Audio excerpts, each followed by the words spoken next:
The sun-drenched beach possessed an unparalleled allure, as if imbued with a special kind of magic that could captivate anyone who set foot upon its sands. The waves, lively as playful spirits, gently surged onto the shore and then slowly receded, leaving behind damp traces and a few tiny sea creatures.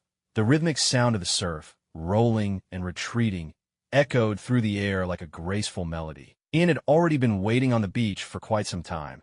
At last, he noticed a small, black dot appearing on the distant horizon. His eyes lit up, and he immediately let out a sharp, clear whistle. Upon hearing the signal, the black dot swiftly changed course and headed straight toward Ian's location. As it drew near, people could finally see that this was no ordinary seagull.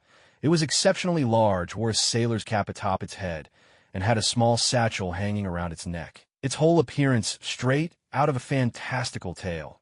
After the seagull landed on the beach, Ian hurried forward and pulled a coin from his pocket, saying, "1 newspaper, please." However, when the seagull caught sight of the 50 stamped on the coin, it shook its head in embarrassment. With its sharp beak, it fished out a slip of paper from its bag, displaying the number 80. Another price hike? Ian's eyes widened in disbelief. Didn't the price just go up a few weeks ago? How can it be more expensive again?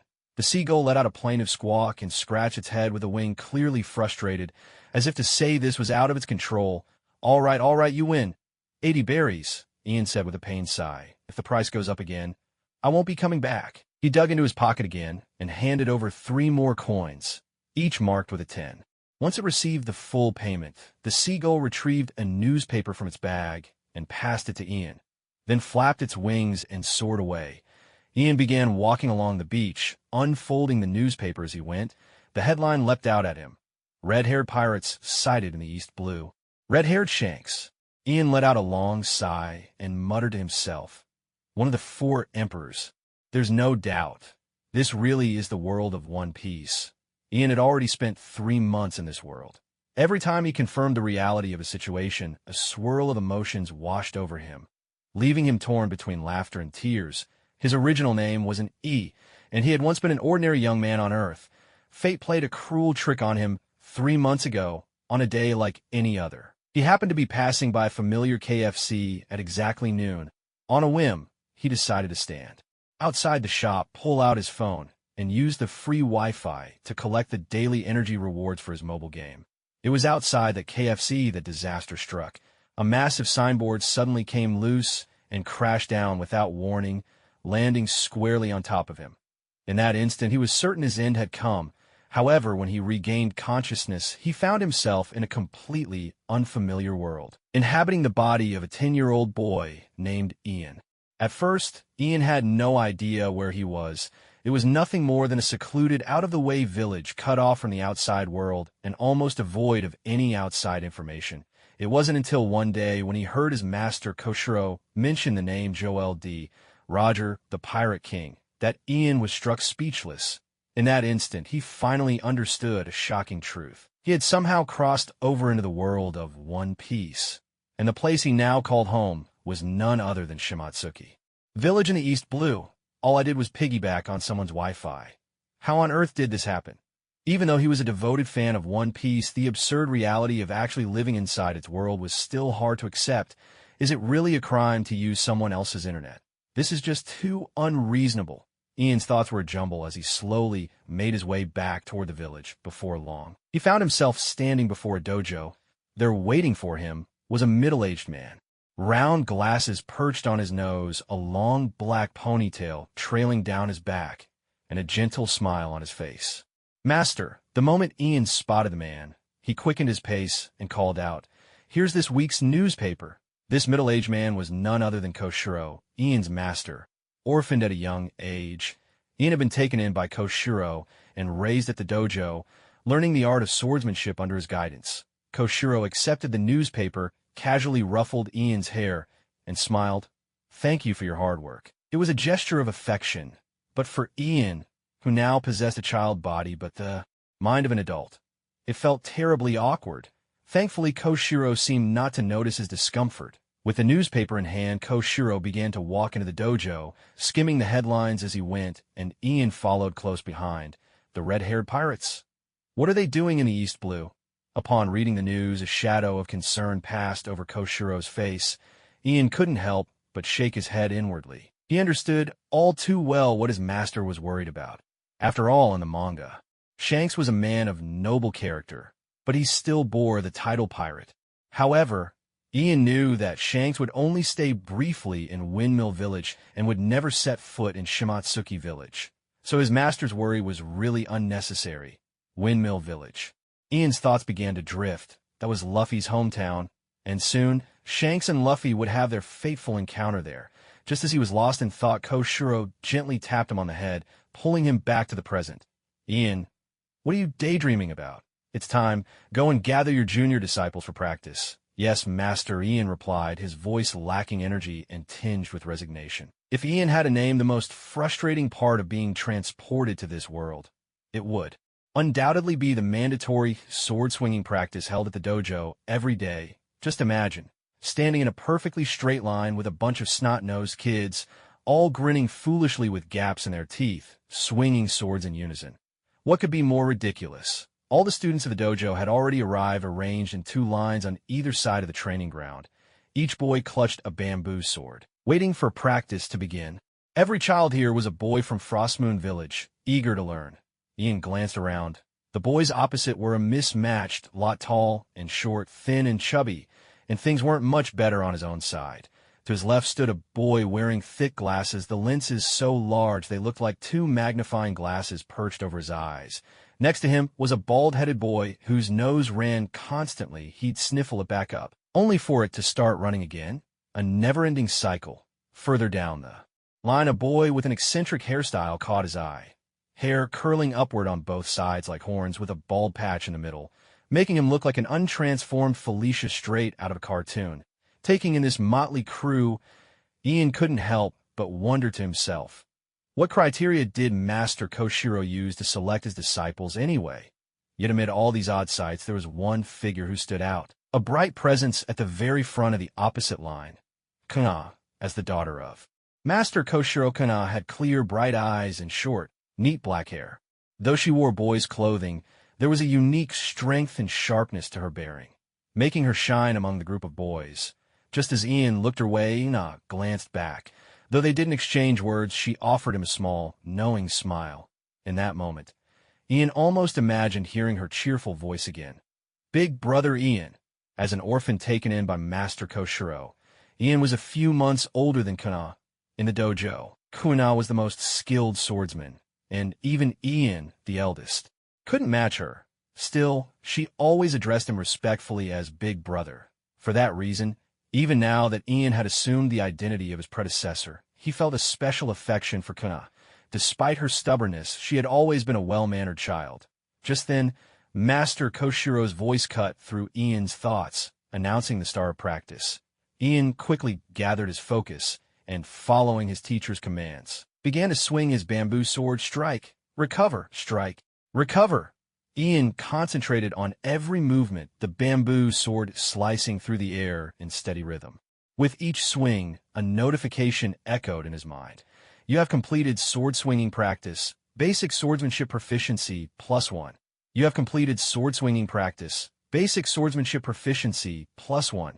You have completed sword-swinging practice. Basic swordsmanship proficiency +1. You have completed sword-swinging practice. Basic swordsmanship proficiency +1. Back when he first read One Piece, Ian's blood surged with excitement at the fierce battles, and he was deeply moved by the powerful bonds between the main characters. Yet, putting those aside, the world of One Piece is in fact filled with darkness and cruelty. The body Ian now inhabited was nothing extraordinary in terms of talent. Despite having studied swordsmanship under Koshiro for many years, he had never made any notable progress. He even considered settling down and accepting a quiet life in Shimotsuki Village. However, fate had not abandoned him during his very first sword training session after arriving. In this world, Ian discovered something unusual in his mind. Perhaps it was because of that accident. When his computer fell on him while he was playing a mobile game online, he was astonished to find that the very game he'd been playing seemed to have crossed into this world with him, as if it had become a part of his soul. Ironically, the game itself had merely been a shoddy knockoff card game Ian had downloaded on a whim. Players controlled a main character and assembled a team by drawing cards, battling together. The cards featured characters from all sorts of anime and games. A chaotic crossover brawl. What first drew Ian's interest was seeing so many familiar faces among the cards. Who could have guessed that this mutated game system would become his key to survival in this new world? Koshiro glanced at Ian. With a puzzled look, unable to guess what was on his mind, but chose not to press further. Since Ian refused, there was no harm in letting Kana take the stage. At her father's call, Kana stepped forward at once, bowing respectfully. Yes, father. The moment Zoro saw that, he bristled with indignation and protested to Koshiro. What's this? Aren't you supposed to be the one fighting me? Koshiro replied with a smile. Although Kana is a girl, her skills in the dojo surpass those of many adults. Zoro eyed Kana for a long moment, frustration written all over his face. At last, he relented, muttering, "All right, let's do this." "Well then, please come inside," Koshiro said as he turned and led the way into the dojo. Zoro and Kana followed close behind. Word had spread that Zoro was here to challenge the dojo, so as Koshiro's students, Ian and the others had already seated themselves cross-legged on the floor, waiting, aside from Ian. The others looked at Zoro with a mix of curiosity and defiance. It couldn't be helped. Zoro was just too arrogant at this age, yet. Master Koshiro was handling the matter with unexpected seriousness, actually agreeing to Zoro's challenge. No one could guess what their teacher had in mind. In one corner of the dojo stood a barrel filled with bamboo swords. Koshiro pointed to it and said to Zoro, "Pick a weapon. Anyone you like." "Really?" Zoro spat out the leaf he'd been chewing, strode over, and scooped up a whole armful of bamboo swords. He held 3 bamboo swords in his left hand, 3 in his right, and even had 3 clenched between his teeth. This unusual display left everyone in the dojo utterly speechless. He followed Koshiro to the altar at the front, and as he bowed respectfully, the movement caused one of the bamboo swords in his mouth to fall to the floor with a soft clatter. Then as he exchanged bows with Kana, yet another bamboo sword slipped from his mouth, but he still managed to maintain a solemn, serious expression. What on earth is he doing? He looks completely ridiculous. The younger disciples of the dojo whispered among themselves, as if they were witnessing some strange creature. Even Ian couldn't help but laugh and sigh at the sight. It seemed the nickname Mosshead and Zoro's clumsy ways had been with him since childhood. With the bows complete, Zoro's duel with Kana began. As expected, Zoro quickly found himself at a disadvantage. Kana's very first strike forced Zoro to defend awkwardly with just 2 bamboo swords, and her powerful second blow knocked every last sword from his hands. Damn it. Zoro stared at Kana's calm face, gritting his teeth as he scrambled to his feet. He picked up 2 fallen bamboo swords and took up a fighting stance once more. Koshiro watched this with some surprise. He hadn't expected Zoro, facing such an overwhelming gap in skill, to show this kind of tenacity and fighting spirit. Kana, too, was taken aback, for Zoro's current stance was a textbook 2-sword style. Unable to hold back her curiosity, she asked, "Have you studied 2-sword swordsmanship before?" "Of course not," Zoro shot back stubbornly. "This is my first time picking up bamboo swords." His first time? Koshiro kept his gentle smile, repeating the phrase thoughtfully. Ian understood what was on the master's mind. If this green-haired boy could naturally assume a proper 2-sword stance the very first time he touched bamboo swords, perhaps his talent in swordsmanship was no less than Kana's clumsy appearance aside. Unaware of Koshiro and Ian's thoughts, Zoro kept his eyes locked on Kana, refusing to give in. "Damn it, I'm strong, and I'll only get stronger. There's no way I'll lose to a girl here." Fueled by his stubborn resolve, Zoro let out a battle cry and charged at Kana. He launched himself like an arrow loose from a bow, but there was not a hint of technique in his attack. The result was inevitable. Kana's precise strike landed squarely on his face. Ouch, that looked painful. The disciples shuddered in sympathy, exchanging glances. "Why didn't he dodge?" someone murmured. With a heavy thud, Zoro crashed to the ground, the impact making the floor tremble. Ian couldn't help but cover his face at the sight. This idiot barreled ahead like a wild boar. Did he really think brute force alone could defeat Kana?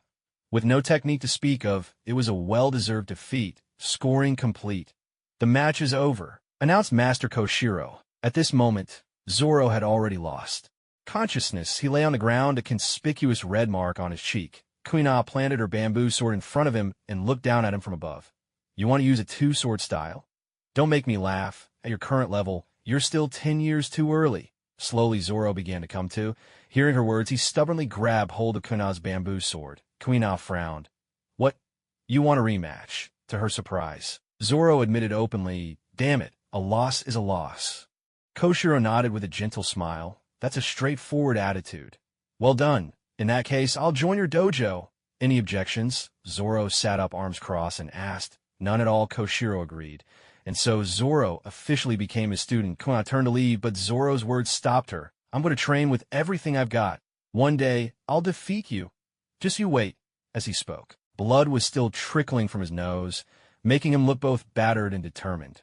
That day will never come, Kuna replied coldly, and then walked away. Ian, take him to get his wounds treated, Koshiro instructed. Ian nodded and walked over to Zoro. Come with me. Perhaps because of the pain, Zoro didn't argue this time. He quietly followed Ian to the room in the back. Ian fetched some medicine, cleaned the blood from Zoro's nose, and then used cotton to stop the bleeding. Who was that girl? Zoro asked. She's Kuna, Master Koshiro's daughter. Ian replied, she's my junior, and from now on, she'll be your senior. Humph. I'm not calling her senior. Zoro crossed his arms, fuming. One day, I'll beat her. With 2 wads of cotton stuffed up his nose, Zoro looked adorably silly as he spoke. Ian just smiled, focusing on dabbing medicine onto Zoro's wounds, unsure how to break the silence. But silence never stopped Zoro from speaking his mind.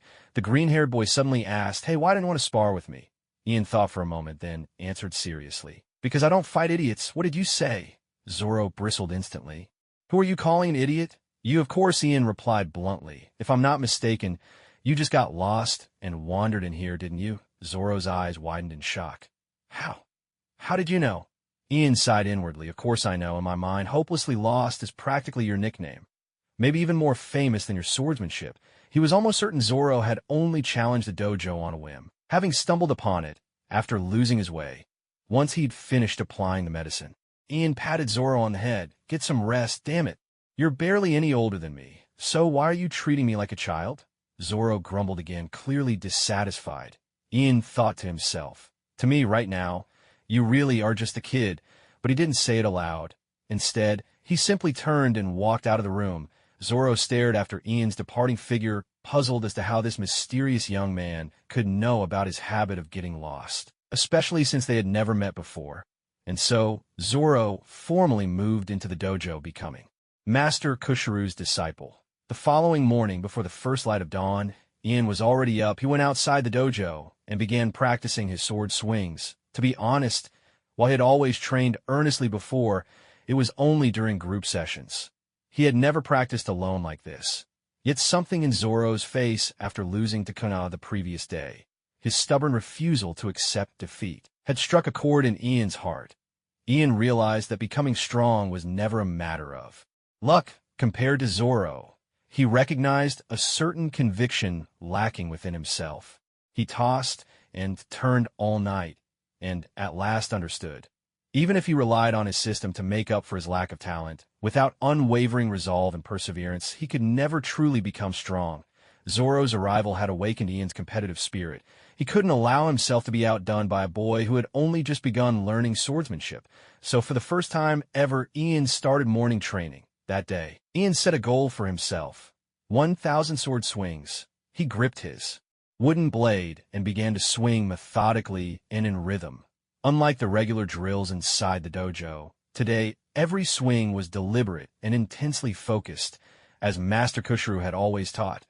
True swordsmanship is far more than a simple movement. Each swing must gather all your energy, focus, and spirit onto the blade, feeling the rhythm and force of every cut until it becomes etched into your muscles. Second nature as breathing. An entire hour slipped by, and Ian hadn't even reached 500 swings. By now, sweat poured off him in streams, his muscles trembled uncontrollably, and his arms felt as if they were made of lead. Deep inside, a voice kept urging him to give up. You can't keep going, just stop here. But every time Zoro's face appeared in his mind, Ian found his determination anew. He gritted his teeth through the pain, forcing himself to keep swinging. Hold on. Just a little more.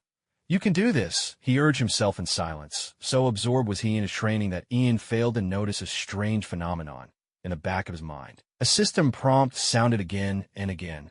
You have devoted yourself to sword practice, basic swordsmanship proficiency +5. You have devoted yourself to sword practice, basic swordsmanship proficiency +5. You have devoted yourself to sword practice, basic swordsmanship proficiency +5. You have devoted yourself to sword practice, basic swordsmanship proficiency +5. Meanwhile, Koshiro rose from his bed, put on his glasses, and after a sleepy yawn, stepped out of his room. He intended to go out and freshen up, but noticed his daughter, Kuna, crouched behind a pillar, intensely focused on something. His curiosity piqued. He walked over. Just as he was about to ask what she was doing, Kuna turned around and pressed a finger to her lips, signaling for silence. "Father, keep your voice down. Don't disturb Brother Ian." Koshiro leaned over and looked out, immediately spotting Ian out on the training grounds. The first rays of morning sunlight bathed Ian, beads of sweat glimmering on his skin, the early outlines of muscle forming a striking image of strength. Koshiro could tell that Ian was utterly exhausted, breathing heavily and fast, but his sword swings still continued unwavering. "What's with Brother Ian today?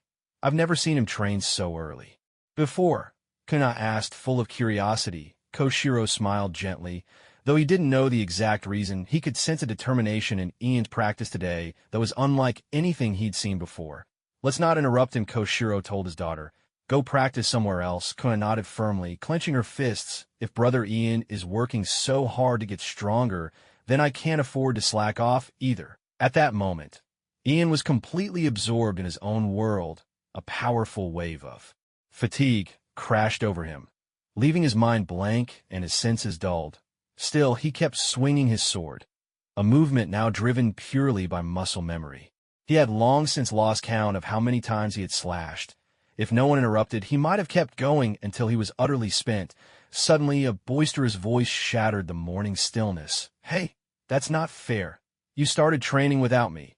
Ian snapped out of his trance and turned to see Zoro, clutching two bamboo swords and glaring at him in protest. Sweat dripped down Ian's face. He wiped it away and, still catching his breath, replied, "What do you mean, not fair?" "I don't remember needing to invite you to train with me." Zoro stared at Ian for a moment, then suddenly pointed at him and declared, "You're pretty good, aren't you? Come on, fight me." The feisty boy didn't even wait for Ian's answer. With a shout, he charged forward. Instinctively, Ian swung his sword at Zoro in response. Thwack! The bamboo sword landed squarely on Zoro's face. A scene nearly identical to when Kuna had struck him the day before. The swelling on Zoro's nose had barely gone down, and now it started bleeding again. Despite the fierce energy Zoro brought, he was still a complete novice when it came to swordsmanship. Ian, after long hours of fundamental training, could defeat him without difficulty. Yet in the moment his sword struck Zoro, Ian realized something had changed. His movement, though automatic, now showed a perfect balance of speed and power. What surprised him even more was that a voice suddenly echoed in his mind. "Defeat your opponent and gain 50 experience points." Ian immediately checked his own status and discovered that not only had his basic swordsmanship proficiency increased dramatically, but his experience points had also grown. Where there are levels, there are experience points, but until now he had never understood how to earn them. Only now did he realize that experience was gained by defeating opponents. No wonder. He had always lost when sparring against Kana, and he couldn't bring himself to go all out against the younger disciples, since Master Kushru always paired him with Kana as his opponent. He had never tasted victory, and naturally had no clue how experience points accrued. While Ian was examining his attributes, Zoro was tending to his own nose. The red mark on Zoro's face hadn't faded yet, and today Ian had added a new one. "Damn it. First that woman, and now you." Zoro grumbled angrily as he stuffed his nose to stop the bleeding. Ian simply shrugged, feigning innocence. "Just you wait. Sooner or later, I'll surpass every single one of you." Zoro shot Ian a glare, then stormed off to one side and began practicing his sword swings with furious determination. Ian looked at the wooden sword in his hand, unable to suppress a wry smile. He never expected his connection with Zoro would begin in such a way. Watching Zoro's practice, Ian couldn't help but call out some advice. "Hey, idiot, what's the point of swinging like that? Don't you know how to control your strength?" Zoro had only just joined the dojo, and Master Kushru hadn't yet taught him any proper sword techniques. At this point, Zoro was relying purely on instinct. hacking away with both bamboo swords in a wild, uncoordinated flurry. Hearing Ian's words, Zoro paused and asked, "Then how should I do it?" Ian shook his head, walked over, and placed a steadying hand on Zoro's shoulder. He pressed lightly at Zoro's waist, guiding him. "Keep your upper body straight, tighten your hips, head up, chest out. Put down one of those bamboo swords. If you haven't even mastered the basics of one sword style, don't rush into using two." After correcting Zoro's stance, Ian demonstrated the proper moves himself. These were techniques Ian had learned directly from Master Kushiru, and, as the senior disciple of the dojo, he now passed them on to his new junior Zoro. It had to be said, Zoro's talent was truly astonishing. After just a single demonstration, he grasped the essentials completely, and his sword swings immediately became disciplined and precise. "All right, keep practicing on your own." Ian left him with those words and went off to wash up. His whole body was aching, and he was drenched in sweat while bathing. Ian checked his attributes and found that his swordsmanship proficiency had already risen to 28,000 points. So, practicing with total focus could actually double his proficiency gains, something he had never expected before. Thinking about it, it made perfect sense. There's a world of difference between practicing with true dedication and just going through the motions. With that in mind, Ian checked the card shop, and to his surprise, the draw countdown had finally hit 0. That meant he could finally draw a card. He'd always been curious about the card's actual use, but until now, he'd never had a chance to test them. Now at last, the moment had arrived. Just as Ian was about to draw, barely able to contain his excitement, a system chime sounded. First card draw is guaranteed to yield a 3-star purple card. First 10-card draw is guaranteed to yield a 4-star orange card. Do you wish to proceed? Ian was left speechless for a moment.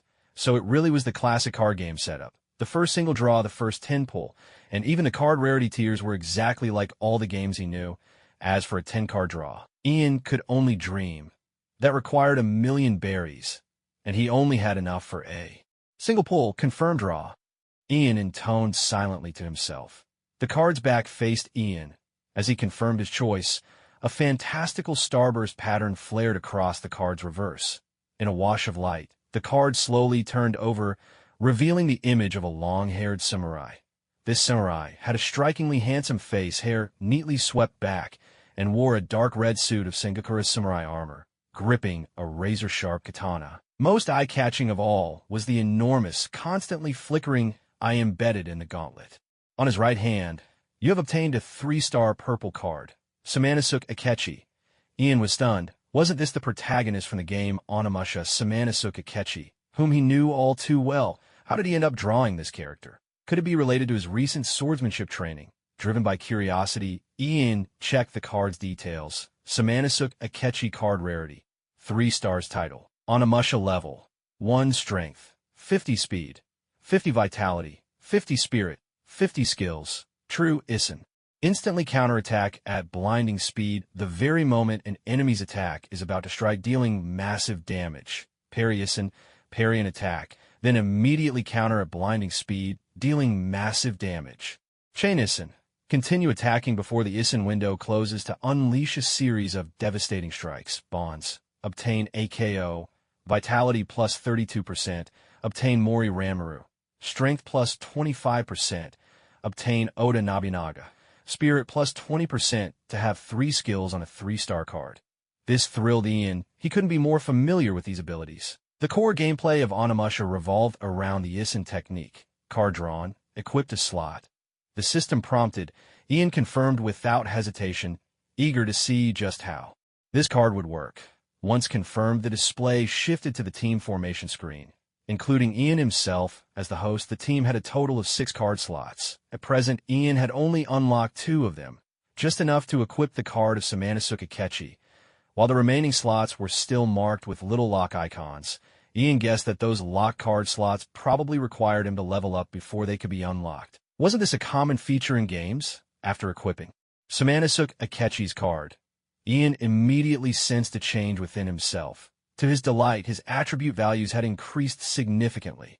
Both strength and speed went up by 15 points, and the attributes of vitality and aura each rose by another 15 points.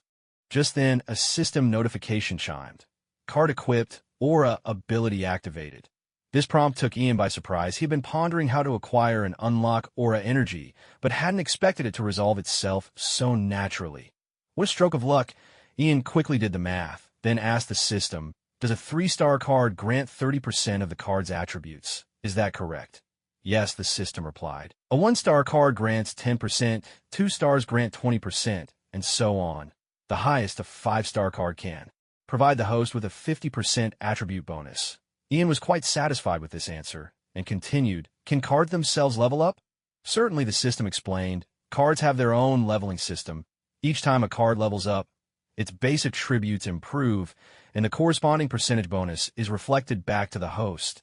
In addition, cards can be advanced to higher star levels, which not only increases the bonus percentage, but also enhances the overall attributes. This requires you to cultivate your cards. If you top up diamonds, you can speed up the cultivation process. Can we talk about topping up when I actually have money? Ian said helplessly. So, how do I advance a card? You need to collect shards of the same character and use advancement stones to increase the star level.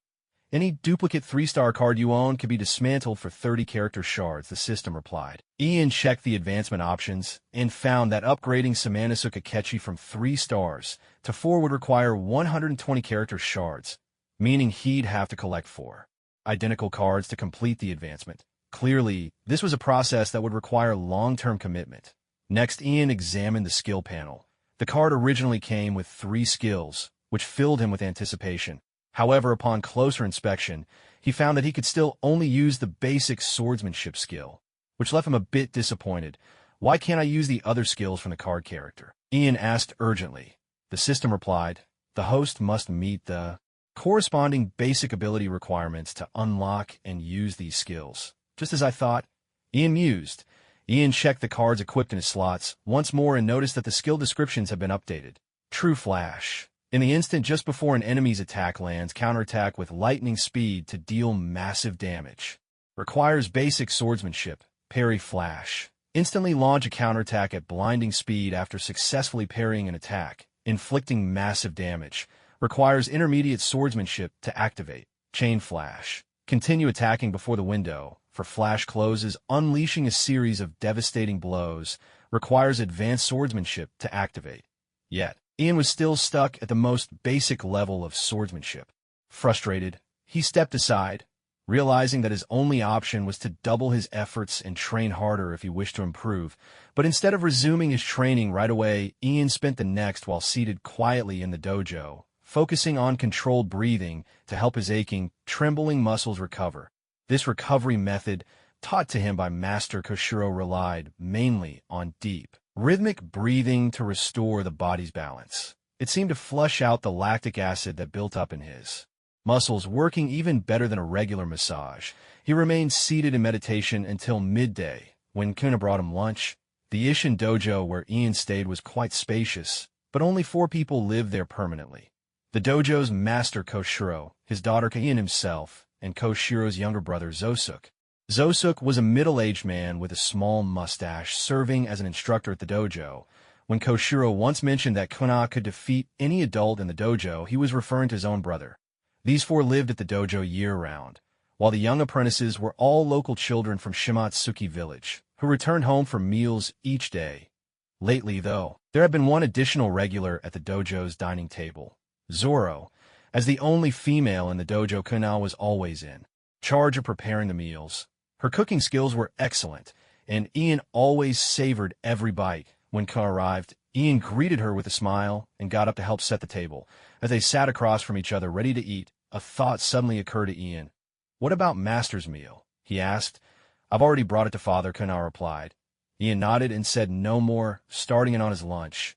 Over the past 3 months, Ian had noticed a small detail. Whenever Kuna spoke about her father, Koshiro, she always addressed him as father, using a formal term, and never as dad. The different forms of address hinted at a certain distance in their relationship, and Ian couldn't help but sense a subtle estrangement between Kuna and Koshiro. After observing them for some time, Ian gradually began to understand the reasons behind this father-daughter dynamic. Master Koshiro always wore a gentle smile, presenting a kind and approachable demeanor to everyone, yet deep within, he held on to certain traditional beliefs. He had long wished for a son to inherit the Ishin dojo, but regrettably Kuna's mother had given him only a daughter. In his view, a female swordsman, due to physical limitations, could never reach the highest realm of swordsmanship. Though Kushuru loved his daughter, Kuna, dearly, a trace of regret would often slip into his words during their daily conversations. Sensitive and perceptive as she was, Kuna could clearly sense her father's feelings. Determined not to let him down, she gradually began to adopt the mannerisms of a boy, cutting her hair short, devoting herself entirely to sword training, and constantly striving to become stronger. In the end, she even managed to defeat Kushuru's own disciple, hoping to prove to her father that she was fully capable of inheriting the dojo and carrying on his legacy. All her efforts, in truth, were simply for the sake of winning more of her father's recognition and love. Yet sadly, no matter what she did, she could not change Kushuru's deeply rooted traditional beliefs. He stubbornly clung to the conviction that a girl could never shoulder the responsibility of inheriting the dojo. Kuna might not have fully realized this yet. But as an adult, Ian could see it all too clearly. "Ian, what are you thinking about?"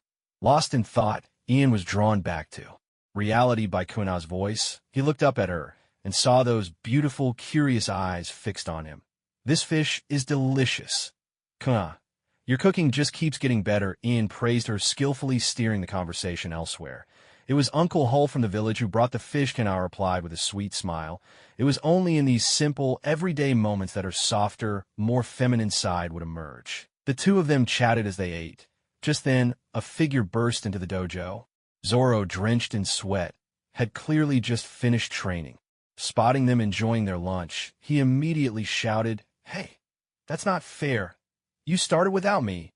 Where's my share?" This guy sure made himself at home. Without looking up, Kuna picked up some rice with her chopsticks and answered, "Yours is in the kitchen. Go get it yourself." Zoro dashed off to the kitchen and soon returned with a large tray. On it sat a bowl piled high with rice and a big fish. He set the tray beside them, crossed his legs, picked up his bowl, and announced, "Let's eat." Then he dug in ravenously, as if he hadn't eaten in days.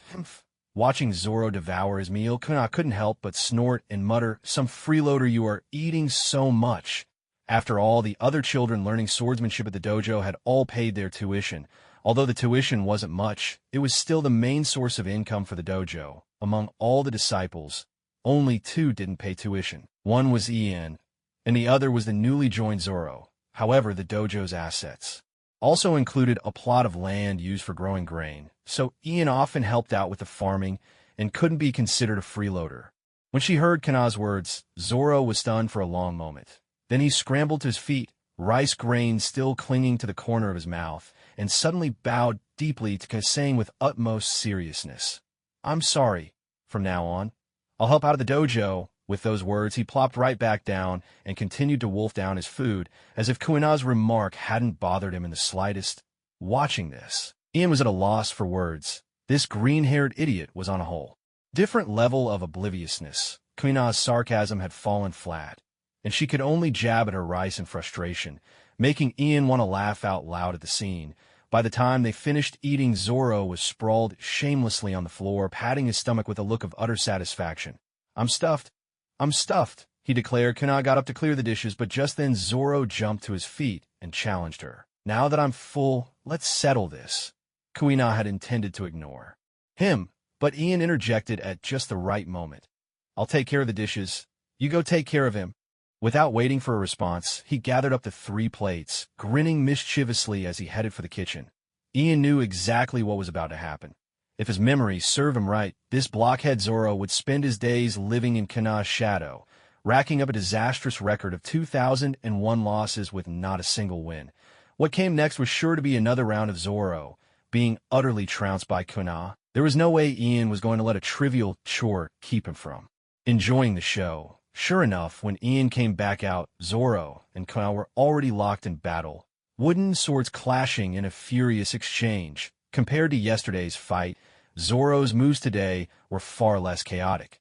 The stances Ian had shown him that morning had been picked up splendidly, but that alone wasn't nearly enough. His timing and control of strength were still sorely lacking. After a brief flurry of attacks, Kuina spotted an opening. With a precise thrust of her bamboo sword, she struck Zoro in the stomach and sent him flying. Ian saw it all. Zoro's eyes bulged in pain, as if they might pop right out. Cough, cough. Lying on the ground, Zoro looked as though he might vomit bile from the pain.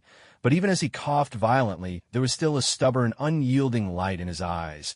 Ian had meant to be amused, but when he caught sight of that look in Zoro's eyes, he just couldn't bring himself to laugh. Yes, that was it.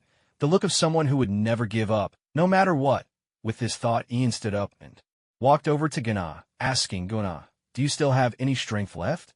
Guna had just given Zoro a gentle scolding and was about to leave when Ian unexpectedly stepped forward. She was momentarily taken aback, but then replied, "Of course I do. In that case, have a match with me." Ian proposed, his expression serious. "How rare, Ian. You're actually challenging me on your own initiative." Guna suddenly broke into a smile. Hearing this, Ian felt a little awkward. He had never taken the initiative to challenge Guna before.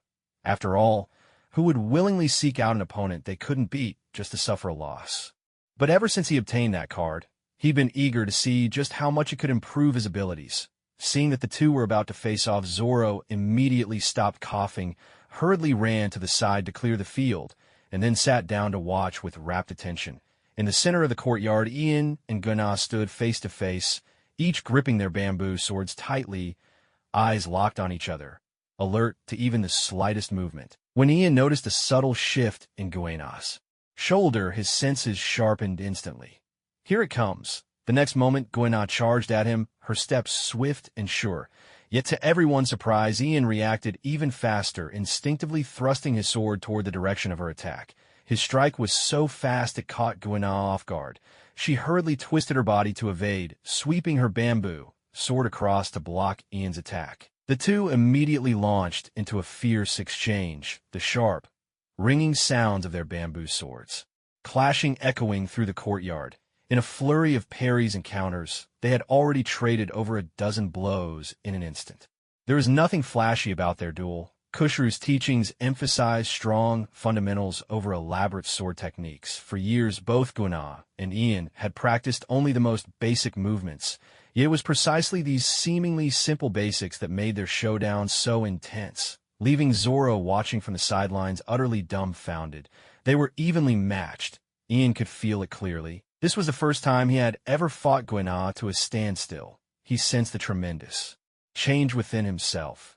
His speed, his reflexes, and the force behind each strike had all improved dramatically. Though he still struggled to fully control this sudden surge of strength, there was no doubt the enhancement was putting real pressure on Guna. However, the fierce pace quickly took its toll. After a period of heated combat, both of them stopped at the same moment, swords in hand, breathing hard and sweat running down their faces. "Ian, your progress is incredible," Guna managed. Between breaths, curiosity shining in her eyes. "Just yesterday you lost to me. How did you manage this? Have you been holding back against me all this time?" Ian shook his head at once, knowing he couldn't admit to that. With Guna's pride, if he dared to say he'd always gone easy on her, she would likely turn her back on him and never speak to him again. So he explained, "It's just that I've been practicing more diligently lately than before. So I've made some progress." "Is that so?" Guna immediately recalled the scene she witnessed that morning of Ian's training. His focus had been unmistakable, something impossible to fake, so she quickly accepted his explanation. "Let's call it a draw, shall we?" Ian wiped the sweat from his brow and admitted honestly, "I'm completely out of strength." Guna still felt a bit unwilling to accept it. Like Zoro, she was a fiercely competitive child. Having never lost to anyone in the village, she was not one to yield easily. But seeing Ian so spent, she could only relent. After all, a draw didn't count as a defeat, right? After Guna left, Ian stood where he was breathing heavily and glanced down at his sweat-soaked palms. He thought to himself that perhaps it was time to add stamina and strength training to his routine. Though his match with Guna had been brief, he could clearly feel the shortcomings in his own endurance. The boost to his strength and speed from the card had been so direct. He needed to adapt to these changes as soon as possible. Currently, his attributes showed that his strength and speed had both reached 20 points, and his swordsmanship skill had risen to 14. This meant that if he could fully wield these stats, he was now slightly stronger than a standard Navy soldier. However, in this world, that level was still far from enough. Just as he was lost in thought, Ian suddenly felt someone tugging at his sleeve. Looking down, he saw it was Zoro. Ian was now a 10-year-old child, while Zoro was even younger, so Ian stood a full head taller. When Ian looked at Zoro, it was from above. Zoro had to tip his head back to meet his gaze. "What is it?" Ian asked. "Ian, can you teach me?" Zoro said earnestly, "I want to beat that girl." This was the first time Ian had ever heard Zoro address him like that, probably because the match with Kuina had left such a strong impression. Ian felt a slight thrill at being called so. Hearing Zoro's request, he was a little tempted himself. Though he might not want to admit it, Zoro's presence had indeed stirred up his fighting spirit. If they trained together with Zoro's relentless drive, surely that would help him improve as well. "Sure, starting tomorrow. You can train with me," Ian agreed without hesitation. As the master of Ishin Dojo, Sensei Koshiro rarely offered personal guidance to his students. Most of the time, his junior instructors handled the teaching. Even for disciples like Ian, who had been formally accepted, Koshiro seldom demonstrated techniques himself. Ian had always found his master's true strength to be shrouded in mystery. So when Zoro asked to become his student, Ian felt that taking on this child as his own apprentice wouldn't be a bad idea. The next morning, as Ian began his usual training routine, he realized he had gained a little shadow trailing behind him. Seeing the anticipation in Zoro's eyes, Ian could only steel himself and start teaching. "Let's begin with running. Follow me. We'll do a lap around the village." Ian said, "All right." Zoro nodded vigorously, his enthusiasm obvious. Ian turned and started running, but after only a few steps, he noticed Zoro hadn't caught up. Glancing back, he saw the silly boy had dashed off in the completely opposite direction. "Come back here, you big dummy!" Ian shouted, the veins on his forehead throbbing. "How could you get lost at such a short distance?" Hearing the shout, Zoro quickly turned around, trying to catch up, but under Ian's watchful gaze, Zoro barely managed a few steps before inexplicably veering off course again. Ian was speechless. Having watched Zoro grow up, he could only admit this title of the world's worst sense of direction was truly well-deserved. The entire morning passed in a chorus of Ian's exasperated shouts as they ran around the village. Ian found himself correcting Zoro's path a staggering 128 times. Ian began to wonder if bringing Zoro along for training had been a mistake when the run was finally over. Ian led Zoro to a small grove near the sea. "Next up is sword practice," Ian said, panting. "Once we're done with that, we'll move on to strength training." They aimed to complete 1,000 sword swings, each one requiring absolute focus on proper form. Perhaps it was the gradual adaptation, but after finishing his swings, Ian noticed his arms felt noticeably stronger than they had the day before. Having finished his practice first, Ian set about preparing equipment for strength training. He gathered some sturdy ropes, tied them to 2 heavy stones, and selected a thick, sturdy tree. Threading the ropes over a branch, he used the tree as a lever, gripping a rope in each hand and pulling them repeatedly in a punching motion, thus beginning a simple yet effective workout. Meanwhile, Zoro remained completely absorbed in his sword swings. Having mastered the basics yesterday, today he again chose 2 bamboo swords and relentlessly attacked a tree stump, serving as his target. Clearly, the boy had resolved to pursue the path of 2-sword style with unwavering determination. Ian didn't interfere, leaving Zoro to his own efforts. At this moment, each was engrossed in their own training, viewing the other simply as motivation to push themselves harder. From time to time, Ian would pause to correct Zoro's sword technique. By the time Zoro finished his sword practice, Ian's strength training was also drawing to a close. He was drenched in sweat, utterly exhausted, and nearly ready to collapse on the spot. "My turn." Zoro couldn't wait to grab the rope Ian had just put down, imitating his movements as he began to pull the heavy stones. For a child, dragging 2 rocks, each weighing dozens of pounds, was certainly no easy task. Watching Zoro grit his teeth and persevere, Ian suddenly had a clever idea. With a mischievous chuckle, he tied a smaller stone with the remaining rope and handed it to Zoro. "Here, bite down on this with your teeth. Remember, hold on tight. Don't let it drop," Ian instructed. "Why?" Zoro asked in confusion. "You didn't do this in your own training. Trust me, this will help you in the future," Ian replied with a mysterious smile. In his heart, he thought, "Your true path won't be 2-sword style, but 3-sword style. You can thank me later. This will give you the jaw strength you'll need." Under Ian's special guidance, Zoro began laying the groundwork for his future 3-sword style training. Clenching the suspended stone firmly in his mouth, he did his best to keep his body upright. While his arms strained to pull the two larger stones, his body started to tremble, but he persisted inch by inch. Ian stopped paying attention to Zoro and picked up an even bigger stone himself. Lifting it above his head with both hands, he began squatting like a weightlifter to exercise his waist, core, and legs. Hoping to improve his speed, this was a new training method he just thought up, and it seemed promising. So far, Ian's growth in strength had come mainly from card bonuses and leveling up, but he'd always wondered, could he also increase his stats through rigorous training? So every exercise he tried now was a form of experimentation and discovery. The two of them barely spoke, training in silence until noon, sweat streaming down their faces, only stopping when their muscles ached too much to go on. They lay side by side on the ground, staring up at the sky, gasping for breath. Ian focused on steadying his breathing, trying to recover his strength as quickly as possible. After a while, when he finally managed to sit up, he turned to call for Zoro, only to find the little guy was already fast asleep. So this habit of dozing off started young, huh? Ian shook his head with a helpless smile, then lifted Zoro onto his back and began the slow walk back toward the dojo. Neither of them realized that just a short distance up the mountainside, Kuna was quietly watching them. She, too, was exhausted, her clothes soaked through with sweat. Yet as she gazed at the place where Ian and Zoro had been training, her eyes shone with a stubborn determination, a spirit that refused to be outdone. Every day at midday, after a brief rest following lunch, Ian took Zoro to the dojo's fields to work the land, swinging hoes as they cultivated the soil. By evening, they would return to the training grounds to continue their grueling regimen. Between these sessions, Zoro seized every chance he got to challenge Kuna, even though he lost each time and was sternly put in his place by her without mercy. Interestingly, although Ian and Kuna are now evenly matched in strength, meaning that in theory, fighting either Ian or Kuna should pose a similar challenge, Zoro rarely chooses to challenge Ian.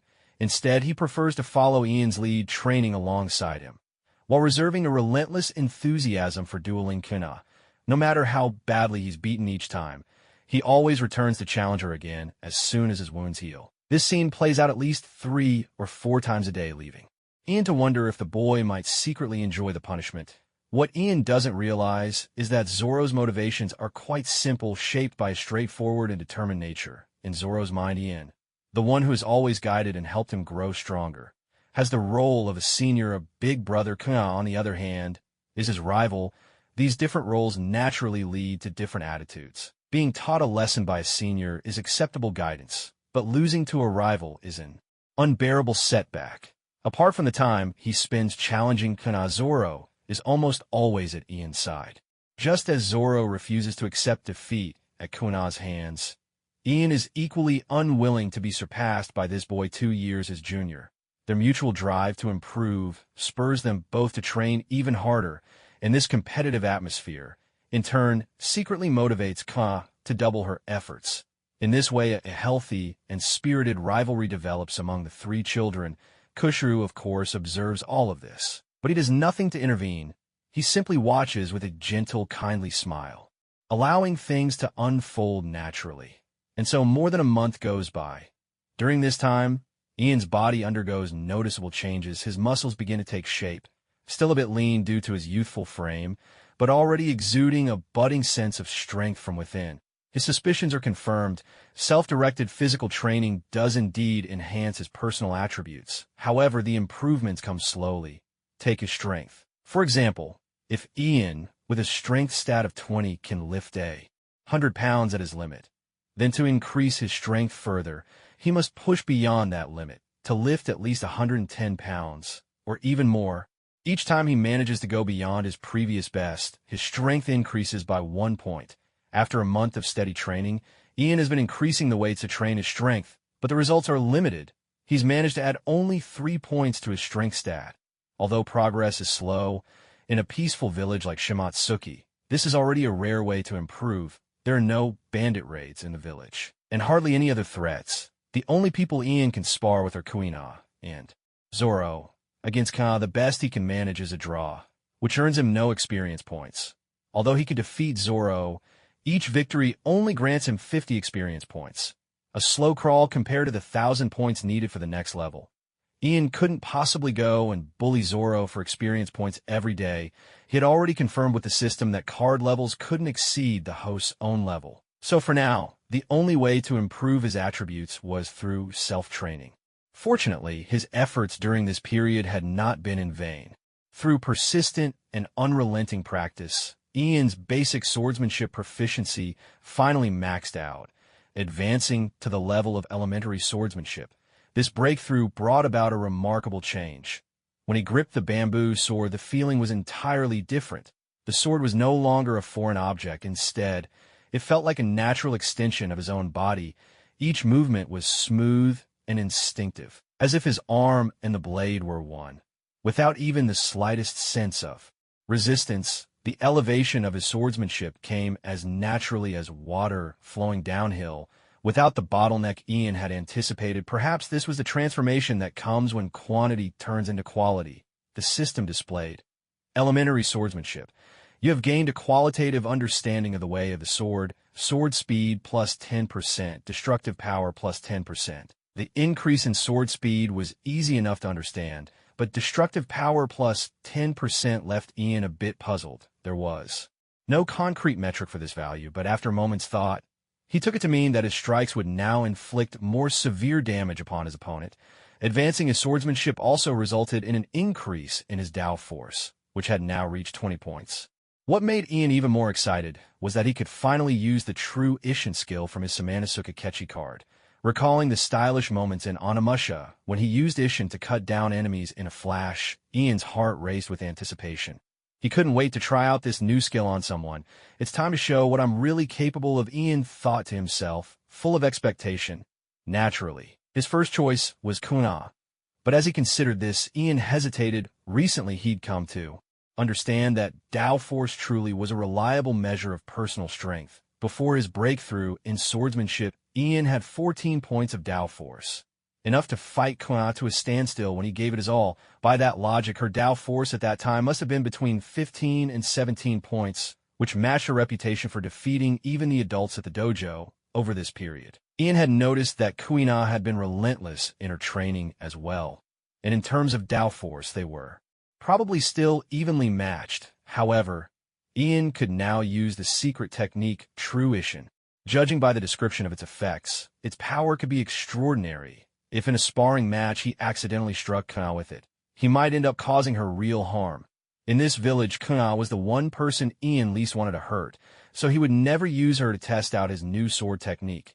Maybe I should go find Instructor Zosuk, or perhaps ask Master Koshiro directly, Ian mused. With his mind made up, Ian stopped his training, turned to Zoro, who was still biting down on a stone while training his muscles, and said, "You keep going, I'm heading back to the dojo for a bit." Hearing Ian's words, Zoro was about to respond, but in that very moment, he lost control of the stone he was holding. The stone slipped and landed squarely on his foot. With a pain cry, Zoro jumped up immediately. What an idiot! Ian shook his head helplessly, paying no further attention to Zoro, who was now hopping around, clutching his foot. Instead, he headed straight for the village. When Ian arrived at the dojo, he found that the younger disciples who should have been training had all gathered outside, animatedly discussing something. "Did you see him? That man is so tall. I think his face is what stands out the most." "That's right. I've never seen anyone with such a huge face." Curiosity piqued, Ian asked, "Why aren't you practicing? What are you all doing here?" As soon as he spoke, the group of young disciples turned to face him. One little boy with a bowl haircut ran over, snot still hanging from his nose, eager to report, "Brother Ian, there are outsiders in the village. We saw them by the shore today. Among them, there's someone with an especially big face. He's really something." The other disciples nodded in agreement, clustering around Ian as they excitedly described the stranger's unusual features. A thought struck Ian, and he suddenly asked, "Is there a recent newspaper? Who want to get it?" Ever since Ian had begun helping Zoro with his training, he had stopped fetching newspaper from Master Koshiro. That chore had been passed on to the younger disciples. Hearing his question, a bald-headed boy dashed into the dojo and quickly returned, handing Ian a newspaper. Ian unfolded the paper, and on the front page, a bold headline immediately caught his eye. "World Noble Charles Kamar, Saint to visit the Goa Kingdom." Even in the remote Shimatsuki village of the East Blue, people had heard of the Goa Kingdom's renown. a place famed as the most beautiful country in the East Blue, prestigious enough to attract even the celestial dragons for a visit. Its status was evident. Yet Ian knew all too well that this so-called most beautiful country merely hid its ugliness and filth behind a carefully crafted facade, banishing anything that might mar its flawless image. This was a classic example of a segregated society. Seeing the words "Go a Kingdom" in the paper, Ian's thoughts immediately turned to Sabo's early departure to sea. In this unhealthy nation, maintaining a pristine and beautiful city meant removing all garbage to the outskirts. They not only dumped refuse outside the city, but also exiled all vagrants and the unemployed to live atop these garbage heaps, building high walls to separate the trash mountain from the city, creating two completely different worlds. They even gave this place a name, the Gray Terminal. In their daily lives, the people of Goa Kingdom pretended the trash mountain didn't exist, as if it were never part of their country at all. However, upon learning that the celestial dragons were about to visit, the authorities decided to burn the entire trash mountain to ashes in order to prevent its stench from polluting the air. They knew full well that many people lived there, yet they carried out the order with chilling indifference, utterly disregarding the fate of those who would lose their only place to survive. Such apathy was suffocating, and such cruelty was appalling. Although Sabo was born into a noble family in the Goa Kingdom, his spirit yearned for freedom. He had always longed to escape this stifling place. When he heard about the plan to burn the trash mountain, he desperately wanted to warn his sworn brothers Luffy and Ace, but was locked away at home by his parents, seeing his brothers' lives hanging in the balance, while those around him remained utterly indifferent. Sabo finally saw the ugliness and hypocrisy of the world for what it was. Unable to bear it any longer, he made up his mind to flee. He knocked out the guards, left a letter for Luffy and Ace, and then set out to sea ahead of time in a small boat. But fate played a cruel trick on him. The very day Sabo set sail was the day the world nobles, the celestial dragons, arrived. As a massive ship approached, Sabo tried to give way politely, all the while dreaming that one day he too would captain such a grand vessel and sail freely across the vast ocean. He never imagined that his courtesy would be met not with understanding, but with fury from the arrogant celestial dragons. In their eyes, for a commoner to sail anywhere near them was an unpardonable offense, and without hesitation, they attacked Sabo's tiny boat. In the world of One Piece, the world government has always branded pirates as the scourge of society. But in Ian's eyes, it is these so-called celestial dragons who are the true plague. These self-proclaimed nobles are, in truth, the embodiment of humanity's ugliest side. Thinking of this, Ian could not help but sigh. If he remembered correctly, the big-faced person his junior disciples had mentioned must be Emporio Ivankov, the Queen of the Queers. As a commander in the Revolutionary Army, Ivankov's appearance here meant that Luffy's father, Monkey D. Dragon, the leader of the revolutionaries, had also arrived in the East Blue and was likely already en route to the Goa Kingdom. Ian put down the newspaper, stood up, and said to his junior disciples, "You all continue practicing here. I'm going out to take a look around." "Ah, Senior Ian, you're so sneaky, going without us." The watermelon-headed kid couldn't help but complain. Ian chuckled, ruffling the boy's hair before stepping out of the dojo. He surmised that Ivankov must have come to Shimotsuki village to act separately from Dragon. After all, Dragon's trip to the Goa Kingdom was a covert mission. Bringing Ivankov along, with that unmistakably enormous face, would only make it easier to blow their cover. Ian decided to pay Ivankov a visit. On the one hand, it was out of curiosity. He wanted to see this legendary figure with his own eyes. On the other, he wondered if he might have the chance to run into Dragon. In the world of One Piece, Dragon was one of the most mysterious characters. No one knew his origins or his true strength. He was like a mastermind operating from the shadows, subtly steering the fate of the world. As Ian walked along lost in thought, he had barely reached the entrance of the village when he caught sight of the very people he'd hoped to meet. A group of 7 or 8 approached, led by a figure of extraordinary height, easily over 2 meters tall. The man was wrapped head to toe in a green cloak, but his face was impossible to conceal. To Ian's eyes, Ivankov's face seemed to take up half his entire body. For a 10-year-old like Ian, that face was almost as tall as he was. Good heavens, how frightening! Though Ian had mentally prepared himself, he was still taken aback by the sight. Ivankov's makeup was strikingly heavy. Thick eyeshadow encircled his eyes, his lashes drawn in bold, exaggerated lines, and his lips painted a vivid shade of purple. The overall effect was nothing short of startling. In the manga, such a look might come across as merely flamboyant, but seeing it in person made Ian feel a chill of unease. No wonder Dragon hadn't wanted to bring him to the ceremony.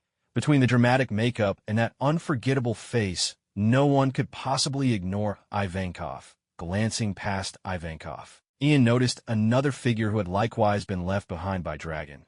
This person was even taller than Ivankov, also shrouded in a green cloak. But atop the hood were two round bare ears, a distinctive hat that revealed his identity at once.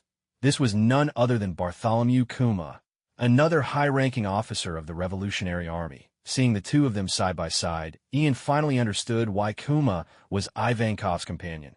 With their towering statures and unmistakable appearances, no one else could quite match their presence. Aside from these two striking figures, the rest of the group seemed far more ordinary, though they, too, wore cloaks and looked quite cool.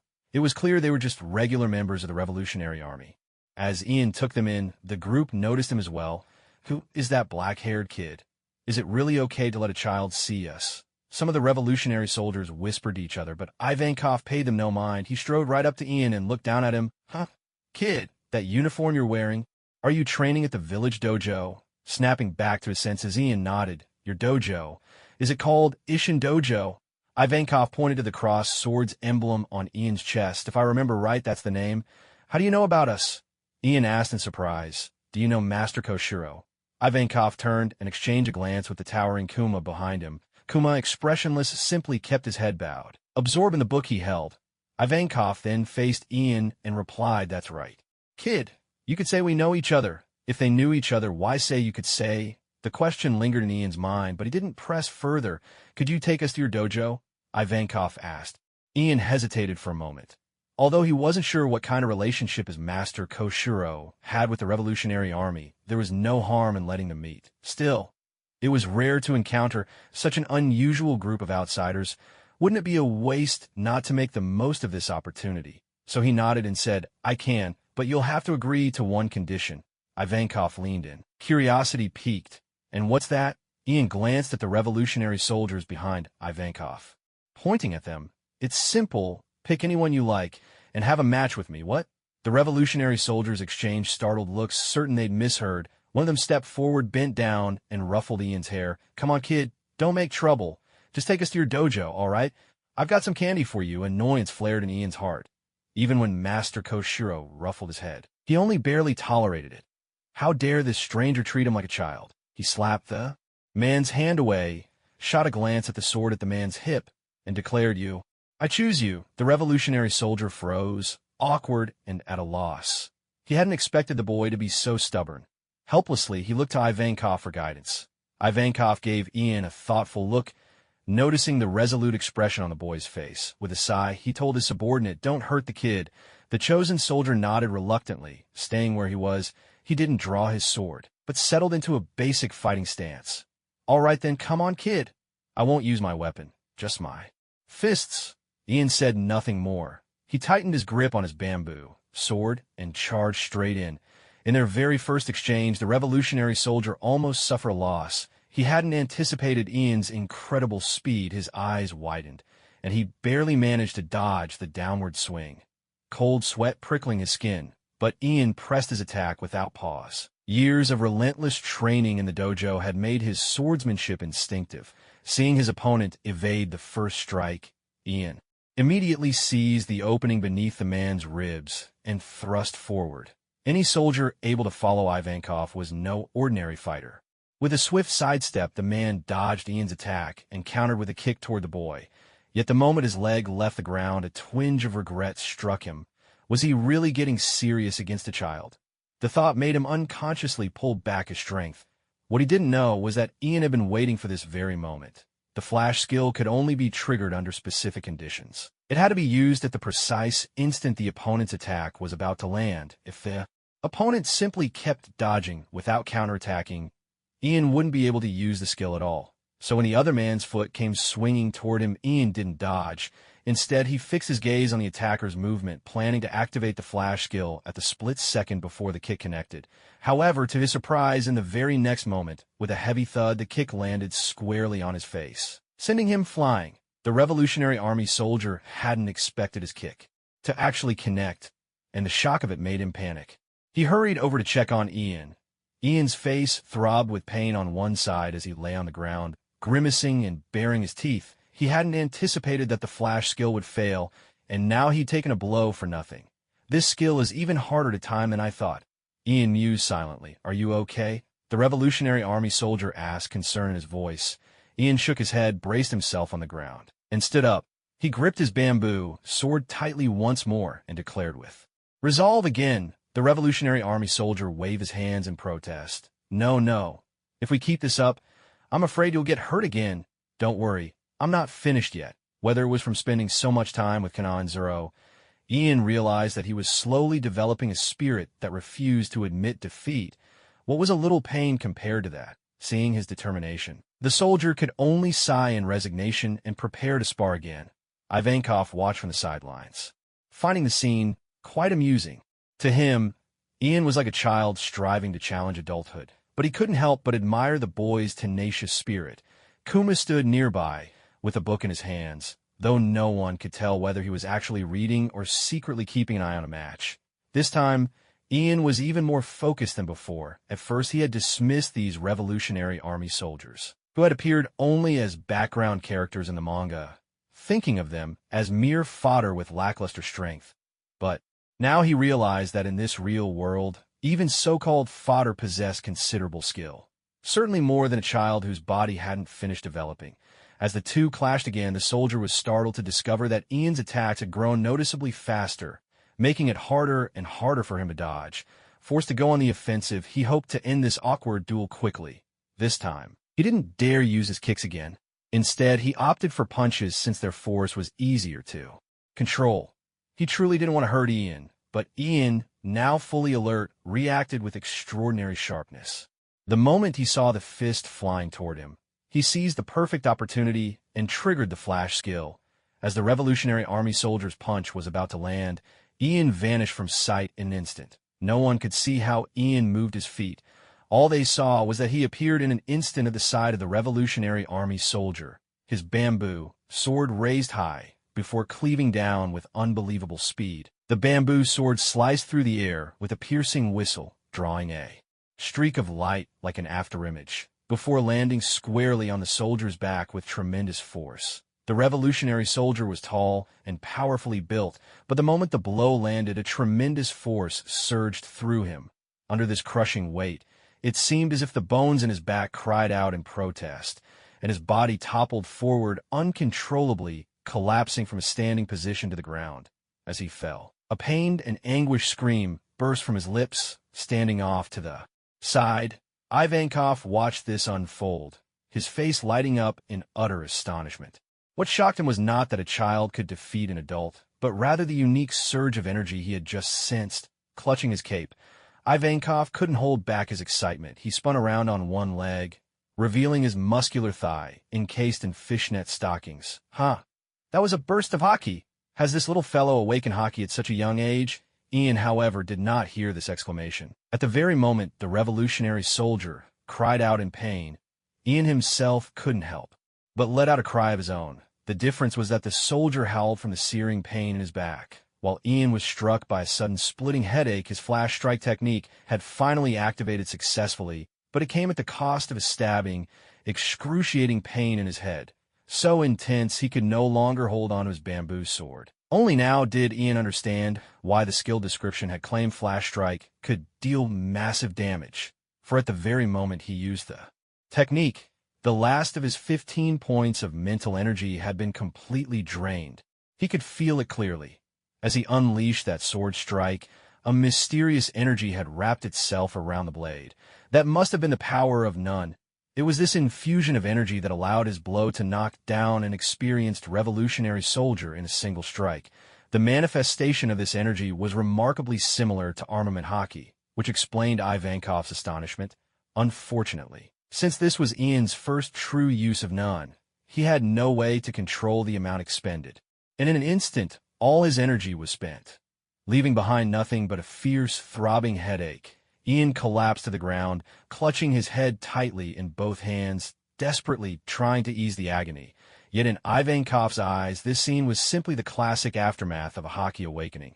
To Ivankov, the ability to wield hockey was not uncommon. He had met many powerful fighters with such skill. What truly stunned him was Ian's age.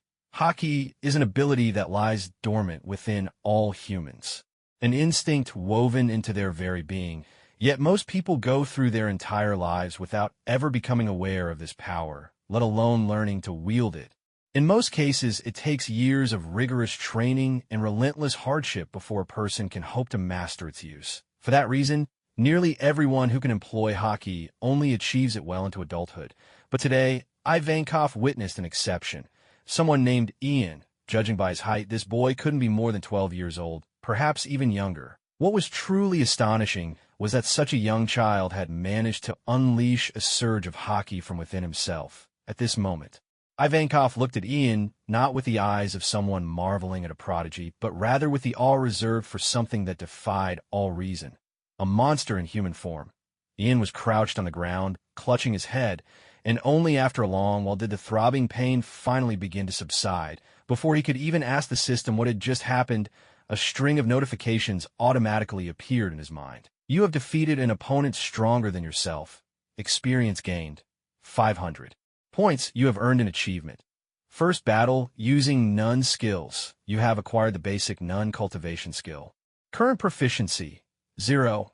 What's going on here? Ian forced himself to ignore the lingering headache as he scanned through the system notifications in his mind. The sudden leap in his experience points was easy enough to understand.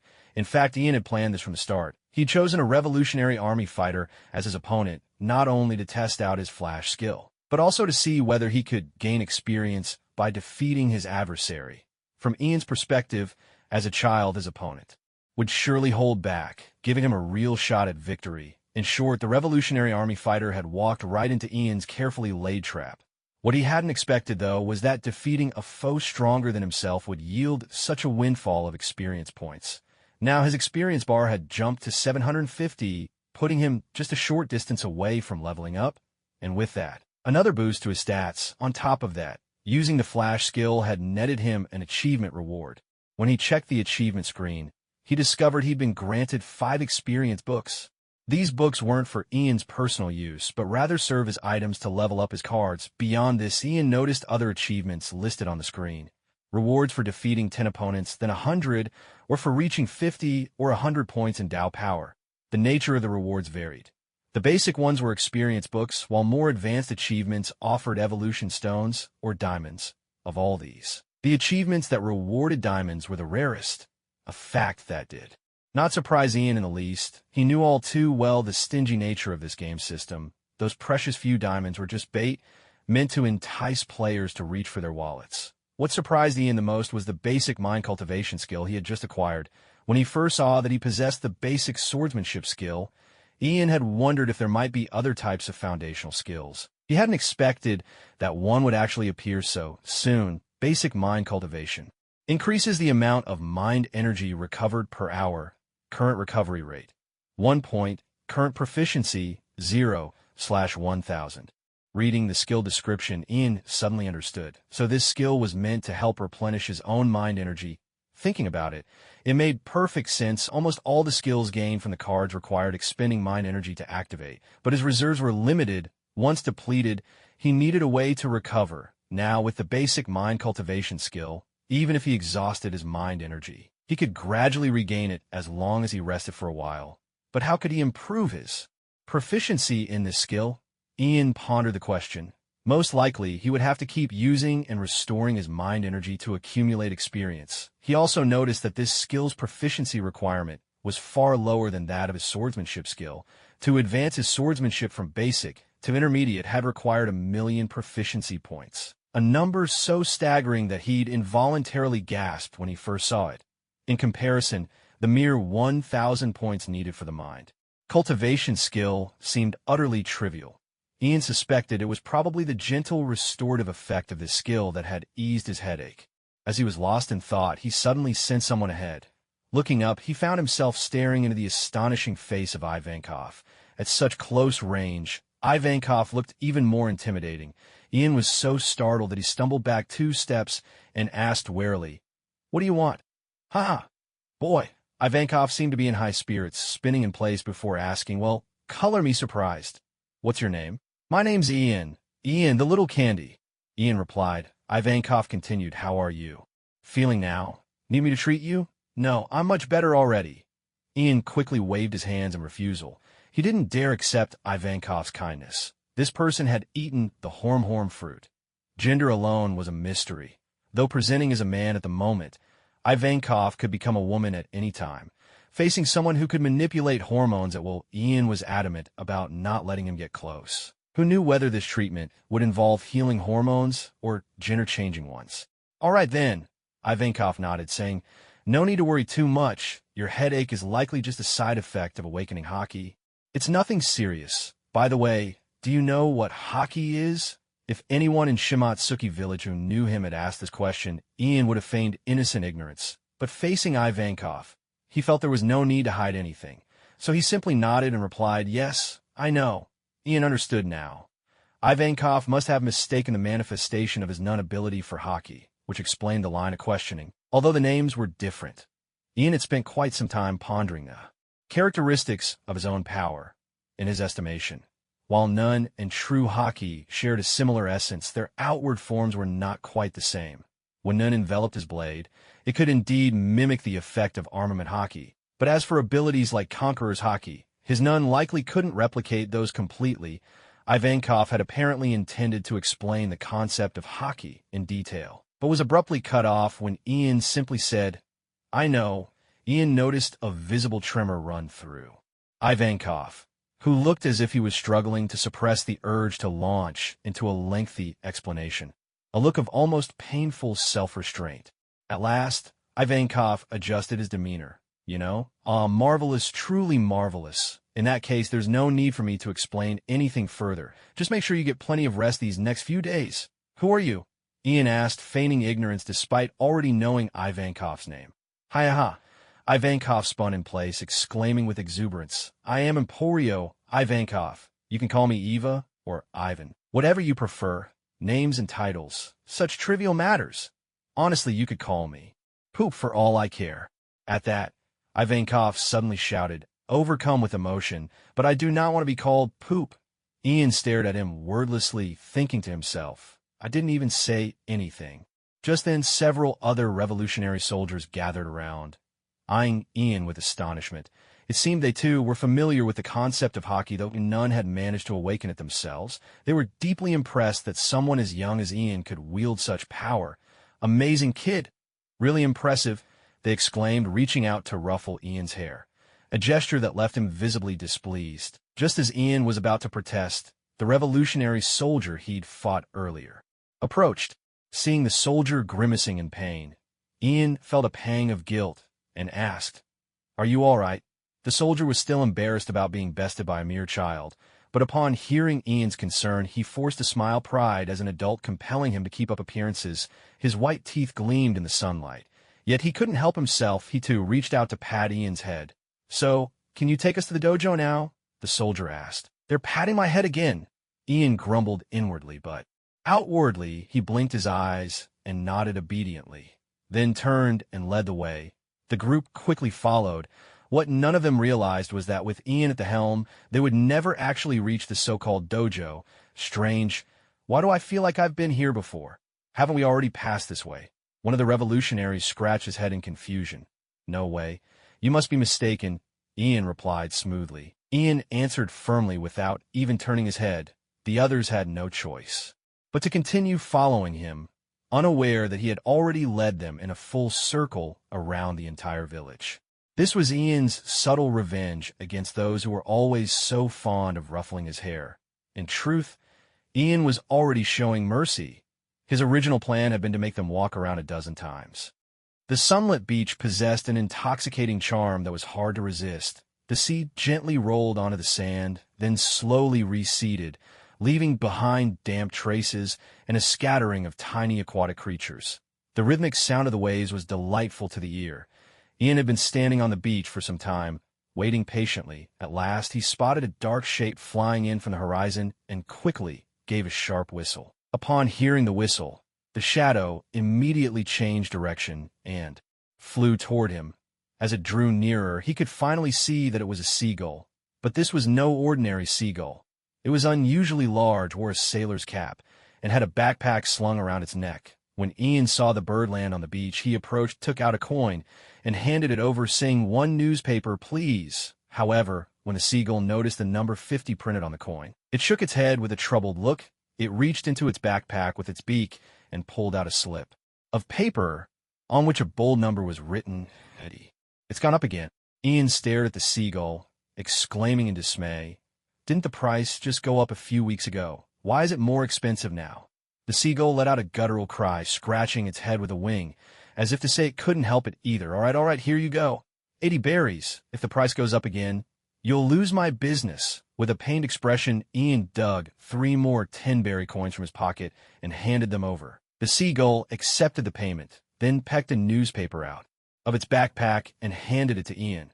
After flapping its wings, the seagull took off, while Ian unfolded the newspaper and began reading as he walked back. The headline was emblazoned in bold print: "Red-haired pirates spotted in the East Blue, red-haired Shanks." Ian sighed. One of the 4 emperors. There's no doubt now. I'm really in the world of One Piece. It had been 3 months since he'd arrived in this world. And with this confirmation, Ian still didn't know whether to laugh or cry. His original name was an ordinary young man from Earth. As luck would have it, his misfortune began on an ordinary outing. He was passing by his usual KFC at exactly noon, feeling a sudden urge to use his phone outside the restaurant to claim some in-game energy for his mobile game. Just as he was about to connect to the Wi-Fi, the large KFC sign suddenly came crashing down, striking him squarely. He figured he must have died, for when he came to, he found himself in an unfamiliar place, inhabiting the body of a 10-year-old boy named Ian. At first, he couldn't figure out where he had ended up. It was just a remote little village cut off from the rest of the world. It wasn't until he suddenly heard the words Pirate King Roger from his master, Koshiro, that he was completely stunned. Only then did he realize he had actually arrived in the world of One Piece. And this place. This was Shimotsuki Village in the East Blue. He could never have imagined that just piggybacking on someone's Wi-Fi would land him here. Sure, he was a fan of One Piece. But for something like this to happen to him personally, it was almost impossible to believe. Is borrowing Wi-Fi such a crime? Can a man catch a break? His mind was a whirlwind of confusion as he walked into the heart of the village. Before long, Ian found himself standing outside a dojo. Waiting for him by the entrance was a middle-aged man with round glasses, long black hair tied in a ponytail, and a gentle, harmless smile on his face. "Master." Ian quickened his pace the moment he saw the man and called out, "Here's this week's newspaper." This man was none other than Koshiro Ian's master. In this world, Ian was an orphan taken in by Koshiro since childhood and taught the way of the sword at the dojo. Koshiro took the newspaper from him and affectionately ruffled Ian's hair, saying with a smile, "You've worked hard." It was meant to be a tender gesture, but although his body was that of a child, his mind was that of an adult. He really couldn't get used to this sort of thing and felt incredibly awkward. Thankfully, Koshiro didn't notice anything amiss. He started reading the newspaper as he walked back into the dojo, with Ian trailing behind. "The Red Air Pirates? What are they doing in the East Blue?" Koshiro muttered, a troubled look crossing his face as he read the news. Ian couldn't help but smirk behind his back. He knew exactly what Koshiro was worried about. Although red-haired Shanks was a good man in the manga, he still bore the name pirate.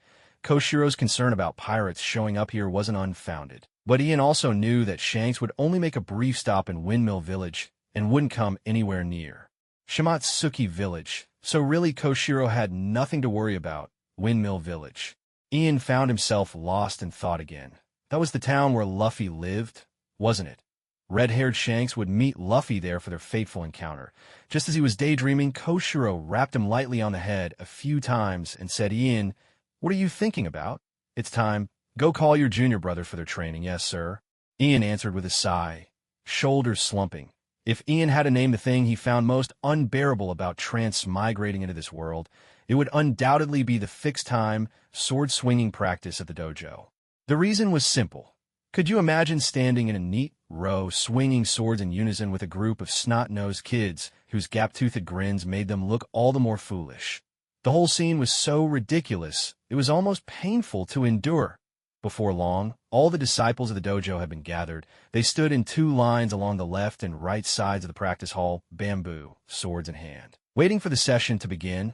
All these children who came to study at the dojo were from Frost Moon Village, and every single one of them was a boy. Looking at the line across from him, Ian saw the usual mismatched assortment, tall, short, plump, and skinny. His own line fared no better. On his left was a little boy wearing thick bottle-bottom glasses. Every time Ian saw him, he couldn't help but think the kid's eyes looked like nothing more than 2 spirals. Next down the line was a bald-headed child, perpetually struggling with a runny nose, sniffling it back up, only for it to dribble out again in a never-ending cycle. Further along stood a curly-haired boy, but his hairstyle truly broke new ground. Like an untransformed Felicia, his hair formed a bald patch in the center, with 2 tufts sticking out on either side like horns. They were all a sorry sight. Crooked and gawky, almost too much to bear.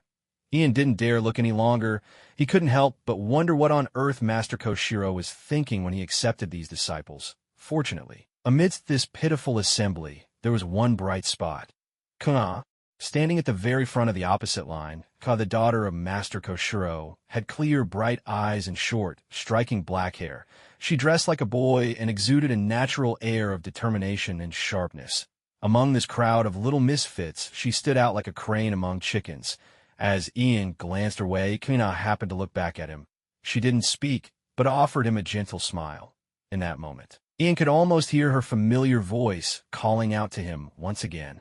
Big brother Ian, as an orphan adopted by Master Koshiro. Ian was a few months older than Kana. In the dojo, Kana was the strongest among them. So much so that even Ian, the eldest, couldn't best her in a match. Even so, she had always called him Big Brother. So even now, after Ian had taken over his predecessor's identity, he still felt a deep fondness for her. Headstrong as she was, Kana had always been a well-mannered child. Just then Master Koshiro's voice rang out, signaling the start of sword practice.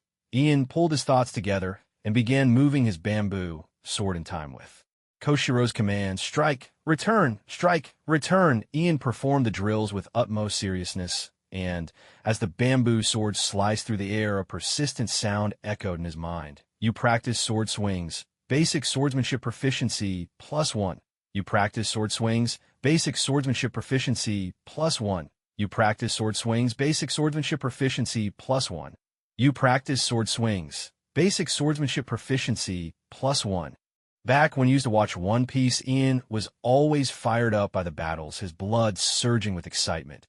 He had also been moved to tears by the bonds between the main characters. Yet setting those feelings aside, the world of One Piece was in truth filled with darkness and cruelty. In this world, Ian's own talent was rather unremarkable. Despite having spent years learning swordsmanship under Koshiro's tutelage, his progress had always been painfully slow.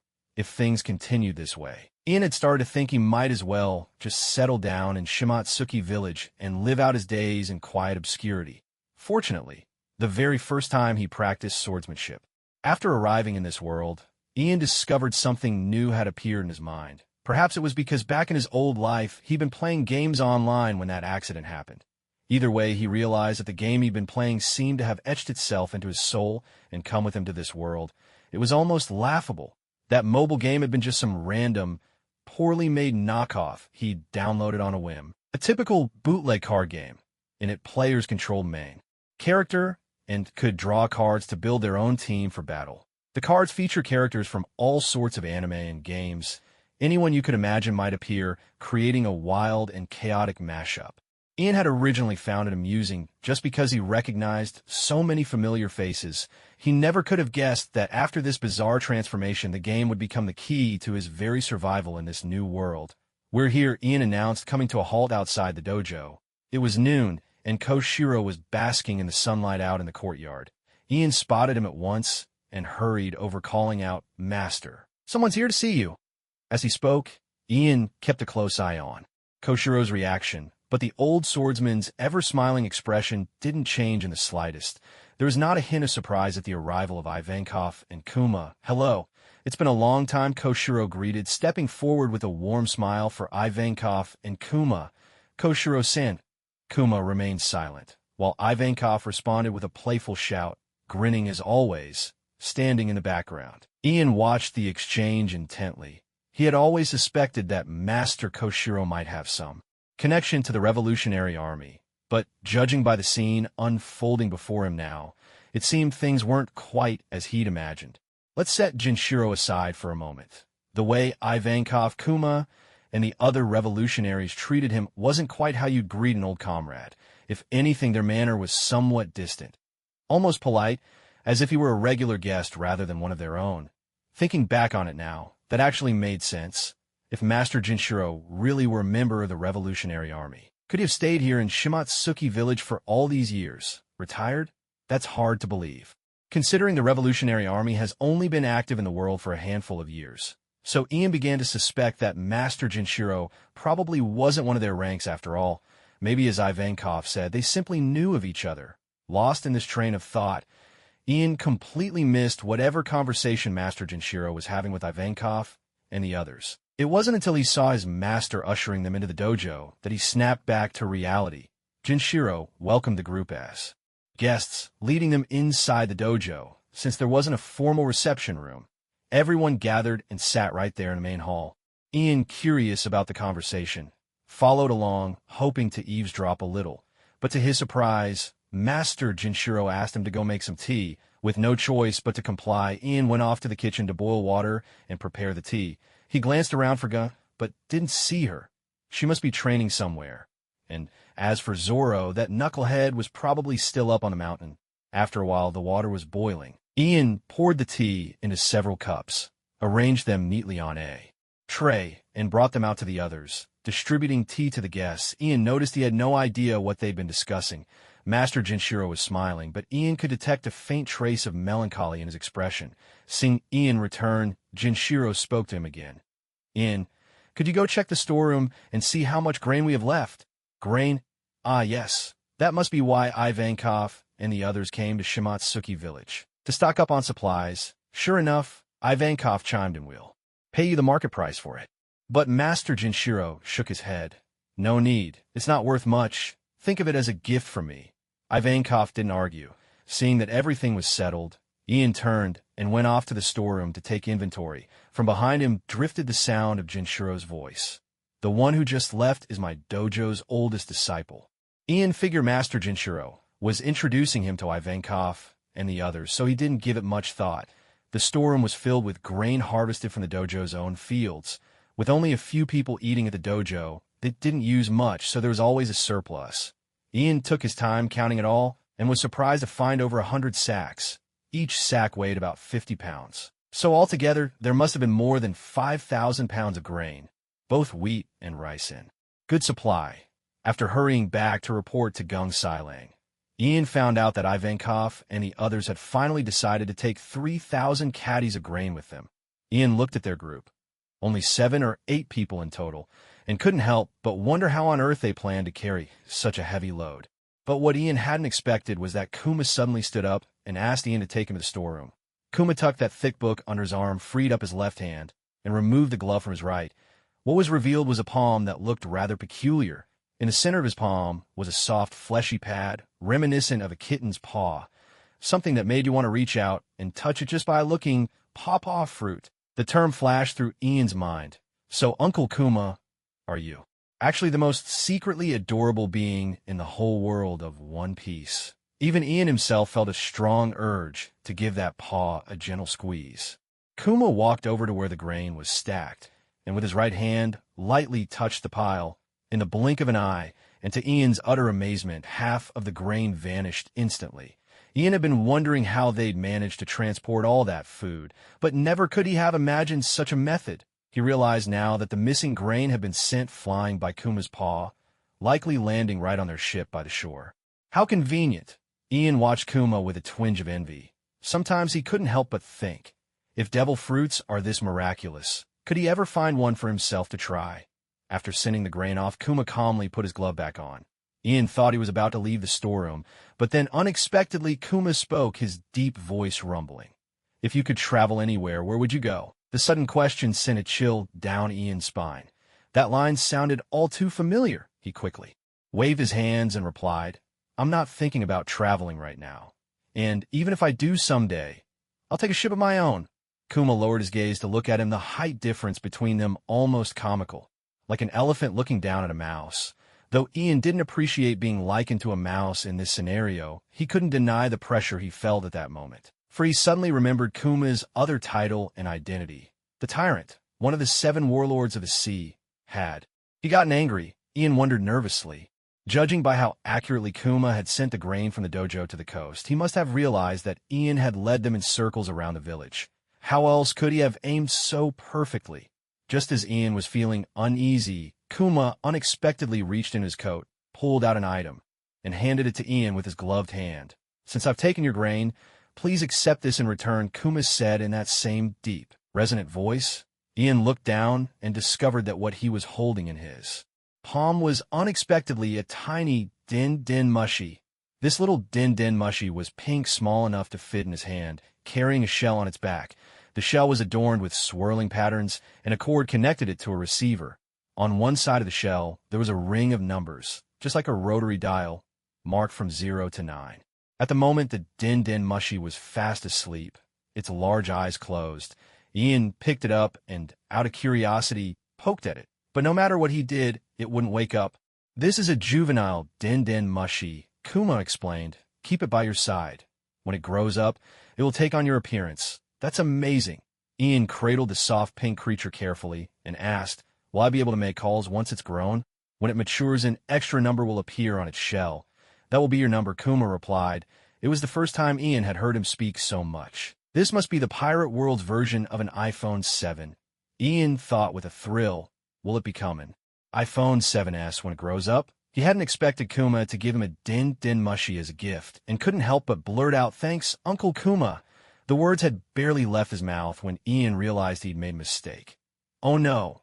Bartholomew Kuma had never introduced himself to Ian. In fact, among all the members of the Revolutionary Army, the only name Ian was supposed to know was Ivankov's. Sure enough, after Ian called him Uncle Kuma, Kuma fell silent, gazing at Ian without saying a word. Luckily, Ian was quick-witted. Tilting his head and feigning innocence, he said, "Uncle Kuma, is it all right if I call you that? I really like your hat. It looks just like a bear." When they'd entered the dojo, everyone had already taken off their cloaks. Now perched on Kuma's head was his signature black and white barriered hat. With that as an excuse, calling him Uncle Kuma didn't seem so strange. Hearing Ian's explanation, Kuma turned away and looked elsewhere, just as Ian was quietly breathing a sigh of relief. Kuma did something completely unexpected. Kuma took off his barriered hat and placed it gently on Ian's head. "If you like it, it's yours," he said. Ian was utterly dumbfounded. What was going on here? He couldn't fathom what Kuma was thinking or why he would give away his own hat. This silent man was always an enigma. Ian could never tell what was on his mind. Kuma walked out, leaving Ian standing there. He took off the barriered hat and stared at it in his hands. The cuteness of it almost comical. He felt as if he had 1,000 words stuck in his throat, but didn't know how to spit any of them out. What on earth? Do people in this world all love giving away hats? Ian wondered if he looked ridiculous wearing it. And, as he imagined himself in the hat, he suddenly felt mortified. But he also understood that the bear was probably being quite kind to him. If the transponder snail was a gesture of thanks for the food the dojo had provided, then this barrier hat must be a personal gift of gratitude. With no other choice, Ian put on the barrier hat. When he returned to the dojo, Ian heard laughter coming from inside, which surprised him. He honestly couldn't imagine that Master Kushru, a man of such tradition, could actually get along so well with Ivankov. Stepping inside, Ian said to Kushmaster, "It's done. In that case, it's time for us to take our leave as well." Ivankov got up from the floor and pulled his hood back over his vibrant purple hair, hiding his explosive hairstyle once more. Kuma and the other revolutionary soldiers did the same, bundling themselves up tightly. Kushru was still staring in surprise at the hat on Ian's head. Only when he heard Ivankov announce their departure did he snap out his thoughts and ask, "Won't you stay a little longer?" No, it's better not to linger in the village, Ivankov replied. We'll wait by the shore for our ship to arrive. Kushru nodded and turned to Ian. See them off, will you?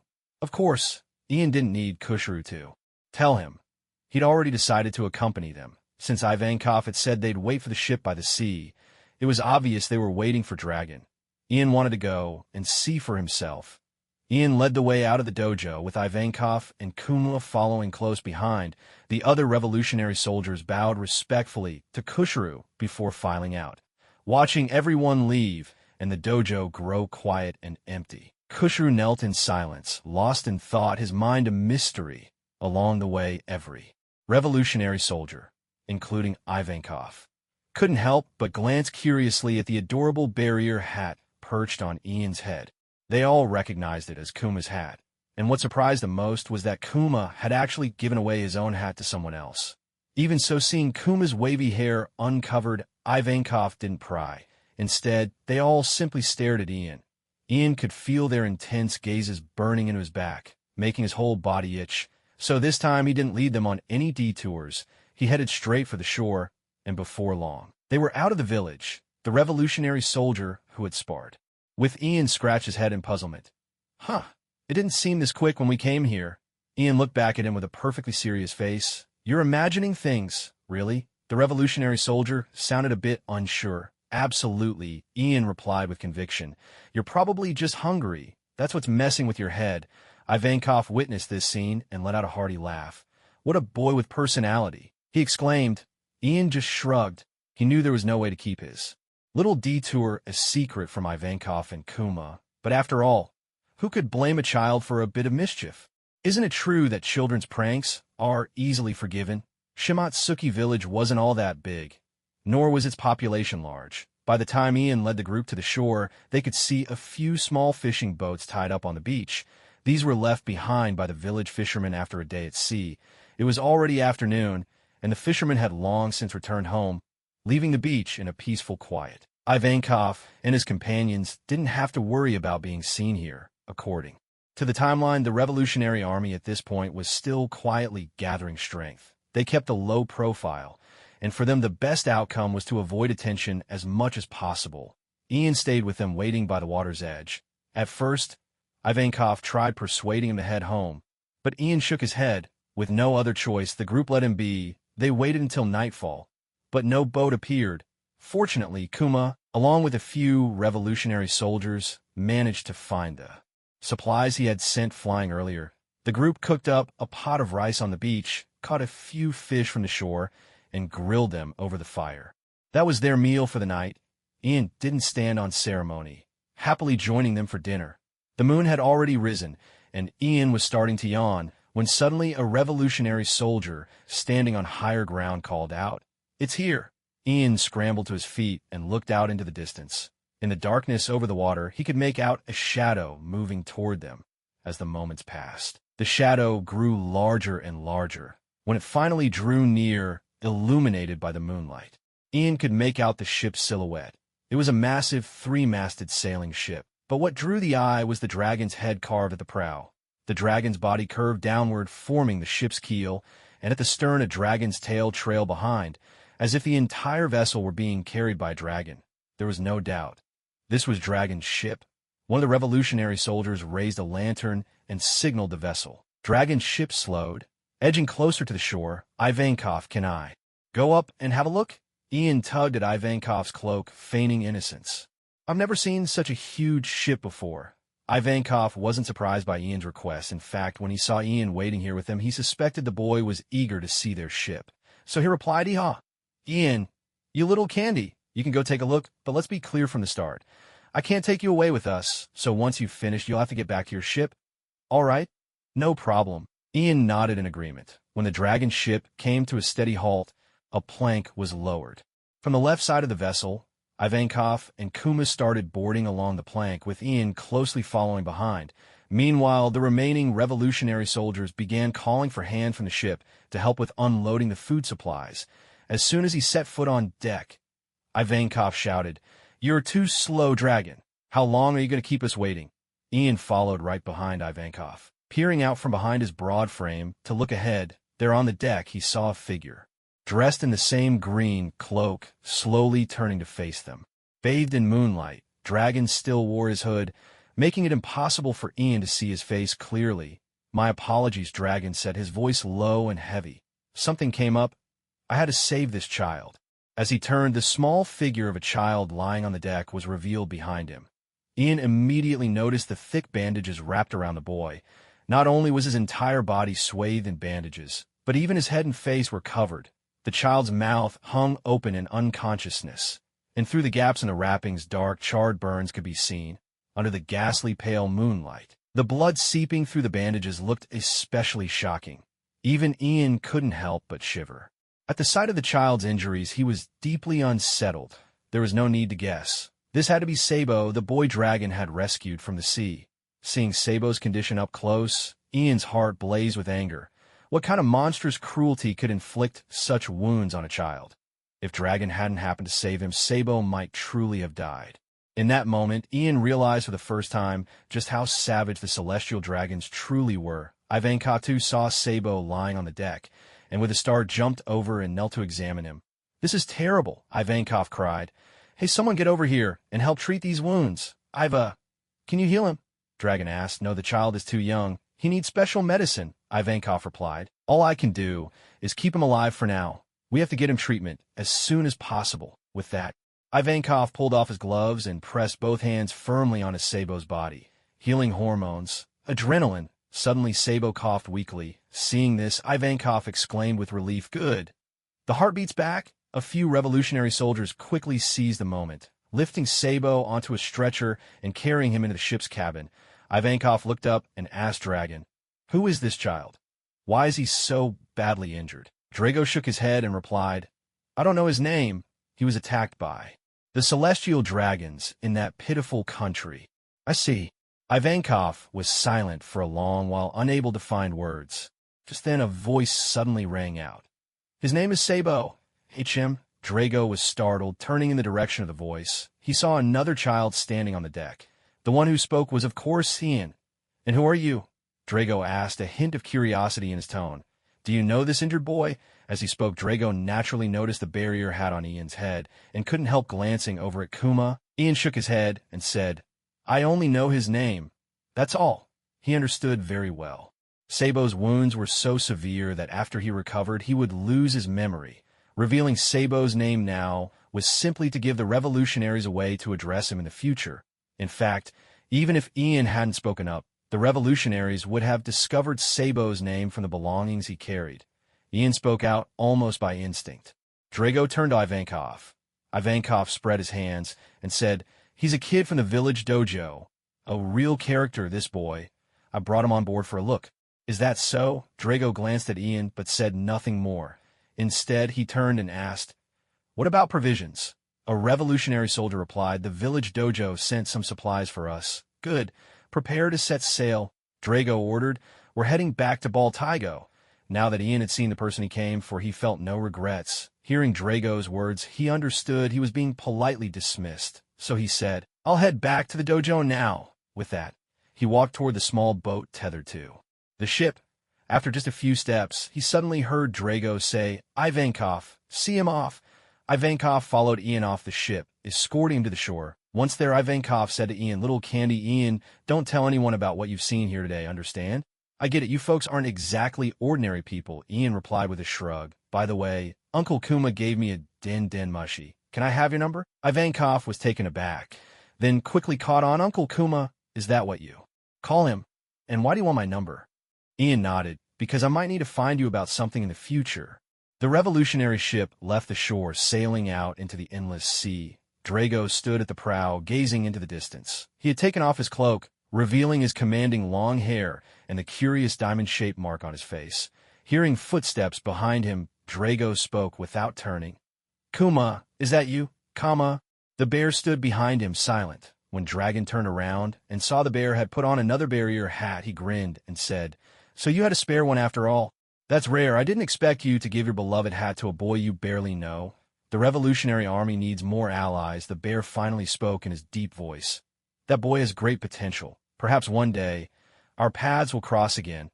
"You're absolutely right," Dragon replied. Lifting his gaze to the star-filled night sky, we must keep gathering strength. When the Revolutionary Army becomes as numerous as the stars above, we'll be able to ignite a fire that sweeps across the land. The journey is long. It may take 10 or even dozens of years. By then, we might be old or gone, and everything will rest on a younger generation. Bear, I have a task for you, Dragon said, his tone growing serious after his reflection. This won't be easy, but someone must do it. The bear simply looked at Dragon, saying nothing. 11 years ago, the pirate king, Joel D. Roger, was executed in Lowtown here in the East Blue. Dragon continued. The world government intended to use his death to intimidate the increasingly rampant pirates. But they never imagined Roger's final words would have the opposite effect. In the years since more pirates have appeared on the Grand Line, and the Navy alone can no longer keep up. According to my sources, they're now discussing the formation of the 7 warlords of the sea, planning to use pirates to balance other pirates. This is a golden opportunity. I want you to become one of the 7 warlords. Are you asking me to use the title of warlord to gather intelligence on the world government? The bear asked. That's right. And if possible, I want you to find a way to get close to one person, Dragon said with grave determination. Vegapunk, the genius scientist of the world government. I'm very interested in him. At this, Dragon turned once more to gaze out at the sea. From that moment, you'll need to minimize all contact with the Revolutionary Army. Every decision and action will be yours to make alone. When do I set out? The bear asked after a moment's silence. Very soon you'll leave the ship along the way, Dragon said. The Revolutionary Army can't offer you any help. You'll have to rely entirely on your own strength to claim your place among the 7 warlords. Do you need to say goodbye to Ivankov? No, that's all right. With that, Kuma hugged his book close, turned around, and headed back into the ship's cabin, leaving Dracula alone, quietly gazing out at the vast, endless sea before him. After seeing off Ivankov, Kuma, and the others, Ian returned to the dojo under the gentle light of the moon. Zoro was there too, balancing a large stone on his head as he tried to mimic Ian's squats, counting out loud, 580, 581, 582. Not far from him was Kuna, wielding a bamboo sword and relentlessly striking at an upright target. It was clear she had been practicing for some time. Her whole body was slick with sweat. When she noticed Ian had come back, Kuna called out to him from afar, "Big brother Ian, where did you go today? I didn't see you around at all." At that moment, Zoro put down the stone and walked over to stand with Kuna. "Big brother Ian, I ate your dinner along with mine." He didn't get to finish his sentence before Ian approached, and both of them immediately noticed the bare-eared hat perched atop Ian's head. Puffed. Zoro couldn't hold back. He pointed at Ian's head and burst into laughter. "Wahaha! What a weird hat you've got on." It wasn't just him. Kuina's expression turned odd as well. She looked like she wanted to laugh, but was desperately trying to stifle it. Ian was fuming.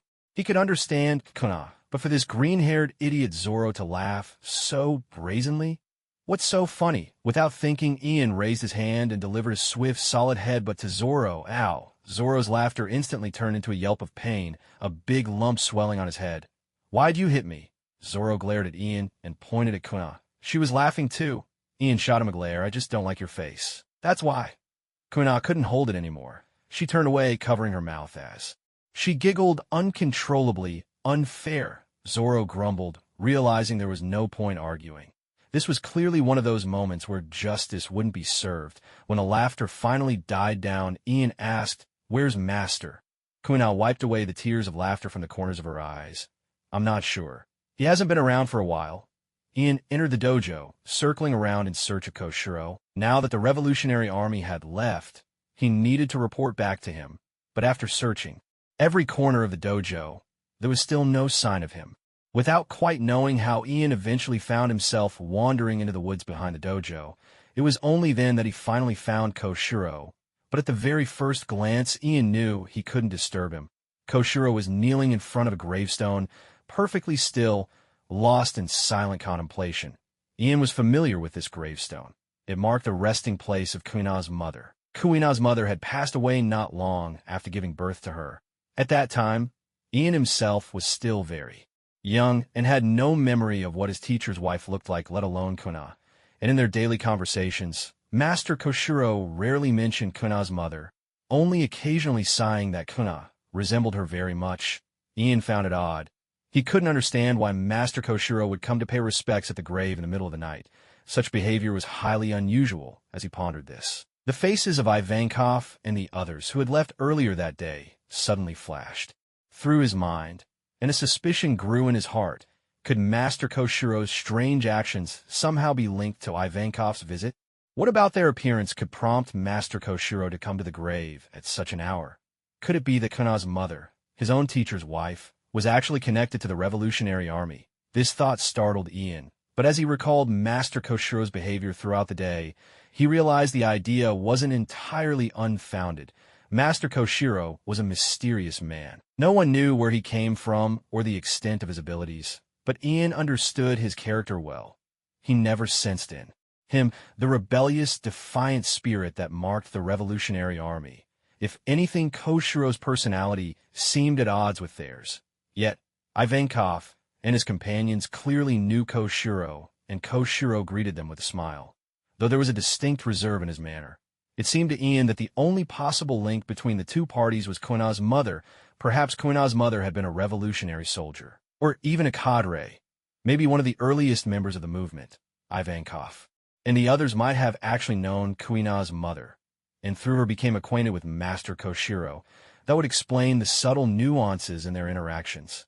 The more Ian turned this over in his mind, the more plausible it seemed. Quietly, he made his way back. Since Master Koshiro chose not to speak of it, Ian wouldn't ask. There might be secrets or painful memories behind it all, and Ian had no wish to tear open old wounds for his master. It was best to act as if nothing had happened. Back at the dojo, Ian returned to his room. On his desk sat the little pink din mushi that Kuma had given him. At the moment, the tiny creature had its eyes closed and was fast asleep. Ian tried to poke at it to see if it might react, but it remained unresponsive. With a half-smile, Ian decided to wash up and turn in for the night. Night had fallen, and under the moonlight, the tranquil village of Frostmoon basked in a peaceful serenity. The events of the day had been nothing more than a fleeting episode for this small village. When the sun rose and a new day began, life would simply return to its usual rhythm. The next morning, Ian woke up early as always. After leaving some vegetable leaves and weeds for the little din mushi, he put on his barrier hat, called for Zoro, and began another day of training. They jogged around the village, with Ian constantly having to redirect Zoro, who lost his way at every turn. When the run was over, they headed into the woods on the mountainside to practice sword swings and strength exercises. Once these routines were finished, Ian found a length of rope and tied a stone to one end, suspending it from a tree branch by itself. Gripping his bamboo sword in his right hand, he used his left to hurl the hanging stone forcefully forward. Thanks to the pendulum's motion, the stone quickly swung back toward Ian. He stood perfectly still, waiting. Just as the stone was about to crash into him, Ian tried to activate his flash technique. And then, thud! The stone smacked him square in the face. It hurt like blazes. Ian clutched his nose, feeling as though it might be bleeding. A sharp, numbing pain spread across his face. He hadn't expected to fail yet again. Timing the flash technique really was a tricky business. Indeed, this was the method Ian had devised to practice his flash skill. The technique itself was powerful, but it had a significant flaw. It was entirely passive, only usable at the precise moment of an incoming attack. It couldn't be triggered at will. Lacking a real opponent, Ian had come up with this solution. Let the suspended stone swing toward him, simulating an enemy's strike. It's human nature to flinch away from danger. The instinctive first reaction to an attack is to dodge. If Ian wanted to overcome this subconscious fear, he'd have to push himself through relentless training.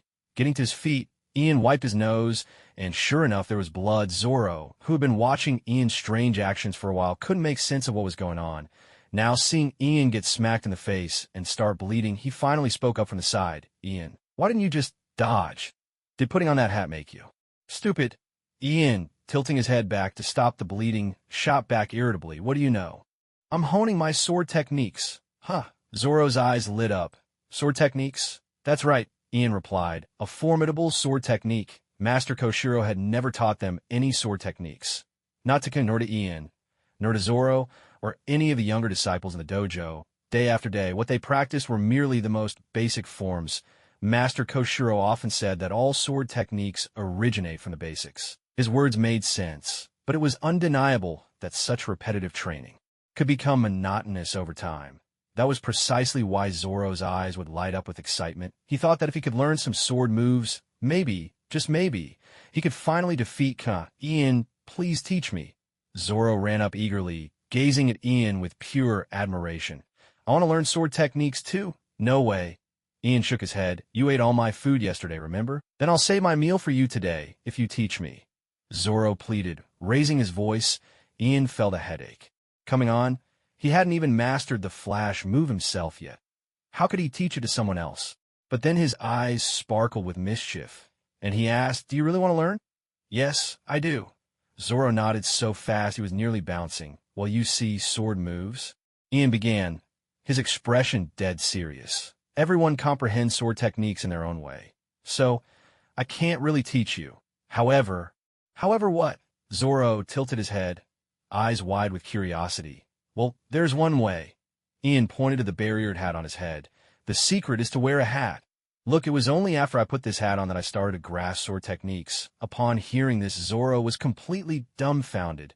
Ian felt rather pleased with himself. That moss-headed blockhead was always laughing the loudest at his hat, making it so hard for Ian to keep his dignity as the older brother. Now let's see him laugh. Making up some grand-sounding reason for his actions was the tried-and-true method for dealing with kids. But before Ian could bask in his triumph, Zoro suddenly blurted out in a dazed voice, no way. I'm not wearing that. It looks ridiculous. Ian almost spat out blood in exasperation. Was he really being roasted by Zoro, of all people? Without thinking, he gave Zoro another solid headbutt. He realized that hitting Zoro was starting to become a habit of his. Ignoring the green-haired fool clutching his head and howling in pain, Ian stood up and resumed his own training. For the entire morning, he lost count of how many times he was struck by flying stones. His face was battered beyond recognition, and the number of times he successfully triggered the flash move was pitifully low. Still, it wasn't all for nothing. Practicing flash was actually a way to exercise the most fundamental skill of none. Since activating flash required a significant amount of none, each attempt improved his mastery a little. More importantly, Ian was beginning to truly sense the power of none. After a night of rest, his Nen energy had fully recovered to its maximum of 15 points. If he didn't control it, he might use it all up in a single burst. So he tried to regulate the output of his Nun, and to his surprise, it worked. It was entirely up to his will, making the control even easier than he had anticipated. Through experimentation, he discovered that the minimum Nun required to activate the flash skill was actually 2 points. One portion wrapped itself around the blade of his sword, while the other clung to his own body. That instantaneous movement demanded an explosive burst of strength from his muscles, and this is exactly what the attached Nen provided. When the flash skill was successfully triggered, Ian could swing his sword with a speed surpassing his usual limits, all thanks to the Nun's empowerment, allowing for an instant counterattack. If he had wielded a real sword instead of a bamboo one at that moment, the speed would have created a gleaming flash of steel, the very origin of the skill's name. Although he could now regulate his Nun output, sensing the right moment to strike remained elusive. After all, a stone was still just a stone. If faced with an actual opponent, their attacks might vary in speed, making the timing of his own moves even more challenging. For that reason, Ian knew he had to keep training relentlessly. After several uses of the flash skill, Ian quickly ran out of Nun and was forced to stop. He let out a regretful sigh.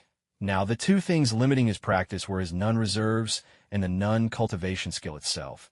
If only he could increase both his Nun capacity and recovery speed, he could train for longer stretches. Zoro, though busy with his own training, had been watching Ian's every move since earlier, the first time he saw Ian successfully perform the flash skill. The stone in Zoro's mouth dropped straight down and nearly landed on his foot again, mouth agape in astonishment. Zoro couldn't believe Ian had truly mastered a sword technique.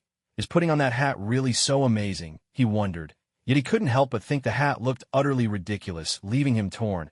When Ian finally stopped, Zoro called out, "Big brother Ian, are you trying to cut through that rock? It doesn't look possible to me." At this point, Ian felt mentally exhausted, a dull ache throbbing in his head. He knew it was the lingering effect of draining his Nun, though it was much milder than the day before. Hearing Zoro's question, Ian shook his head and replied, "Splitting a stone? That's nothing. There are people in this world who can cut through steel. What? People that strong actually exist, Zoro exclaimed in shock. This world is vast. There's all kinds of people out there, Ian answered with a smile, then stood up and said, "Come on, let's go home for dinner." On the way back, Ian realized his whole body felt limp and powerless. Without hesitating, he climbed onto Zoro's shoulders and let Zoro carry him back to the dojo, justifying it with the excuse of extra training. To Ian's amusement, Zoro, the blockhead, actually believed him. He hoisted Ian onto his back and dashed all the way back to the dojo. The injuries on Ian's face startled even Kana, who quickly fetched medicine to tend to his wounds. After the treatment and a meal, Ian couldn't hold out any longer. He simply lay down in the dojo and drifted off into a deep sleep, his breathing steady and peaceful. What Ian didn't know was that, all because of his earlier words, saying that someone could cut through steel, Zoro had gone to seek out Master Koshiro after dinner to ask about it. Master, I heard that there are people in this world who can cut through steel. Is that true?" "Yes, it's true," Master Koshiro nodded. Standing up, Koshiro took out a sheet of paper and said, "Watch this closely." Then he tossed the paper into the air. Before it could fall, he drew his sword and swung at it. And yet, the sheet of paper floated gently to the ground, completely unharmed. "Master, you didn't cut through it at all," Zoro blurted out, baffled. "Listen carefully, Zoro," Koshiro said with a smile. "There are indeed swordsmen in this world who cannot be cut by anything, yet they can still cut through steel with the very same blade. The true strength of sword is the power to protect what you wish to protect, and to cut what you wish to cut. To me, a sword that cuts through everything isn't truly a sword. Do you understand?" Koshiro asked. Zoro stared blankly at his teacher. "Master, I want to become a swordsman who can cut through anything." A bead of sweat rolled down Koshiro's forehead. "Zoro, did you understand a single word I just said?" Of course, Zoro couldn't grasp the meaning at that moment. However, the conversation between Ian and Koshiro planted for the first time a longing in Zoro's heart for the world beyond. "One day, I'll set out to see and meet those amazing people. I know I will." Time slipped by quietly, so calm it wouldn't disturb a soul. Before anyone noticed, more than 10 months had passed. Inside the Isshin dojo, a group of younger disciples sat in 2 rows, hands resting on their knees, eyes wide with astonishment as they watched 2 figures fiercely dueling in the center. Needless to say, the 2 locked in battle were Zoro and Kana. Ian sat to one side, observing their match. By now, it had been a year since Zoro came to the dojo. Compared to when he first arrived, a wild child who fought with brute force like a boar, he had transformed into a formidable 2-sword-style swordsman. No one in the dojo made a sound, only the sharp, rhythmic clatter of bamboo. Swords echoed through the air as Zoro and Kuina exchanged blow after blow. They had already crossed swords over 100 times, both unleashing their full strength in this fierce contest. Having trained with Zoro every day, Ian was well aware of how much Zoro had changed. At first, Zoro would be defeated by Kana in just a couple of moves, but now, after such a long bout, neither had managed to claim victory. This silent progress made Ian nod to himself in quiet approval. Yet despite Zoro's growth, Kuina had become even stronger. Just as everyone thought the duel would continue for some time, Kuina suddenly ducked her head and, gripping her bamboo sword with both hands, lunged at Zoro in a forceful thrust. The moment Zoro saw her move, he hurriedly raised his sword to block, but Kuina's thrust was nothing more than a feint. It drew Zoro into reacting, leaving him open. Seizing the opportunity, Kuina shifted into a high overhead strike and landed a solid blow right across Zoro's face. A fresh red mark appeared on Zoro's cheek. Kuina's technique packed a real punch. This wasn't the first time she had left him with a stinging crimson streak on his face. 1 point. That's it. Kuina wins. Instructor Zosuk announced, his voice ringing out, 2,000 wins, 0 losses. Now that the outcome was clear, Ian couldn't help but sigh. Over the past year, Zoro had challenged Kuina relentlessly. Every time he felt even a hint of improvement after training, he would insist on another match. They had fought 2,000 times in a year, on average 5 or 6 matches a day. Ian truly wondered where Zoro found such tenacity, with so many challenges. It wouldn't be surprising if Zoro had won a few, but he hadn't scored a single victory. Ian was beginning to understand Zoro's mindset. Losing to a girl was a blow to his pride, and losing so many times was even more humiliating. Still, this stubborn fool never gave up. Anyone else would have been crushed long ago. Damn it, Zoro muttered as he shakily pushed himself up from the floor. Kuina pointed her bamboo sword at him, a playful smile tugging at her lips. You really are weak, Zoro. How can you be so useless? You're supposed to be a boy. The younger students in the dojo whispered among themselves, saying, Zoro's not weak at all.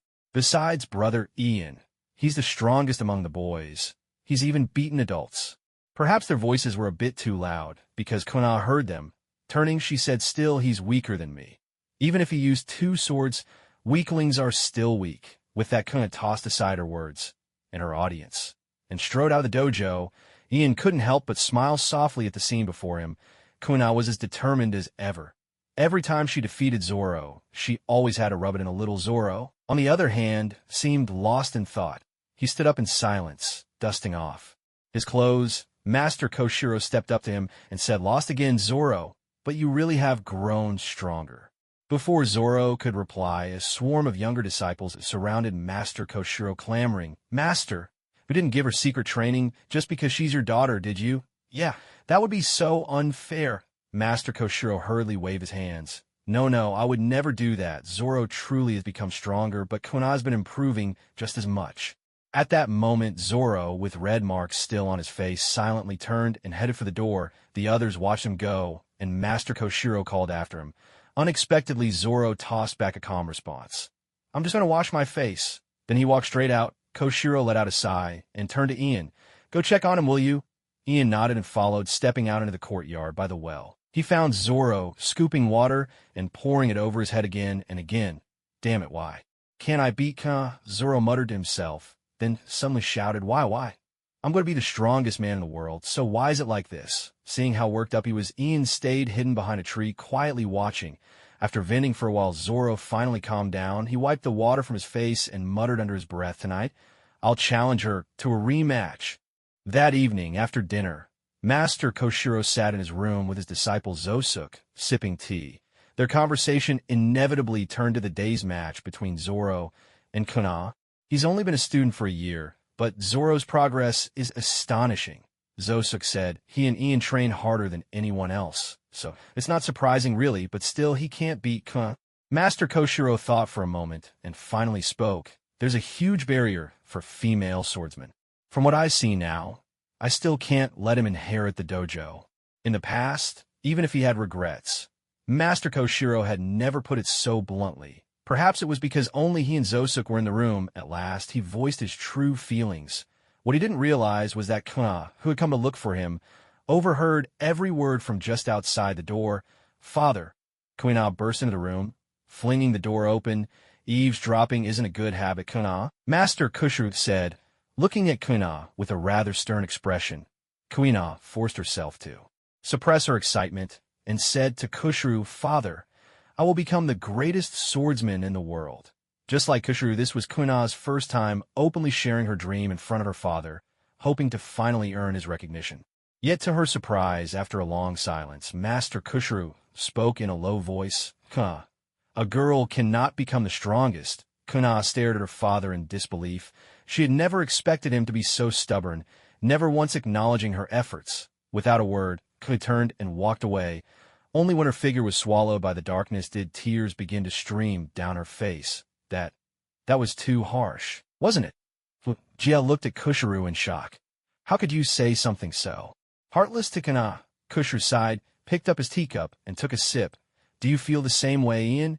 Ian stepped out from behind the tree. He had witnessed the entire scene, and being discovered by Koshiro didn't surprise him.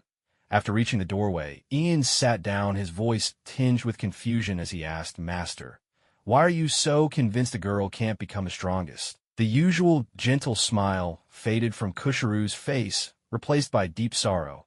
He began, Did you know not? Only does Kuina look just like her mother, but her determined spirit is exactly the same as well. I know her dream, to become the greatest swordsman in the world. But how does one become the strongest? Beyond the limits of her body, she would have to constantly challenge stronger opponents over and over if anything were to happen to her than I. I've already lost her mother. I can't bear to lose my daughter too. Koshiro gazed up at the ceiling. I don't want her to become the best in the world. I just want her to grow up safe and sound. Ian noticed the faint shimmer of tears in Kusharu's eyes. The weight of those words hit him harder than he expected, for he finally realized that Master Kusharu was not the rigid traditionalist he had imagined. His claim that girls could never be the strongest was, at its core, just an excuse, a way to keep Kuna close to avoid losing her as he had lost her mother. This was the most profound love a father could have for his daughter, and no one could say Kusharu was wrong in that moment. Ian found himself at a loss for words. All he could do was rise to his feet and say, "Master, I'll go check on Kusharu," said nothing, but his silence signaled his approval. Ian quietly closed the door behind him and stepped outside. He had originally planned to go out and look for Kana, but to his surprise, he saw her from a distance, running toward the warehouse. Out of curiosity, Ian quietly followed behind her. A moment later, he saw Kana emerge from the warehouse, gripping a sword in her hand, a real blade. Having spent so much time at the dojo, Ian instantly recognized what she was holding. The famed sword, Wado Ikamanji. The blade was pure white with a matching white sheath and hilt. Though it was usually kept in storage, it was said to be a keepsake from Kana's mother, a sword that belonged to Kana herself. On this late night, seeing Kana heading out with that sword in hand, Ian couldn't help but sigh. He knew exactly what was about to happen. Part of him had hoped that his presence might somehow change the course of events, but in the end, fate was not so easily swayed. What was meant to happen would happen regardless. Zoro and Kuna were about to face each other for their 2001st duel. So be it, Ian thought. He decided to follow along, to witness the moment when the two of them would make their solemn promise. Tonight, the full moon cast its brilliant light over the land, making everything appear clear and distinct. On a vast grassy field outside Shimatsuki village, Zoro and Ka stood apart, swords in hand, eyes locked on each other. Not far away, hidden among the trees, Ian watched the scene unfold from a distance. At last, the duel began. From Ian's vantage point, the round moon provided a luminous backdrop to their clash. Bathed in moonlight, the two figures weaved and collided, their blades flashing as they attacked and defended, moving with a fierce and graceful intensity. There was a strange beauty to their combat. Yet only the two duelists knew the true peril of this fight. Gone were the bamboo swords, replaced now by sharp, real blades. One careless move could mean serious injury. Perhaps it was this very danger that made their battle all the more cautious and earnest. After dozens of exchanges, Zoro was already out of breath. His greatest achievement so far had been to slice off a single lock of Kuna's hair. By contrast, Kuna showed hardly any sign of fatigue. Holding two real swords at once must be heavy, right, Zoro? Kuna taunted, pressing him further. "You really are still so weak." Stung by her words, Zoro let out a defiant shout and charged at her. But Kuna had provoked him on purpose. His opening was plain to see. Seizing her chance, she darted forward, flicked her blade upward, and sent both of Zoro's swords flying from his grip. Thrown off balance, Zoro stumbled and fell backward, while Kuna spun her sword once, then drove it into the ground right beside his ear. "You lost again. 2001 defeats, 0 victories." Kuna laughed. Lying on the ground, Zoro pressed his hands to his face and growled in frustration. Damn it! Damn it! He had lost again, and once more. The sting of defeat left him on the verge of tears. Yet Kuna gazed at him in silence for a moment before suddenly speaking up. "I'm the one who feels like crying out of frustration." Zoro looked up in surprise, lowering his hands, and saw that there was a faint shimmer of tears at the corner of Kuna's eyes. She spoke in a subdued voice. "Girls become weaker than boys as they grow up. You can see that with Brother Ian. He hasn't sparred with me in ages. It's not that he doesn't want to, but that I don't want it anymore, because I know he might have already surpassed me. And you too, Zoro. You'll catch up with me soon enough." Kuna lifted her head to the sky, fighting to keep the tears from falling. "Father told me. He said a girl could never become the world's strongest swordsman. I know that. I've always known that. You're lucky, Zoro, because you're a boy. I want to be the world's greatest swordsman too, but..." Kuna placed her hand over her chest. "Even my body is starting to change." Zoro, witnessing this, couldn't help but blush furiously. If only I could become a boy too." Kuna lowered her head, and at last the tears she held back began to flow. That was the final straw for Zoro. He shouted, "You've already beaten me, so stop complaining. That's just not fair. You're my goal. You know, what's all this about boys and girls? When I finally defeat you, are you going to use that as an excuse too? As if my victory wouldn't be from my own strength. Am I training my heart out for nothing then, Zoro? Kuina looked at him in astonishment. Don't ever say that again. Zoro strode up to her and stood right in front of her. Promise me one day, either you or me, one of us, will become the world's strongest swordsman. Let's see who gets there first. Kuina stared at Zoro, stunned by how serious his gaze was, more earnest than she'd ever seen before. Zoro reached out his hand to her, inviting her to shake. A smile broke out across Kuina's face as she brushed the tears from her eyes and muttered, "Idiot, you're still so weak." And yet she reached out, and the two of them clasped hands tightly.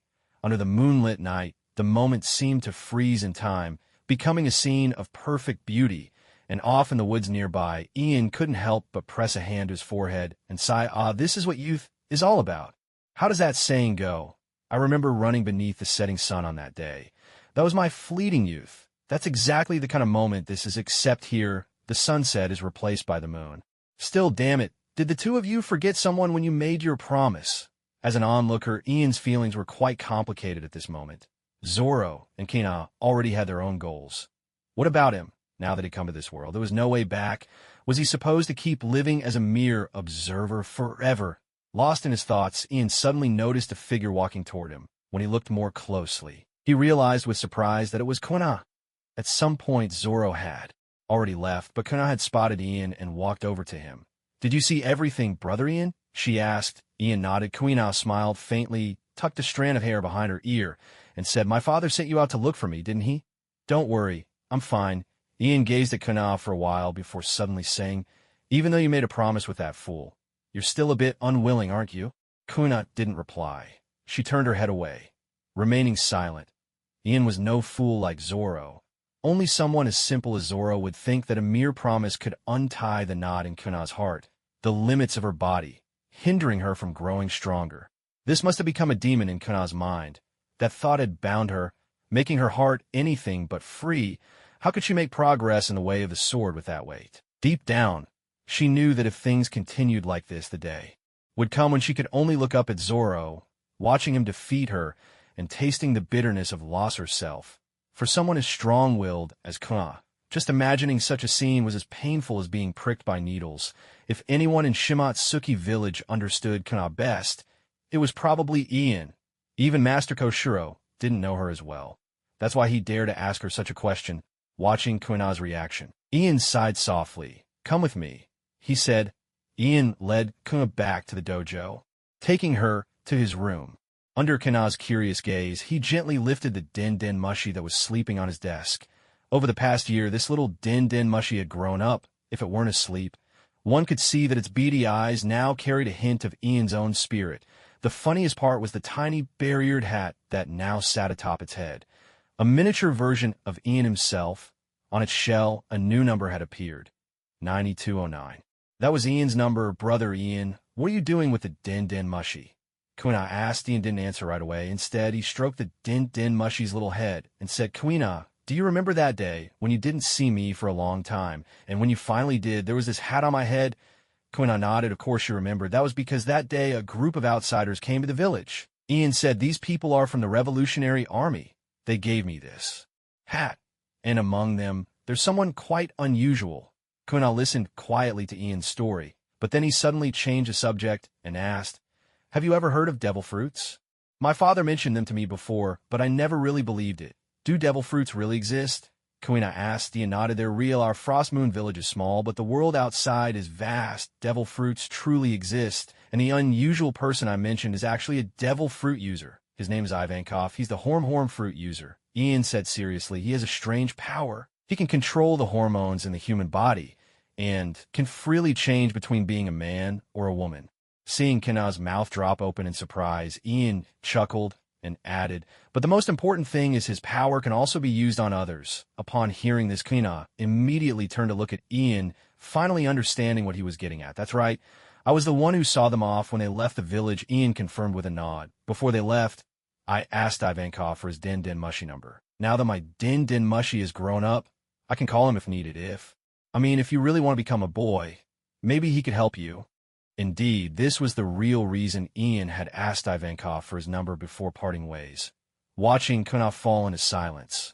Ian let out a sigh and said, "We may not be related by blood, but I've always thought of you as my real sister.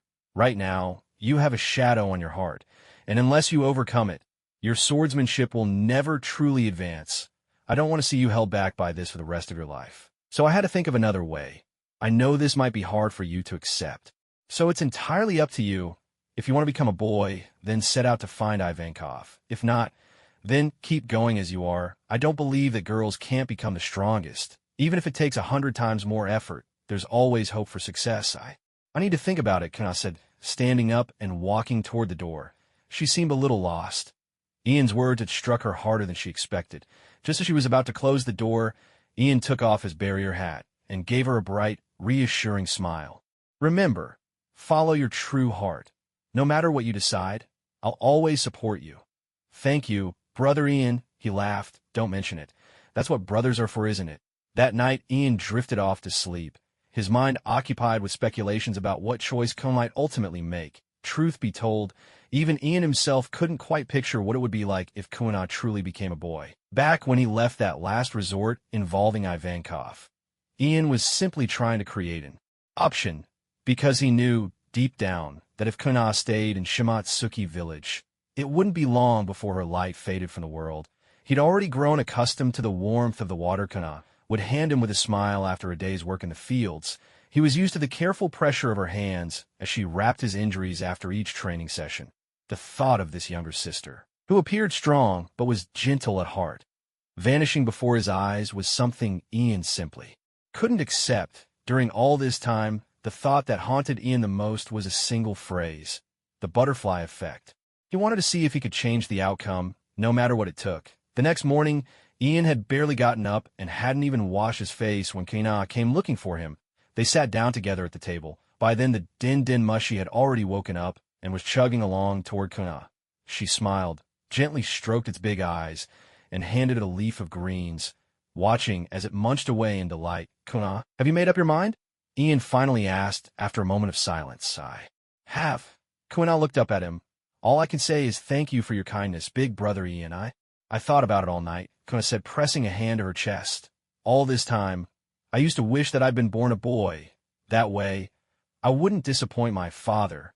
I could become stronger without any limitations, earn his recognition, and eventually inherit his dojo. But when you told me yesterday that such an opportunity really existed, I hesitated. If I really did become a boy, would I still be myself? Even if I managed to become the world's greatest swordsman, would that swordsman still be Kana? I figured it out, big brother Ian." Kuina looked at him with a smile. "From now on, I won't let my gender trouble me anymore. If father says a girl can never be the strongest, then I'll prove him wrong. I'll become the strongest woman swordsman in the world." As Ian looked at Kuna, he saw that the confusion and resentment had vanished from her face, replaced instead by resolve and confidence. Kuna meant every word. She had truly broken through her inner struggle. "Ha! Ha!" Ian suddenly burst out laughing. This was the little sister he knew, unyielding and strong. So what if she was a girl? Wasn't that all the more reason to be proud? "I told you before, no matter what decision you make, I'll support you," Ian said with a warm smile. "Since you've decided to become the strongest female swordsman, then go for it with all your heart." "Thank you, brother Ian. I'll take my leave now." Kuna stood up politely. "Kuna," Ian called after her, his expression turning serious. "Let's leave this matter here, but you have to promise me one more thing." "What is it?" Kuna asked, curiosity in her eyes. "Don't go anywhere dangerous, especially not to high places," Ian said firmly. "It'd be best if you trained with me and Zoro for a while." "Why?" Kuna was puzzled. Ian hesitated, unsure how to explain. "I can't really say. I just have a bad feeling, that's all." Hearing his reason, Kuna found it odd too. Yet the thought of training together made her frown a little. "No, I don't want to do that. Zoro is such a blockhead. After he sweats, he smells terrible. I really don't want to practice with him. I smell bad when I sweat too, you know?" Ian said, feeling a little wrong. "That's different. Your family." Kuna stuck her tongue out mischievously. "Zoro's my rival. If I train with him every day, he'll see right through all my moves." "All right," Ian said, seeing she was adamant. He didn't want to push her too much. After all, Kuna was a girl, and now that she was starting to grow up, it wouldn't be right to have her always around two guys. So he relented. "Just promise me you won't go anywhere dangerous, okay?" Fine, I promise." Kuna waved him off. "I'm off to practice. See you." Ian watched as Kuna left, humming a cheerful tune, and couldn't help but sigh. He had hoped to get her to leave for the sea to avoid her tragic fate, but unexpectedly, things had taken a turn, and he'd ended up easing her heart instead. He honestly didn't know what to think anymore. For the next 2 days, Ian kept a close eye on Kuna. Every time he and Zoro went out to train, he rushed back as soon as possible, only relaxing when he saw that Kuna was safe and sound. But Ian knew he couldn't keep her in his sight forever. He could watch over Kuna for a while, but not her whole life. So he came up with a plan. He told the younger students of the dojo that if they ever saw Kuna heading to a high place, they should do their best to stop her, or at least come and tell him right away. Out of respect for Ian, all the young disciples promised to take the task seriously. What truly caught Ian off guard was how swiftly everything unfolded. On the third morning, Ian and Zoro, each carrying a young junior disciple on their shoulders, jogged a circuit around the village before heading to their usual training spot in the back mountains. Carrying someone while running was a new training method the two had devised recently, since ordinary running no longer provided much of a challenge for them. After setting the 2 younger disciples down and letting them return on their own, Ian and Zoro began their daily regimen. Yet for some reason, as Ian watched Zoro biting down on a stone while doing resistance exercises, he was suddenly seized by a strange sense of unease. At first, he barely noticed, just feeling a bit irritable. But when he saw the 2 junior disciples, whom he and Zoro had brought up the mountain, unexpectedly come running back, Ian's heart began to pound furiously. "Something's wrong," Ian cried out, and dashed down the mountain as fast as he could. Zoro stared after Ian, bewildered by his sudden sprint, and turned to the 2 out-of-breath junior disciples. "Why are you back?" he asked. The 2 younger disciples, gasping for air and bracing themselves on their knees, managed to say, "Kuna is heading up to the attic to look for her whetstone. We remembered what Brother Ian said and tried to stop her, but she insisted it was fine. We had no choice but to come get Brother Ian." Meanwhile, Ian was tearing down the mountain at full speed, pushing himself to his very limit. Yet still feeling it wasn't fast enough, he focused his aura into his legs, and instantly his speed surged. After a year of relentless training, he'd gradually mastered the art of channeling his aura freely. But since he didn't have much aura, yet he couldn't fully materialize it, so he was still unable to simulate the true power of armament hockey. Racing back to the dojo, Ian headed straight for the storage shed, the very place where Kuna had taken out the Wado Ikemonji that night. Without hesitation, he burst through the door, sending splinters flying. There on the second floor stood Kuna, apparently about to come down, holding a black whetstone in her hand. But at that very moment, her foot slipped. She tumbled, falling from midair. Ian dove forward, reaching toward where Kuna was falling, desperate to catch her. But the distance was just a little too great, and he ended up tumbling down himself. Originally, judging by the way Kuna fell, she could very well have landed on her neck, resulting in a fatal fracture. But at that critical moment, Ian caught her in his arms, cushioning her fall. Thanks to this, Kuna's body was spared any harm, but her head struck the floor with a heavy thud. As the dust settled, Ian felt Kuna's body go limp in his arms. Ignoring the pain from his own fall, he scrambled to his feet, cradling Kuna and hurriedly checking her condition. To his immense relief, she was still breathing in his embrace. Without delay, Ian scooped her up and dashed out of the warehouse, rushing into the dojo and calling out anxiously, "Master! Master Kushiro!" Hearing the commotion, Kushiro came out, only to see Ian holding the unconscious Kuna. His face instantly turned grave as he demanded, "What happened?" Kuna fell from the loft. I managed to catch her, but her head hit the ground. Ian carefully laid Kuna on the dojo floor and said, "Master Kushiro, please look after her. I'll go get the doctor." "Thank you for your efforts," Kushiro replied. Ian didn't waste another second. He sprinted out of the dojo. Shimatsuki village was tiny, with only a single doctor, and even he was the sort who mostly treated minor ailments. But Ian had no time to worry about that. He rushed to the doctor's house, all but swept him on his back, grabbed the medical kit, and raced back to the dojo. By then, Zoro and a group of junior disciples had already gathered in the dojo, waiting anxiously. The doctor, an old man with a white beard, put on his glasses and examined Kuna carefully. After a moment, he shook his head and said, to the worried crowd, "There's nothing wrong with her body, but her head took a hard hit. I can't say when she'll wake up." "What do you mean?" Zoro burst out, grabbing the doctor by the collar. "Are you saying Kuna might never wake up?" "That's not it. The doctor replied, shaking his head. I just don't know when she'll regain consciousness. It could be a few days, or it might take even longer. Ian felt as if the world had turned upside down. How could things end up like this? Because of his intervention, Kana had escaped death, but now she might fall into a deep coma. Was fate really playing such a cruel joke? After tending to Kana's scrapes, the doctor left, admitting that his skills were helpless against such a severe concussion. Inside the dojo, the junior disciples gathered around Kana. The younger ones couldn't hold back their tears and began sobbing aloud. Master Kushiru tried everything to calm them down and finally managed to send them away. When the group of children reluctantly left, only Ian and Zoro remained at Kana's side in the now quiet dojo. Master Koshiro walked in and said to the two of them, "You've worked hard. Go and get some rest. I'll take care of Kana." "I won't." Zoro gritted his teeth. "I'm going to wait until she wakes up." Ian, however, thought for a moment and turned to Koshiro. "Master, I need to step out for a bit." Without waiting for Koshiro's reply, Ian hurried back to his own room. Aside from mealtimes, the Den Mushi spent most of its time dozing off. But as soon as Ian picked up the shell on its back, it instantly perked up, its big eyes snapping open. Ian dialed Ivankov's number on the rotary dial. The Den Mushi immediately buzzed, making a sound like BRR, BRR, much like a phone ringing as it waited for someone to answer. Before long, the call connected. The Den Mushi's face shifted, transforming into Ivankov's likeness. It grew long lashes on its big eyes, and even its lips turned a vivid shade of purple, mimicking Ivankov's lipstick. It was a rather magical sight, but Ian didn't have time to marvel at it. Ivankov's voice came through the line.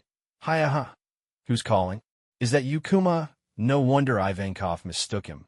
Perhaps Ivankov's Den Mushi was mimicking Ian's appearance, or rather the appearance of Ian's own Den Mushi. Since Ian was always wearing that bare-eared hat, Ivankov must have gotten confused and mistaken Ian for Kuma. "It's not Uncle Kuma, it's me, Ian," Ian said into the receiver. The Den Mushi paused for a moment, its face shifting to mirror Ivankov's surprised expression. "Oh, it's you, little candy Ian. Long time no see. I never thought you'd call me." "Ivankov, let's skip the pleasantries," Ian said anxiously. "That day on the ship, I saw you give Sabo emergency treatment. You're a doctor, right? Something's happened to Kana here. You have to help me." "Kana?" Ivankov was puzzled at first, but then realization dawned. You mean Master Koshiro's daughter, right? What happened to her?" Ian quickly recounted what had happened and asked, "Where are you now? Can you come back to Shimatsuki village?" "I'm sorry, Ian." "Boy," Ivankov replied regretfully, "I'm in the Kamabaka kingdom right now. That's on the Grand Line. Who knows how long it would take me to get there." Hearing this, Ian's heart sank. Distant help was no help at all in a crisis. "But don't worry." Ivankov's tone suddenly shifted. "I understand the situation. Kana, little candy, doesn't have any visible injuries, so it's likely there's a blood clot in her head causing her to fall unconscious. I can't come there myself, but I can tell you what medicine to use." "Ah, that's wonderful. Please tell me, and I'll write it down." Ian quickly grabbed some paper and a pen. After Ivankov told Ian about the medicine he planned to use, he continued, "There's something else you need to be aware of, Ian boy. Medicine can only help as a supplement. Even if it could disperse the blood clot in her brain, it might not be enough to wake her up. The doctor in your village was right. Whether or not she regains consciousness is still unknown." "What should we do then?" Ian asked urgently. "We can only try to stimulate her from the outside." Ivankov pondered for a moment, then said, "In your free time, talk to her. As much as possible." Soon the phone consultation came to an end. Ian had managed to reach Dr. Ivankov, but just as he'd said, whether or not Gwenna would wake up was ultimately up to fate. Night had fallen. Ian and Zoro were still watching over Gwenna. The medicine Ivankov mentioned had already been entrusted to their instructor, Zosuk, who had gone to a nearby town to search for it. "How could this happen?" Zoro muttered under his breath, his voice trembling. "She was perfectly fine just yesterday. We even made a promise together, and now..." Master Koshiro knelt across from them, and upon hearing Zoro's words, he replied softly, "Zoro, people can be so fragile sometimes." "Sensei, what if Gwenna never wakes up?" Zoro rubbed his eyes, looking at Koshiro with desperation. "You have to believe in her." Koshiro gave a gentle smile. "Gwenna is a strong-willed child. She won't be defeated so easily. But you, Zoro, if she wakes up and finds you haven't improved, she'll probably tease you for it. At a time like this, who has the heart to train?" Zoro protested. "You can't say that," Koshiro replied. Didn't you make a promise with her? Don't you want to surprise her with your progress when she wakes up? Zoro stared blankly at Gua, lying on the floor, gazing at her peaceful face. After a long moment, he nodded and said, I understand. I'll keep working hard. Koshiro nodded in satisfaction. Ian, standing off to the side, had been silent all this while at that moment. He was checking his system in his mind, according to what Ivankov said in Guénos. Condition ordinary medicine would be of little use. So Ian wanted to see if there was a card in his system's collection that had any spiritual or mind-related abilities. He'd been in this world for over a year now. Aside from drawing a Mitsurugi Soma card on his very first try, Ian had managed to save up enough resources for 3 more draws since then. Yet, those 3 draws made Ian realize just how helpless a free-to-play player can be in a money-hungry game. In a card shop, there was no guarantee of getting a card with every draw.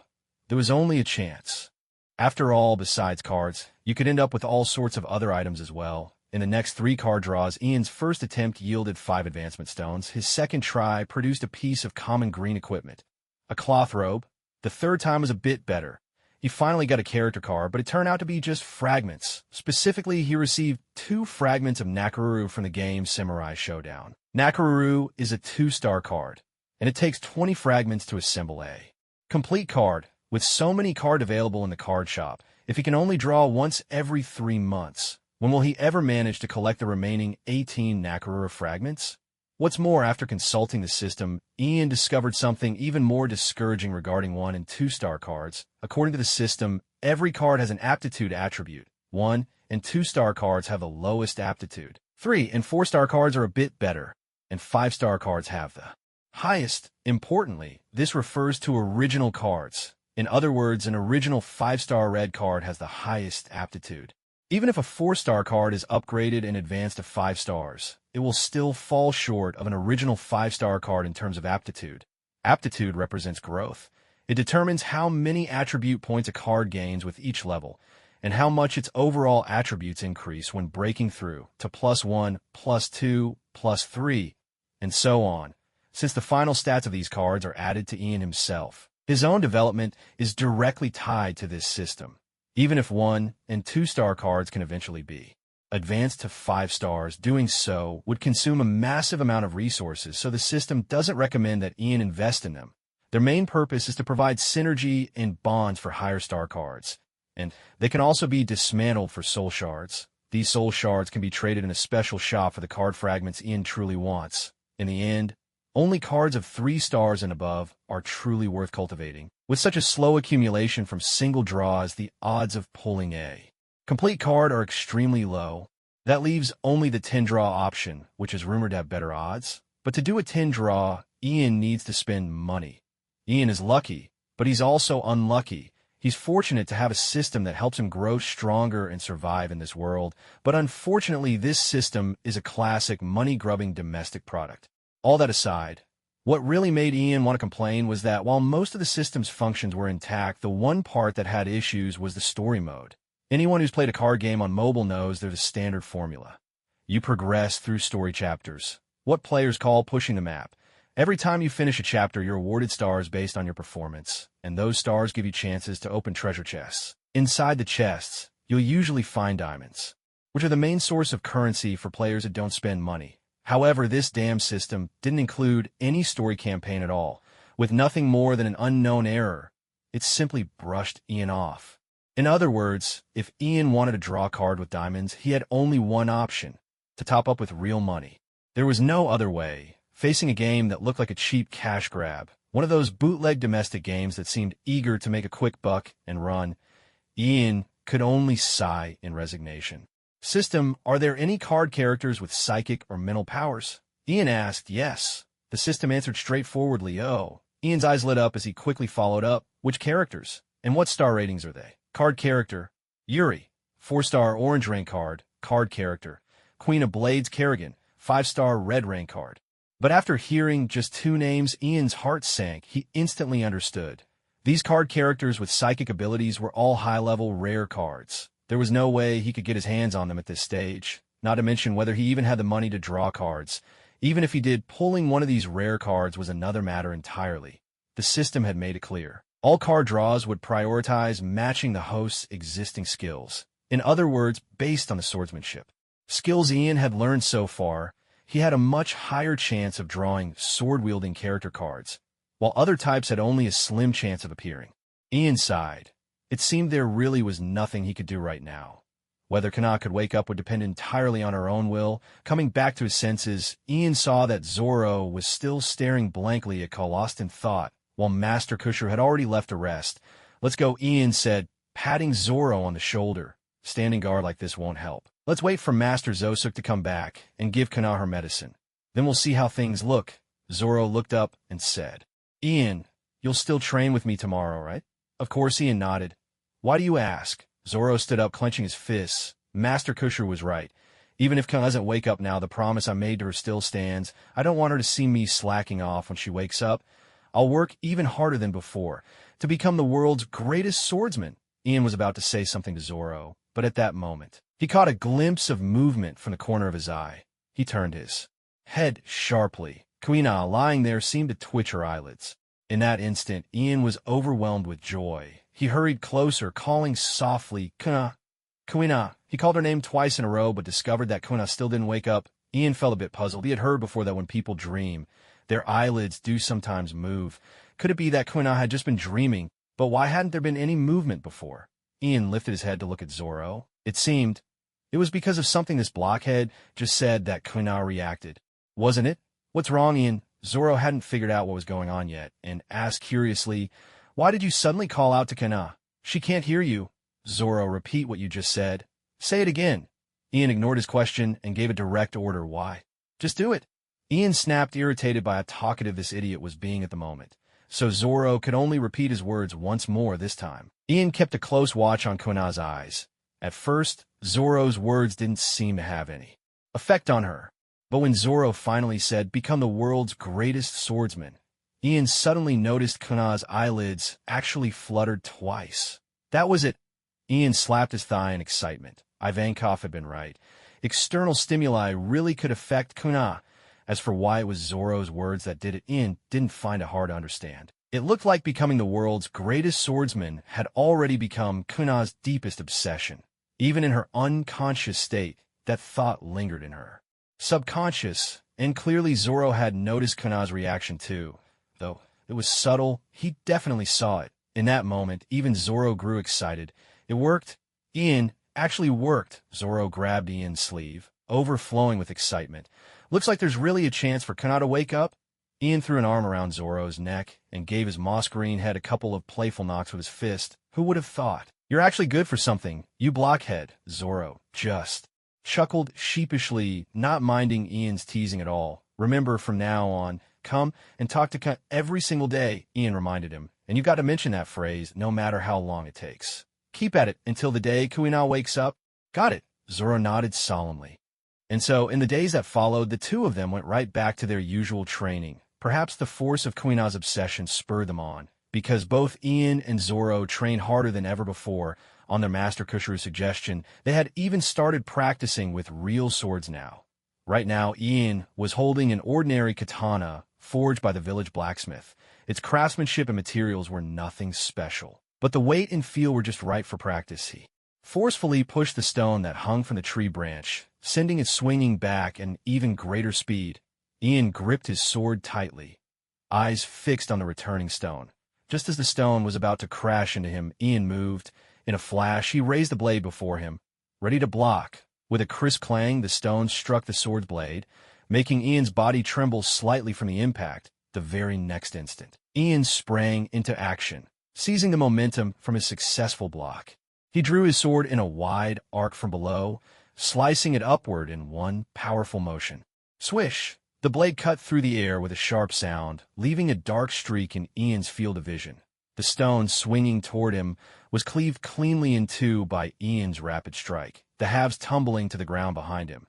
Exhaling the breath he'd been holding, Ian finally relaxed. He turned to examine the smooth, polished surface where the stone had been cut. He knew then that he had finally mastered the flash parry technique. After more than a year of relentless daily practice, his swordsmanship proficiency had reached 1,000,000 points, allowing him to advance to intermediate sword skills. With this advancement, Ian could now use another ability from the card of SummonAny. The flash parry. Compared to his previous true flash, this new technique was somewhat easier to execute.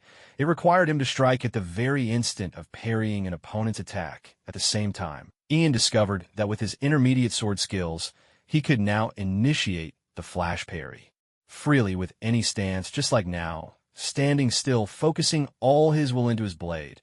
His slash was sharp enough to split stone. Of course, the stone he cut wasn't especially hard. If it had been granite or something similar, Ian doubted he could have sliced through it just yet. Still, when he looked at his sword, Ian saw that fine cracks had appeared along the edge after that strike. With a few more practices like this, the blade would likely shatter altogether. "You actually cut the stone in half." Zoro stared at Ian, dumbfounded. "Wearing that hat really does make you stronger. What do you think?" Ian replied with a grin, "But you still look kind of silly." Zoro muttered. Ian couldn't even be bothered to argue. Kids just never know what to say. "Wait for me." Zoro suddenly remembered something and dashed down the mountain. After a while, he came back panting with a black headscarf in his hands. Before Ian could say anything, Zoro tied the headscarf around his head, knotting it firmly at the back and covering his moss green hair. "How do I look now?" "This is my hat," Zoro declared proudly, standing with his hands on his hips. "Now I should be able to master some sword techniques, right?" As he spoke, he swung his sword through the air with a few dramatic sweeps, adding, "It really does feel different. There's a strange sensation, as if everything around me has grown dim. Could this be a higher level of swordsmanship?" Ian almost burst out laughing. What did he mean by a higher level of swordsmanship? The truth was, his bandana was nearly covering his eyes. This kind of self-suggestion was truly ridiculous. But what annoyed Ian the most was that this blockhead would rather tie on any random bandana than wear an actual hat. Did his barrier hat really leave such a deep psychological scar? Come on, barrier hats are actually pretty cute. Watching Zoro get caught up in his self-delusion, embarking on a so-called journey to comprehend new sword techniques, Ian's eyes gleamed with mischief. He squatted down to look Zoro in the eye and asked, "So, do you feel stronger now that you're wearing a hat?" "Absolutely." Zoro nodded with satisfaction. Ian wagged his index finger and said, "Actually, you might not know this, but wearing a hat isn't even the most powerful way to become awesome." "Oh," Zoro's eyes widened. "Then what's even more powerful?" "Baldness," Ian replied with an utterly serious face. "If you go bald, that's the real deal. You become completely invincible." "Really?" Zoro looked at him skeptically. "As real as pearls." Ian insisted. "Invincible, no matter who your opponent is. You can take them down with a single punch." Zoro stood there dumbfounded, pondering for a moment before suddenly erupting with embarrassment and anger. Damn it. Do you think I'm a little kid who's that easy to fool? Who ever heard of such a thing?" Ian burst out laughing, thoroughly enjoying Zoro's expression. The fact that Zoro had almost believed him just a moment ago made it even more satisfying. Flushed from Ian's laughter, Zoro couldn't hold back anymore. He charged at Ian with his sword, shouting, "Damn it. Let's settle this right now." Ian blocked Zoro's slash and grinned. "All right, until Kana wakes up, I'll be your opponent, but be careful. I hit harder than Kuina ever did." And so on the hillside behind Shimatsuki village, the sounds of their lively sparring rang out, echoing with the clatter of steel. Ian and Zoro both firmly believed that Kana would one day awaken. Yet what they hadn't expected was just how long they would have to wait. Time flew by, and in the blink of an eye, 6 more years passed. Throughout those 6 years, Kuina remained in her deep sleep, showing no signs of waking. Apart from being unable to wake up, her body showed no other abnormalities. She continued to grow, and now lying on the floor, she had already blossomed into a graceful young woman, because the dojo was almost entirely filled with men. Taking care of Kana was often inconvenient, so Master Kushiro specially invited a kindly aunt from the village to look after her, feeding her and helping her wash and groom herself every day. Ian and Zoro made time each day to talk to Kana. Zoro, in particular, would constantly boast about how much stronger he'd become, hoping these tales of progress might somehow rouse her from her slumber. Yet for reasons unknown, perhaps the stimulus simply wasn't enough. Kuna, although she would always react slightly to such topics, still remained locked in her sleep, unable to truly awaken. Zoro's daily training became increasingly intense, as if he wanted to exhaust his anxiety through sheer effort. He even requested the Wado Ikemonji sword from Master Kushiro, embarking on the path of the 3-sword style. In his mind, since Kuna could no longer train, it was up to him to grow stronger on her behalf as well. And what about Ian? At this moment, he was sitting inside the dojo, facing Master Kushiro across a low table. Over the past 6 years, Ian had also grown up. Years of training had given him a tall and sturdy frame. Now 18 years old, he stood at about 182 centimeters, his long black hair tied back in a ponytail, his expression gentle, a faint smile often playing at his lips, much like Master Kushiro himself. It was only natural that the person who had shaped Ian the most over the years was this man, who was both his teacher and a father figure. So it was no surprise that Ian resembled him in both manner and bearing. However, Master Kushiro's hair had grown noticeably grayer, and though he remained as gentle and calm as ever, Kuina's condition had clearly added a new layer of quiet worry to his heart. An old teacup held freshly steeped hot water. As the tea leaves unfurled at just the right temperature, they released a beautiful shade of green. With Ka unable to wake, keeping Master company for tea at noon had become one of Ian's daily rituals. Lifting his cup, Ian gently blew away the foam, took a sip, then set the cup down and spoke to Kushiro. "Master, I want to set out to sea." Kushiro was not surprised by Ian's words, and replied with a smile, "If I remember correctly, you said the same thing 2 years ago." Indeed, when it came to impatience, Ian was no less eager than Zoro. In fact, 2 years earlier, he had already wanted to set sail, hoping to find a cure for Kana. But back then, Kushiro had stopped him. A boy just turned 16, setting out to sea alone, was simply too much for the master to allow. Now, 2 years later, Ian had brought up the matter again, but this time he had made up his mind. Even if Kushiro tried to stop him, Ian was determined to go no matter what. Strangely enough, after hearing Ian's words, Kushiro didn't object. He simply let out a sigh and said, "Ian, do you know, I've always regarded you as my own son. The reason I didn't want Kana to inherit the dojo wasn't just because she's a girl. Truthfully, I always hoped you would be the one to inherit it." Ian said nothing, merely gazing quietly at Kushiro. "But over the years, I've come to see things clearly. Your heart does not belong to Shimatsuki village," Kushiro continued. "A boy is still a boy. Even if his body stays here, his spirit yearns for the world beyond." "I'm sorry, Master," Ian said, bowing his head in apology. "There's no need to apologize," Kushiro replied with a smile. "I understand very well. In times like these, nothing can stop a man from setting sail. If this is what you want, then go. You have your own path to walk." Ian nodded. "Yes, Master. Have you decided when you'll leave?" Kushiro asked. "Tomorrow," Ian replied. "So soon?" Kushiro was a little surprised. "The sooner, the better," Ian said with a smile. "Kuina has been asleep for so long. She must be just as anxious as I am." Ian had resolved to set out as soon as possible, partly to search for a way to cure Kuina, and also to see if he could find a devil fruit for her. In her comatose state, Kuina was unable to train, and knowing her proud nature, if she ever woke to find herself left behind by Zoro, Ian knew she would never accept it. As her older brother, it was up to him to consider what was best for her. The devil fruit was, without a doubt, the quickest path to strength. Though whether Kana would accept such a thing, he couldn't be sure. In fact, over the past 6 years, Ian had tried to contact Ivankov again, but strangely there had been no response. Remembering what Ivankov once said about his affairs in Kamabaka Kingdom, Ian realized that in this timeline, Ivankov must have been arrested by the Navy, falsely accused. He'd been thrown into the underwater prison of Impel Down. There was no help to be found there. Kushiro was aware that Ian wanted to find a devil fruit for Kana. Ian had mentioned it in front of him before, but Kushiro never paid it much mind. To him, relying on devil fruits was the wrong path. A true swordsman could only depend on his own blade. Still, he understood Ian's good intentions and didn't object, merely asking, "What about your boat? How do you plan to set sail?" "I spoke to Uncle Her from the village. He's letting me take his old fishing boat." Ian replied with a grin. "Uncle Her is a good man. He didn't even ask for any payment, and he gave me a set of sea charts of the nearby towns. The sea is unpredictable. You'll have to be very careful out there on your own."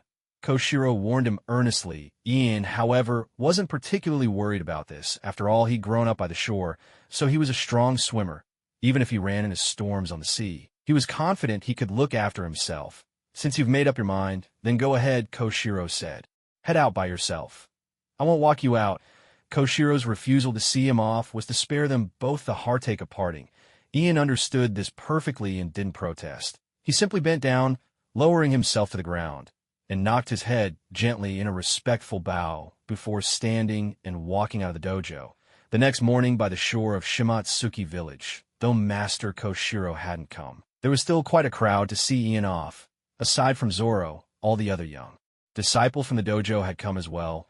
The snot-nosed kids they once were had started to grow up, their appearances much improved, and they were much more pleasant to look at now. Ian, you have to come back and visit us. Ian, we'll miss you. The younger disciples huddled around Ian, all talking over one another, their voices a cheerful clamor. That much hadn't changed. The youngest among them looked like he might burst into tears at any second, although Ian was a bit mischievous and prone to playing pranks on Zoro, tricking him, teasing him, leading him astray. He'd always treated the younger disciples well. When Kina couldn't wake, Ian had taken over her role in caring for the little ones. Now that he was about to set sail, the disciples were naturally reluctant to see him go. Ian patted their shoulders with a comforting smile, feeling a touch of emotion in his heart. If not for the system, with his natural talent, he'd probably be just like these younger disciples now. Looking at them was like seeing himself before the age of 10. Sensing a gaze, Ian turned his head and spotted Zoro, standing off to the side, arms folded. When Zoro first arrived at the dojo, he was about 9 years old. He'd challenged Kuna for a whole year, racking up a record of 2001 losses and 0 wins. 6 years had passed since then. Now he was 16, already showing the makings of the legendary swordsman he would become. His moss green hair was still as conspicuous as ever. He always trimmed it himself with a sword, so it looked wild and uneven like it had been hacked at by a dog. He'd swapped his dojo uniform for a short-sleeved t-shirt with a sash around his waist and 3 swords slung at his side. The only saving grace was that he hadn't started wearing earrings yet, probably out of fear that Koshiro would scold him. Noticing Ian's gaze, Zoro gave a dismissive snort, turned his head away, and refused to look at him. "What are you acting so cool for?" Ian couldn't help but laugh. "I told you. I'm not taking you with me. And that's final." Zoro, that guy, had been clamoring to set out to sea with Ian ever since he heard about Ian's plans, but Master Koshiro wouldn't allow it, just as he hadn't permitted Ian to leave early in the past. Koshiro worried Zoro was still too young. Naturally, Ian respected his master's wishes, so he turned down Zoro's request to join him.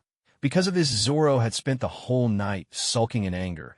As Ian approached, he patted Zoro on the shoulder and said, "Hang in there a little longer. I'll go to sea first to find a way to cure Kuna. If I haven't returned after 2 years, then you can set out on your own. Enough with the lecturing. I know that already without you telling me." Zoro turned his head away, refusing to look at Ian, but muttered, "But listen, if Kuna wakes up while you're gone, don't blame me if I talk bad about you." "Huh. Say what you want." Ian winked at him. "Don't forget, I'm Kuna's big brother, and you're her rival. Who do you think she'll believe?" With that, Ian pressed down on the bare-eared hat that threatened to be swept away by the wind, and smiled. "All right, I'm off." "Wait!" Zoro's voice rang out. Stopping him, he reached out and handed Ian a long sword with a white scabbard, turning his head awkwardly. "This is Wado Ikamanji. Why don't you take it with you? He talks tough, but deep down he's worried about me, isn't he? Otherwise, why would he think to send me off with such a fine blade?"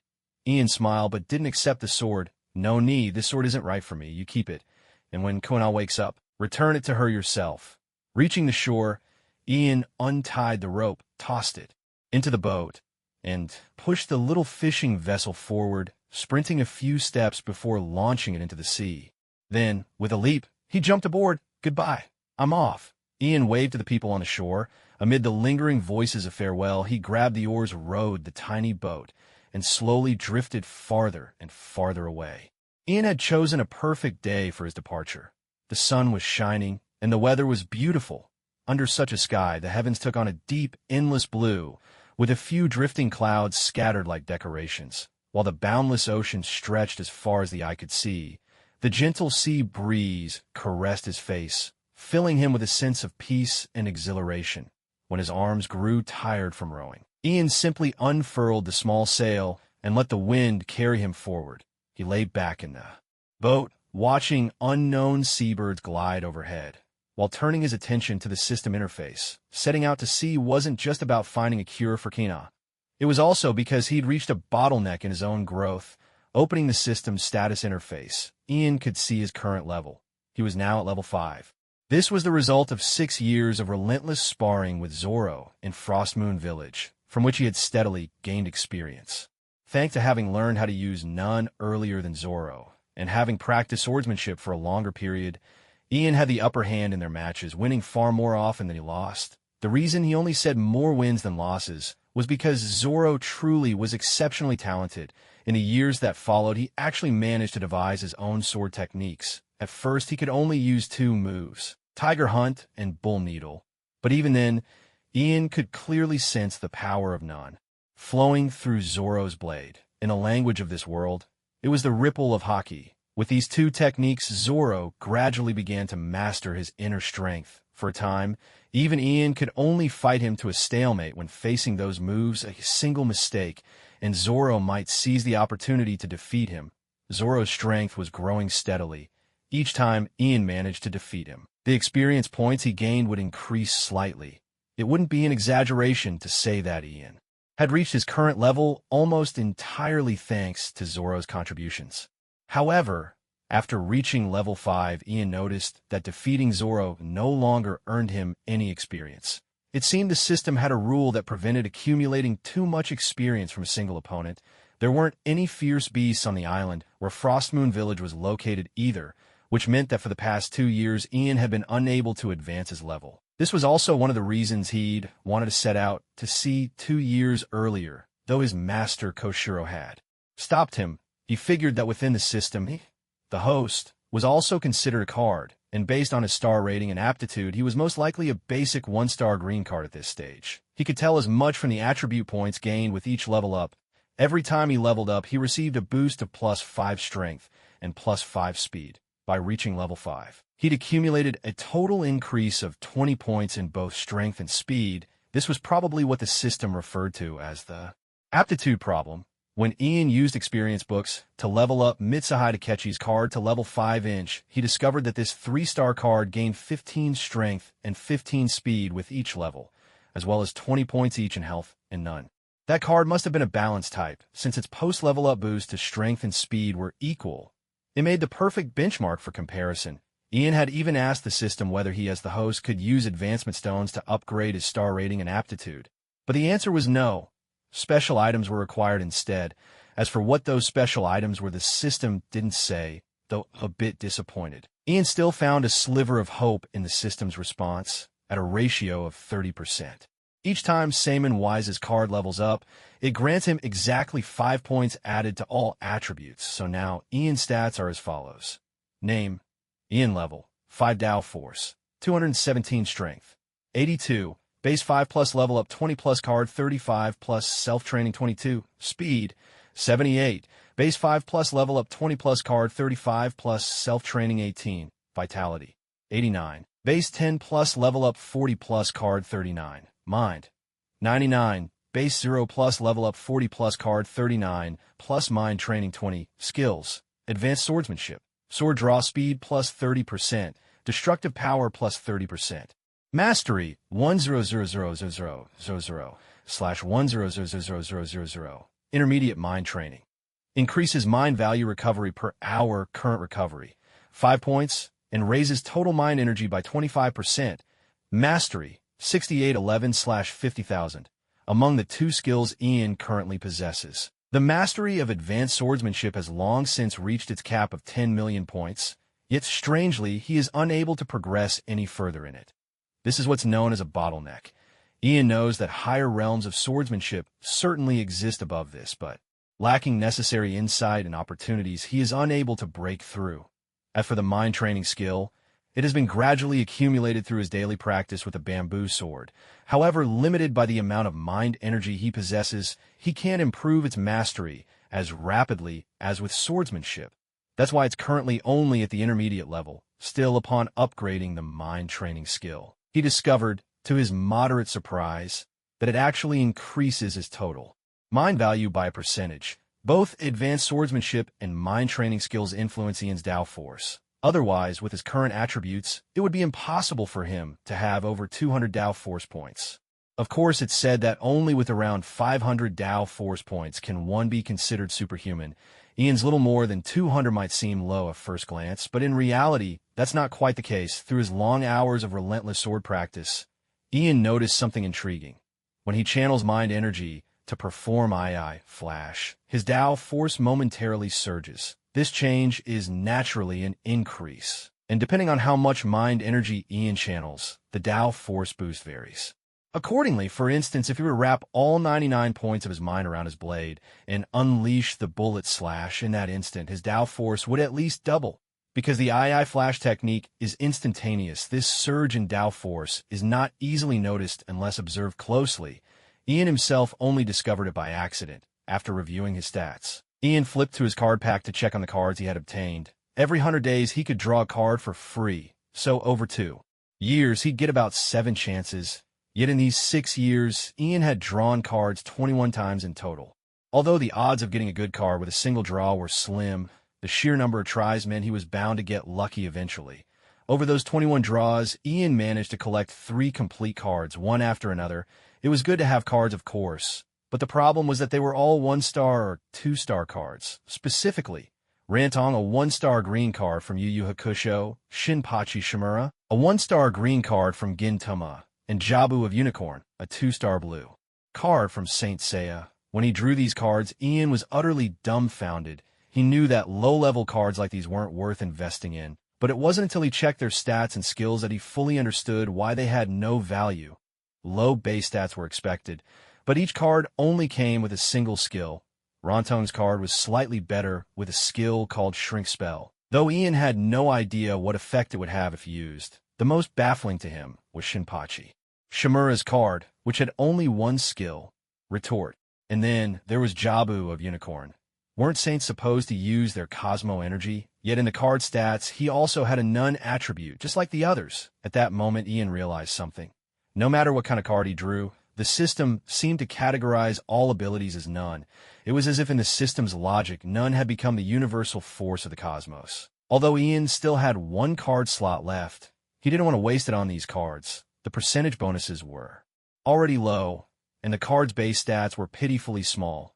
Even equipping them would barely make a difference. He decided it was better to wait and save the slot for the day. He could afford his first 10-card draw and hopefully equip a 4-star orange card. After drifting on the sea for so long, Ian's stomach began to rumble with hunger. He got up and opened the bundle he had brought with him. He had packed it himself, with a few changes of clothes and 3 days' worth of dry rations. Uncle Her from the village had told him that it would take 3 days by boat to reach the nearest town from Frostmoon Village, so he prepared accordingly. Taking out some food and a bottle of water, Ian sat on the boat and started to eat. But as he rummaged through his bag, he noticed a small cloth pouch tucked inside. He was certain he hadn't packed anything like that, so, driven by curiosity, he picked it up and opened it. To Ian's astonishment, inside the pouch was a stack of green bills and a white envelope. Ian counted the bills and found that there was a total of 20,000 berries. It was the first time he had ever held so much money in his hands. Then he opened the envelope, and sure enough, inside was a letter from Master Kushu. Although his master hadn't come to see him off, he had always kept Ian in his thoughts. This 20,000 berries represented all of Master Kushu's savings, and he had given it all to Ian for travel expenses. A warm feeling welled up in Ian's heart. Though 20,000 berries wasn't a fortune, what it stood for was his master's care and concern. Just as Ian was lost in these emotions, he suddenly heard the system's voice echoing in his mind. Currency detected. Would the host like to top up? For your first top up, you can receive a special starter's gift pack? A starter's gift pack? Ian asked in confusion. Is that an extra bonus for the first recharge? That's right, the system replied. For your very first recharge of any amount, you can receive a starter's gift pack worth 8,888 diamonds. Any amount? Ian protested. Then why didn't you tell me sooner? Damn it, if only he'd known there was such a gift pack, he would have topped up back in Shimatsuki Village. Even though his allowance back then was pitifully small, he had still managed to save a bit. Spending a few hundred berries to get that starter's gift pack would have been a great deal, no matter how you looked at it. However, the system answered matter-of-factly. The minimum purchase of diamonds in the diamond shop is 100 diamonds. Ian was speechless. If it were possible, he'd really like to scrunch the system up into a ball and stomp on it 1,000 times. So this is your so-called any amount. Why not just say the minimum first top-up is 100 diamonds? Brilliant, just brilliant. With these word games, Ian could only admit defeat. No wonder the system had never mentioned the starter's gift pack back when he had berries in hand. Turns out, the minimum threshold for topping up was exactly 20,000 berries, which was equal to 100 diamonds. Taking advantage of the situation, if you're broke, the system won't even bother with you. This system is really something else. Oh well, Ian already knew what a money pit this system was, so he couldn't be bothered to complain further. He asked, so what's actually in the gift pack? He had to ask. He learned to be wary of the system's fancy words. The so-called gift pack worth 88 diamonds sounded impressive. But who knew if it would really be worth that much once he opened it? The gift pack contains a set amount of breakthrough stones, a set amount of advancement stones, a set amount of random 5-star red card fragments, and a random exclusive treasure, the system replied. Ian stared in disbelief. That's it? That's all? And you call it worth 88 diamonds? The system remained silent, which seemed to imply agreement. Suddenly, Ian felt a wave of regret wash over him. He realized he probably shouldn't have trusted this system. Over 8,000 diamonds, that was roughly equivalent to 20 million berries. Yet, judging by the contents of the bundle, nothing in it sounded like it was worth that much money. Well, this was just typical of how game companies advertised. For them, these kinds of gimmicks didn't even count as false advertising. After all, virtual items were inherently hard to appraise. Their value was whatever the company said it was. And there was no way to argue otherwise. Should he go through with it or not? Ian hesitated as he stared at the 20,000 berries in his hand. Frostmoon Village was tiny, and most of its people were self-sufficient. Naturally, the island's economy was far from prosperous. Over the years, a lot of his teacher Koshiro's savings had gone toward buying medicine for Kana, so giving Ian these 20,000 berries had surely stretched him to his limit. This money was meant to cover Ian's travel expenses, not for him to spend on in-game purchases. Once he set out to sea, who knew what sort of situations he would face? Ian was still completely in the dark. Having some money on hand would definitely make things easier, but with his current abilities, he wasn't even sure if he could protect himself. He hadn't even fought any real enemies yet. Let's not forget this was a world overrun by pirates. Even in the weakest sea, the East Blue, rumor had it that the average bounty for a pirate was 3 million berries. Ian still had no clear sense of what kind of strength that bounty represented, but erring on the side of caution. It was certainly wise to buy the bundle and improve his abilities. That much was clear. So now, Ian found himself suddenly paralyzed by indecision, unsure which way to choose. Why did it have to be exactly 20,000 berries? If it had been just a bit more, or a bit less, he wouldn't have felt so torn. By the time he finished the rations he held in his hand, Ian finally made up his mind. He'd do it. Whatever. He'd take things as they came. If he ran out of money, it wasn't like there wouldn't be chances to earn more later. What really caught his attention, though, was that 5-star red card in the bundle. Once he made his decision, the berries in his hand suddenly vanished, seemingly collected by the system. Then he heard the system's voice echo in his mind. You purchased 100 diamonds and received a bonus of 10 diamonds. There's a bundle waiting to be claimed. Ian focused his attention on the system interface in his mind, and sure enough, a flashing gift icon was hanging there. He chose to claim it. You've received 100 breakthrough stones. You've received 100 advancement stones. You've received 65-star red card fragments, Orochi. You have obtained an exclusive treasure, Sword Saint's long blade. Ian was momentarily stunned. The serpent. Could it really be that serpent? He hurriedly opened his inventory interface and selected the existing card fragments section to check. Sure enough, he saw the portrait of a striking white-haired man. In the upper left corner of the portrait, there was a fragment icon indicating that this card had not yet been fully assembled on the right side of the portrait. The number times 60 was displayed, showing the amount of card fragments he possessed. Ian was instantly thrilled. Damn, it's really the boss Orochi from King of Fighters 97. This is huge. According to what the system had said, this serpent card should be a native 5-star red card. In terms of both potential and attributes, it was absolutely top tier. If he nurtured a card like this, the boost it would bring him would be tremendous. However, since the card hadn't been fully assembled yet, Ian couldn't see serpent skills, but he was certain they would be formidable. This was the first top-tier card Ian had ever seen, and after admiring it for a long while, he finally asked the system, Hey, by the way, how many fragments does it take to assemble the serpent card? To assemble a native 5-star red card, you need 180 fragments, the system replied. Damn, why does it feel like I've been tricked again? You remember the system mentioning that a 3-star purple card required 30 fragments to assemble, so Ian had assumed that even if 4-star and 5-star cards needed more, it wouldn't be by much. He guessed a 5-star card might take at most around 80 fragments to put together. If that were the case, with his 60 fragments now, he'd still have hope of assembling one. But now the system told him it would take 180. Ian felt completely exasperated. For crying out loud. They only gave him a third of the fragments and dared to claim it was worth 8,888 diamonds. It's just for show and can't be used. How is that any different from not getting it at all? Ian understood the system's ploy all too well.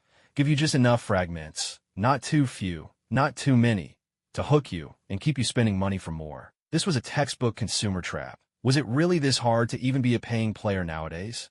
Ian kept rubbing his chest, trying to comfort himself. Don't think too much about it. You'll get used to it. Get used to it. Getting angry at the system just wasn't worth it, since anger did nothing except make him frustrated and irritable. It wouldn't hurt the system in the slightest, so Ian could only temporarily set aside the serpent fragments and switch over to the backpack menu to check out that so-called exclusive treasure. Huh. So this is the Sword Saint's long blade. Ian couldn't help but exclaim softly in surprise when he saw the exclusive treasure in his backpack. Just by hearing the name, it's hard to picture what this exclusive treasure might look like. After all, countless games feature a Blade Master character, and Ian had no idea which one it could be. But the moment he laid eyes on this weapon, he recognized it instantly. He was all too familiar with it. This was the very sword wielded by Samuro, the Blade Master from Warcraft. And judging by its color, it was even the rare red version. Ian couldn't recall the exact name of this long blade. Perhaps no one really could. It had a lengthy handle, ending in a round iron ring at the pommel. The blade itself was slender, stretching forward in a straight line, giving it an imposing length. Its surface was a rusty red, adorned with intricate patterns of black and gold. Yet along the razor's edge ran a streak of snowy white. The blade so sharp, it nearly hurt to look at it. The whole sword exuded a rugged primal style. Ian knew that in lore, this red version should have belonged to the Blade Masters of the Blackrock clan, but maybe even the system didn't know which Blackrock Blade Masters used such swords, so it had simply assigned it to Samuro, Blade Master's long blade, Samuro's exclusive card treasure star level. 3-star treasure, upgradable strength, plus 100 speed, plus 50 destructive power, plus 25%. Those were some impressive stats. But, damn it, Ian didn't even have a Samuro card. Ian felt like his luck was completely out of sorts today. He'd finally managed to get a loot box, but aside from a single breakthrough stone, nothing else inside was actually usable for him at the moment. Just as he was on the verge of frustration, the system chimed in with a notification. The host may equip any exclusive treasure from any card. Huh. Ian was taken aback. I can actually use it.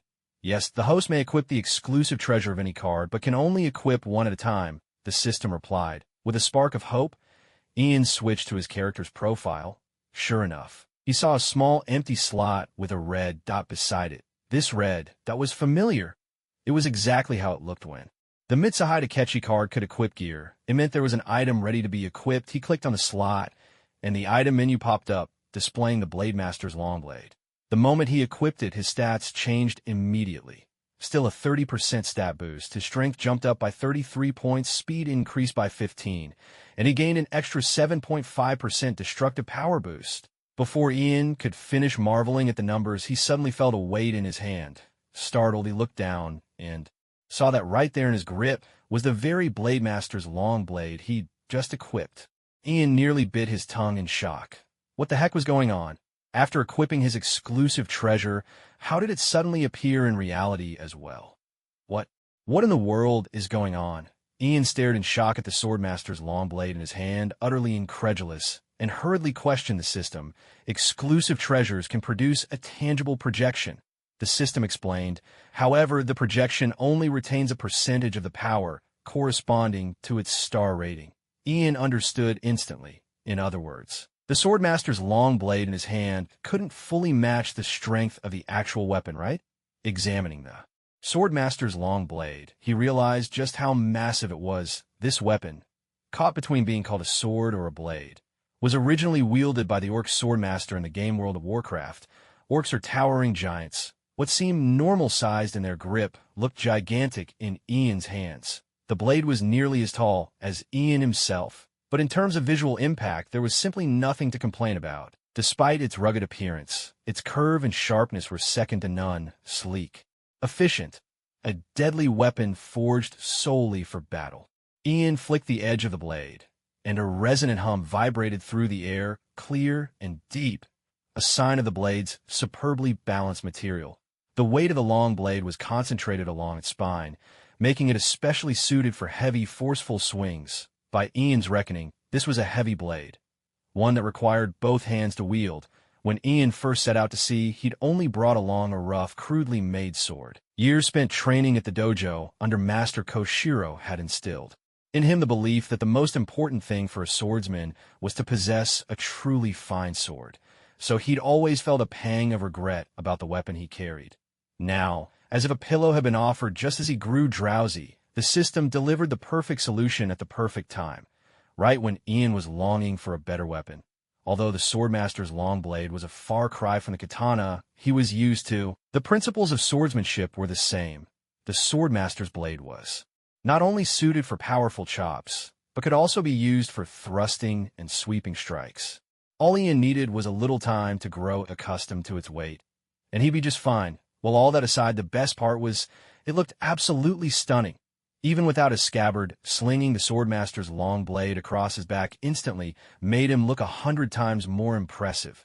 Ian gave the blade a few experimental swings, and the blade cut through the air with a fierce, whistling sound. He felt deeply satisfied. This was the only item from the starter pack that hadn't let him down. What delighted Ian most was that the swordmaster's long blade could be made to vanish instantly by simply unequipping the exclusive treasure slot, and re-equipping it would bring it back, just like a piece of spatial equipment. It was unbelievably convenient. The small boat drifted forward with the wind. Ian practiced swinging the sword saint's long blade on the deck, both to quickly get used to the weapon and because, after so many years, this routine had become second nature to him. If he didn't seize every chance to practice a few swings, he'd feel restless all over. Unfortunately, focusing so intently on his training meant he paid little attention to anything else. He had no idea when the wind at sea had changed. Without noticing, Ian's little boat had gradually veered off course, all while he remained completely absorbed in his exercises. By evening, the sea breeze turned wild and unruly, and the air pressure began to drop. Anyone with a bit of common sense would know that these were signs of an approaching storm. It wasn't until then that Ian finally snapped out of his trance and hurried to take down his sail. The weather at sea could shift in the blink of an eye. Ian had barely stowed the sail before the storm descended in full fury. Fierce gusts battered his small boat, heaving up towering waves that crashed relentlessly against it. At first, Ian sat in the middle of the boat, wrapped in his rain cloak, bracing himself with all his strength to keep the vessel steady, afraid it might capsize at any moment. But soon he had no choice but to stand up, grab the bucket left behind on the fishing boat, and desperately bail out the water pouring in. How much punishment could a tiny fishing boat really take? Everyone knows the answer to that. Even the most experienced fishermen only venture out at dawn and return by dusk, never straying far from the coastline. In truth, Ian's reckless adventure was inspired by all the comics he'd read. In his mind, whether it was Luffy Ace or Sabo, they all seemed to sail out to sea alone in a little boat, making him believe he could do the same. Only after experiencing this firsthand did Ian realize just how much he had underestimated the art of seafaring. Looking around, he saw nothing but dark, heavy waters on all sides, shrouded by the oppressive sky. The sun was nowhere to be seen, and there was nothing to use as a reference. He no longer even knew which direction he was heading. He managed to weather the storm, but all the clothes and dried food he'd stowed aboard were soaked through by seawater. The clothes could be dried out once the sun returned, but the food was ruined when the sun finally rose the next day. Ian discovered he was hopelessly lost. He'd set out heading north, but now, judging by the sun's position, he was actually sailing west. He had no idea how far he drifted off course. Oh, for crying out loud. After Ian realized this, he couldn't help but smack his forehead. Back when he was still in Frostmoon Village, the thing he told Zoro most often was, never trust your own sense of direction. If you get lost, just stay where you are and wait for someone to find you. Who would have thought he'd be the first to get lost himself? Ian's grasp of geography was pitiful, but even he knew not to keep heading west. If he did, there seemed to be no more islands that way. Instead, he'd only get closer to the calm belt along the Grand Line. That place was crawling with giant sea kings, and with Ian's small frame, if he ventured there, he'd never make it back. So all he could do was adjust his course and keep sailing north. But straying off course meant he'd be stuck at sea even longer, and his rations had already run out. If he wanted to eat, he'd have to rely on whatever he could catch from the ocean. It was at this point that the gaps in Ian's sailing knowledge became painfully clear. He had completely forgotten to bring a fishing rod on his boat. Uncle Hull had already done him a big favor by giving him a fishing boat. He couldn't have expected him to provide a fishing rod as well, could he? Yet when Ian set out to sea, it simply never crossed his mind, leaving him in a predicament where he couldn't even try. His luck fishing. By midday, Ian was so hungry his eyes were nearly turning green. He came up with a plan. He tied a piece of string to the samurai sword he'd brought and tossed it into the sea, hoping to fish that way. But how could he possibly catch anything? The string was so thick there wasn't even a hook, let alone any bait.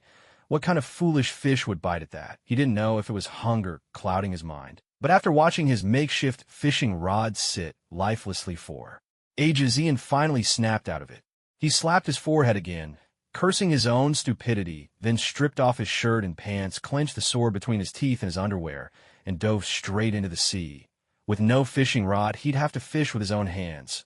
Fortunately, Ian had strong lungs and could stay underwater for quite a while. Surely he'd be able to catch something, right? Or so Ian hoped. What he didn't expect was that just as he dove in, another ship appeared on the sea behind him. It was a massive vessel with a black pirate flag flying from the mast. On that flag, a round red-nosed skull was painted. Up on the mast, a lookout sailor peered around with a spyglass. In no time, he spotted Ian's little boat bobbing on the water. "Captain Buggy, there's a small boat over there," the lookout shouted down at the fishing boat, but for some reason there's no one on board. Down on the deck, a figure sat in a chair, chin resting on his hand.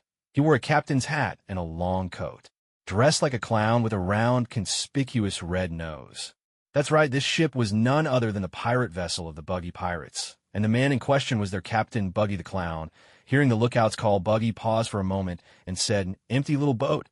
A shipwreck survivor, perhaps." "With how fierce last night's storm was, that just might be the case," replied a dark-haired man nearby, perched atop a unicycle with his arms folded. "Send someone over to take a look. We might find something worth taking," Buggy ordered. With a wave of his hand, "We're a pirate crew famous for plundering. Never let even the smallest catch slip away. Aye, Captain Buggy," the pirates on deck shouted in unison, snapping to attention. Without delay, a small boat was lowered from the pirate ship and rowed toward Ian's vessel. Meanwhile, Ian was completely unaware of what was happening out at sea. He was still diving underwater trying to catch fish. Only now did he realize just how hard it was to grab a fish by hand beneath the waves. How could a human hope to outswim a fish? No matter how many fish swam around him, Ian couldn't catch a single one. Finally, out of breath, he surfaced for air before diving down again. Hunger gnawed at him so fiercely that he was willing to do nearly anything for a bite to eat. Popping his head above water and then ducking back under, Ian failed to notice the Buggy Pirate's small boat approaching.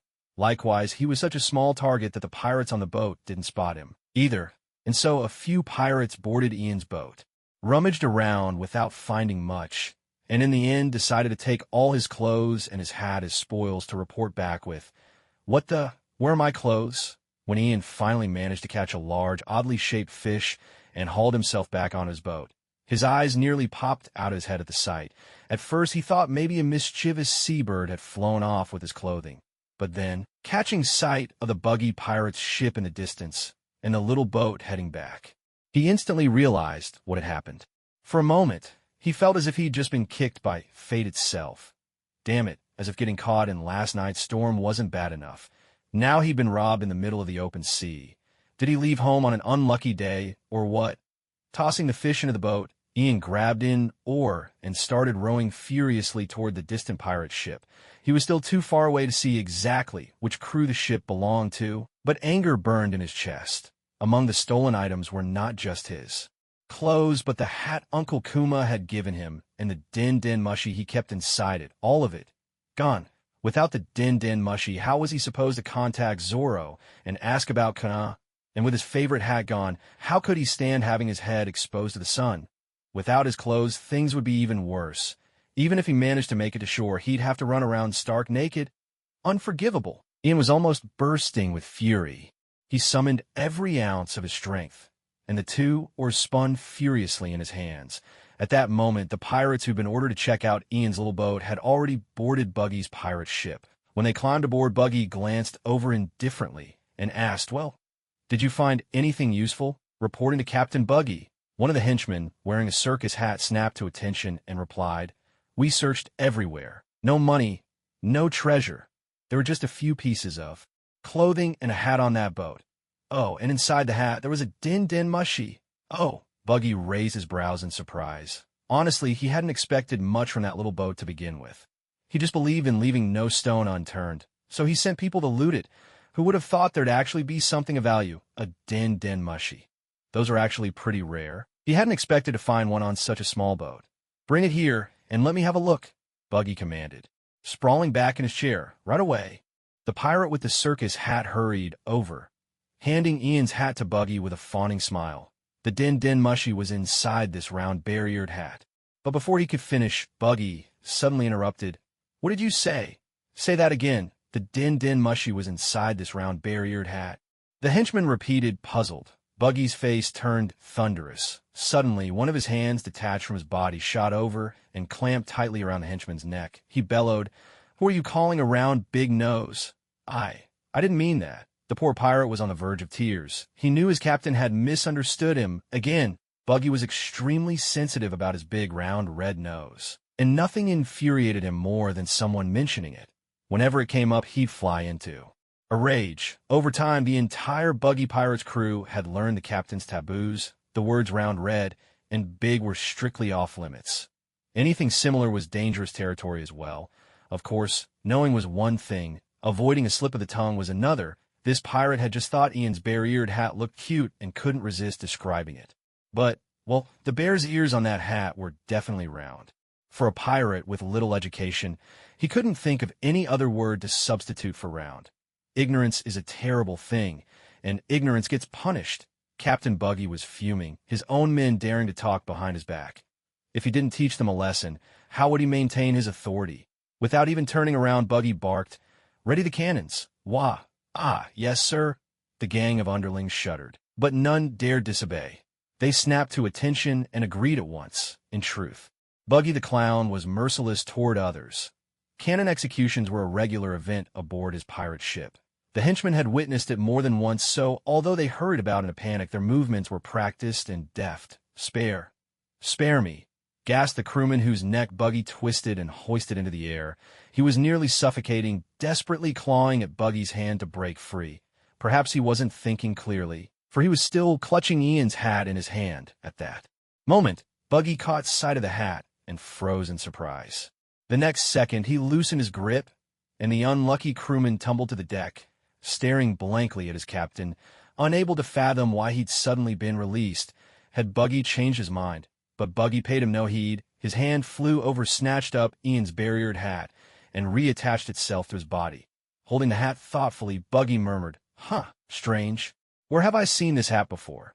As if struck by sudden memory, Buggy spun on his heel and dashed into the cabin with the hat, leaving his bewildered crew behind, uncertain whether to continue the execution or not. By rights, with Captain Buggy gone and ignoring the crewman, the man should have escaped death. Yet before he could celebrate, a man rolled over on a unicycle, a dark, brooding figure with black and white checkered scarf wrapped around his neck. This was Kabeji, the chief of staff of Buggy's crew, his hair falling over one eye. In a grim tone, he declared, "String him up. The execution continues. This is Captain Buggy's will." "Yes, sir." The underlings chorused, scrambling to tie up the unfortunate soul and hang him over the ship's rail. They rolled a cannon into place, aimed it at their captive, and raised a torch, ready to light the fuse. But just then someone leapt onto the rail and landed on the deck with a thud. Everyone stared in astonishment at the newcomer. He wore nothing but a pair of trunks, his bare body dripping wet. Black hair was tied at the back of his head, and in his hand gleamed a samurai sword. It was Ian. The hapless crewman truly was blessed with luck. First, Buggy let him go, and now, just as the cannon was about to fire, Ian appeared on deck, diverting everyone's attention and saving the man's life yet again. Today must be his lucky day. Ian, however, paid no attention to the tearful gratitude in the captive's eyes. As soon as he landed on the ship, he roared with rage, "Who stole my clothes and my things? Step forward now." The crew members aboard the ship exchanged bewildered glances, suddenly realizing what had happened. So, it turned out that the small boat earlier hadn't been empty. There just hadn't been anyone visible on it. Judging by how soaked this man was, he must have jumped into the sea at the time. Once they understood the situation, a group of the crew suddenly burst out laughing, clutching their stomachs with amusement. What a fool this guy was! It was perfectly reasonable to be angry about having his belongings stolen, but to actually chase after them and demand them back. That was stupidity beyond belief. Did he even realize how many people they had on their side compared to his? "Hey kid, hasn't anyone taught you to recognize a pirate flag? Haha, this is hilarious. You didn't even look before jumping onto our ship? Must be a rookie fresh out to sea, right?" Though these henchmen were usually cowering in fear before Buggy, when facing outsiders, they revealed the nastiness expected of pirates, their faces twisted in scorn as they jeered at Ian. By now, Ian had also taken a good look at the people on the ship. At first, he was a bit confused. These pirates didn't look much like pirates at all. If anything, they resembled a circus troupe more. Just look at their outfits. Hearing their mockery, Ian instinctively glanced up at the sail. When he caught sight of that round, red-nosed emblem, he froze in surprise. It was the Buggy Pirates. Looking toward the bow, he noticed it was shaped like an elephant, its trunk remodeled into a cannon. There was no mistaking it. This was Buggy's pirate ship, the Big Top. Ian couldn't have imagined that the people who'd stolen from him would turn out to be members of the Buggy Pirates. It was such a surprise. Now things were tricky. Ian had a vivid impression of Buggy, not to mention his future achievements. But even when Buggy first appeared, he already had a bounty in the tens of millions. Ian had set out to sea before Zorro, so naturally, he was ahead of Luffy too. He didn't know what Buggy's current bounty was, but it certainly wouldn't be low, since Ian didn't have a clear sense of his own strength just yet. He wasn't sure if he could take on Buggy. At another time, he might have chosen to avoid conflict for now, but that wasn't an option. He needed to get his clothes, his hat, and his din mushy back. Caught up in these thoughts, Ian said nothing, which led the Buggy Pirates' henchmen to believe they'd intimidated him. Grinning viciously, they drew their weapons and began to close in on him. "Hey kid, since you're here, you're not leaving. Drop your weapon and wait for Captain Buggy's judgment." Ha! If the great Captain Buggy is in a good mood, maybe he'll let you work as a lowly deckhand, scrubbing the deck for us every day. And what if the captain's in a bad mood? That would be a disaster. He might end up taking the place of that poor guy hanging up there. And when the cannon fires, boom! A group of lackeys chatted recklessly about Ian's fate, never noticing that Ian's expression was growing darker by the second. At that moment, one of the pirates could no longer hold back. He raised a cutlass and swung it at Ian. Aiming to injure and tie him up, Ian stood absolutely still, watching as the blade came down toward his shoulder. Just as everyone thought he had been scared stiff and was incapable of fighting back, Ian suddenly sprang into action.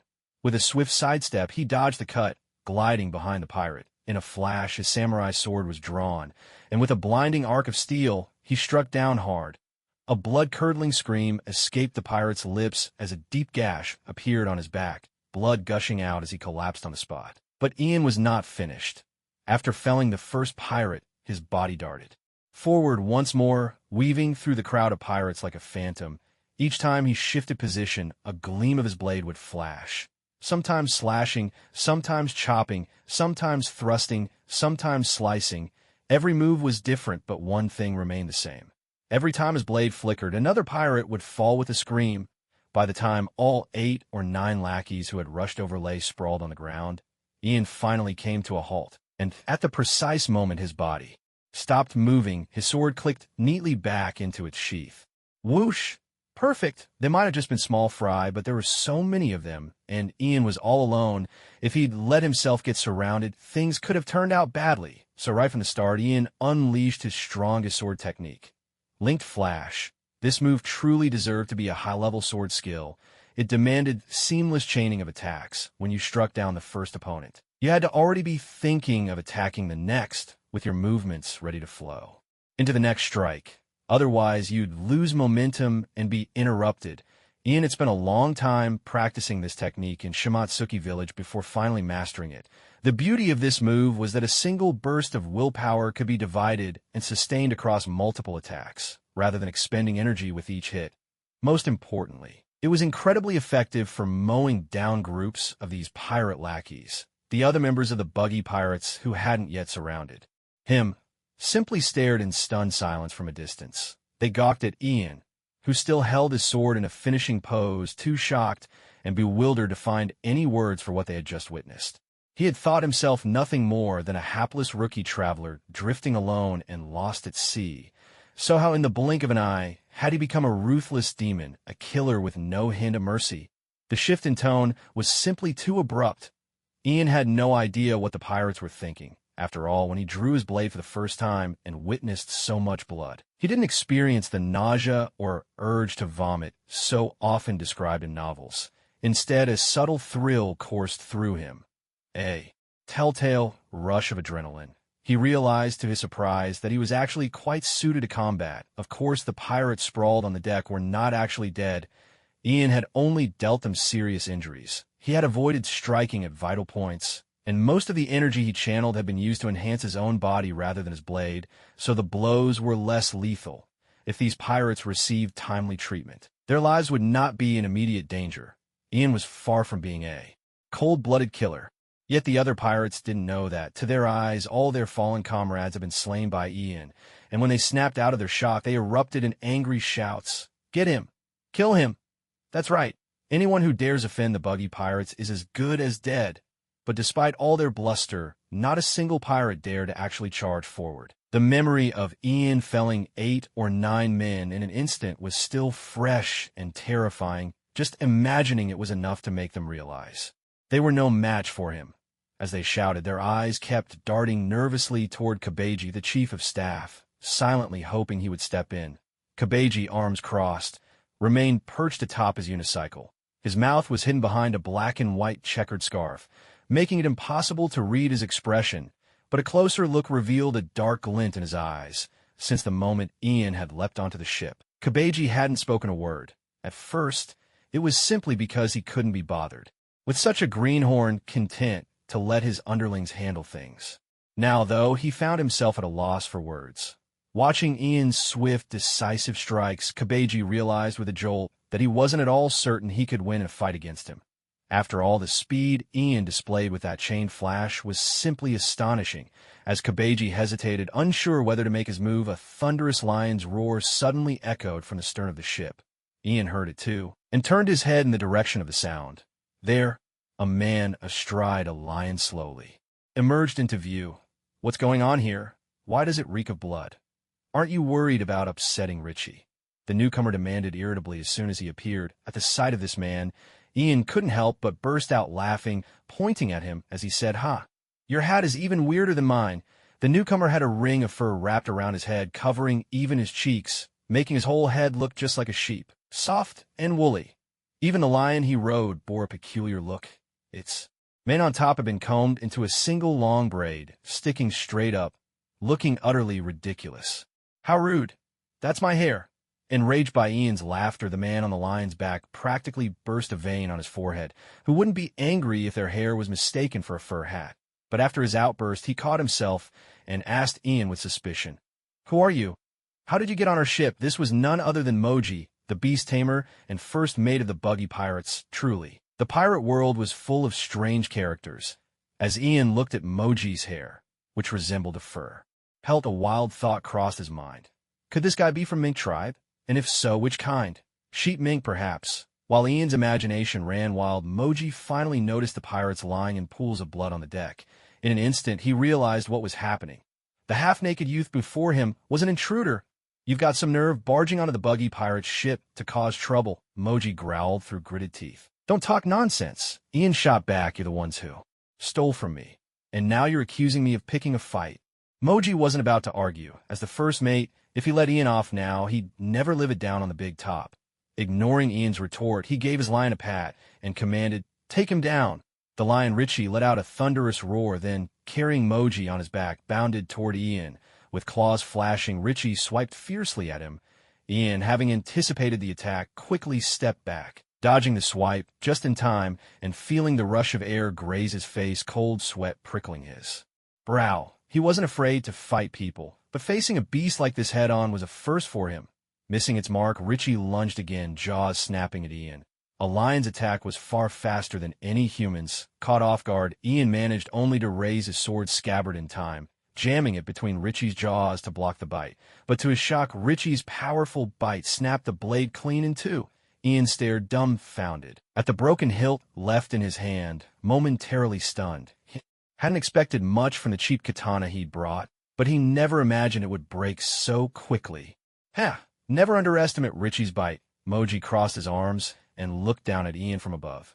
Richie is a fearsome beast. The number of people who've perished in his jaws is more than you can count on both hands. Yet before he could finish his sentence, Richie abruptly stopped in his tracks. Lowering his head, the lion sniffed at Ian's broken sword blade. Then, to everyone's astonishment, he stuck out his tongue and started licking the shattered blade. Speechless, Ian stared at Richie, who was now licking the blade, just like a big dog back when they were at sea. Ian had used this very katana to stab fish, so the blade still carried a trace of fishy scent. Richie must have caught a whiff and decided it was mealtime. Though he didn't really want to say it, Ian couldn't help but mutter, "Are you guys really pirates? Because to me, this looks a lot more like a circus act." "Richie!" Moji's eyes glistened with tears, and he looked at the lion beneath him in utter despair. "I don't remember ever teaching you any of this." Perhaps sensing his master's frustration, Richie finally snapped back to his senses and, trying to save face, let out a thunderous roar at Ian, putting on a show of ferocity. But Ian saw right through all of it. This lion might look imposing, but in truth, he was nothing but a fool. Though they'd only exchanged a couple of blows, Ian could already tell their strength was about the same, and their speed wasn't much different either. Beating Richie wouldn't be a problem. The real issue was that his sword had been snapped in two. Ian was in decent shape, but he'd never trained in martial arts. Aside from swordsmanship, he had no other way to fight.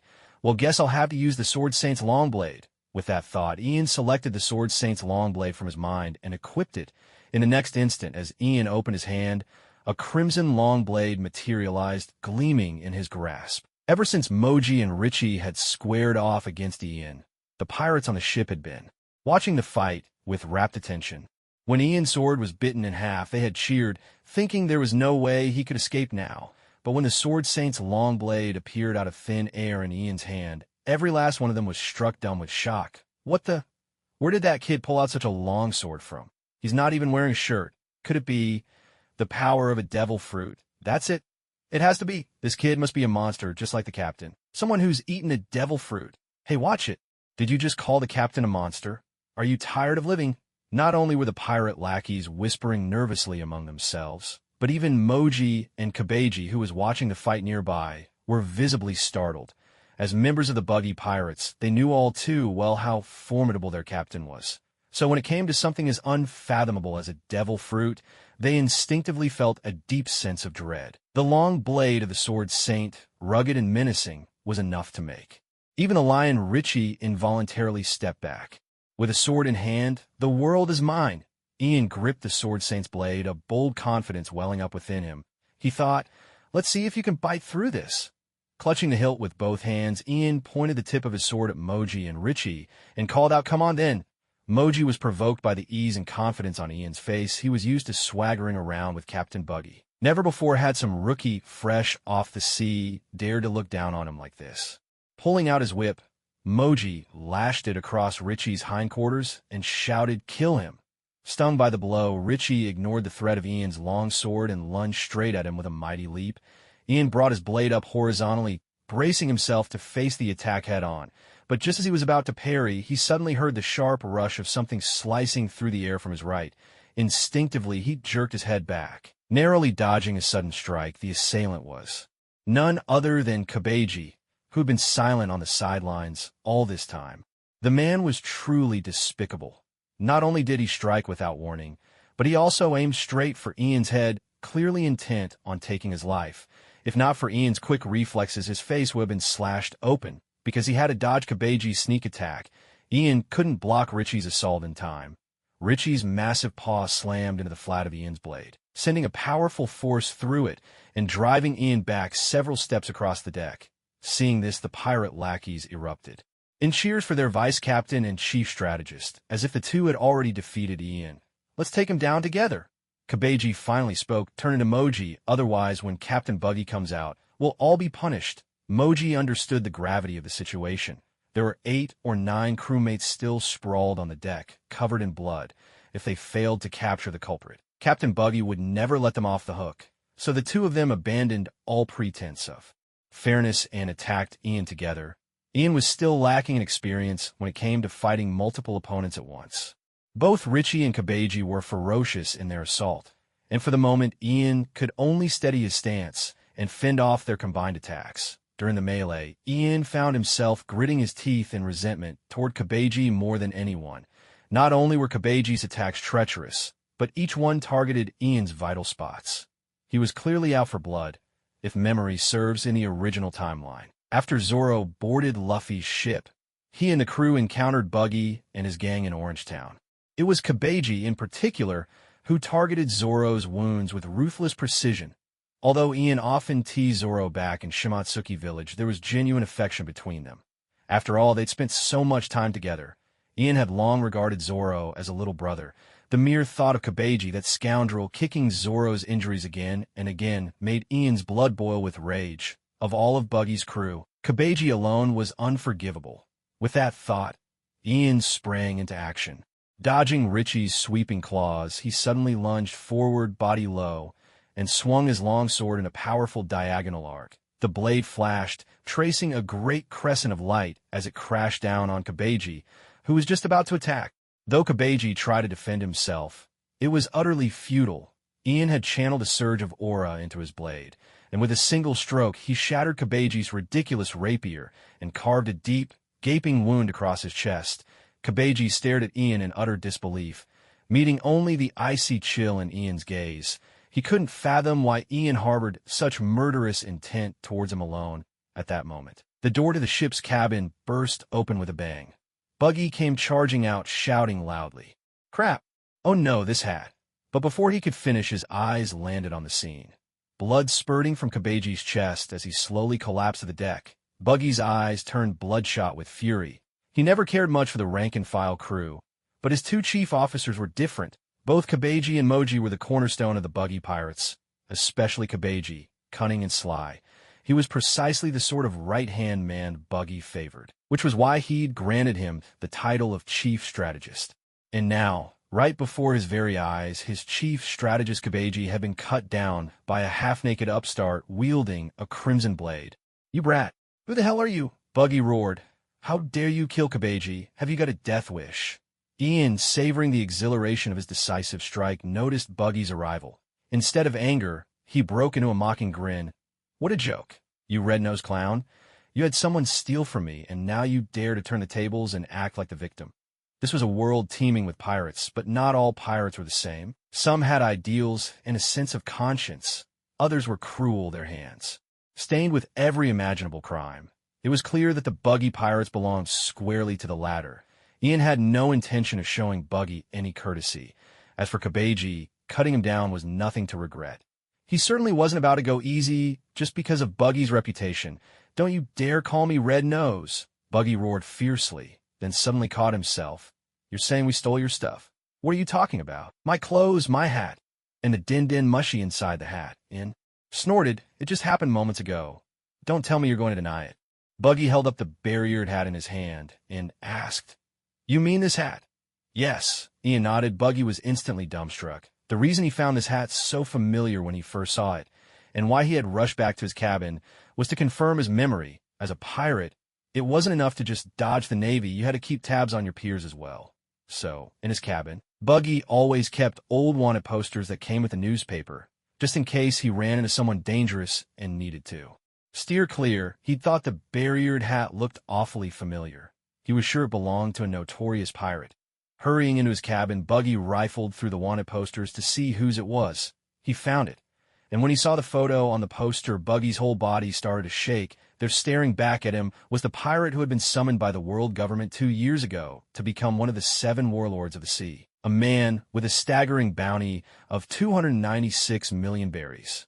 Known far and wide as Tyrant Bartholomew Kuma. Buggy looked from the photo to the barriered hat in his hand. There was no mistake. This hat was identical to the one Kuma wore atop his head.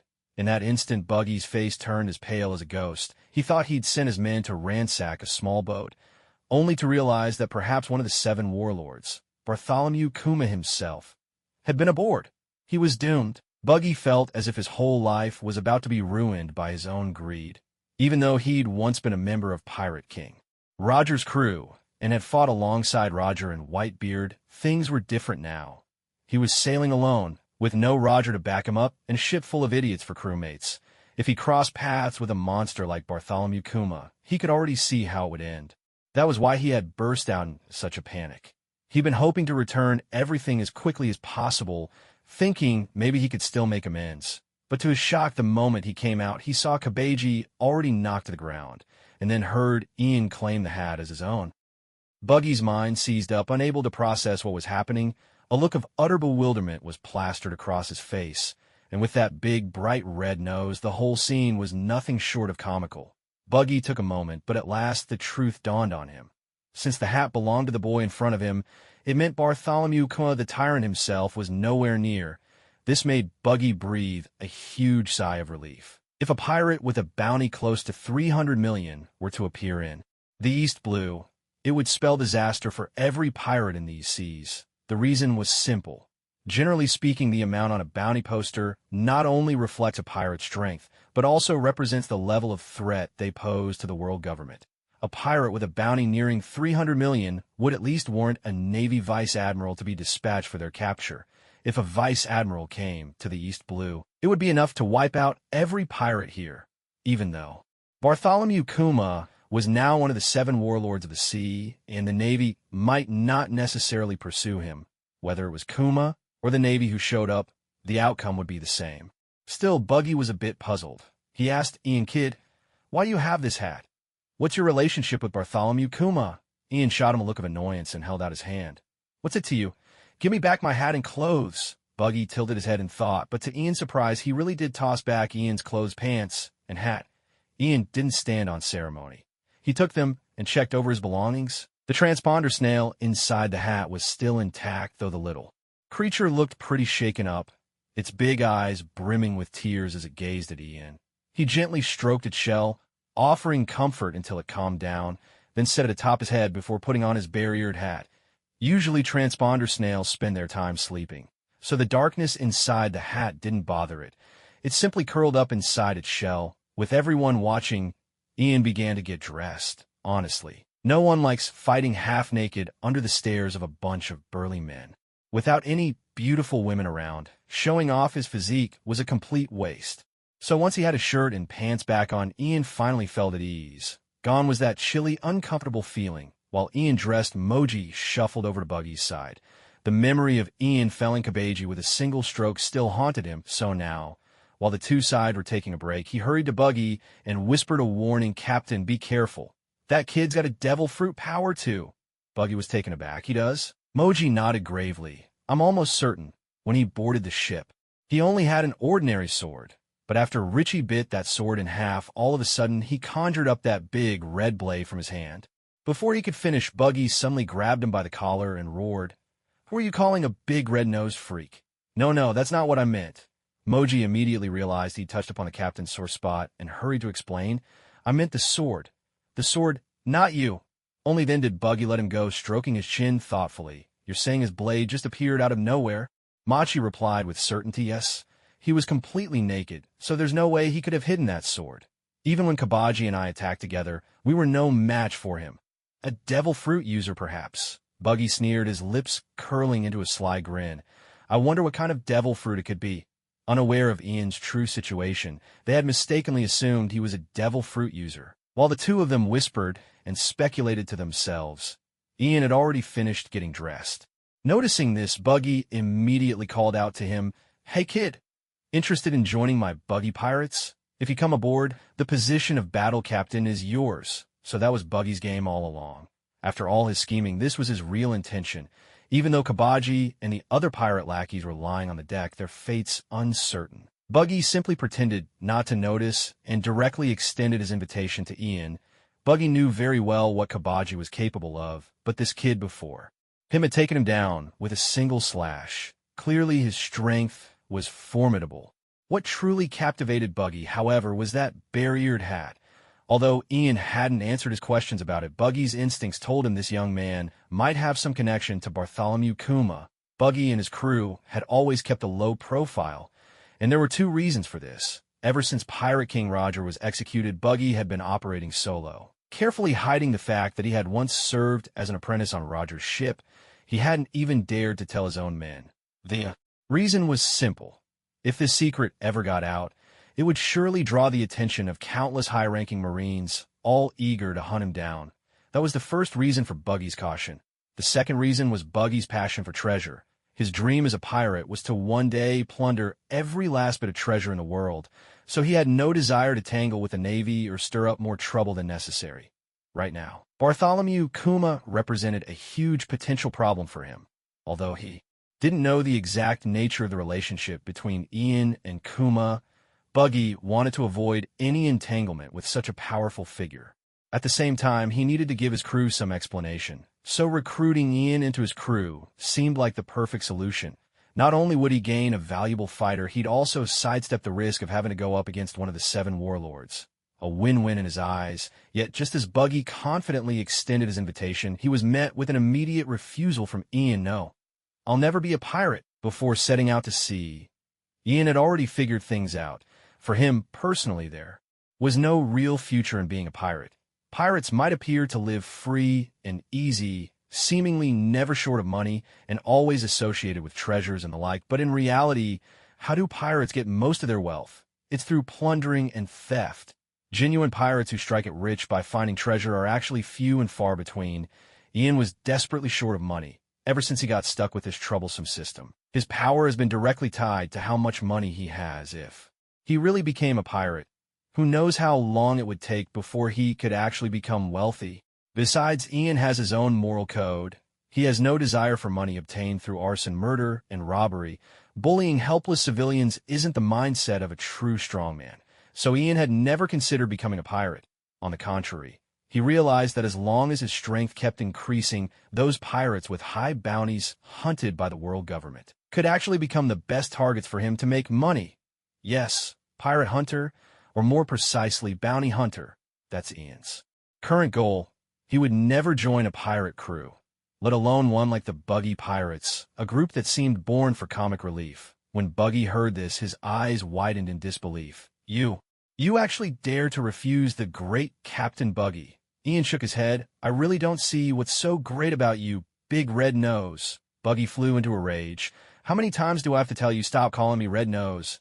As he shouted, Buggy drew several daggers from both sides of his belt, clenching them between his fingers. Crossing his arms in front of his chest, he glared at Ian through the gaps between the blades.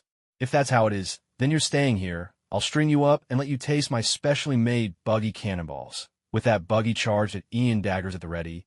Ian gripped his sword with both hands, watching Buggy's approach with perfect composure. When Buggy reached him, he swung his dagger-laden fists like claws at Ian. Ian wasn't the least bit surprised. Just as the daggers were about to strike, he unleashed a true Iato flash in an instant. He slipped past Buggy in a blur, and with a swift horizontal slash from his sword Saint's long blade, he struck at Buggy's waist. Buggy's body was instantly sliced in two, dropping to the ground with a dull thud. The members of Buggy's pirate crew watched this scene, smirking to themselves, eager to see Ian's shocked reaction.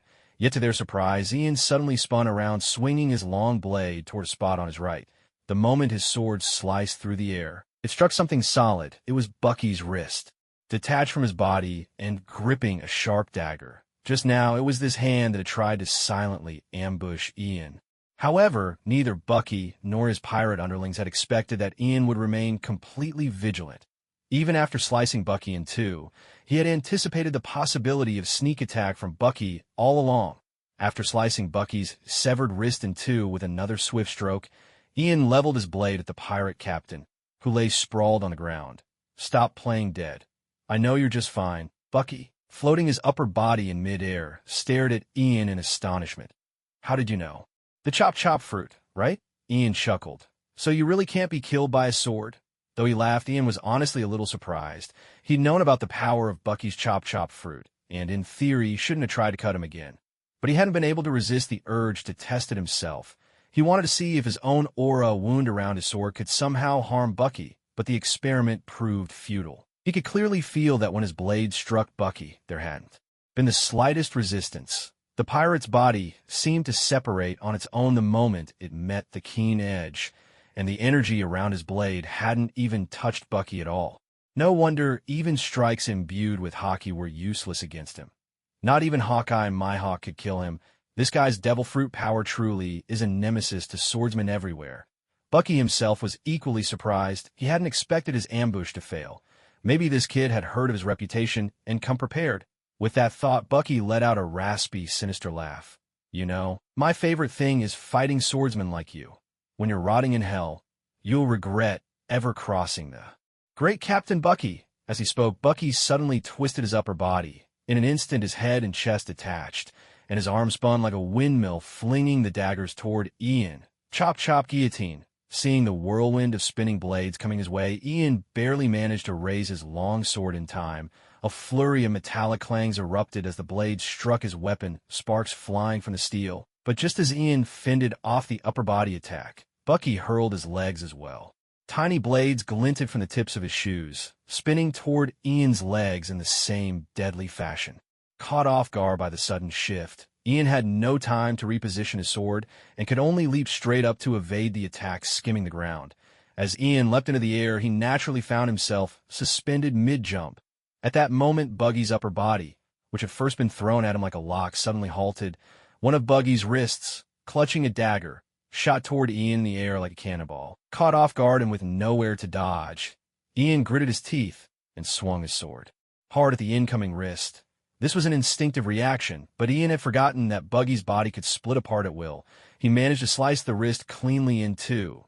Yet both halves continued flying, their sharp blades whistling past on either side of Ian's face and leaving twin wounds across his cheeks. When he landed, Ian wiped his face, only to see his hand covered in blood. This was his first real battle against a devil fruit user, and the experience was nothing short of bizarre. The fighting style he was used to against normal people simply didn't work on someone with powers like these. Buggy burst in a loud laughter. "Ha ha ha! Now you've seen how formidable Captain Buggy truly is." Ian said nothing, instead pulling his hat lower over his brow. Gripping his sword with both hands, he charged straight toward where Buggy's head hovered. "Heh, didn't I tell you? Slashing attacks are useless against me," Buggy sneered. Ignoring the taunt, Ian dashed up to him with a swift motion. He slashed at Buggy's face with his long sword. "Still not giving up?" Buggy called out when he saw Ian's move. "Fine then, let me show you what it means to be immortal." Buggy assumed Ian was simply trying for a critical hit by attacking his head. Yet just as Ian's sword was about to strike, his wrist twisted and the blade's edge turned, presenting the flat of the sword instead. Ian's long sword differed from an ordinary katana. Its blade was broader, making the sudden twist even harder to anticipate. Buggy had no time to react and was struck squarely across the face by the flat of Ian's sword. A tremendous force surged through the blow. Buggy's entire face distorted, and his head was sent flying like a cannonball, crashing through the wooden planks of the ship's cabin with a thunderous bang and leaving a gaping hole. Ian's strength was formidable now. With the Sword Saint's blade equipped, even a 30% boost to his stats pushed his strength well over 100 points, enough to rival the likes of Lion Richie. Such a result was hardly surprising. If slashing attacks didn't work, then blunt force would. This time, Buggy's body didn't split apart. Seeing this, Ian realized that Buggy's chop-chop fruit ability might be affected by pressure. The sharper the blade and the higher the pressure, the more likely Buggy's body would split. Conversely, with less pressure, his body would remain intact. Unless Buggy chose to separate on his own, the crew of the pirate ship stared in stunned silence, their eyes shifting from the gaping hole blasted into the cabin, to Ian, then back to the hole, and once again to Ian. None of them knew what to say. This was a clash between monsters, far beyond anything they could meddle with. Even their supposedly invincible Captain Buggy had been sent flying. What were they supposed to do now? If they could, they would have gladly flopped to the deck and pretended to be dead. Just then, the splintered wood shifted with a clattering sound. Buggy's head floated in midair, wobbling unsteadily as it drifted out from the hole in the door. But this time, one side of Buggy's face was badly swollen, a clear mark of Ian's earlier blow with the flat of his blade. "You really hurt me." Buggy glared at Ian, grinding his teeth. "Kid, you've managed to make me truly angry." Ian was surprised to see Buggy unharmed, realizing that Buggy's resilience wasn't as feeble as he'd imagined. Though both Buggy and Luffy possessed Paramecia-type devil fruit powers, their abilities were different. Luffy, as a rubber man, didn't feel pain from ordinary attacks and was immune to bullets because his body's nature had fundamentally changed. But for Buggy, his fruit hadn't altered his physical substance. While he could be cut and could reassemble himself even when chopped into pieces, his body remained the same as before. As long as his parts weren't separated, he still felt pain when attacked. The strength of a devil fruit user ultimately depended on their own training. Buggy was probably well aware of his weaknesses and may have even trained to compensate for them. Otherwise, with the force Ian had used to smack his face, if not knocked unconscious, Buggy should have at least lost a couple of teeth, yet all he suffered was a swollen cheek. TSK, Ian found this troublesome. Buggy's powers weren't just bizarre. They were downright vexing. Unless you had sea stone or overwhelming strength to knock him out, Buggy was like sticky taffy. No matter how hard you hit him, you couldn't kill him, and he'd cling to you relentlessly. There really weren't many good ways to deal with him. At that moment, Buggy's severed wrist floated once more in the air, lunging at Ian with a dagger in its grip. Ian was ready to repeat his earlier trick, intending to use his long sword like a bat and smack Buggy's hand away.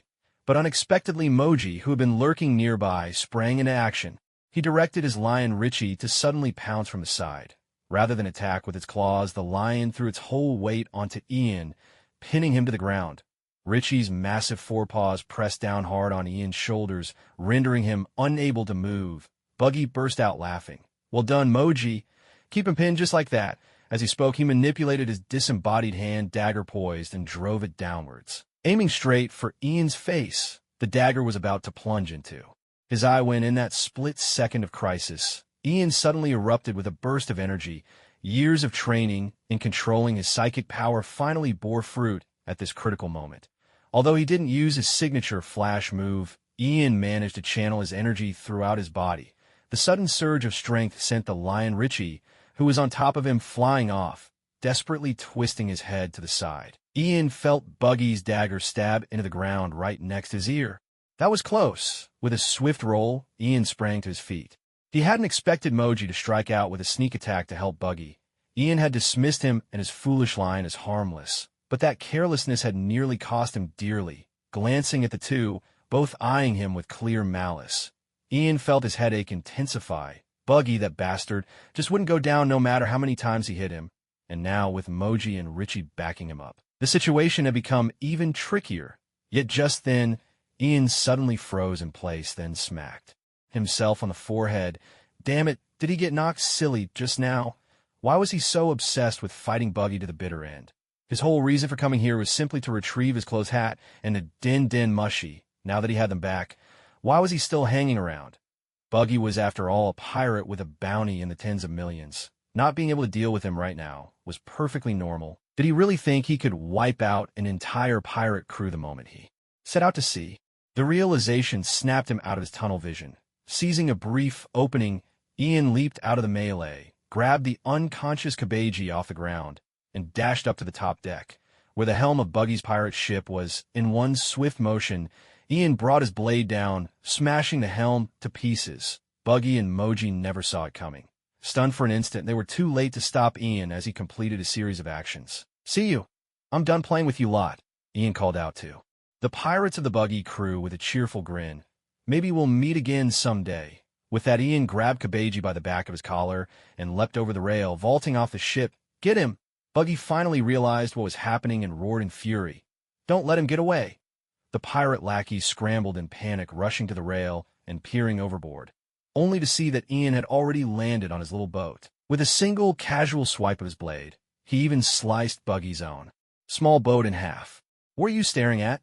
Jumping after him!" Buggy shouted, kicking one of his crewmen into the sea.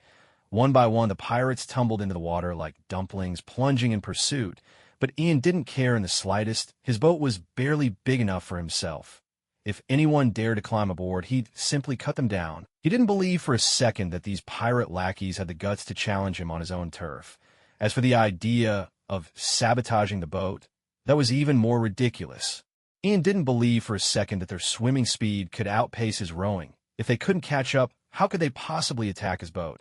The pirate lackeys probably realized this too. Though they jumped into the sea with a lot of bluster and shouting, not a single one of them seriously tried to give chase. What did surprise Ian, though, was that Buggy actually detached his upper body and sent it floating through the air. Hurling a dagger at Ian from above, Ian tilted his head too, dodged the attack, then waved cheerfully at Buggy. He knew Buggy could float his upper body as long as his feet remained on solid ground, but the range was limited to about 200 meters. Any farther, and he couldn't reach. So Ian wasn't worried at all. "Hey, kid, tell me your name. I swear I'll kill you one day." Buggy bellowed from the air. He didn't dare venture too far since the sea was right below. As a devil fruit user, if he fell into the water, even though his powers would remain, his body would be weak, and he'd be unable to swim. He'd surely drown. Buggy was afraid that if he got too close, Ian might knock him into the ocean with a single blow, and that would be the end of him. "My name's Ian. Remember it." Ian pressed his index and middle fingers together in a crisp military salute at his brow, grinning as he spoke. Then with swift strokes of the oars he sped away. Buggy was left suspended in midair, grinding his teeth until it felt like they might shatter, watching the little boat disappear into the distance. One of the Buggy pirates' henchmen still aboard the ship asked Buggy cautiously, "Captain, should we open fire?" But Buggy, still fuming, didn't even think before he sent the man flying with a kick. "Are you all idiots? With a boat that small, do you really think you could hit it with your lousy aim?" Moji spoke up from the side. "We can't fire the cannons. Kabeji was taken onto that boat. Who knows if he's even still alive? If the cannonballs hit, he might actually die for real." He and Kabeji were never on the best of terms, since Kabeji often bullied his lion Richie. But no matter what Kabeji was, still the chief strategist of the Buggy pirates, Moji had to show some consideration in front of Buggy. "Fix the rudder at once." Buggy barked at the crew. "As soon as it's done, chase after them immediately." "Yes, Captain Buggy." The lackeys didn't dare protest and rushed to get moving. At this moment, Moji leaned in and whispered to Buggy, "Captain, do you think that kid took Kabeji just to use him as a hostage? Or could there be more to it?" Buggy paused. "What do you mean?" "I mean, is it possible he might turn Kabeji into the Marines for a bounty?" Moji said, "That kid's obviously not a pirate, but he doesn't look like a Marine either. Maybe he's a bounty hunter?" That's very possible." Buggy stroked his chin thoughtfully. "No, we have to catch up with him as soon as possible. If Kabeji's already dead, that's one thing. But if he's still alive and that kid hands him over to the Navy, we'll have to break into a Navy prison to get him out." At this point, Buggy suddenly turned to ask, "By the way, Moji, you said that kid might be a devil fruit user, but why didn't I see him use any strange abilities? Other than that unusually long sword, there was nothing special about him." Moji was taken aback, realizing that was indeed the case. Just then a pirate with thick lips overheard Buggy and couldn't help but speak up. "Captain Buggy, I don't think that guy's a devil fruit user. When he boarded the ship, he was soaking wet. He must have swum over from a sea." Buggy immediately flew into a rage, grabbing Moji by the collar and spraying him with spit. "Are you an idiot? How could you miss something so obvious?" "I'm sorry." Moji apologized in a hurry, "but that big sword really did appear out of nowhere in his hand. I'm sure I didn't see it wrong." "Oh." Buggy's interest was instantly piqued. Could it be that the kid has some kind of treasure that lets him hide weapons on himself? Nothing excited Buggy more than the word treasure. His eyes lit up, and his resolve to give chase only grew stronger. He was determined to see if he could snatch that so-called treasure from Ian for himself. Meanwhile, as Buggy and his crew were still busy repairing the ship's rudder, Ian had already rowed his small boat far away. Once he was sure Buggy's group wouldn't be catching up anytime soon, he stopped rowing, unfurled the boat's sail, and let the wind carry him forward. Only now did he finally have a moment to check if Kabeji was dead or alive. To be honest, this whole fight had felt rather strange to him. When his things were stolen, he never expected he'd end up facing the Buggy pirates here. But since he'd run into them, there was no avoiding a fight. And if it's going to be a fight, it's only right to gain something from it. For Ian, that gain was Kabeji. Moji's guess had been right. The reason Ian took Kabeji with him before leaving was, of course, for the bounty.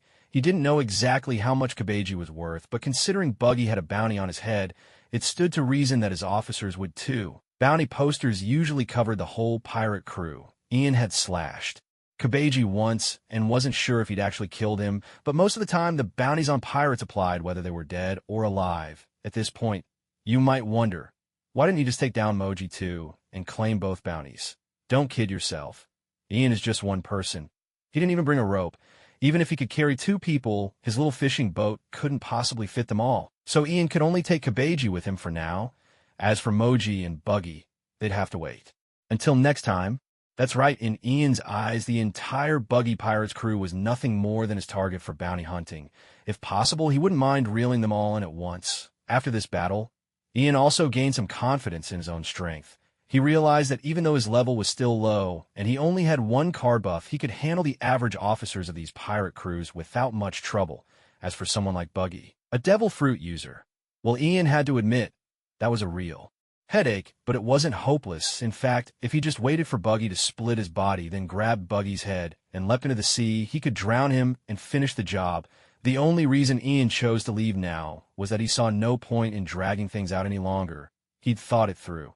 Even if he did capture Buggy, once the pirate grunts scattered into the sea, he'd be left alone with no way to sail Buggy's ship back. His small fishing boat couldn't carry that many people anyway, so it was better to catch them one at a time. That's how it is for bounty hunters. Earning bounties is just like doing business. It's best to take it slow and steady. Ian wasn't sure yet how much Kabeji was worth, but it didn't have to be much. Even if it was only 1,000,000 berries, it would be enough for Ian's first 10-card draw. With 1 more 4-star orange card, his strength would leap forward again. Ian crouched down and checked Kabeji's breathing, surprised to find the man was actually still alive. The slash Ian had delivered was a long 1 inch running from shoulder to chest. But upon closer inspection, the wound wasn't as deep as he'd imagined. It seemed that when the blade struck, Kabeji had instinctively pulled back, so Ian hadn't managed a killing blow. Even so, Kabeji had lost a lot of blood and was now extremely weak. Ian felt nothing for someone he disliked, so he didn't care whether Kabeji lived or died. He reached out and slapped Kabeji's face a few times, calling, "Wake up! Come on, wake up!" Kabeji slowly came to, his face pale and his eyes ringed with exhaustion. He glanced at Ian, then around at his surroundings. Realizing he'd been captured, he let out a weak, cold laugh and said, "Looks like you're planning to hand me over to the Navy." "That's right. My next meal depends on you," Ian replied with a smile, nodding. Kabeji snorted, but the movement pulled at the wound on his chest, and he sucked in a sharp breath. Pain etched across his face. After a long moment, he managed to say, "You think you can mess with the Buggy Pirates and get away with it? Just you wait. Even if you hand me over to the Navy, Captain Buggy will come and rescue me. As for you, I can't wait to see how you'll meet your end when that happens." However, to Kabeji's surprise, Ian simply whistled, his face lighting up with excitement. "Oh, that's fantastic news. Fantastic news?" Kabeji stared at Ian in bewilderment, unable to grasp his meaning. Ian began counting on his fingers, explaining with glee, "Look, if I hand you over to the Navy now, I'll get a bounty for you. Then when Buggy breaks you out, your bounty will go up because of the jailbreak, right? Next time, I'll catch you again, and the reward will be even higher if Buggy keeps rescuing you. Your bounty will just keep rising. I'll keep capturing you and turning you in for bigger and bigger rewards. By the stars, just by chasing you around, I could make a fortune." Ian's eyes sparkled as if he could already see his golden future. He clapped Kabeji on the shoulder, speaking earnestly, "Don't let me down. After I hand you over to the Navy, you'd better escape. My grand plan to strike it rich is riding on you." Kabeji was dumbfounded. He never expected Ian to come up with such an idea, and for a moment, he was at a complete loss for words. After a long pause, he finally managed to stammer, You must be out of your mind with greed." Ian sighed. In fact, Kabeji wasn't wrong. With this money-grubbing system weighing him down, Ian realized he might be even more obsessed with wealth than Buggy himself.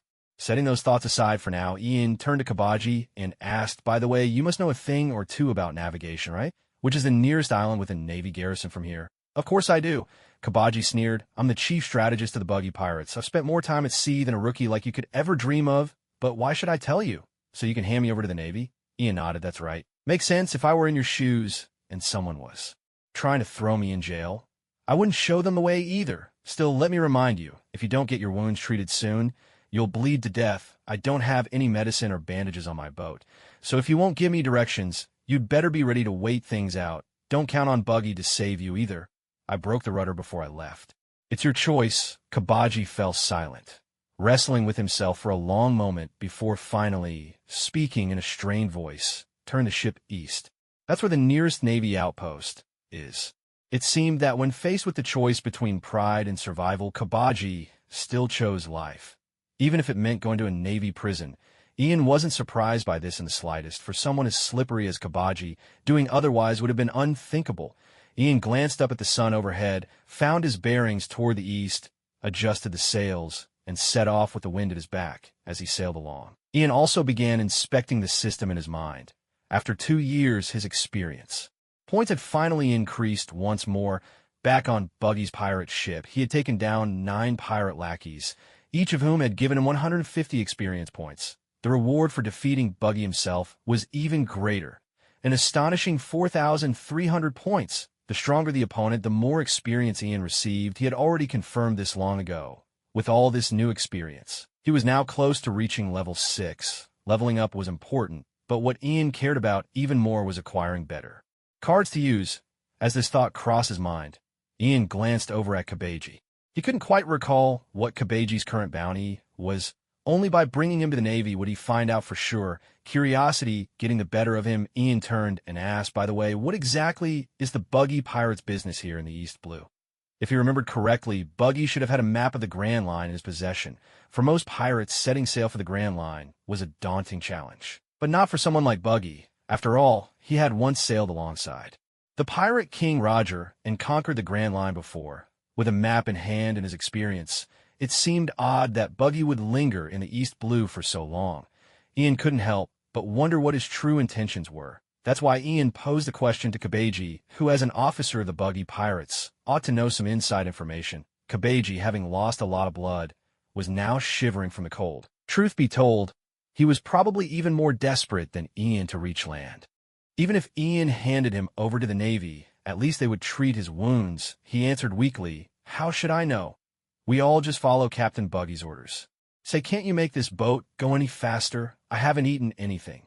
I have no strength left." Ian shot him a glare. He had no intention of rowing to speed things up. After all, he'd only gone fishing in the first place because he was starving, and then these guys had stolen his catch. Now, thanks to them, he'd had a fight on an empty stomach. The more he thought about it, the less patience he had for Kabaji. Kabaji was on the verge of tears. Right now, Ian was nothing short of his worst nightmare.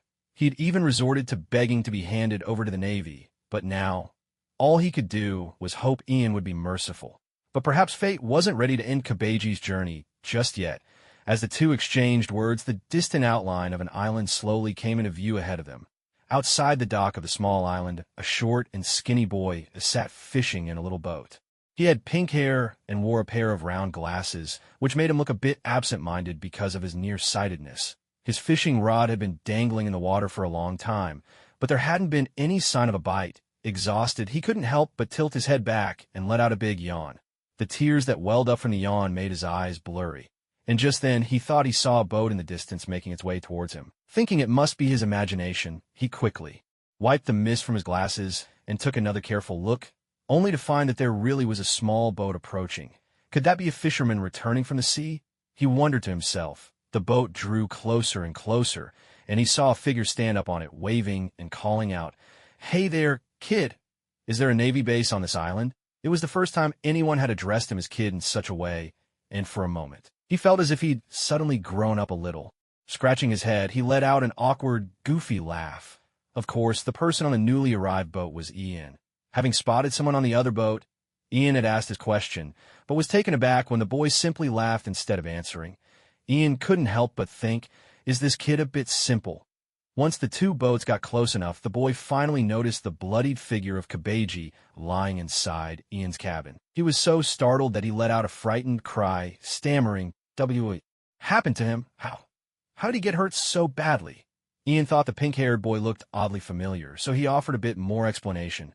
"Oh, this guy's a pirate. I caught him, and I'm planning to hand him over to the Navy. Do you know the way to the Navy base?" Hearing this, the boy relaxed a little and said, "Why, I do. How about I show you the way?" Ian was pleased. What good luck with the boy leading the way. Ian brought his boat up to the dock and tied it securely with a rope. Then, with a single heave, he hoisted Kabeji onto his shoulder and leapt ashore. "Wow, you're really strong," the boy exclaimed, looking at Ian with admiration. "Mister, are you a pirate hunter?" "That's right," Ian nodded. "Though I'm just starting out, this guy here is the first pirate I've ever caught." Then, as if suddenly remembering, Ian asked, "By the way, what's your name?" "My name's Kobe," the boy replied. "Kobe?" Ian stared at him in surprise. Could it really be such a coincidence? Looking the boy over again, there was no doubt. He had that unmistakably dopey look on his face. Even though Ian knew that this kid would one day meet Luffy, become a Marine, and follow Vice Admiral Garp, he didn't think much of it. That was something far off in the future. Right now, Kobe was just a child who looked like he hadn't even started growing up yet. "All right, Kobe. I'm Ian. Can you take me to the Marine base?" Ian asked him. Okay," Kobe replied, casting a nervous glance at Kabeji and instinctively moving to walk on Ian's other side. This place looked like a small town, but it was much busier than Frostmoon Village where Ian came from. The streets were neat and tidy, shops lined both sides, and the whole place buzzed with life. Ian wondered if this was the same towns which Ye had come to when he bought medicine for Kana, because Kabeji, whom Ian was dragging along, was covered in blood. The townsfolk on the street stared at the three of them in surprise and did their best to steer clear. But Ian noticed something odd. Although the townspeople avoided them, there wasn't much fear on their faces. Was it because there was a Marine base on the island?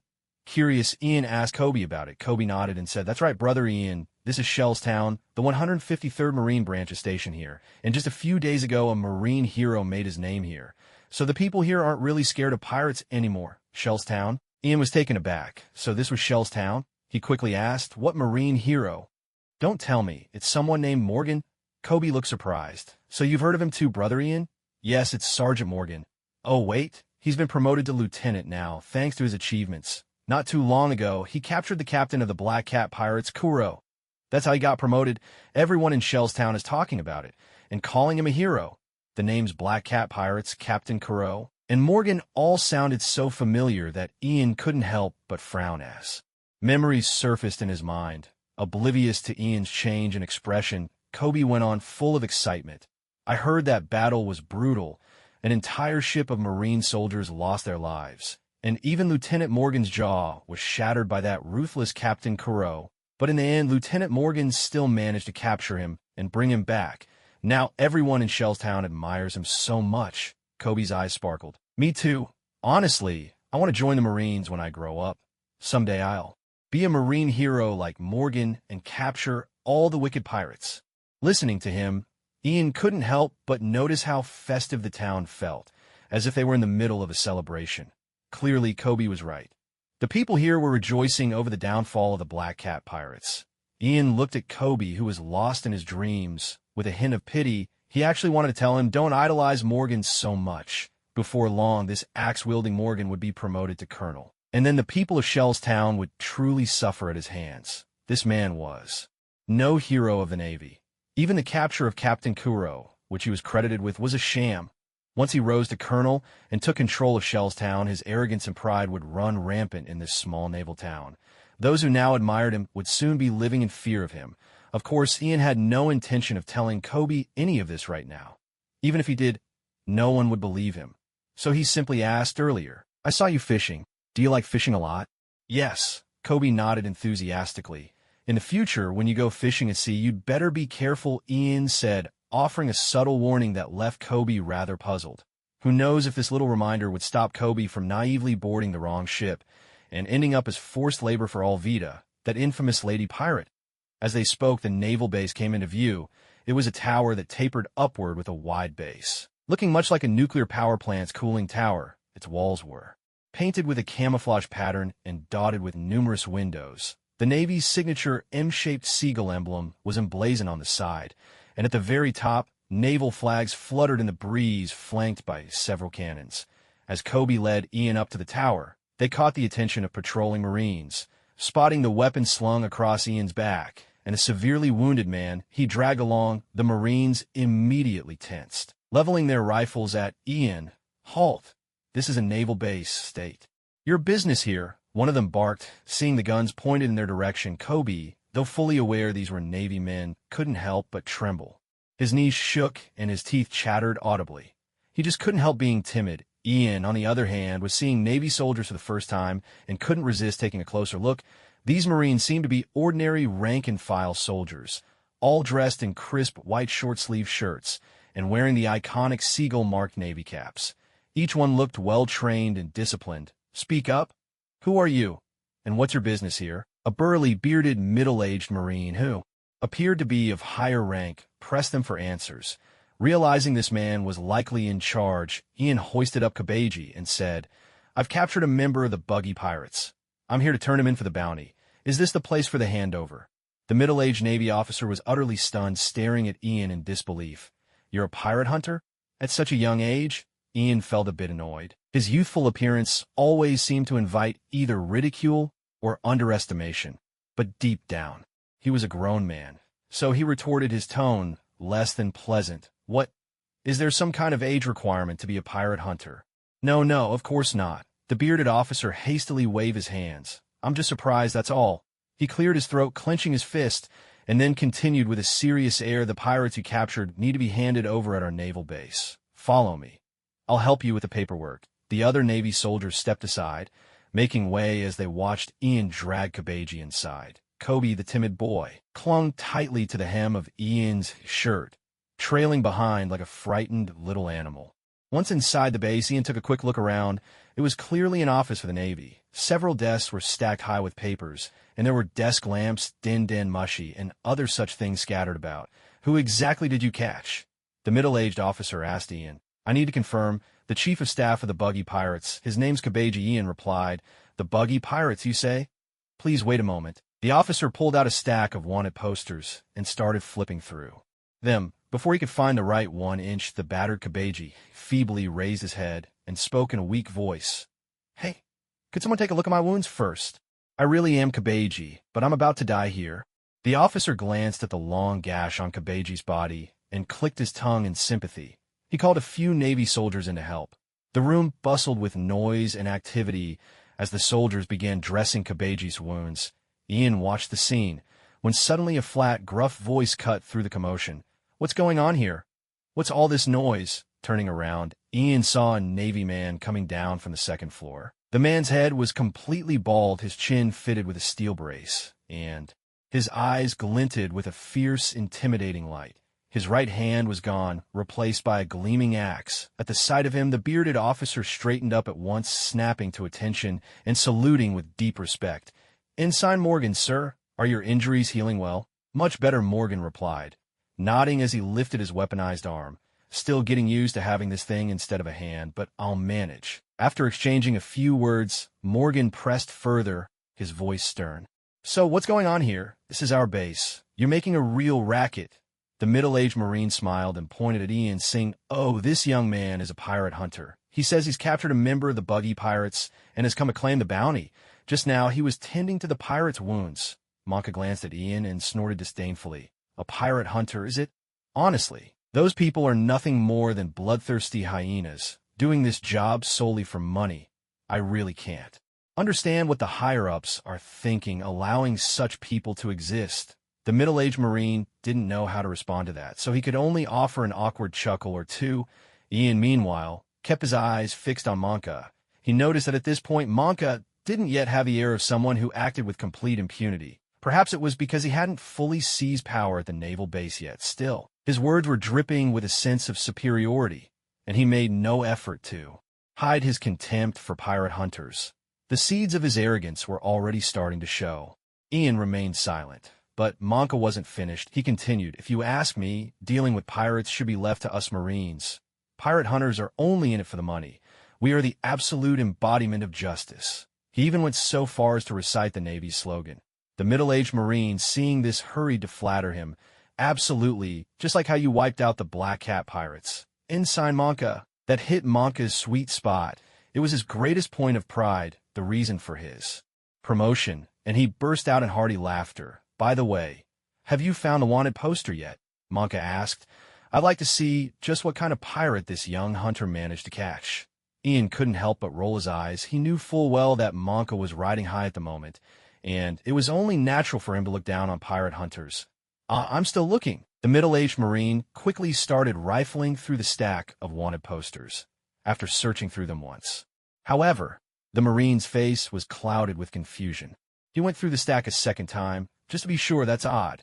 It's not here. At last, the Marine looked up at Ian and said, all of East Blue's pirate wanted posters are here, but I went through them, and there isn't anyone named Kabeji. Are you sure you've got the right guy? Ian's eyes widened in disbelief. How could that be? Look again. That guy's name is Kabeji. He's with the Buggy Pirates. I've already checked. The Marine replied, the Buggy Pirates Captain Clown Buggies. Definitely wanted with a bounty of 7 million berries. But he's the only one in that crew with a bounty. Ian nearly choked in astonishment. 7 million berries. What the heck is this? Wasn't it supposed to be 15 million? Ian was a bit confused. He realized he must have made some mistakes. He had set out to sea 2 years earlier than Zoro, and naturally 3 years before Luffy. That meant the Buggy Pirates now were not the same Buggy Pirates as 3 years later at this point. Buggy the Clown's bounty hadn't even reached 15 million. In fact, even his 2 main officers didn't have any bounties at all. Damn it, after all that effort, the Kabeji he brought back didn't even have a bounty on his head. Seeing Ian's dumbfounded expression, Morgan couldn't hold back anymore. He clutched his stomach and burst out laughing, saying between fits of laughter, You're clearly a rookie bounty hunter. You don't even know whether these pirates have bounties or not. I thought you were something special, but in the end, you just brought back a petty thief." The middle-aged Marine nearby was also trying hard not to laugh. He simply managed to keep a straight face. Handing Ian a thick stack of wanted posters, he said, "See for yourself. There really isn't one. Anyway, you can keep these wanted posters. Just make sure you don't make this kind of mistake again." With a sigh, Ian took the posters and began flipping through them carefully. Sure enough, he couldn't find Kabeji's bounty anywhere. It wasn't just Buggy, either. He also saw the wanted posters for the fishman Arlong and the pirate Admiral Krieg, but their bounties were nothing like what he remembered. Even Captain Kuro of the Black Cat Pirates was missing entirely, probably because Morgan had caught him, and so the bounty had been voided. Frustration boiled over in Ian. He couldn't take it anymore. He strode over to Kabeji, who was getting his wounds bandaged, and gave him a swift kick. "Damn it. If I didn't have a bounty, why didn't you say so? Why didn't you say anything?" Kabeji had been sitting quietly, letting the Marines tend to his injuries. He never expected Ian to snap like this, so. The kick caught him squarely. He let out a scream, and his wounds split open again. By the time the Marines managed to restrain the agitated Ian, Kabeji was barely conscious. In a weak voice, he said to Ian, "It wasn't me. It wasn't that I didn't want to say it. You just wouldn't let me speak. You insisted on taking me away." Hearing that, Ian almost lost his temper again. He struggled to break free. Wanting to kick Kabeji some more, "You've got a lot of nerve. You call yourself a pirate, and you don't even have a bounty? What's the point of being a pirate like that? You might as well just drop dead." Kabeji was on the verge of tears. In his eyes, Ian had become an even scarier demon than Captain Buggy. Not only was he suffering physically, but now he was being tortured emotionally as well. Was it his fault that he didn't have a bounty as a pirate? The Navy base was thrown into even greater chaos by this incident. Many sailors were peeking curiously from outside, and once they learned about the farce, they couldn't help but stifle their laughter. Monka was laughing so hard he could barely stand upright. To be honest, when he first heard that Ian was a pirate hunter, Monka felt a bit hostile toward him. After all, he himself had just captured the captain of the Black Cat Pirates. At least that's what he believed. And now, out of the blue, a pirate hunter appeared, claiming to have caught an officer from the Buggy Pirates. It made Monka feel as though someone else was stealing his moment of glory, which left him rather displeased. But now, upon discovering that Ian had made such a blunder, Monka's hostility vanished instantly. In fact, he even kindly said to Ian, "Kid, there's not much of a future in being a pirate hunter. Why don't you join the Navy instead?" Ian was in no mood to listen to him at that moment. Annoyed, he strode over and yanked Kabaji up, saying, "Forget it. Since this guy has no bounty, I'll just take him with me." Before any of the sailors could say a word, Kabaji cried out in terror, "No, please don't. I really am an officer of the Buggy Pirates. Hurry up and arrest me. I don't want to go with this guy." The middle-aged Navy man also tried to reason with Ian, saying, "Young man, this really isn't proper. Even if he doesn't have a bounty, he's still a pirate. If he had never shown up here, we could have let it slide, but now that he's right in front of us, by all rights we should take him in." "No way," Ian shook his head. "I'll wait until he actually gets a bounty before bringing him in." The middle-aged sailor still wanted to object, but to his surprise, Monka spoke up for Ian. "Let it go," he said. "If he wants to take the guy, let him take him. Our jail can't hold too many anyway. Pirates without a bounty like this. Locking them up does nothing but waste our base's food supplies, since who knows when they'll ever get handed over. After all, Monka was a lieutenant, newly promoted, but still their superior. So the middle-aged sailor held his tongue and let Ian drag Kabaji away. Once Ian and his group had left, Monka chuckled and said to the middle-aged sailor, "Huh, that was entertaining. The rookie actually caught a pirate from that circus-like buggy pirate crew." "That's right," the middle-aged sailor nodded. The exchange between the two was tinged with a certain disdain, but their casual words unintentionally revealed the truth at this point. Bucky's real identity had yet to be discovered by the Navy headquarters, and the Bucky pirates themselves were quite misleading. Just look at Bucky's clownish appearance, and under him there was Moji, who was essentially a beast tamer. Even Kabeji rode around on a unicycle, performing tricks like a circus act. This pirate crew didn't look menacing in the slightest. In fact, they gave off more of a comedic vibe. What's more, Bucky himself was obsessed with plundering treasure, seldom clashing directly with the Navy. As a result, the Navy considered their pirate crew nothing more than small-time troublemakers, hardly a real threat. Up until now, only Bucky, the captain, had a bounty on his head, and it was laughably low. Ian was unaware of all this, so he had excitedly captured Kabeji, only to find out in the end that it was all a misunderstanding. The more Ian thought about it after coming out, the more annoyed he became. He vented his frustration by punching and kicking Kabeji, who was tied up with rope. Kabeji, like a meek little lamb, could only weep silently and endure Ian's wrath, ending up with lumps all over his head. If it hadn't been for the Navy medics at the base, tending to his wounds, Kabeji suspected he might have been beaten to death by Ian right then and there. After Ian had let off some steam, a loud rumble came from his stomach. Only then did Ian realize he hadn't eaten in ages. The tantalizing aroma of food drifting from somewhere along the street made him feel so hungry he thought he might start seeing green. Kobe heard Ian's stomach growl too. Earlier, seeing Ian so furious, Kobe hadn't dared say a word to him, but now he quickly tried to change the subject. "Ian, are you hungry? How about I treat you to a meal?" "No need," Ian replied, eyeing Kabeji with a mischievous glint. "You don't have to pay. Let this guy cough up the money." I don't have any money," Kabeji replied weakly. "I don't care," Ian said, grinning. "Don't you know how to ride a unicycle? Go perform some tricks on the street and earn us our meal. If you can't make enough, then you'll just have to sell some of your own flesh." At this moment, Ian had become downright sinister. Kabeji trembled in terror at his words. What kind of person could say such frightening things with a smile on their face? But what happened next frightened Kabeji even more. With Kobe leading the way, they entered a restaurant in town that looked quite unique. As soon as they sat down, Ian began ordering food with wild abandon, picking out the most expensive dishes on the menu. When the table was finally filled to the brim with plates, Kabeji nearly fainted on the spot. Just how many hours of performing would it take to pay for all this food? Even Kobe was left dumbfounded. He sat there alone, clutching a cup of juice, watching Ian devour his food like a starving ghost, wolfing it down as if he held a grudge against every dish on the table.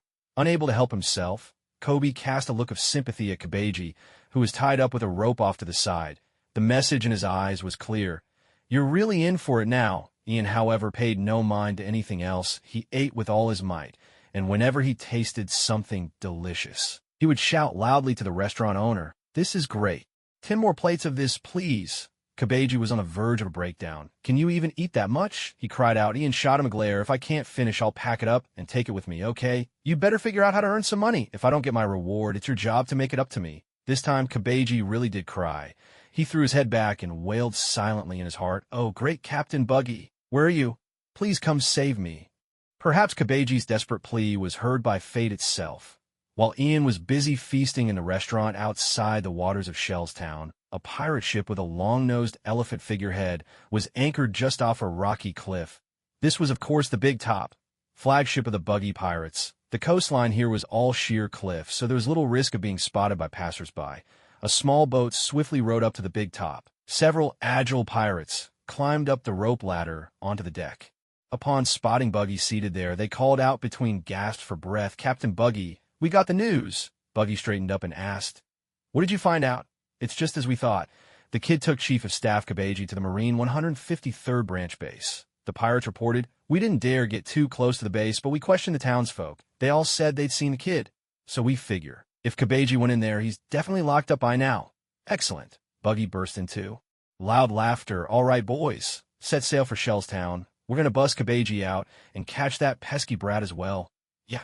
Came the rousing shout from every member of the Buggy pirates on deck. Full of fighting spirit, they manned the ship and began steering toward Shellstown. Buggy, meanwhile, directed the rest of his crew to haul all the cannons to the sides of the ship and bring out crates of cannonballs, each emblazoned with the Buggy pirate's mark. These were his special Buggy bombs.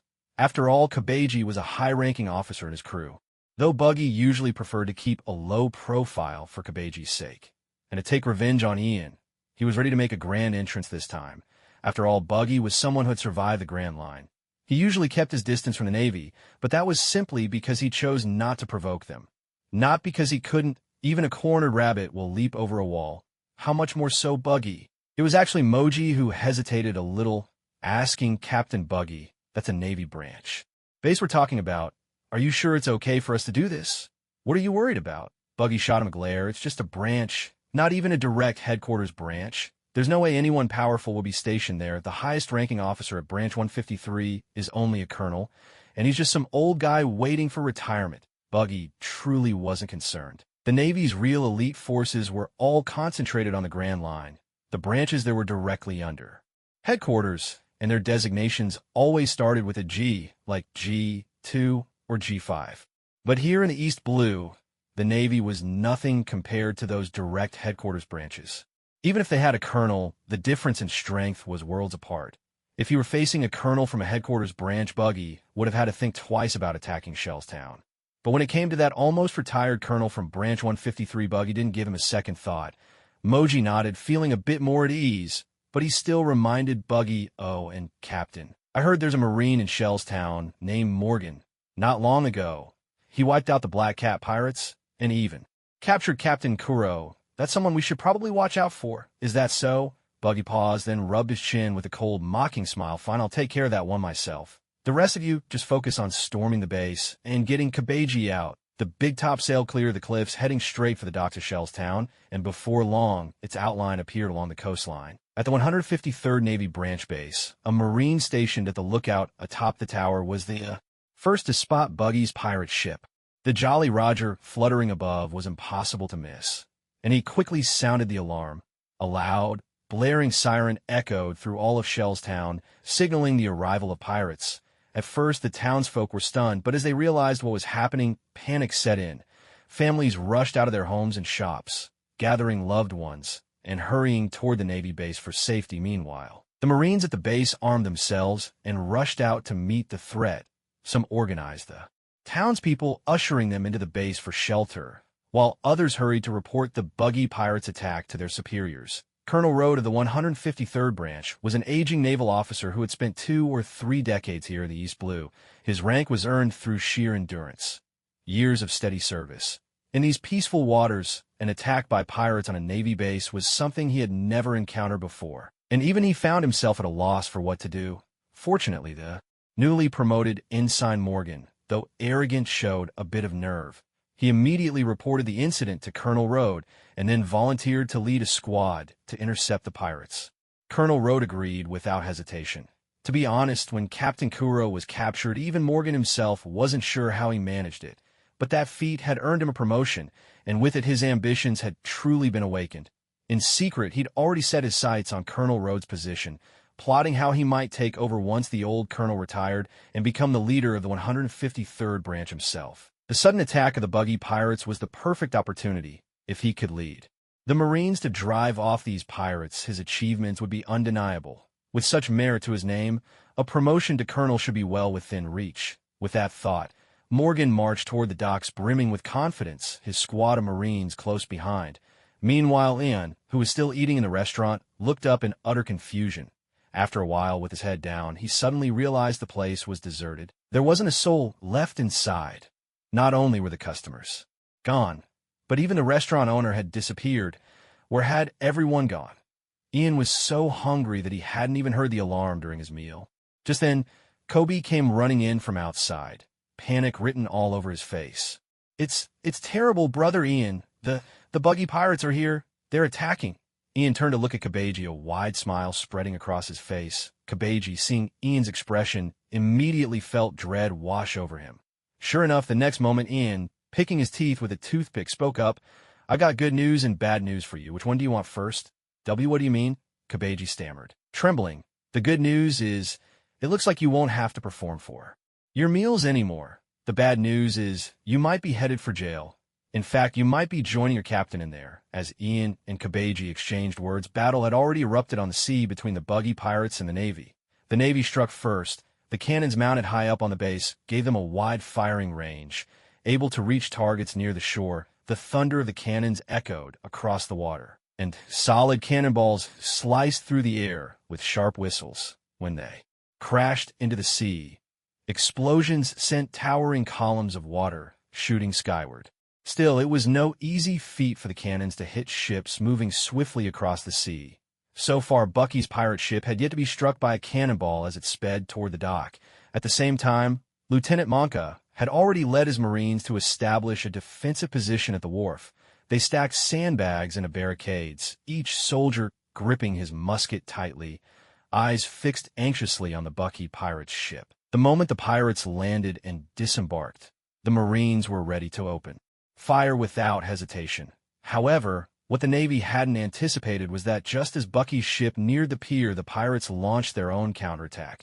A specially made Bucky cannonball was loaded into the barrel.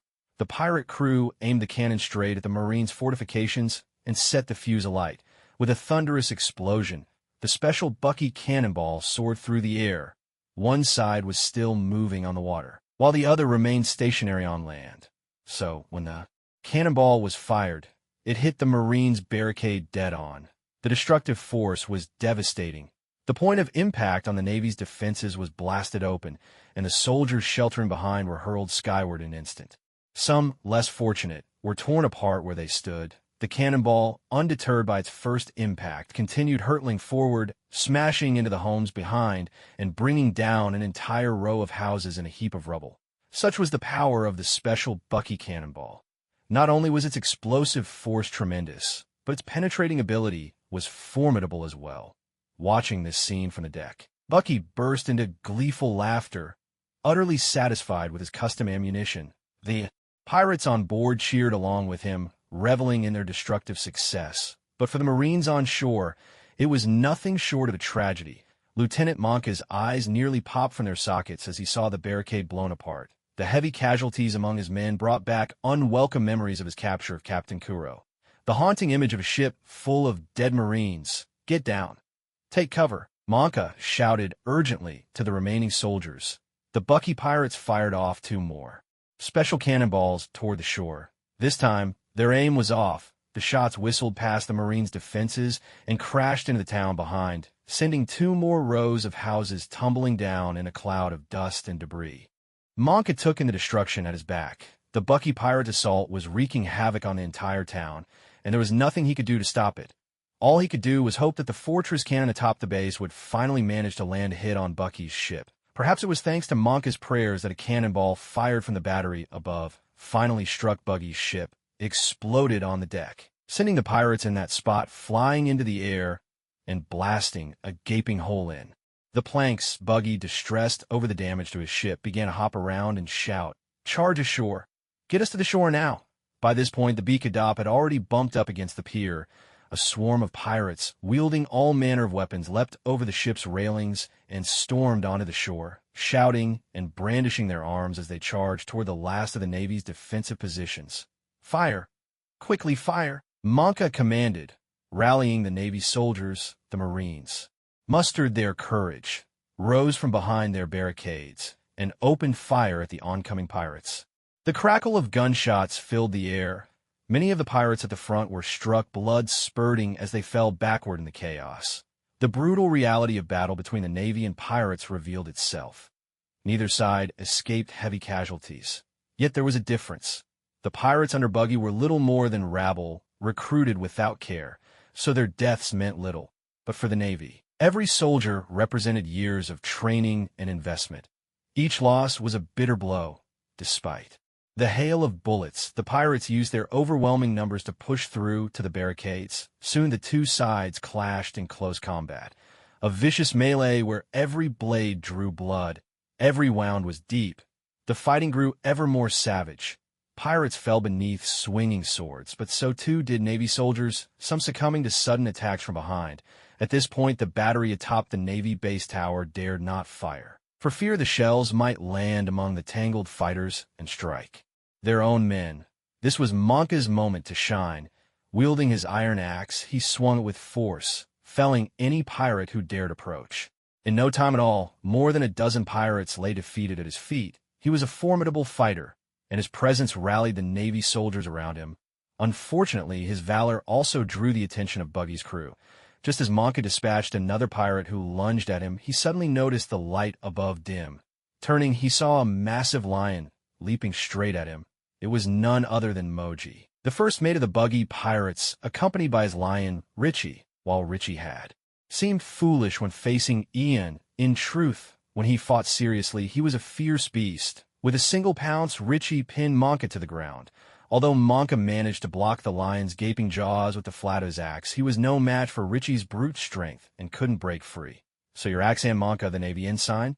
Machi sat atop Richie, a scornful smile playing on his lips, and said, "So, you're the one who captured Captain Kuro of the Black Cat Pirates. Who are you?" Morgan shouted in response, "I am Machi, vice captain of the Buggy Pirates, and an animal tamer." Machi declared, "I even warned Captain Buggy about you, but now that I see you for myself, you're not so impressive after all. Damn it, don't underestimate me," Morgan roared, and with a sudden movement, he kicked Richie hard in the lower body. As Richie yelped in pain, Morgan's arm muscles bulged with effort. Summoning all his strength, he shoved Richie aside and seized the chance to scramble to his feet. But just as he stood up, a sharp pain lanced through his shoulder, crying out in agony. He twisted around, only to see a bizarre disembodied hand floating eerily in the air behind him. The hand clutched a dagger, fresh blood dripping from its blade. What is this?" Morgan was utterly stunned. The wrist of the floating hand suddenly shot backward, snapping back and reattaching itself to a figure.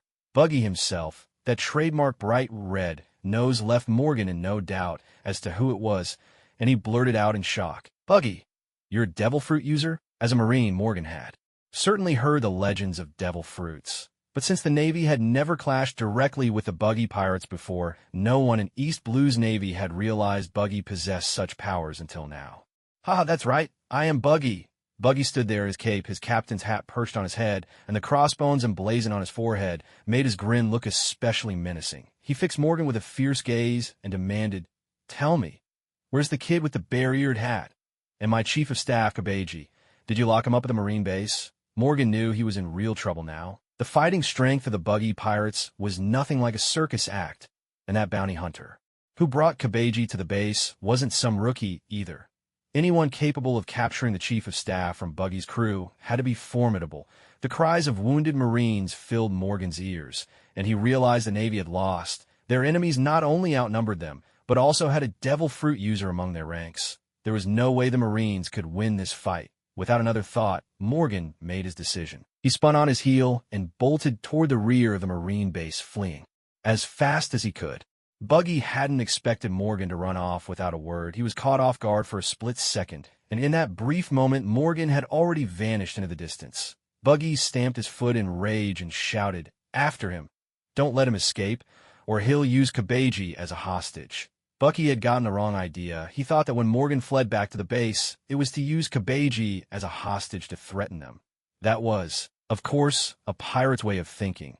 In truth, the real reason Morgan ran back to the base was to call for reinforcements. With only the strength of the 153rd Branch, there was no way they could withstand the Bucky pirates. He needed to request help from the nearby 16th Branch, or, to play it safer, ask directly for aid from the Navy in Logtown. As for when those reinforcements might arrive, well, that was beyond Morgan's control. All he could do was do his best and leave the rest to fate. In this respect, at least Morgan had not yet been blinded by his lust for power. For the time being, he was still a competent Navy officer. The lackeys of the Bucky pirates quickly took care of the remaining Navy soldiers, and then, under the leadership of Bucky and Moji, marched straight for the Navy base, leaving chaos in their wake. Meanwhile, Ian was groaning as he pulled himself up from the rubble and debris all around him. His luck was truly rotten. A special Bucky cannonball had struck a building in town, and by some cruel coincidence crashed right through the restaurant where Ian had been eating. Although the shot didn't hit Ian directly, it blew open gaping holes on both sides of the wall, causing the whole building to collapse. If Ian hadn't reacted in the nick of time, grabbing Kobe and ducking under the table, they might have been seriously injured by the falling debris. As he got to his feet, Ian was still a bit dazed, not quite sure what had happened. But when he saw Kabeji trying to slip away in the confusion, Ian didn't hesitate for a second. He dashed over and slammed Kabeji to the ground with his long swordmaster blade, knocking him out cold. Grabbing Kabeji by his scarf, Ian hoisted him up, grumbling, "Damn it, trying to run are you? If you get away, who am I supposed to claim my lost wages from?" After Ian had tied Kabeji up again and was leading him along like a leash dog ready to set out, Kobe's legs were trembling as he asked, "Ian, are you really going to the Navy base? The Bucky pirates have already attacked. It's like walking right into a trap. Maybe we should just hide instead." Ian shook his head. "We have to go. Don't forget the townspeople have already taken refuge in a Navy base. If the Navy can't hold out, those civilians are going to be in real trouble." Kobe stared at Ian in surprise. He hadn't expected Ian to be thinking about those innocent people. It was true Ian could be a bit dark at times, but he wasn't someone without a conscience. The Bucky pirates had chased them here because Ian had captured Kabeji, and now the townsfolk were caught up in the mess. Ian felt it was his responsibility to clean things up. "I'll go with you," Kobe blurted out, summoning his courage. "This is my hometown. I want to help protect it too." Ian glanced at him without a word, simply pulling the brim of his hat lower over his eyes. "Then you'd better stick close," he said. Along the way, the ground was littered with the corpses of both Navy men and pirates. Some were merely gravely wounded, but without exception, not a single one stirred. The scene was harrowing, a testament to the brutal conflict that had taken place. Among those lying on the ground, it seemed there were more Navy men than pirates. Ian immediately understood. The Navy had lost this battle. Instinctively, the two of them quickened their pace, their urgency mounting. Poor Kabeji, trailing behind, was almost dragged along the ground by Ian's relentless march. Meanwhile, the pirates of the Buggy Pirates had already pushed their assault to the main gates of the base. The remaining Navy soldiers had taken up positions behind whatever cover they could find within the base, desperately holding the line against the advancing pirates. Ensign Morgan had rushed inside the base to report the dire situation to Colonel Roeder. Upon hearing news of their defeat, Colonel Roeder's face twisted with shock, and he promptly fainted. The old colonel, already advanced in years, simply couldn't withstand such a blow. Pressed by the urgency of the moment, Morgan had no time to look after Colonel Roeder. Grabbing the transponder snail from Roeder's desk, he dialed the number for the Navy's 16th branch, pleading for reinforcements. But the response from the 16th branch was disappointing. Their own colonel was apparently vacationing at the Bartai, the famous floating restaurant. Morgan was so furious he nearly smashed the transponder snail, but with no other choice, he turned to Lowtown for help. Upon hearing news that the Buggy Pirates were attacking Shellstown, Lowtown actually took the matter seriously and immediately promised to send reinforcements. And not just any reinforcements. They were sending none other than Vice Admiral Garp. This turn of events left Morgan nearly leaping with excitement. He had long heard of Vice Admiral Garp, the legendary hero of Navy headquarters, who had been known to visit the East Blue from time to time over the years. Never in his wildest dreams did he expect that Garp would be in Lowtown at this very moment. With Garp's presence, the fate of the Buggy Pirates was surely sealed, but after the initial thrill faded, Morgan was struck by another worry. Lowtown was simply too far away. Who knew how long it would take for Vice Admiral Garp to arrive? The crisis at the 153rd branch was far from over, and Morgan knew he had to hold out until reinforcements came. Setting down the transponder snail, Morgan summoned the middle-aged, bearded Navy officer, instructing him to lead the town's residents to safety further behind the lines. Morgan himself headed downstairs, determined to lead the remaining Navy in resisting the Buggy Pirates. Yet, as soon as he reached the lower floor, Morgan realized things had taken a dire turn. The Buggy Pirates had already breached the base. The makeshift defensive line hadn't been able to hold them for long. With Buggy's devil fruit powers, the pirates had snuck behind cover, catching the Navy off guard. Buggy's detached hands, brandishing knives, struck with deadly precision. Every ambush hit its mark.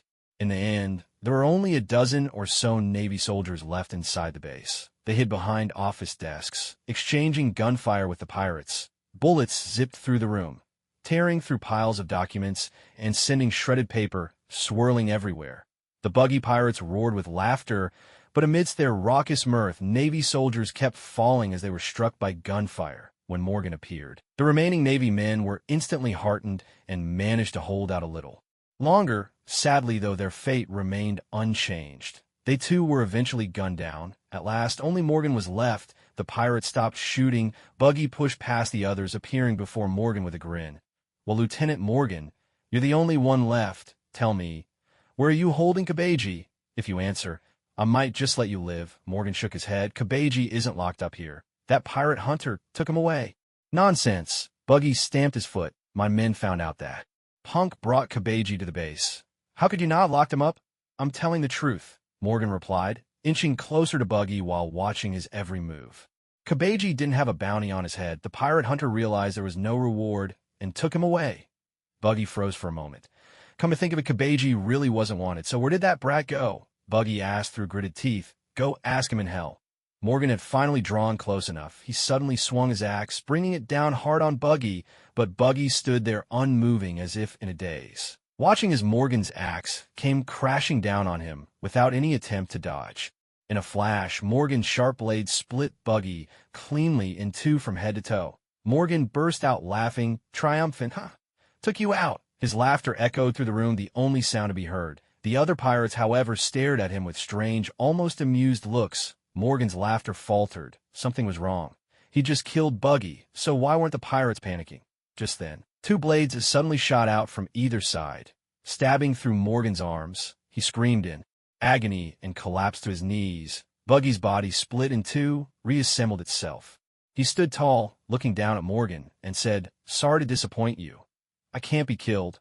Only now did the pirate underlings burst into laughter. They'd seen this trick many times before, but it never failed to amuse them. At this moment, Monka finally realized what Bucky's devil fruit power truly was. Back at the docks, when Bucky stabbed him, he had thought Bucky's skill was limited to detaching his wrists and sending them flying. He never imagined that even being sliced in half wouldn't kill the man.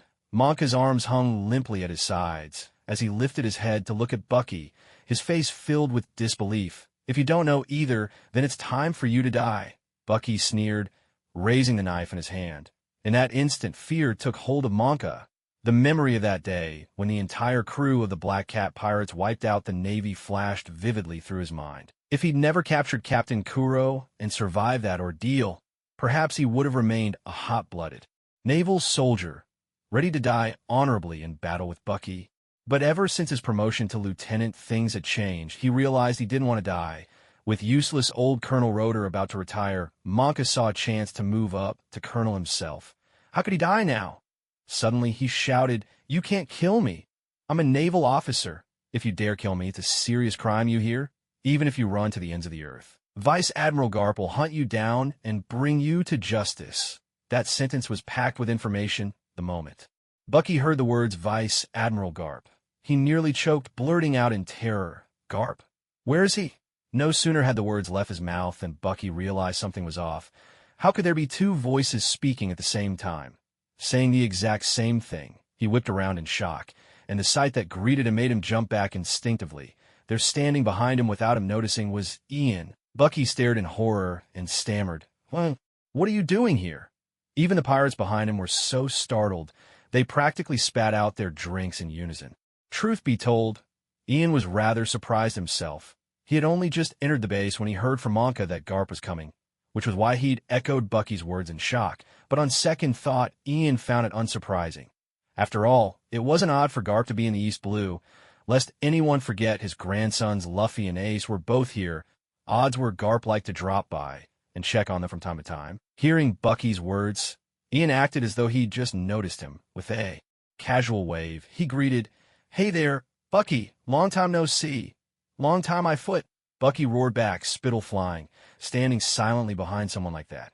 "Are you trying to give me a heart attack?" But once he'd calmed down, Bucky couldn't help but laugh out loud and said, "Well, that's perfect. I was looking for you anyway. I didn't expect you to walk right in my hands. Perfect. I'll finish you off right here. Even if Garp comes, he'll need some time to arrive. Once I'm done with you, I'll make my escape. Let's see if he can catch me then." But before Bucky could make a move, Ian suddenly yanked the rope in his hand, dragging someone out from the crowd. It was Kabeji, tightly bound and S-shaped not his curves and distress all too obvious. Kabeji, Buggy blurted out in shock. I'm sorry, Captain Buggy. I've let you down, Kabeji said, his whole demeanor wilted, lifting his head weakly for a fleeting glance at Buggy. Ian, meanwhile, took the long sword from his back and placed it right at Kabeji's throat. He looked at Buggy and said, Want your chief strategist back? Sweat broke out on Buggy's forehead. Gritting his teeth, he growled, Let him go right now, or I swear I'll kill you myself.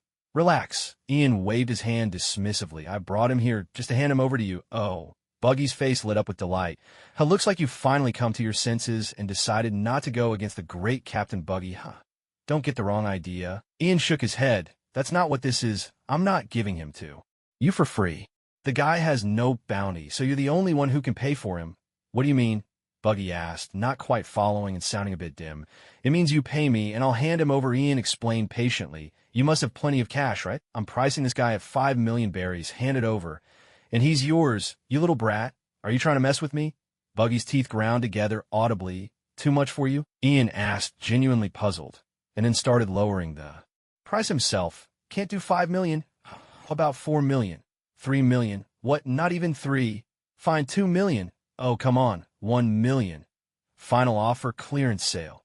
Any less, and I'll just finish him off. Throughout this haggling, Buggy kept shaking his head, trying to get a word in edgewise. His intention was to refuse to be threatened, but Ian completely misunderstood, thinking Buggy was just unwilling to pay that much. When Buggy finally heard Ian's last sentence, he nearly jumped out of his skin. Couldn't this guy just let him speak for a second? Just as Buggy was about to reject the offer, Moji tugged at his sleeve and whispered, Captain Buggy.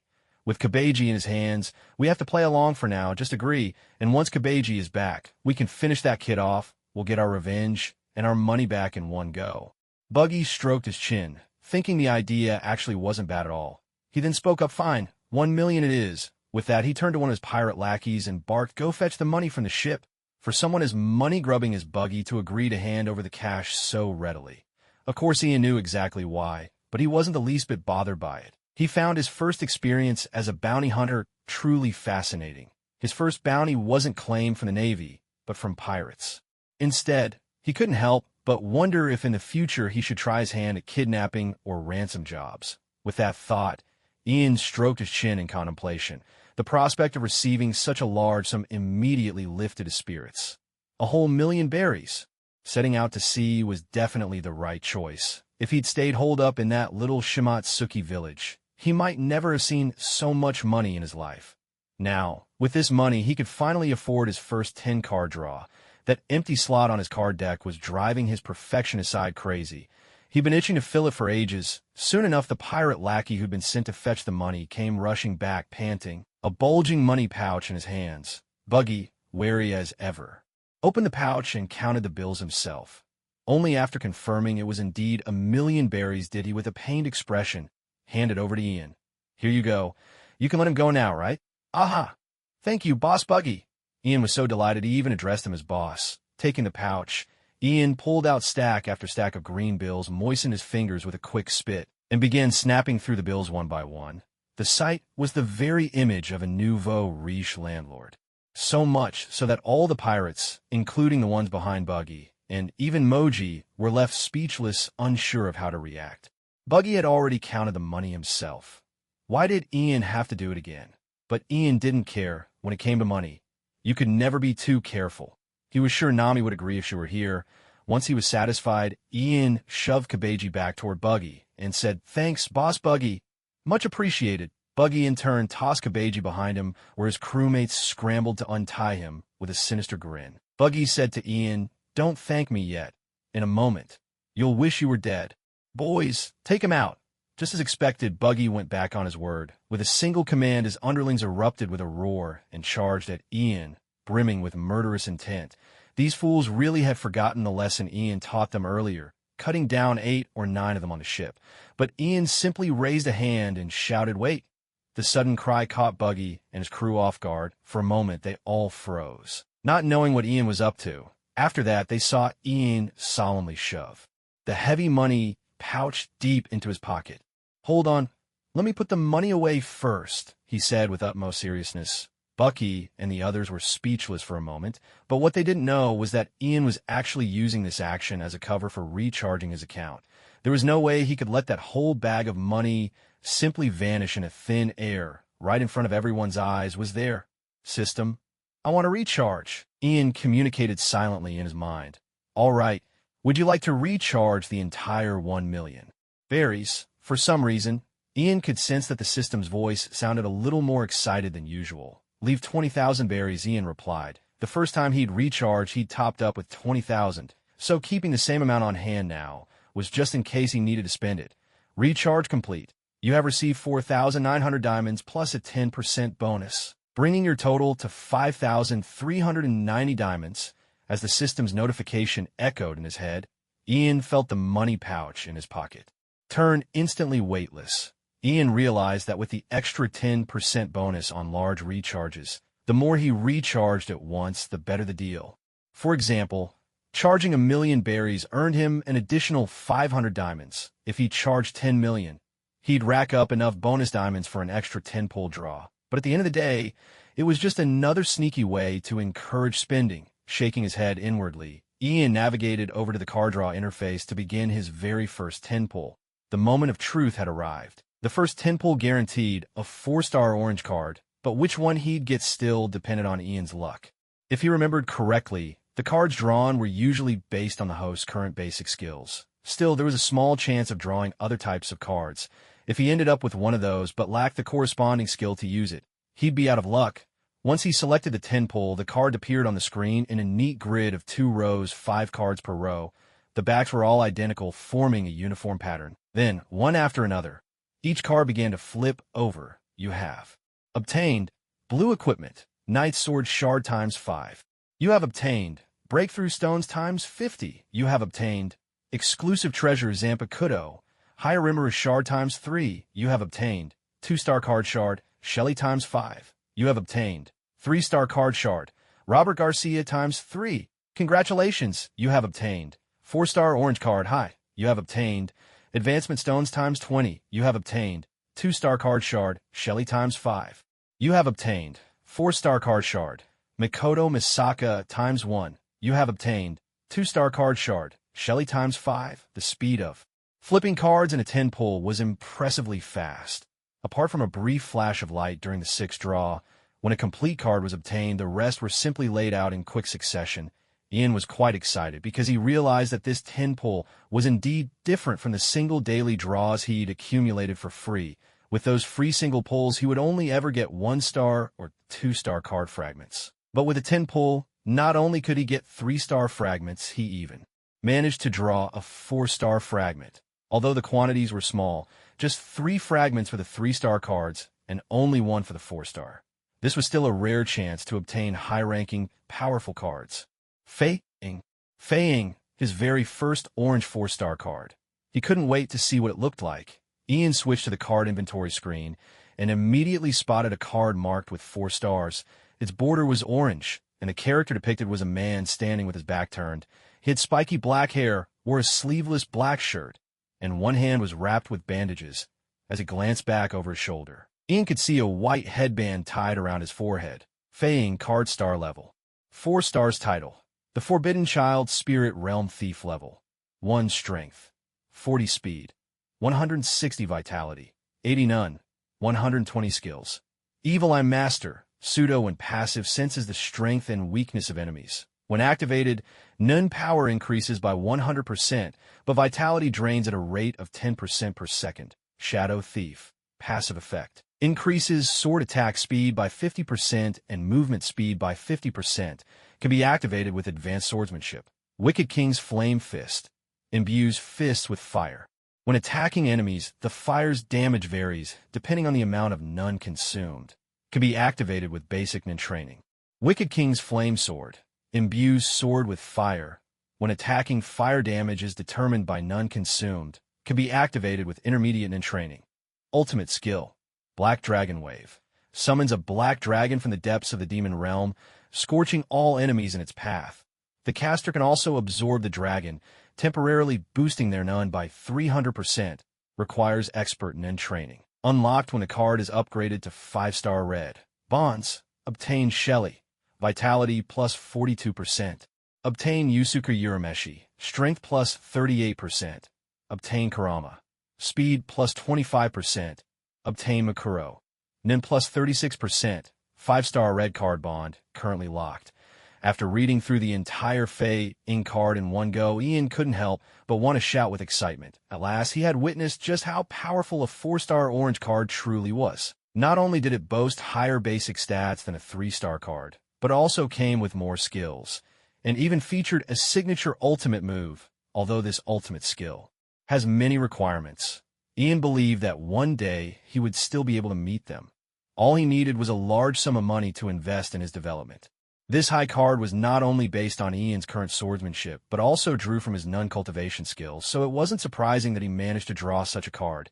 Ian did some quick calculations aside from the ultimate move Blazing Black Dragon Wave, which he couldn't use for now.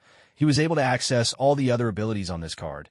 It was in every sense tailor-made for him. It wasn't easy. Ian was moved almost to tears. Having money was truly a blessing. Back when he could only draw single cards for free, all he ever got were worthless junk, which made Ian start to doubt his very existence, even wondering if he had African blood running through his veins. But things were different now. At last, a rare card that suited him had appeared. In an instant, Ian felt like he'd shaken off the fate of being an African chief and vaulted over the wall to become a European, of course. Ian also knew that in this rip-off system, as long as you had money, anyone could become European. If you recharged 1 billion berries, you'd instantly become the king of luck. Without further ado, he quickly equipped the high card and then used the remaining experience books to level it up, so it matched his Zoma card. Leveling up cards in the early stages didn't actually require much experience. A single book could raise a card by about 3.5 levels, so 2 experience books were enough to bring it to level 5. During this process, Ian also noticed that the growth potential of a native 4-star orange card was indeed higher than that of a 3-star card. The Zoma card was balanced. Each level up granted 15 points to strength and 15 to speed, for a total of 30 points. But with the high card, each level brought 10 points to strength and a whopping 30 points to speed, totaling 40 points. If this pattern held, then a native 5-star red card would grant a full 50 points per level after upgrading, based on the respective percentage boosts for each card's star level. High's card increased Ian's attributes by 4 points of strength and 12 points of speed per level. Right during that 10 draw, just now. I think I also got 15 card fragments for Shelly. If I remember correctly, it only takes 20 fragments to synthesize a 2-star card. Ian quickly checked and found that the Shelly card fragments were indeed one of High's synergy attributes. If only he could get 5 more Shelly fragments, that would be perfect. Thinking this, Ian navigated to the Soul Store interface. This shop sold all kinds of card fragments, though he wasn't sure if Shelly's fragments would be available. The shop only offered 6 types of fragments at a time. Ian looked through the selection and, not seeing Shelly's fragments, was feeling a bit disappointed when the system suddenly prompted him. Hosts may use diamonds to refresh the Soul Store. Each refresh costs 20 diamonds. Ian was on the verge of cursing. Diamonds. Why did it always have to be diamonds? Would it kill you to just use something else? Still, he knew all too well how the system worked. No amount of complaining was going to change anything. Luckily, he happened to have a few diamonds left, though not enough for a 10 pull, just enough to refresh the Soul Fragment shop a few times. So Ian started refreshing the Soul Fragment shop. The first refresh, nothing. The second, still nothing. The third and fourth times, no luck either. Suddenly it dawned on Ian. For some unknown reason, the shop was only offering fragments of 1-star and 2-star cards with each refresh. With so many cards in that category, trying to get a specific fragment was like searching for a needle in a haystack. One more try. Ian thought to himself. 5 refreshes would cost a clean 100 diamonds. Any more than that just wasn't worth it. When he confirmed his choice, the list of items in the shop changed once again. Maybe his luck had finally turned, because this time, to his surprise, Shelly's fragments actually appeared. 5 of them, no less. It cost 200 soul points to buy those 5 Shelly fragments. Without hesitation, Ian sold off some of the cards he didn't need for synergies, like the Unruly Boy and Shinpachi Shimura, exchanging them for 400 soul points, and immediately snapped up the Shelly fragments. After Ian chose to synthesize, a flash of light burst forth, and a 2-star card with a blue border materialized before him. On the card was a gentle, adorable, white-haired girl dressed in a kimono, sitting by a window as a few little birds hopped and played in front of her. As a synergy card, there weren't any special requirements. Just keeping the card in his pack would activate the corresponding bonus. Ian had only wanted to enhance his high card a bit. After all, judging by High's attributes, it was a classic speed-type card, but its health was sorely lacking. But then, as Ian glanced at Shelly's stats, it couldn't help but be taken aback. Shelly, card star level, 2 stars title, Snow Maiden level, 1 strength, 10 speed, 12 health, 25 spirit, 75 skills. Healing, consumes spirit energy to heal a single target. Amount healed equals spirit times 10. Ice Tear Stone, consumes all current spirit energy to condense an Ice Tear Stone. Shattering the stone restores 20% of spirit energy. Bond, obtain High, plus 21% to life. Obtain Kuwabara, plus 18% to none. This card could be considered Ian's very first healing type card. As a 2-star card, its base stats and growth potential are both rather low, so there isn't much value in developing it further. However, when Ian examined the Shelly card, he realized that maybe 2-star cards weren't as worthless as they seemed. He certainly couldn't guarantee that he would remain unscathed in every future battle. And what made this card even more precious was Shelly's unique ability to store in energy using Ice Tear Stones. That was an incredibly useful skill, even though it only had a 20% conversion rate. He could still spend his spare time storing up Ice Tear Stones by consuming Nin energy. Then, when he faced a formidable opponent, it would be just like having blue potions to recover his energy. A truly invaluable advantage. System, can cards that are already equipped be unequipped? Ian asked yes. The system replied with certainty. But once a card is unequipped, all of its skill bonuses and effects will disappear. Ian quickly understood. The system's meaning was clear. For example, after equipping the SummonAny Catchy card and learning the Quick Draw skill, if he unequipped the card, he might still be able to imitate the move in a fight, but it would no longer be considered the true Quick Draw. The unique damage effect tied to the card skill would be gone, and if he struck an enemy, it would only count as a regular attack. The same logic applied to the High card. Where did the flames for the Wicked King's Fire Fist and Wicked King's Fire Sword come from? Weren't they part of the card's special effects? If he removed the High card, how could he infuse his fists and sword with fire? Unless he managed to find and eat something like a flame fruit to become a devil fruit user. Still, Ian wasn't too worried. As he leveled up, more card slots would unlock. The Shelly card could be swapped in for everyday use. And when it was time for battle, he could just switch to a combat-type card. Mental exchanges with the system happened in the blink of an eye. So to Buggy and his crew. It simply looked as though Ian was dawdling, tucking his coin pouch into his jacket pocket before finally looking up. Perhaps it was just his imagination, but when Ian lifted his head, Buggy felt that something about him had changed. He couldn't quite put his finger on what it was, though. Ian gripped his sword Saint's long blade and gave it a couple of light swings. Noticing that the weapon felt a bit lighter than before, striking a stance, he beckoned to Buggy and the others. Come on then. The underlings of the Buggy pirates were fairly obedient. Hearing this, they finally climbed over the table and rushed at Ian, brandishing all sorts of weapons in their eagerness to attack him. However, at that very moment, Ian's body suddenly blurred. The scene looked just like a video call with interference. Noticeably distorted for a split second, Bucky, watching from not far away, couldn't help but freeze in surprise. But before he could make sense of what had just happened, several sharp cries of pain erupted from the pirate lackeys. Looking closer, he realized that the few henchmen at the very front had dropped their weapons to the ground with a metallic clatter, each of them clutching their wrists as blood streamed from their hands. What just happened? Bucky's mouth fell open in utter disbelief, his expression one of complete shock. The other pirate lackeys were just as stunned. The scene moments ago had been so strange they knew Ian must have been responsible, but none of them had seen how he made his move. Ian's posture hadn't changed at all. It was as if he hadn't moved a muscle. Monka rubbed his eyes hard, unable to understand why the young pirate hunter hadn't so much as budged. Yet the pirate's wrists were all slashed open. He wondered if he was seeing things. Only Ian was secretly delighted. He had just been imitating High's lightning-fast sword draw on a whim. With the bonus from the Phantom Thief Shadow passive skill, Ian found his speed had increased dramatically. His advanced swordsmanship already granted him a 30% speed boost, and now, with an extra 50%, that was an 80% increase. almost doubling his normal attack speed. On top of that, after reinforcing his body with none, Ian's speed now approached the very limits of what the human eye could follow. He could now achieve something akin to the effect of an Iaido strike. So this is what it feels like to be superhuman. Ian thought to himself with a sense of awe as he glanced at his Tau power value. A single 5-star level 4 orange high card had boosted his Tau power by more than 200 points. Now his total Tau power had broken past 500. No wonder he was so impressed. Still, he felt a slight tinge of regret. He was nowhere near Hai's level, who could unleash 16 slashes in a single instant. The real Hai could cut someone down so fast that the victim wouldn't even realize it. Convinced their opponent hadn't moved at all. In Ian's case, if someone watched very closely, they could still spot the moment his figure blurred, and at best he could manage 7 slashes in that fleeting moment. Any more was beyond him for now. What surprised Ian most, though, was that after equipping Hai's card, he could faintly see a soft glow around everyone present.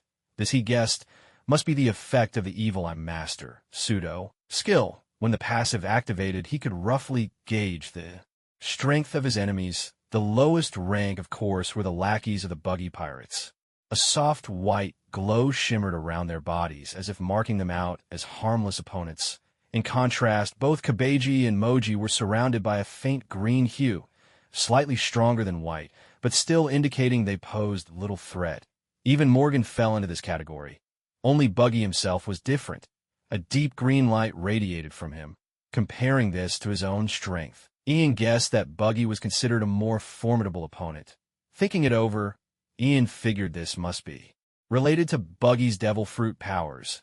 As a Devil Fruit user, Buggy was most likely classified as a superhuman.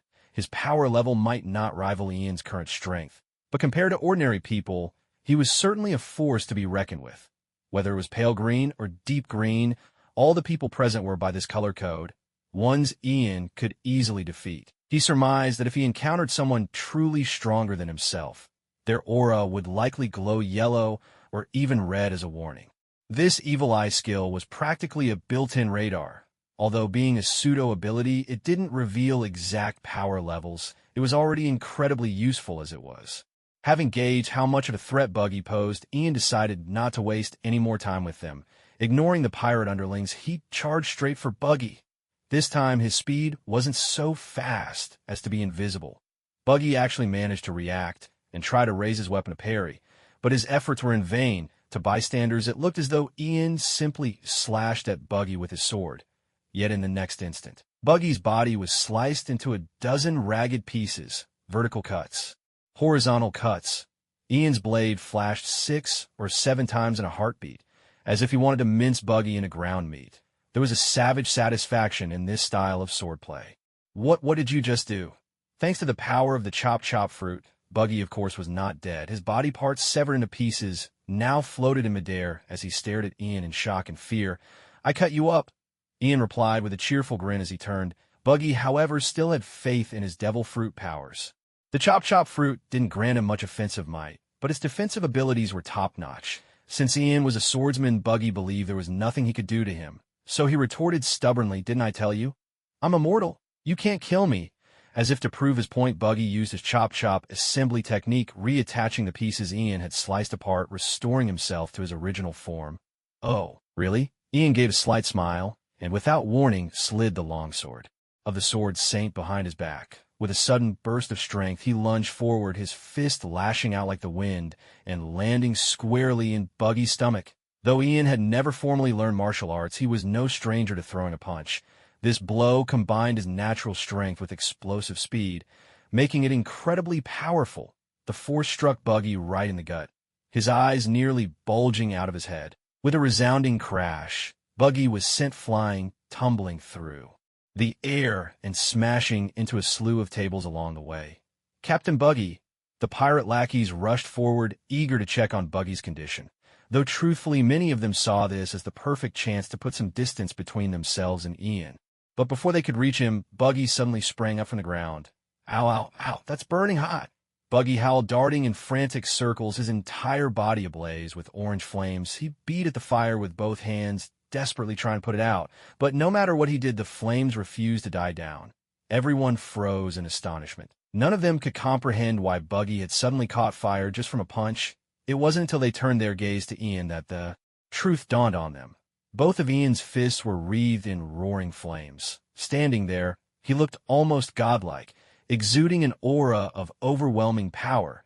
Evil King's flame fist. Ian had merely wanted to test this new skill on Buggy, and the results were more than satisfactory. Raising his right hand, Ian gazed at the fire dancing across his knuckles, marveling at the sensation. The flames clung to his skin without a trace of heat or pain, fueled steadily by his aura. The fire engulfing Buggy was the same, linked to Ian by threads of his own will. As long as he didn't sever that connection, the flames would continue to burn. He even realized he could increase the fire's intensity simply by pouring more of his energy into it. Only when Ian finally withdrew his will did the flames on Buggy's body abruptly vanish. Buggy was left charred black, coughing out a plume of smoke before collapsing to the ground with a thud. The entire Buggy pirate crew was dumbstruck by the sight of their captain battered and scorched, yet what truly filled them with terror was Ian and his blazing fists. He said he wasn't a devil fruit user, didn't he? Moji stammered, his already limited wits pushed to the edge of panic. After Kabaji had been untied, he'd hoped to see Buggy avenge him. But in the blink of an eye, the great Captain Buggy he revered was beaten within an inch of his life and left blackened by flames. Kabaji's eyes darted nervously. Perhaps it was time to look for an opportunity to slip away. Only the lion niche remained unruffled. First, it opened its jaws wide and yawned, then twitched its nose and sniffed the air. Catching the scent of roasted meat drifting by, it figured mealtime must be just around the corner once again. As for Monka, he stood in the back, shivering from head to toe at the sight before him. Out of his pride as a Marine, he had always rather underestimated Ian, this freshly minted bounty hunter. Even when Ian had captured Kabaji, Monka assumed Ian had simply stumbled into a stroke of dumb luck. But now, having witnessed Ian slice Buggy into a dozen pieces with a single stroke, and then, with a burning fist, land a blow that left Buggy battered and miserable, Monka finally understood. This kid with the bare ear hat was far more terrifying than he'd ever imagined. Stepping forward, Ian planted a foot squarely on Buggy's body and drew the Sword Saint's long blade from his back. The moment he invoked the Evil King's flame blade, the entire sword erupted in fierce, roaring fire. At the tip, the flames gathered into a razor-sharp edge of pure heat. Pointing the sword at Buggy, Ian said, "Quit faking. My flames aren't even that hot." "I know you're fine." Buggy looked up at him, barely able to speak. You're a monster too, aren't you?" Ian didn't bother to deny it. Smiling, he asked, "So do you still want to fight? Don't say I didn't warn you. If you keep this up, I won't hold back anymore. With this flaming blade, I'll chop you into dozens of pieces. Let's see if you can pull yourself together after that. And no, please don't." Buggy flinched at the threat, burned into dozens of pieces. How would he ever put himself back together? Frantic, he waved his hands. "I give up. I surrender." Though Buggy could split himself into many parts, he still felt pain. Not only was he vulnerable to blunt force, but burns like these terrified him even more. He now realized he didn't stand a chance against Ian. Just the fire alone was enough to keep him completely in check. But why hadn't Ian used this move back on the Baikutop ship? Buggy found it odd. The flames on Ian's fists and sword had led Buggy to mistake him for a Logia-type devil fruit user. But then he remembered Ian swimming up onto the ship from the sea. That didn't add up. Weren't devil fruit users supposed to be unable to swim? Could this Ian be an exception? Buggy's mind was a jumbled mess. "Well, since you're done fighting, I'll just tie you up. Hope you don't mind," Ian said with an easy grin. Looking at the notorious Buggy, "No, I don't mind." Buggy replied, swallowing his pride, utterly defeated. Ian nodded in satisfaction, then turned to face the remaining members of the Buggy pirates. With a swift motion, his flaming blade pointed straight at them. "And as for the rest of you..." "Ah, yes." All the Buggy pirates raised their hands high in surrender, faces full of despair as they awaited Ian's decision. Even the lion Richie joined in, mimicking the gesture in a surprisingly human way. Quite the feat for a lion. "Tie yourselves up with rope," Ian ordered. There were simply too many pirates for Ian to handle on his own. So this was the only way, yet under the threat of his blazing sword. Not a single soul dared to protest. They all obediently did as they were told. One man subduing an entire pirate crew. This astonishing scene left Morgan gaping in disbelief. After a flurry of activity, Every buggy pirate who had stormed the base was bound tightly. For once, these bumbling pirates showed a bit of cleverness, realizing there was a flaw in Ian's order. After all, it's impossible to tie yourself up completely. They quickly decided to tie each other up instead. Watching this, Ian couldn't help but click his tongue in admiration. Perhaps they weren't so hopeless. After all, as for Buggy, he received special treatment. Ian personally found a rope and tied him up himself. When Ian asked Morgan, he learned that the base had no sea-stone handcuffs, so he had no choice but to use ordinary rope. Still wary of Buggy's chop-chop fruit powers and the risk that he might split apart and escape, Ian wrapped him up like a mummy, circling rope around and around until Buggy could hardly move a muscle. Once everything was finished, Ian dragged Buggy over and tossed him. At Morgan's feet, "There, I'm here to collect the bounty. Surely there won't be any mix-ups this time." Morgan stared at Ian, utterly baffled by the boy before him. Just moments ago, Ian had traded Kabeji to Buggy for $1 million, and now he'd turned right around, captured Buggy, and brought him in for the bounty. It was as if he was playing both sides for profit. Was this kid obsessed with money or what? Well, what are you waiting for? Pay up. Ian urged impatiently. "Oh, right." Morgan snapped out of his daze, scrambling to process the paperwork for Ian, but just then, something occurred to Morgan. He paused, leaned closer to Ian, and whispered, "By the way, young man, do you even know how the bounty collection process works?" "No idea." Ian shook his head. "But isn't it just a matter of handing them over to the Navy?" "That's true, but there's something you might not know. Regular branch bases can't actually pay out bounties. Our funding is limited, you see," Monka explained in a low voice normally. "When bounty hunters turn and capture criminals at a nearby Navy base, all they get is a certificate of capture. The certificate states who the criminal is, the amount of the bounty, and is stamped with proof that the local base has taken the prisoner into custody. Once you have these documents, you need to bring them to a larger Navy base to actually claim your reward." "So you mean the bounty money is still paid out by the Navy, but you can only get it at a bigger base with enough funds?" Ian asked. "That's exactly right," Monka nodded. "Here in the East Blue. The nearest large base is in Logtown. There's also one on Mirabel Island, but that's much farther away. If you want to claim your bounty, Logtown is your best bet. TSK. Ian couldn't help but click his tongue in mild annoyance. This was not what he'd expected. He thought you could collect a bounty at any Navy base. He knew about Logtown, of course, but Mirabel Island, where was that? Honestly, after surviving a fierce storm at sea, Ian had realized just how important it was to be fully prepared before setting out. There are countless hazards at sea. Unpredictable weather, food supplies, the risk of illness, and even sea monsters. Let's not forget, in this world, there are creatures like sea kings. While most sea kings stick to the calm belt near the Grand Line, who's to say one won't stray into the blue sea? What would you do then? Now, hearing that he'd have to sail to Logtown to get his bounty, Ian couldn't help but frown deeply. He finally understood why there were so many isolated islands in this world. Sailing was just that difficult. Seeing the trouble on Ian's face, Monka lowered his voice even further and said, "I have a suggestion, if you'd like to hear it." "Oh, let's hear it," Ian replied, looking at him with a hint of surprise.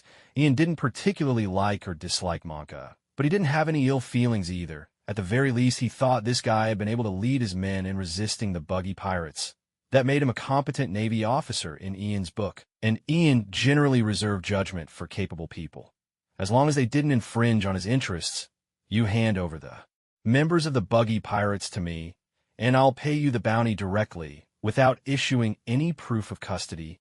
What do you think?" Monka asked quietly. In an instant, Ian understood exactly what he was after. This guy wanted to take all the credit for capturing Buggy for himself. If he didn't provide proof, it would mean that the capture of the buggy pirates couldn't be credited to him as a bounty hunter. Ian couldn't possibly stay in the Navy base forever. He would have to leave eventually now, with the sailors in the base either injured or dead, and no one else having witnessed the scene. Morgan could easily claim that he was the one who defeated and captured the buggy pirates. If Ian agreed to this deal, Morgan could use all the remaining funds in the base to pay Ian his bounty. As for anyone noticing the missing funds in the future, Morgan could simply blame it on the buggy pirates, saying the pirates took the money amidst the chaos. He could even submit an official report claiming the funds were lost, and the higher-ups would likely allocate new funds to keep the base running. This guy really had it all figured out. A clever scheme for a promotion, no matter the cost. Ian realized that if he hadn't demonstrated such astonishing power when capturing Buggy and scared Morgan half to death, The man might have just stolen his credit outright and left him with nothing. Thinking of this, Ian narrowed his eyes and lowered his head, pretending to be deep in thought so Morgan wouldn't notice the murderous gleam in his eyes. He despised people like this, feeling used and manipulated. But then he reconsidered. What was his purpose in capturing Buggy? Wasn't it for money? Although he had completed his first 10 draws, his real goal for setting out to sea was to find a way to cure Kina, and to seek a devil fruit for her to make up for the strength she'd lost during her years of unconsciousness. How could he get a devil fruit? Aside from lucking into one in the Grand Line, the only other way was to buy one. A devil fruit of unknown effect fetched a price of 100 million berries on the black market. And that was the price from almost 20 years ago, back when red-haired Shanks was still on Roger's crew.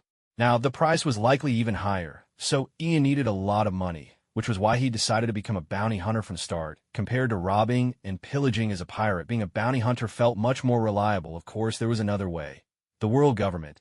It seemed that with so many pirates gaining devil fruit powers, even the Navy and the government were actively collecting and controlling them. Surely, they had some in their possession if Ian joined the Navy and performed great deeds. Perhaps he could even request a devil fruit as a reward. There were many ways to achieve his goal, but each would have to be taken step by step. Thinking this through, Ian made up his mind. He raised one finger to Morgan and said, 10 million. Bucky's bounty is 7 million berries. If you add another 3 million to make it a clean 10 million for me, then we have a deal. You get the credit, and I get the profit. Anything less, and there's nothing more to discuss. In truth, Ian had wanted to ask for 15 million. That was the bounty he remembered Bucky originally having, but he guessed that Branch 153 probably didn't have that much money on hand, so he settled for 10 million. If Monka could come up with the sum, everyone would leave happy. Ian would not only earn an extra 3 million, but he'd also save himself a trip to Lowtown. However, Monka was clearly troubled. The reason he'd even considered making a private deal with Ian in the first place was because he remembered that the base's funds had just enough 7 million berries left for the rest of the year's operations. He'd already been steeling himself to risk it all and trade that money with Ian. But now, with Ian suddenly raising the price by 3 million, Monka was truly at a loss. I can't do it, Monka said in a defeated tone. Well, that's that then. Just write me the official proof. Ian replied with a hint of regret. Reputation didn't matter much to him, but if he could only get the same amount of money either way, then he might as well take the fame too. Bringing the Bucky Pirates would give his name as a bounty hunter a quick boost, which would come in handy for intimidating lesser pirates in the future. A useful benefit. As for doing Monka a favor, Ian hadn't even considered it. What did the ambitions of a low-ranking Marine lieutenant in a backwater East Blue branch have to do with him?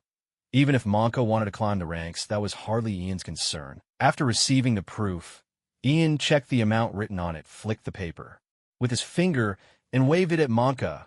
All right, these guys are yours now. I'm off. With that, Ian turned and left the base. Monka watched his departing figure, his gaze darkening with resentment.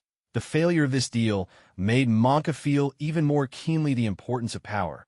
If he were the one truly in charge of the base, why would he have to sneak around making secret deals with people like Ian? He could have just spoken openly, and 10 million would have been nothing, as long as it didn't exceed the yearly budget for Branch 153-inch. He could have paid any amount. When Ian reached the entrance, he caught sight of Kobe, who had been hiding earlier, and waved him over. Kobe was practically trembling with excitement. Though he'd been too scared to follow Ian inside, he had managed to watch the entire confrontation from a window. The moment he saw Ian, he rushed over, eyes shining and hands clenched into fists. Ian, you're incredible, he gesticulated wildly, his words tumbling over each other. Just now, when you pointed that burning broadsword, those vicious pirates actually tied themselves up without a fight. Incredible. Oh, if only I could be like you. Just say a few words and make all those pirates surrender in fear. Kobe's eyes were filled with admiration for Ian. He had completely lost himself in imagining what it would be like to stand in Ian's shoes, dreaming of commanding such respect. How glorious that would be. Ian smiled gently and ruffled the little guy's pink hair. It's nothing special. Don't you want to join the Navy someday?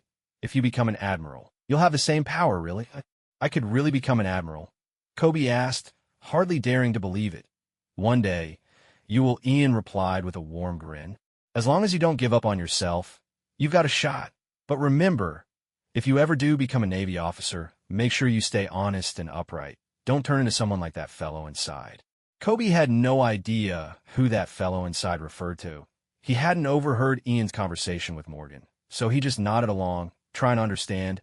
Ian's words to Kobe came from his talk with Morgan. He realized that people respect those who are truly upright. There are good people among pirates, just as there are rotten ones among the Navy. Morgan, for instance, was anything but upright, and Ian couldn't bring himself to respect him, not even as a lieutenant. Without respect, few would lend him a hand.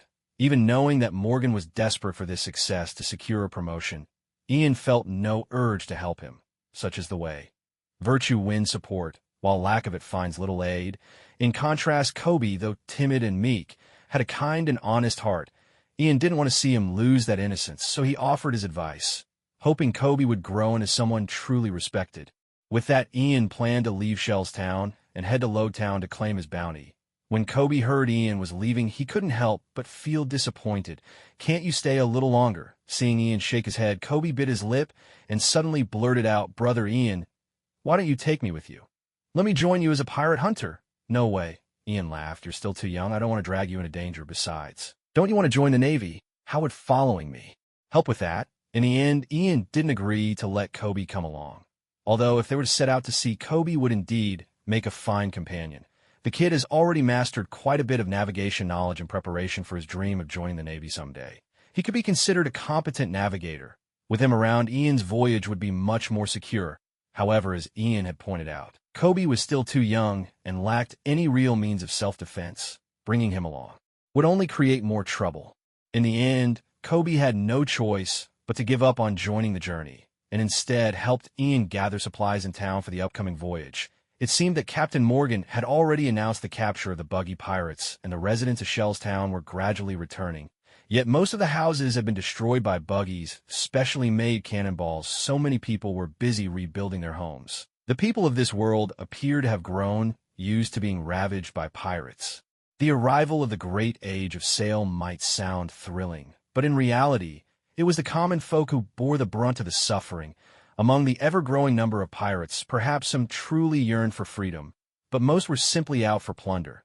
In this sense, the existence of a navy carried a certain purpose. With Kobe leading the way, Ian found a restaurant that had survived the chaos. Using the last of their 20,000 berries, they purchased food, some rum and beer, and a small stash of medicine from the owner.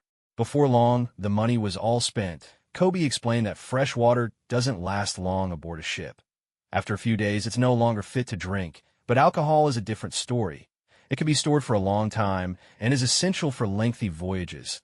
Although to Ian, who was used to drinking strong spirits in his previous life, the taste of rum and beer was quite poor. But at least they were cheap and available in large quantities. For just 3,000 berries, they managed to buy a huge barrel. "Ian, this is my favorite fishing rod. I want you to have it." In the end, Kobe handed Ian a fishing rod with a smile. Out at sea, a fishing rod can be surprisingly useful. Ian accepted it without protest, storing it away. Suddenly, a thought struck him. He slapped his forehead and exclaimed, "Wait, what about the buggy pirate ship?" He had completely forgotten about it. When Buggy had ransomed Kabeji with the money, he'd sent his men back to the ship to retrieve it. That meant Buggy's loot was likely still aboard. Now that all the buggy pirates on shore had been captured, who knew if word had reached the ship? If it was still there, the treasure could become his. Without wasting another moment, Ian dashed toward the docks, with a puzzled Kobe following close behind.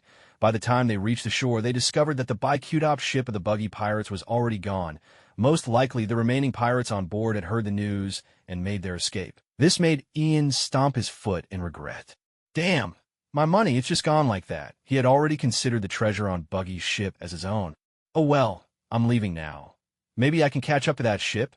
Ian could only try to comfort himself this way. He jumped on his own small boat, tossed the goods he'd just bought inside, and waved to Kobe goodbye.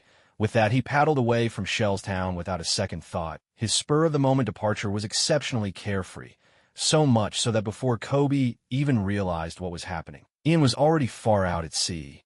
Ian had left, but what he didn't know was that the impact he'd made on Shell's Town was far from over. The incident of the buggy pirates attacking the 153rd branch had been reported by Captain Morgan and Colonel Roeder. While waiting for Vice Admiral Garp to arrive and take over, the Navy could only lock the buggy pirates up in the base's prison. However, no one expected that 2 days later, the buggy pirates would break out of jail. Without sea-stone handcuffs, ordinary ropes were no match for a devil fruit user like Buggy. His chop-chop fruit powers made him an expert at jailbreaks. He could simply detach a hand to slip free of the ropes and silently snatch the keys.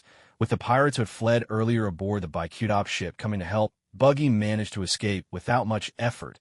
When Ian had handed Buggy over to Morgan, he had already guessed that Buggy might break out of jail. He just hadn't expected it to happen so quickly. In truth, Buggy simply feared that once Garp arrived, escape would be impossible. This time, without Ian's help, no one at the 153rd base could stand in Buggy's way. Colonel Roeder fainted yet again. The old man's high blood pressure simply couldn't take this series of blows.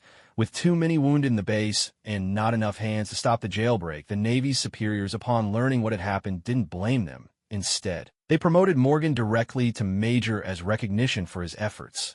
A blessing in disguise. At the moment, aside from Colonel Roeder, Morgan now held the highest rank at the 153rd base. Still, he couldn't help but feel a little regretful. The buggy pirates had been captured by a bounty hunter, and he'd only assisted. Morgan didn't dare lie about this and gave a truthful report.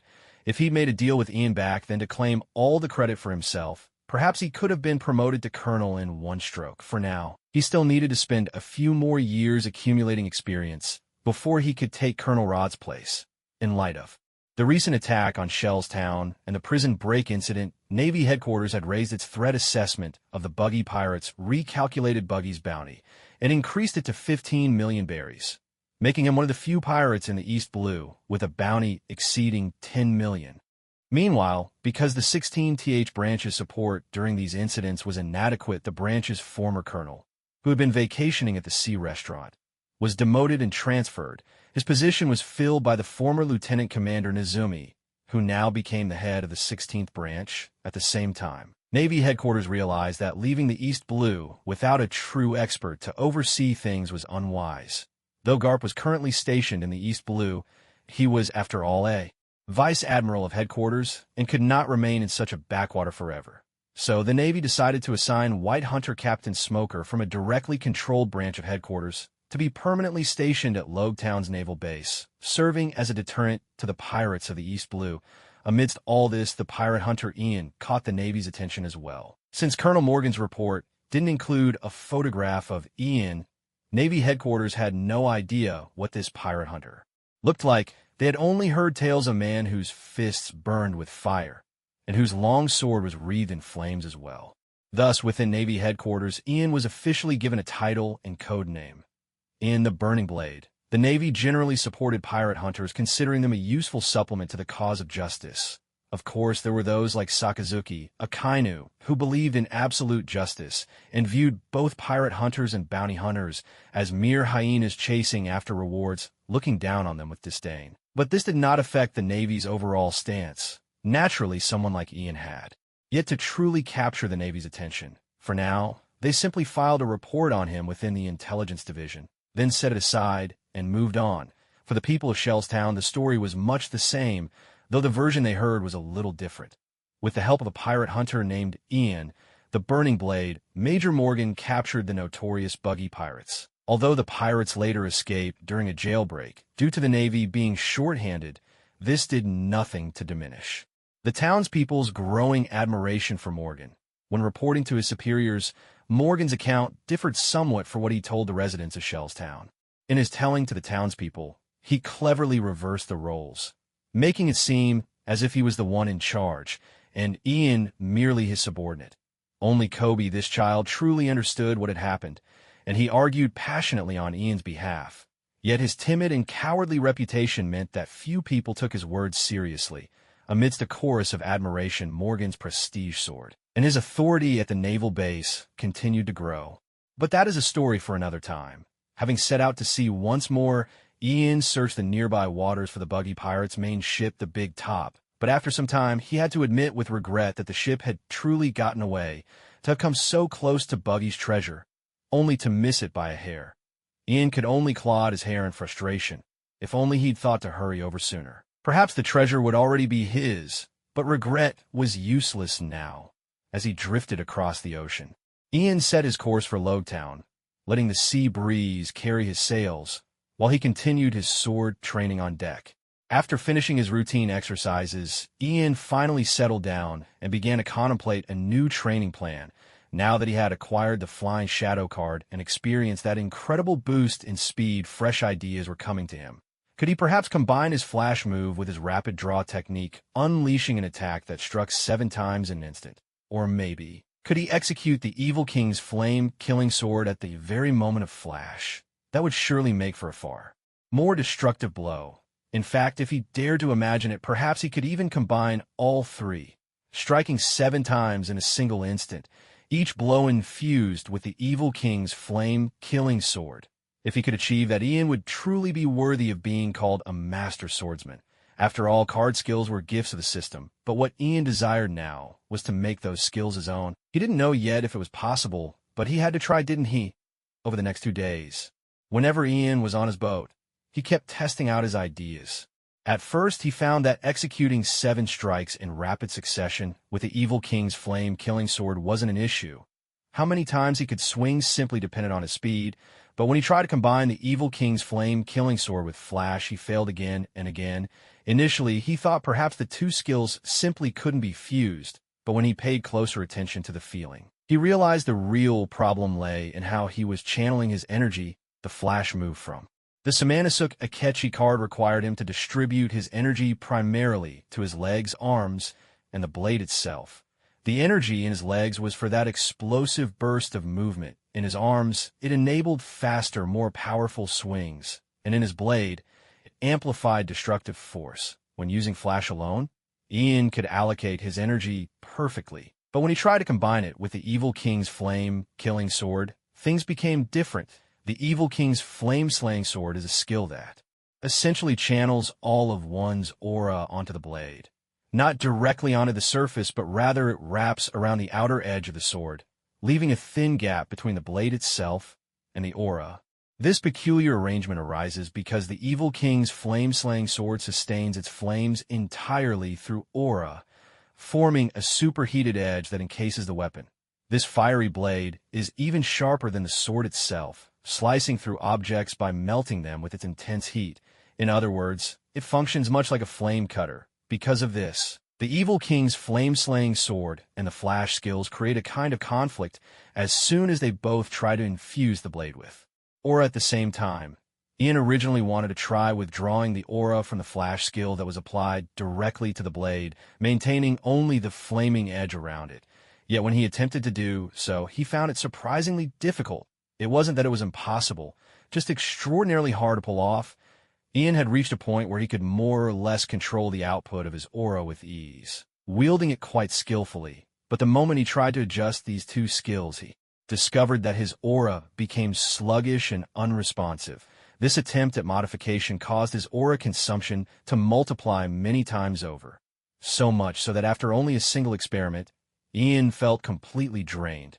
The headache he hadn't experienced in ages suddenly returned with a vengeance. When he checked his stats in his mind's eye, Ian realized he had only 2 points of aura left. What the? He thought, over 100 points gone in a single try. The shock left him speechless. Although his proficiency in intermediate aura training had increased a bit as a result, Ian still felt the effort wasn't worth the cost. After sitting down and thinking it over, he reached a conclusion: modifying or fusing skills in this way wasn't impossible, but it was severely limited by his foundational techniques. That's right, the bottleneck was his aura training skill itself. Maybe once his aura training reached an advanced level, the consumption would go down, and manipulating these skills would feel far less taxing. With that in mind, Ian decided to put his custom skill experiments on hold for now, even if he wanted to try again. He just didn't have the strength. All he could do was wait for his aura to recover. He took an apple from his stash of provisions, bit into it, then stretched out on the boat, browsing through his system in his mind. He suspected there were other limitations to these self-invented skills as well. For instance, Ian realized that if he unequipped either the SummonAny card or the High card, even just one of them, his custom skills would likely stop working altogether. After all, every self-made skill he had devised was fundamentally rooted in the abilities of those 2 cards. Ian replaced the High card with Shelley's card. With his last 2 points of none, he tried to imitate the Evil King Flame Slash technique, but as expected, Even when he channeled his nun around the blade, he couldn't produce any flames. So this is what happens when you unequip a card. The bonus effect disappears, right? Ian didn't find this surprising. It was just as he had anticipated. Looking at Shelley's healing card, Ian remembered that when he first drew it, he had considered whether he could use it to heal Kana. However, he soon recalled what Ivankov had once told him. Ordinary healing wouldn't work on Kana, because she no longer had any physical injuries. Her wounds existed entirely in the realm of consciousness. Even if the Shelley card could heal with none, it wouldn't be able to reach into that domain. What kind of shock or stimulus would it take to awaken Kuna? Ian was troubled by the question, and the more he thought about it, the more restless he became. He re-equipped the high card, exited the system interface, and got up to rummage through his pack, eventually fishing out a book. Then he lay back in the ship's cabin and started to read. The book had been a parting gift from Kobe, who had noticed Ian's lack of basic maritime knowledge and made sure to give him a copy. Its title was rather amusing. 3,000 Questions About the Grand Voyage. Just seeing that name had left Ian half in shock, reminiscent of the children's encyclopedia, 3,000 Whys About Blue Cat he'd once seen. Despite the funny title, the book's contents were excellent. It listed all sorts of important tips for sailing. Why decks needed frequent scrubbing. What signs to look for when a storm was brewing. At sea and so on. At first, Ian found the reading quite engaging, but it had been years since he'd read a book like this, and soon enough drowsiness crept in. The afternoon sun was blazing, yet the sea breeze made it pleasantly comfortable. In such an easygoing atmosphere, Ian quickly drifted off to sleep, the book resting over his face, fluttering gently with each snore. Had Kobe been there to see it, he would have been both amazed and exasperated. Sailing alone and still daring to be so careless. Falling asleep without even dropping anchor. Wasn't Ian afraid that a change in the wind would blow him off course and leave him lost at sea again? Perhaps Ian was simply tempting fate. Not long after he dozed off, a massive shadow appeared beneath the waves, a shadow as large as a Navy warship, easily dozens of times bigger than Ian's little boat. It glided through the water, sometimes vanishing, sometimes surfacing again. Anyone with experience would have recognized the signs at once. A fierce, carnivorous sea beast was preparing to hunt. As for its prey, it was naturally Ian's little boat bobbing on the waves above. Beasts that had attacked humans before knew well that there would almost always be people on such small vessels, making them a decent source of food.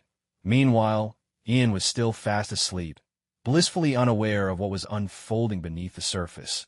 When a sea beast below began surging toward Ian's boat, its swift movement sent waves rippling across the water. It was this trembling that finally roused Ian from his sleep. But before he could make sense of what was happening, the sea suddenly bulged upward, and a massive maw bristling with razor-sharp teeth burst through the surface, lunging straight for the bow of Ian's boat. With a tremendous crack, what had seemed a sturdy little boat was reduced to flying splinters in a single bite. Ian, only just awake, could scarcely believe his eyes. He was utterly stunned, unable to grasp the reality of the situation. It wasn't until the beast that had attacked his boat leapt fully from the water that Ian finally saw its true form. It was a creature stretching over 100 meters long, resembling a sea serpent or perhaps an electric eel. Yet its head looked just like a crocodile's. Its gaping mouth was lined with jagged teeth, a long fin ran down its back, and its body was even thicker than Ian's boat. This was none other than a beast known as a king of the coastal sea. Yes, it was the same kind of monstrous creature that once bit off Shank's arm. A giant sea beast with a crocodile's head and a serpent's body, infamous for its ferocity in the East Blue.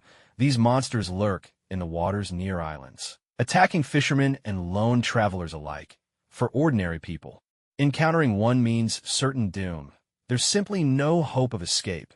In fact, the book Kobe had given Ian contained a section describing the king of the coastal sea, noting that even such enormous and savage creatures were classified merely as sea beasts, rather than the more fearsome sea kings. Even within the sea kings, there were distinctions. Ordinary, large, and giant. Ian had been in this world for some time, but this was the first time he'd ever encountered such a colossal sea beast, leaving him to wonder just how enormous a true sea king might be.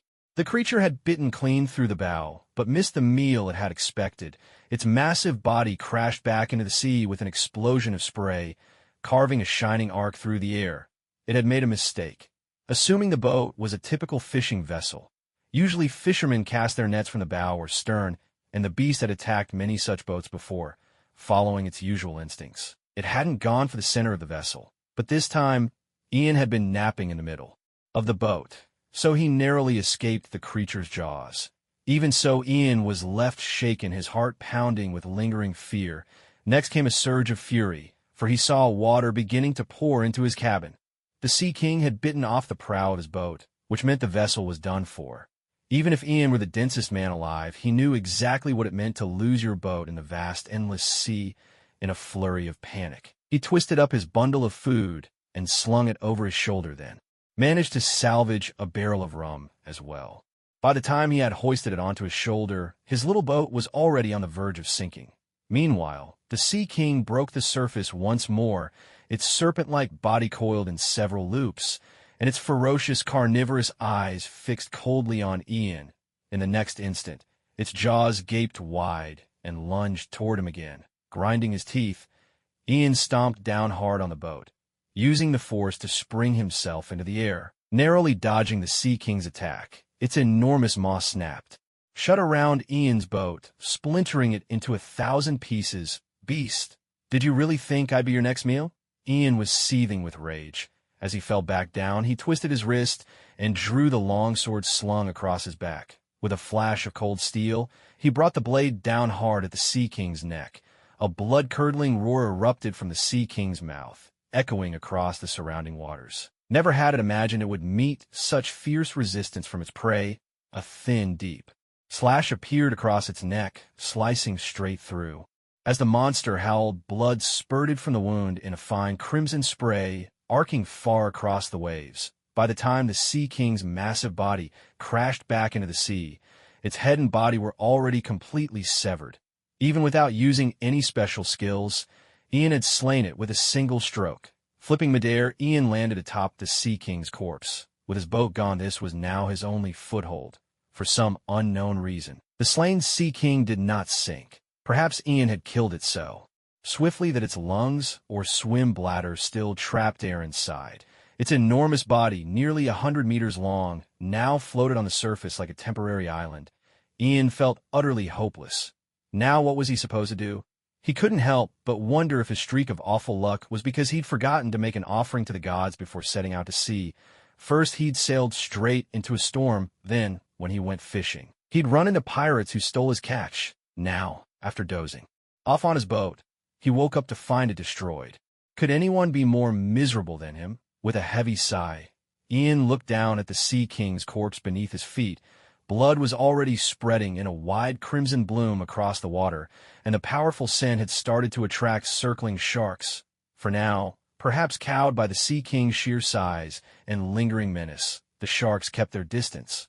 But this was only a temporary situation. Once the sharks realized that the King of the Sea was dead and no longer something to fear, they would swarm in from all directions, eager to tear into its flesh. Watching the gathering shark schools in the distance, Ian knew time was running out. If the King of the Sea was picked clean by the sharks and only a skeleton remained, he would lose his footing as well. And if he fell into the sea, never mind anything else, he'd be in for a fierce battle with those sharks. But then again, was the King of the Sea's body really that huge? Nearly 100 meters was only an estimate. It might not be that long. But judging by the looks of it, it was certainly several dozen meters at least. Could this creature actually be some kind of mutant? Ian shook his head and set the thought aside. Rising to his feet, he scanned the surrounding ocean, hoping to spot a passing ship. Anything that might offer him rescue. And wouldn't you know it, as he looked out, something did catch his eye. Far ahead on the horizon, a mast poked up above the waterline. Because the planet was round, when a ship approached across the sea, the top of the mast was always visible first, with the hull appearing only later. Whenever you saw this sight, it meant the ship was still quite far away, the distance between you curving with the horizon. Still, spotting a ship was a stroke of luck. Ian quickly rummaged through his pack, remembering that when Kobe had shopped for him, he'd bought a few distress flares, just in case. In this world, shipwrecks were as common as the rising tide. So most sailors made a habit of carrying a few emergency flares whenever they set out. In a crisis, you could use them to mark your position and call for help. Flares were as much a part of daily life as bread and water. Of course, these flares were really just a type of firework, packed with gunpowder. If they got wet, they'd be useless, leaving castaways to resort to other means, like lighting a bonfire and sending up a plume of smoke. Ian found the flares and was relieved to see they were still dry. Grinning, he hugged them to his chest and gave them a grateful kiss. He couldn't help but appreciate Kobe's thoughtfulness. Having these on hand could make all the difference. These flares didn't require special lighter. All you had to do was twist off the cap, and the gunpowder inside would ignite. With a muffled thump, the flare shot up into the sky, leaving behind a bright red trail of smoke that lingered unwavering, even as the wind tried to tug it apart. Thank goodness. Ian silently gave thanks for the wonders of technology in this world. After sending out the distress signal, Ian could only hope that the ship would see his call for help. But when he looked out again, he realized that there weren't just 1 inch, but 3 ships appearing on the horizon. The other 2 seemed to lag behind a bit, which explained why he hadn't noticed them at first. From such a distance, Ian couldn't make out what kind of ships they were, let alone see the flags atop their masts. So he had no way of knowing if these vessels were merchant ships, who would typically stop to help when they saw a distress signal, or something else. What he really worried about was the chance of running into pirate ships. It wasn't that Ian was afraid of pirates. In fact, if he did encounter them, that would actually be ideal. He could simply overpower them and seize a ship for himself. What concerned him was the possibility that the pirates might ignore his signal and leave him to his fate, which would be a disaster. As he kept watch, Ian suddenly heard the sound of waves splashing nearby. Looking down, he saw a swarm of sharks already tearing into the Sea King's carcass. Besides the sharks, there were other fierce carnivorous fish, all fighting desperately for the Sea King's flesh and churning the sea into a frenzy of foam and spray. At this rate, even if the Sea King were twice as large, its body would soon be picked clean. Realizing this, Ian knew he'd have to fend for himself. He pressed himself down, getting as close to the water as he dared. Whenever a shark came close trying to bite at him, he would slash down with his blade and kill it. In just a few minutes, he had already slain several sharks. Though this number was a mere drop in the ocean compared to the whole shark swarm, it did help slow down the rate at which the Sea King's body was being devoured. All Ian could do now was hope that the 3 ships would see his distress signal and hurry over. He had no idea how much time had passed. Even he had lost count of how many sharks he'd killed. But what he hadn't expected was that the blood from the slain sharks only made the scent of blood in the water grow thicker, attracting even more carnivorous fish to the area. The Sea King's corpse was about to disappear completely. During all this, he was so busy that he didn't even have time to look up and check on those 3 ships. But Ian had no choice. He couldn't just let the predators feast unchecked, so he fought off as many as he could, buying himself a little more time. With so much flesh torn away, the Sea King's body had sunk lower in the water. Ian didn't even need to lie down anymore to reach the surface. Perhaps in a few more minutes, he would be forced to accept the reality of plunging into the sea.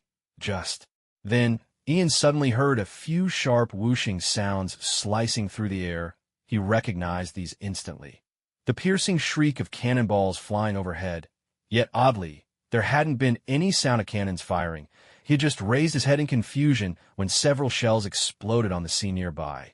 The immense shock wave sent ripples across the water, and the boiling school of sharks below was instantly terrified. With a flick of their tails, they churned up a spray of foam and quickly dove out of sight.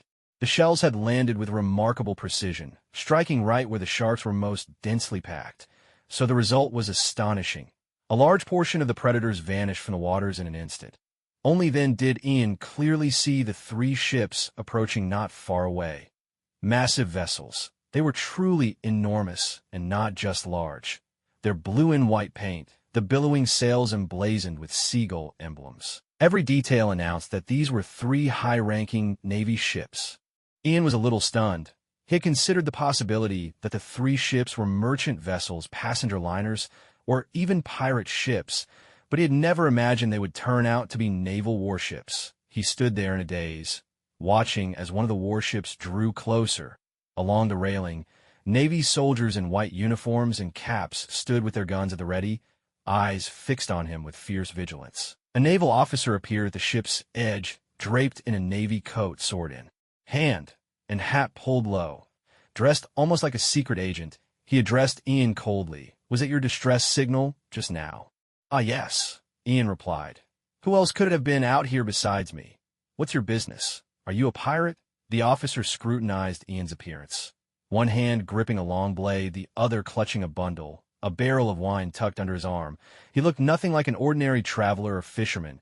The officer instinctively tightened his hold on his weapon, ready to draw at any moment. "No, not at all." Ian shook his head urgently. Not only was he not a pirate, but even if he were, he certainly wouldn't be foolish enough to admit it right in front of a Navy officer. That would be pure madness. He hurriedly clarified his identity. "I'm a pirate hunter." He could see that the Navy soldiers relaxed a little at the mention of pirate hunter, though their guns remained firmly trained on him. Clearly, these were well-disciplined elite Marines, and judging by the size of their warships, Ian immediately realized this was no ordinary naval contingent. If the 153rd Branch in Shellstown had possessed such a force, how could Buggy have possibly broken into their base? The officer was still suspicious of Ian's answer. After all, nobody would dare admit to being a pirate in front of the Navy. But before he could say more, a hearty, booming laugh rang out from one of the ships behind them. "Ah, Schroeder, don't be so nervous.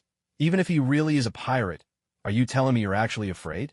Let him come aboard." Hearing this voice, Colonel Schroeder, dressed in the garb of a naval intelligence officer, said nothing.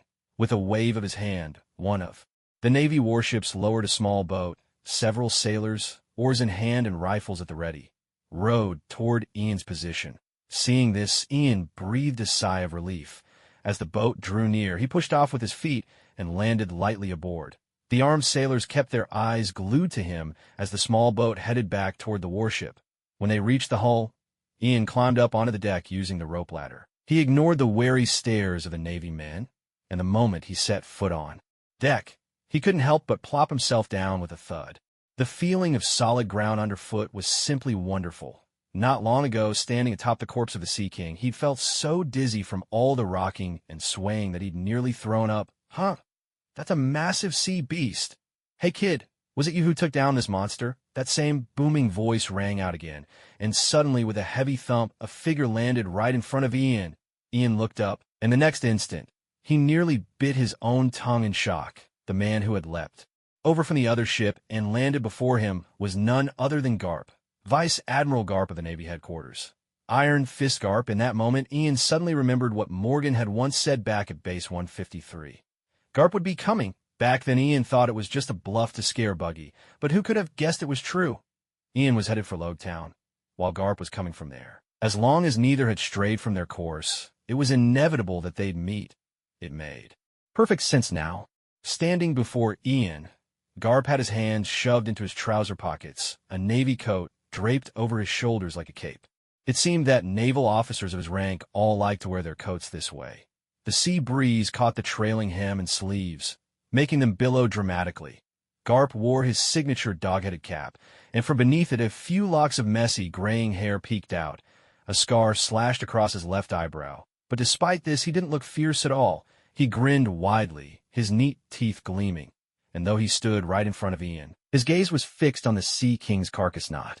"Far off, that looks like one of those sea beasts you only find in the East Blue. I wonder how it tastes." With that, he suddenly brought his right fist down in his left palm and said to Ian, "How about we throw a barbecue feast?"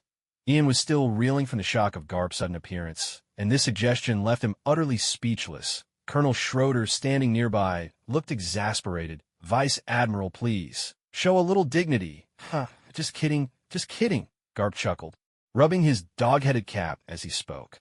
He burst into hearty laughter and said, "Besides, it looks like that guy doesn't have any meat left on his bones." Clearly, he was only joking with the first part. What he really meant was the second. Ian couldn't help but silently complain himself. At this point, Garp finally turned serious and asked Ian, "Kid, who are you? What's your name?" "I'm Ian, a pirate hunter," Ian replied. "Thank you for saving me." Now he finally understood why earlier he'd only heard the sound of cannonballs whizzing through the air, without ever hearing the cannons themselves. It had to be this monster of an old man, Garp. Nobody else could toss cannonballs by hand like that. "Were you sailing alone?" Garp asked with curiosity. "How did you end up running into that creature?" By that creature, he obviously meant the Sea King. Ian could only sigh inwardly. He hadn't planned on this either. So he recounted the whole story to Garp. When he finished, the old man Garp burst into peals of laughter, tears streaming down his face from laughing so hard. Colonel Schroeder, standing nearby, covered his face and said, "Vice Admiral, please, show some decorum." Once Garp had laughed his fill, he slapped Ian on the shoulder and said, "Kid, you really underestimate the sea. The East Blue is already considered tame. Out on the Grand Line, you'll encounter things far worse than this. The ocean can be merciless to mankind." "And that's why?" Garp fixed Ian with a serious look. "Join the Navy." Ian was at a loss for words. "The sea is harsh on people." "What does that have to do with joining the Navy? Isn't this recruitment pitch just a bit too forced?"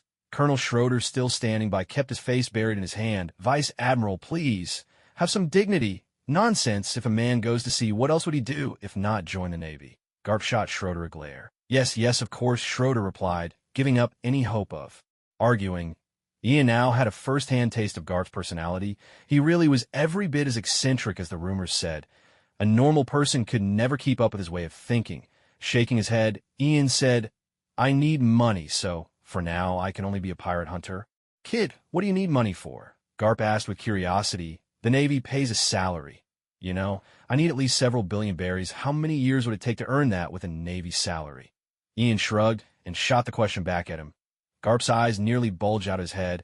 "What on earth do you need that much money for? To save someone? To buy a devil fruit?" Ian replied, giving half the truth. He knew full well that buying a devil fruit on the black market was unreliable at best. But it made for a perfect excuse. After all, his system required vast amounts of money, and this was a good cover. Garp turned to Schroeder and asked, "Is pirate hunting really that profitable?" "If you have the strength, that's certainly true," Schroeder nodded. "But the risks are high. If a notorious pirate sets their sights on you, it could be very dangerous." Garp pondered for a while, then suddenly smacked his palm and exclaimed, "Why don't we become pirate hunters too? I'm not afraid of being targeted by the big pirates." At that, it wasn't just Schroeder.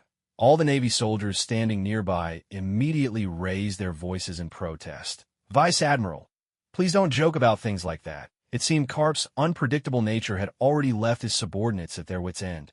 "If we're not doing it, then fine, but do you have to yell at me like that?" Garp grumbled, cleaning his ear with his pinky. He turned to Ian and said, "Ever since you came aboard, I've had the feeling your hat looks awfully familiar, like I've seen it somewhere before." He plopped down on the deck, crossed his legs, propped his chin on his hand, and mused, "Where have I seen it? Let me think." With that, he paid Ian no further mind, furrowing his brow in deep thought. The whole crew fell silent, waiting for him to remember. Ian glanced around at a loss for words to describe the strange scene. After a while, Garp suddenly slapped his palm again. Just as Ian and the Navy crew thought he'd finally recalled, Garp announced, "I really can't remember. Forget it. I won't think about it anymore. Hey, kid, do you want some tea?" Ian collapsed face first onto the deck. When he lifted his head, he saw Garp, somehow, as if by magic, had produced a full tea set and was already brewing tea, utterly at ease. He was actually doing it. Turning to Schroeder, Ian gave him a look of deep sympathy. "With a superior like this, life must be tough for you, huh?" Schroeder nodded helplessly, as if to say, "Isn't it obvious?" Their exchange was silent, but immediate. And meanwhile, Garp had even pulled out a plate of pancakes, offering them to Ian. "By the way, do you like pancakes? They're my favorite." Seeing Garp's eager expression, clearly hoping for company in his tea and pancakes, Ian couldn't bring himself to refuse. He could only sit down and join him. Back at the Ishin dojo in Shimotsuki village, Ian often had tea with Master Koshiro as well. But Master Koshiro was quite traditional. His tea ceremonies were full of rituals, not at all like Garp, who was content to steep a cup and call it done. Yet, for some reason, Ian found Garp's casual tea far more relaxing. It wasn't really because Garp's tea was any good. Even though his personality was a bit eccentric, Ian still found the old man quite approachable. Despite being a vice admiral of Navy headquarters, Garp didn't put on any airs in front of someone as insignificant as Ian. Instead, he acted more like the kindly old uncle next door, never making Ian feel ill at ease. In other words, he was down to earth. Yes, that was probably Garp's unique style. As Ian sipped his tea, he noticed Garp folding his arms again, lost deep in thought. Whatever was on his mind, Ian couldn't guess, and it didn't seem right to ask. He simply continued drinking in silence. After all, he'd spent half the day out at sea and was quite thirsty. Before long, Garp finally spoke. Stroking his chin, he asked, "Kid, did you just say you're a pirate hunter?"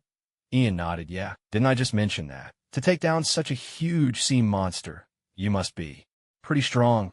Huh. As Garp said this, he suddenly pointed at Ian and turned to Schroeder beside him. Beat him up. Pfft. Ian had just taken a sip of tea, and at those words he sprayed it right onto Garp's face. Stunned, he blurted out, "What did you say?" But before Ian could recover from his shock, Schroeder had already leapt at him.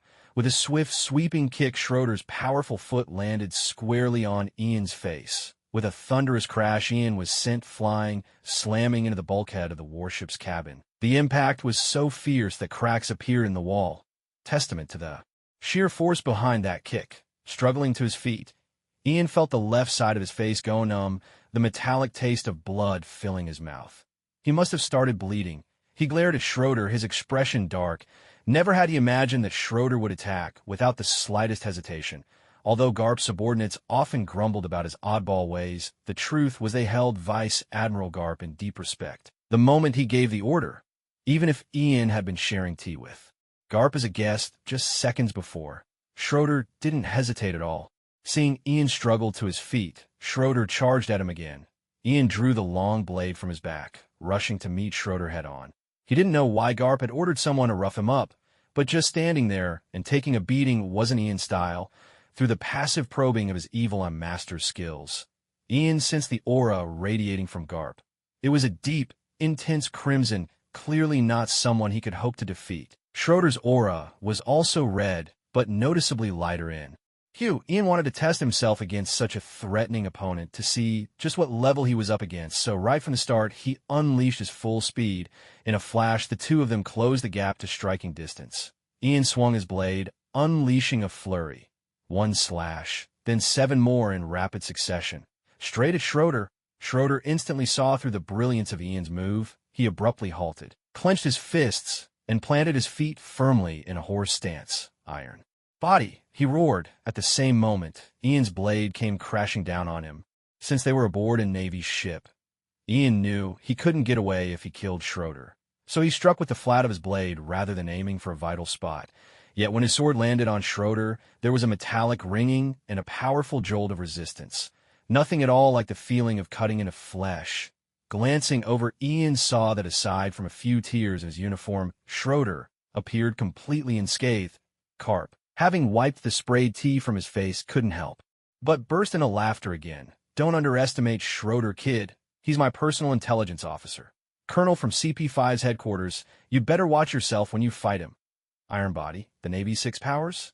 Ian looked at Schroeder in surprise. That metallic clang he'd just heard. Could the Iron Body technique really make flesh as hard as steel?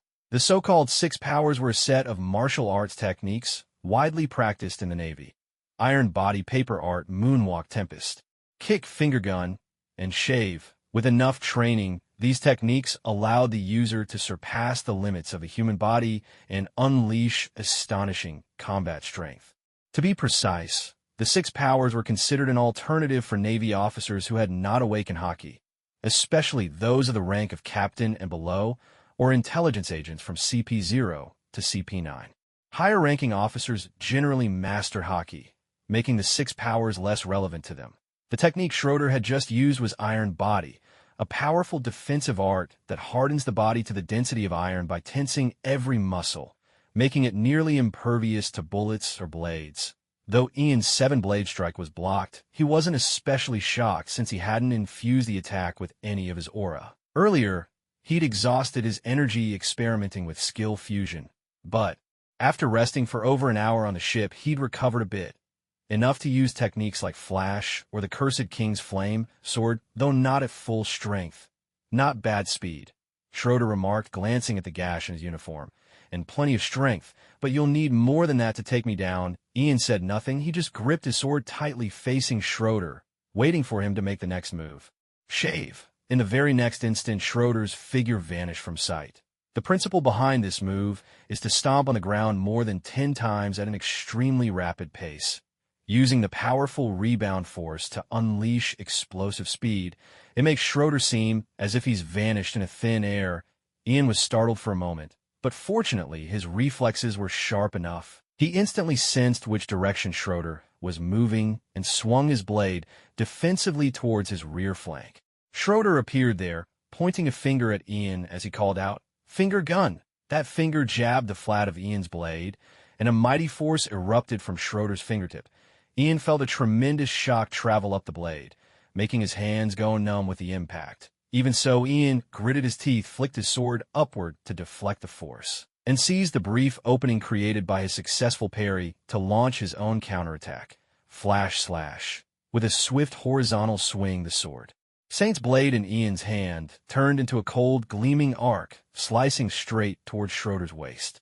The flash slash was incredibly fast, but Schroeder could still see it coming and instinctively tried to defend with iron body. Yet at that very moment, Garp suddenly shouted from the side, "Dodge it!" Schroeder hesitated for a split second, and that moment of distraction was enough. He no longer had time to adjust his defense. As Ian's blade closed in, Schroeder could only persist with iron body to shield himself. There was a soft, slicing sound. No clash of metal this time. Ian's blade swept across Schroeder, drawing a thin line of blood that fluttered through the air. Schroeder stared in disbelief at the wound on his waist. It wasn't deep, but his pride in his iron body defense had just been so easily shattered. Standing nearby, Garp scolded Schroeder loudly. "You fool! Couldn't you see through this kid's move? You should have used paper art to dodge at a time like this. Why rely on iron body?" Schroeder blushed with embarrassment and bowed to Garp. "I'm sorry, Vice Admiral Garp. I was careless. How many times do I have to tell you? The 6 powers aren't invincible." Garp was fuming. "If you put too much faith in your own techniques, it'll catch up to you sooner or later." Schroeder kept his head down, silently accepting the lesson. After venting his anger, Garp turned to Ian, his expression serious. "Kid, not bad. That sword just now. You used hockey, didn't you? Were you actually trying to cut Schroeder down?" Ian shook his head and replied, "No. I knew Colonel Schroeder wasn't going all out against me." He rubbed his cheek, which still ached, and then added with a wry smile, "Except for that kick to my face anyway." It was true. Schroeder hadn't been fighting Ian in earnest, because what Garp said earlier was teach him a lesson, not kill him. Ian could easily tell the difference between the two. In this world, people seem to have developed a habit, because of the existence of hockey, whenever they encounter a force that alters the atmosphere, their first thought is always hockey, rather than suspecting it might be some other power. Although Ian's none is different from hockey in some ways, both ultimately stem from fluctuations in the life force within the human body. That's why, when Garp sensed the energy Ian had infused in his blade earlier, he, just like Ivankov before him, mistook it for a surge of hockey. Hockey is something that requires long-term training to develop. Even with that, one still needs a certain amount of talent and luck to truly awaken it. Some people find awakening hockey comes easily, while for others the process is arduous and drawn out. Schroeder is one of the latter. He has yet to successfully awaken hockey, which is why he has been diligently training in the Rokushiki martial arts instead. So when he heard Garp say that Ian had used hockey in that last sword strike, he stared at Ian in disbelief. At last, he understood why Vice Admiral Garp had told him to step aside earlier, and why his own iron body technique had failed to block Ian's blade. The reason was simply that the boy had just used a hockey-infused slash. Yet Ian appeared so young. And to Schroeder, the thought that someone of his age could wield hockey so skillfully was almost unimaginable. Just then, Garp burst into hearty laughter and said, "He kicked you, you slashed him. It's even now. Kid, I'm surprised you can use hockey, but judging by your last attack, your hockey still needs a lot more work. You haven't even managed to make it tangible yet." Ian nodded in agreement. That was indeed the case. His current mastery of none was still not advanced enough. Even so, he could more or less guess the directions in which none could develop. Making none tangible was one such direction. According to Ian's reasoning, once none became tangible and wrapped around a weapon or the body, it should have an effect similar to armament hockey, boosting the weapon's destructive power and reinforcing one's defense. Another path for none's development was expansion, spreading one's nin outward into the surrounding air to form a circular nin field. In this way, anything that disturbed or influenced the field could be sensed, allowing one to predict and evade danger, much like observation hockey. These directions for growth are precisely why none is said to be similar to hockey. Both can achieve the same goals. As for the differences, perhaps the key lies in Conqueror's hockey. Ian doubted his none could ever match that overwhelming force capable of intimidating enemies or even knocking people out. Conqueror's hockey seemed to be more of an awe-inspiring, powerful force field, something on an entirely different level. However, he had no intention of explaining these differences to anyone, whether it was Ivankov or Garp, since they insisted on calling his power hockey. Then so be it. Let it be hockey. Well, the test is over. Ian put away his long sword, plopped himself back down on the deck, and asked Garp, "All right, old man, what exactly do you want me to do?" To be honest, Ian was quite upset with Garp at this moment. He understood that Garp had probably asked Schroeder to hit him just to test his strength, but still, having someone attack him without so much as a warning, Ian found such a flighty way of thinking hard to accept. If his body had been any weaker, that sudden kick just now might have knocked him out cold. So in his frustration, the term old man slipped right out. Garp let out a hearty laugh. Old man. Huh, that really brings back memories. He chuckled for a while before finally reining it in and turning to Ian. All right, let's get down to business. Ensign Morgan at Base 153 reported that the person who captured the buggy pirates was a pirate hunter wielding a flaming longsword and wearing a barrier hat. That must be you, right? Ian nodded in acknowledgement, not bothering to deny it. Clearly, Morgan had already reported the incident. But your sword wasn't on fire just now, Garp asked, curiosity sparkling in his eyes. Why do you care about that? Ian retorted, exasperated by the old man's childish questioning. Can you just get to the point and tell me what you want? Off to the side, Schroeder, who was bandaging his wounds, chimed in as well. Vice Admiral, please show some dignity. Garp coughed twice, then said to Ian, originally, we were on our way to respond to a distress call from the Shellstown Navy base. But while we were en route, Ensign Morgan reported that the buggy pirates had already been captured, so our mission changed. We planned to escort them instead. But just a few hours before we ran into you, the plan changed again. Morgan reported that the buggy pirates had broken out of jail. Tish, what a hassle. The mission keeps changing so much. I'm starting to lose interest. Schroeder straightened up and said seriously, we have to go Vice Admiral Garp.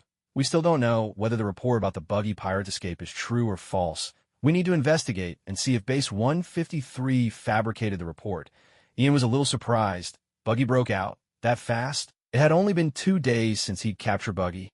No matter what, we have to head to Shellstown, Garp declared. But since you just came from there, I imagine you're not too eager to go back, are you? Ian nodded, of course. Although he'd been rescued by Garp's Marines, if he followed their ship back to Shellstown, wouldn't the past 2 days of sailing have been for nothing? So here's what I'll do.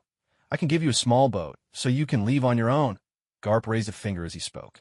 But you'll have to do something for me first. Oh, you'll really give me a boat? Ian was a bit surprised. What do you want me to do? Aren't you a bounty hunter? Garp grinned, his teeth gleaming, wearing a look of cunning satisfaction. Then help me catch someone, a pirate. Oh, that's no problem. Ian didn't think much of it at this point and nodded in agreement. Tell me, what's this pirate's name? But the next moment, Garp said, that pirate, his name is Ace. He's my grandson. Here's an announcement for everyone. The book is going to be renamed. The prefix pirates will be dropped. According to my editor, there were protests from the anime section, so the title has to be changed. The genre is a bit ambiguous anyway. It could be considered a game world novel or even a fan fiction. Ian rubbed his ears hard, thinking he must have misheard, and asked again in disbelief, wait, what did you just say? Garp took a sip of tea before replying. You heard me right. The pirate I want you to catch is my grandson, a rascal named Ace. Ian glanced at the surrounding Marines. Old man, are you sure it's appropriate to say something like this out loud in public? Stop looking around. It's not a big deal. Garp noticed Ian's concern and burst out laughing. These are my subordinates, so what if they know?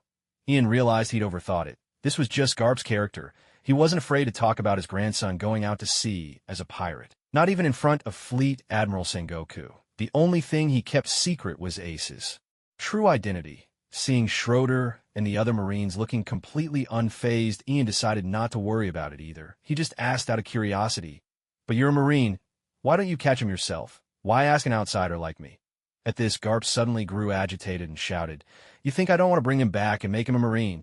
But that brat is stubborn as can be. I heard he just set out to sea recently, and even started something called the Spade Pirates. Tell me, what kind of ridiculous name is that? Ian was speechless. What did it matter to you what name someone chose for themselves? Judging from Garp's tone, Ace had only recently set out to sea, so Ian began calculating his mind. Zoro was 16 now, and he was 2 years older than Luffy, which meant Luffy was 14. Ace was 3 years older than Luffy, making him 17 this year. The timeline really did match up. Ian hadn't expected it himself. He and Ace had set out to sea at almost the same time. Ace, Luffy's older brother, had gone to sea this year, and Ian, Zorro's senior apprentice, had also set sail this year. What a fine year. It was as if this should be called the year the big brothers set out. At that moment, Garp looked at Ian and continued, if I brought him back to be a Marine, he would never accept it. But you're different. You're about his age. If you beat him and capture him, show him how hard it is to be a pirate. Maybe he'll come around in the end. Ian stared at Garp. Mouth agape. He thought to himself, well, that's quite a convenient and powerful reason you've got there, but do you even realize how unreliable that sounds? You really think if I catch him, he'll change his mind? Ian asked, pushing back. If I catch him, I can't hand him over to any other Marines. I'd have to bring him straight to you. The moment he sees you, he'll know it was your idea. Wouldn't that give the whole game away? Garp picked his nose, utterly unconcerned. If it doesn't work the first time, just catch him a few dozen more times. If he gets caught enough, he'll get sick of being a pirate eventually. Ian couldn't help but burst out laughing, staring at Garp in disbelief. Wait, what did you say? Catch him dozens of times. So if he refuses to give in, you'll just let him go? Garp roared with laughter. What can I do? I'm his grandfather, after all. I can't really toss him in jail, can I? Of course. Even though he talked about having Ian catch Ace, Garp deeply loved this grandson of his, even though they shared no blood, and would go to any lengths to alter Ace's fate, even if it meant enlisting outside help. That kind of affection made Ian feel a twinge of envy. But envy aside, this wasn't a deal Ian was interested in. He shook his head. Catch him dozens of times. Are you kidding me, old man? All that work, all that effort, and not even a bounty to show for it. Just a tiny boat for payment? That's hardly worth my while. Now that you mention it, a small boat does seem a bit stingy, Garp mused, rubbing his chin. So what do you want then? Money, Ian replied bluntly, but I don't have any. Money, Garp spread his hands. How about this? Since you're a pirate hunter, I'll give you a pair of sea stone handcuffs. How about that? In the future, whenever you encounter a devil fruit user, you'll be able to capture them easily without worrying about them escaping. Ian's eyes lit up. Wait a minute. Sea stone handcuffs? Now that's a useful item. Sea stone is a very peculiar stone, or rather mineral. It can only be found in a certain region of the Grand Line. You could say sea stone is the solid form of the sea itself, emitting a kind of energy similar to the oceans, which causes devil fruit users to lose their abilities. Because of sea stone's unique properties, the Navy keeps it under strict supervision, using it to craft prisons and handcuffs specifically for pirates with devil fruit powers. In fact, supervision might not even be the right word, since sea stone doesn't come in a ready-to-use form. It's buried deep within volcanic rock layers at the bottom of the sea, and only the Navy Science Division knows how to refine it. That's why, for the most part, only the Navy has access to it. Refined sea stone is incredibly tough. Ordinary attacks can't damage it at all. So if someone ends up shackled with sea stone handcuffs, the only way out is to get the key. Ian was already aware of this stuff. That's why when he caught Buggy, he asked Morgan if there were any sea stone handcuffs at hand. But the 153rd base was too small, and since the East Blue hardly ever sees devil fruit users, the base wasn't equipped with any sea stone restraints. If they had been, there's no way Buggy would have escaped so easily. Before Ian could say anything, Colonel Schroeder, standing nearby, voiced his concern to Garp. Vice Admiral, how can you just give away sea stone handcuffs so casually? They're so tightly regulated. How will you explain this to headquarters? Garp shot him a glare and said, what's the big deal? Don't listen to those bureaucrats. Strict supervision. Crocodile asked the government for sea stone, and they handed over a whole bunch, didn't they? Ian caught another familiar name. Crocodile, the Sand Crocodile, one of the 7 warlords of the sea. So he requested sea stone from the world government, probably to build his own sea stone prison, if memory serves. The 7 warlords have government-issued permits to detain pirates, meaning these notorious pirates can actually lock up other pirates themselves. It's like running their own private prison.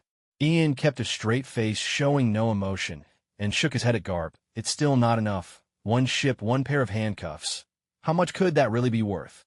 Kid, don't push your luck. This time, Garp glared at Ian. Well, it's true, isn't it? Ian curled his lip and said, you're asking me to catch Ace dozens of times. Never mind whether I'm strong enough to beat him or not. If he runs off to the Grand Line, I'd have to chase him there, wasting both time and energy. You tell me, is that reward really enough? Making deals with an easygoing old man like Garp is just too much fun. When Ian put it this way, even Garp started to think he might have a point and replied with some embarrassment. But I don't have anything else to offer, oh, right? How about I set you up with someone? Huh. Ian was dumbfounded. Old man, what are you even talking about? A real beauty, Garp said, giving Ian's shoulder a hearty slap. and waggling his eyebrows in a suggestive way.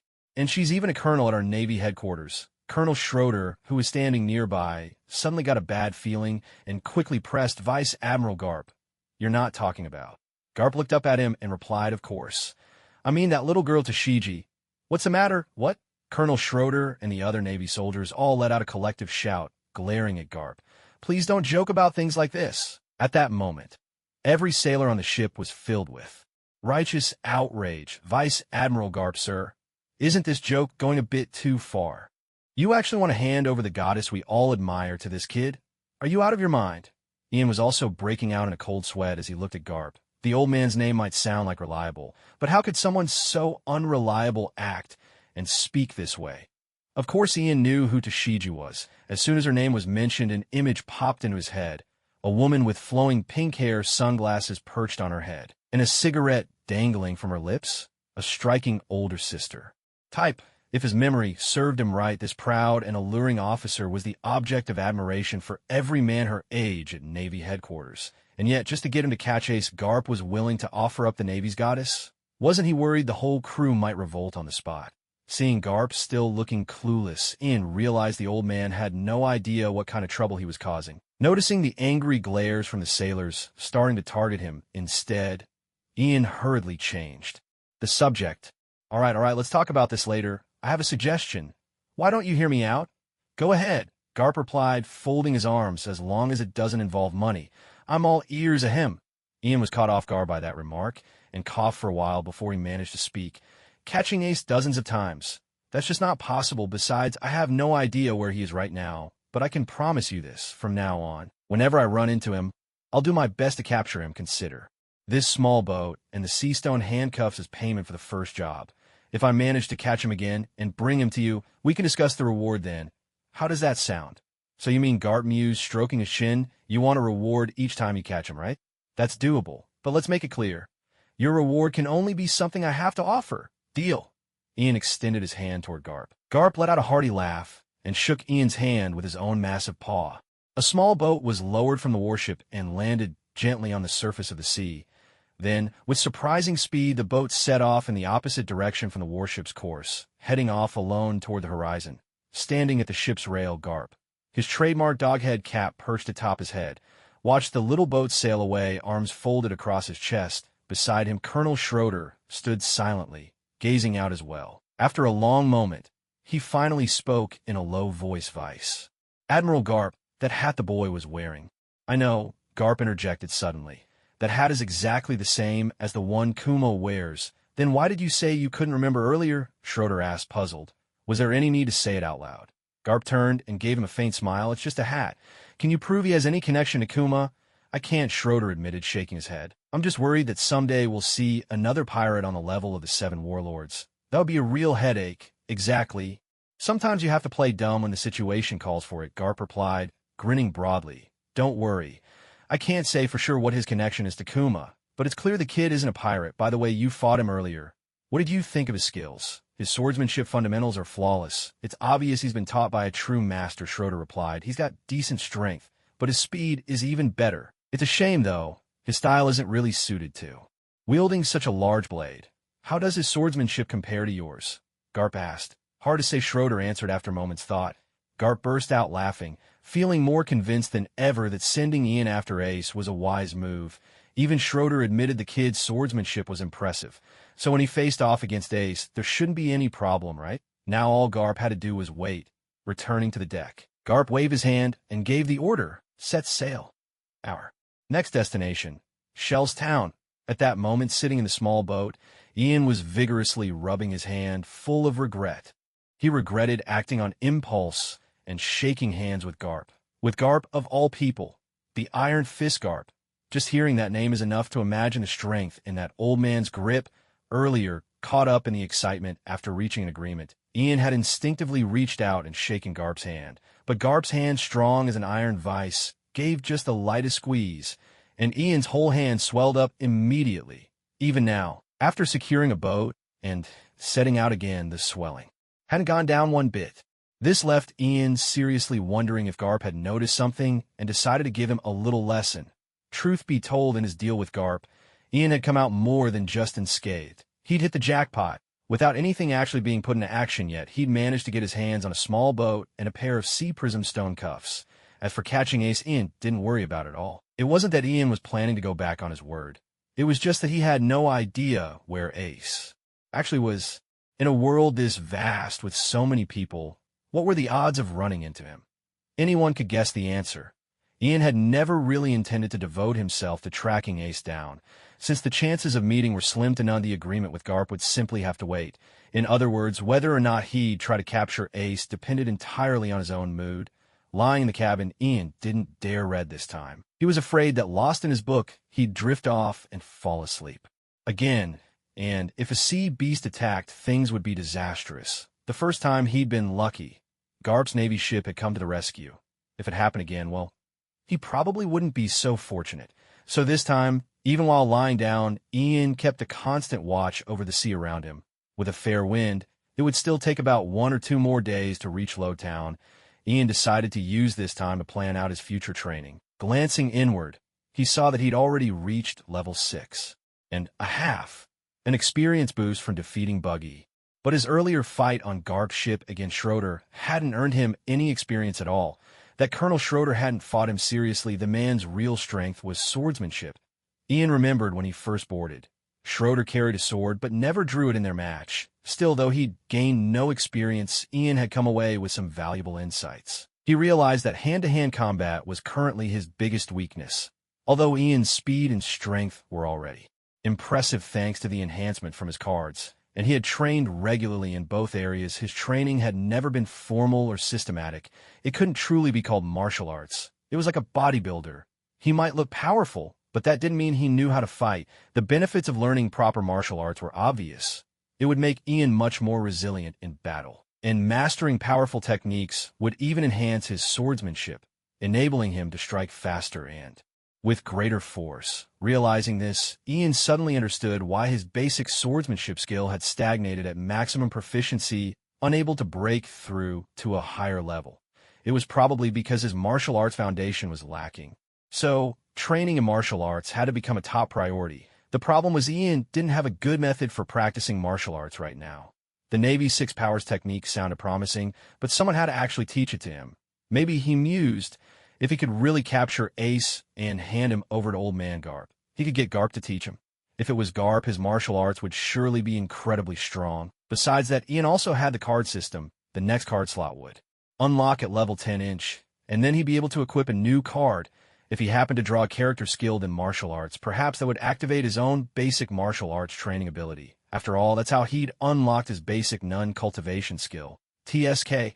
The thought of having to spend more money just to draw cards made Ian sigh in exasperation. This pit was bottomless. He didn't even know what kind of card he could get after cashing in the 7 million bounty on Buggy. If he didn't draw a card with martial arts skills, did that mean he'd have to keep drawing forever? A phrase suddenly came to his mind. Don't use your time to compete with a rich kid's pocket money. But looking at the way things were now, even if he were a rich kid himself, he might never be able to fill this black hole of system. So, Ian decided he had to rely on himself. He needed to speed up the process of integrating and creating his own sword techniques. From then on, whenever his nin energy had recovered, Ian would practice the Evil King's flame fist on the ship, striking the air to hone his nun cultivation skill.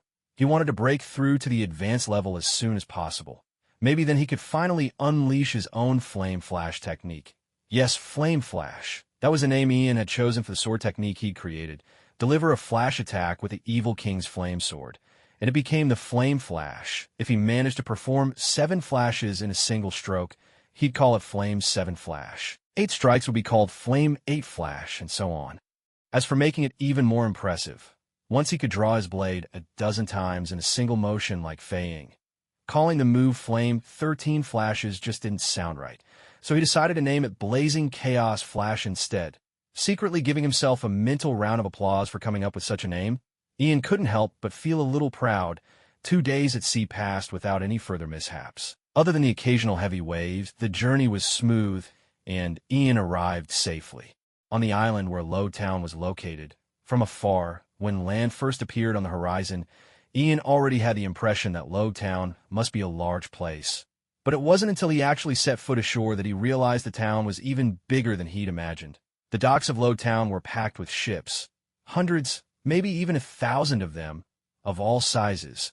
Among the vessels moored there were not just fishing boats, merchant ships, and luxury liners, but also imposing navy, warships, and if you glanced into the more secluded corners, you could even spot some large ships flying black flags. There was no mistaking it.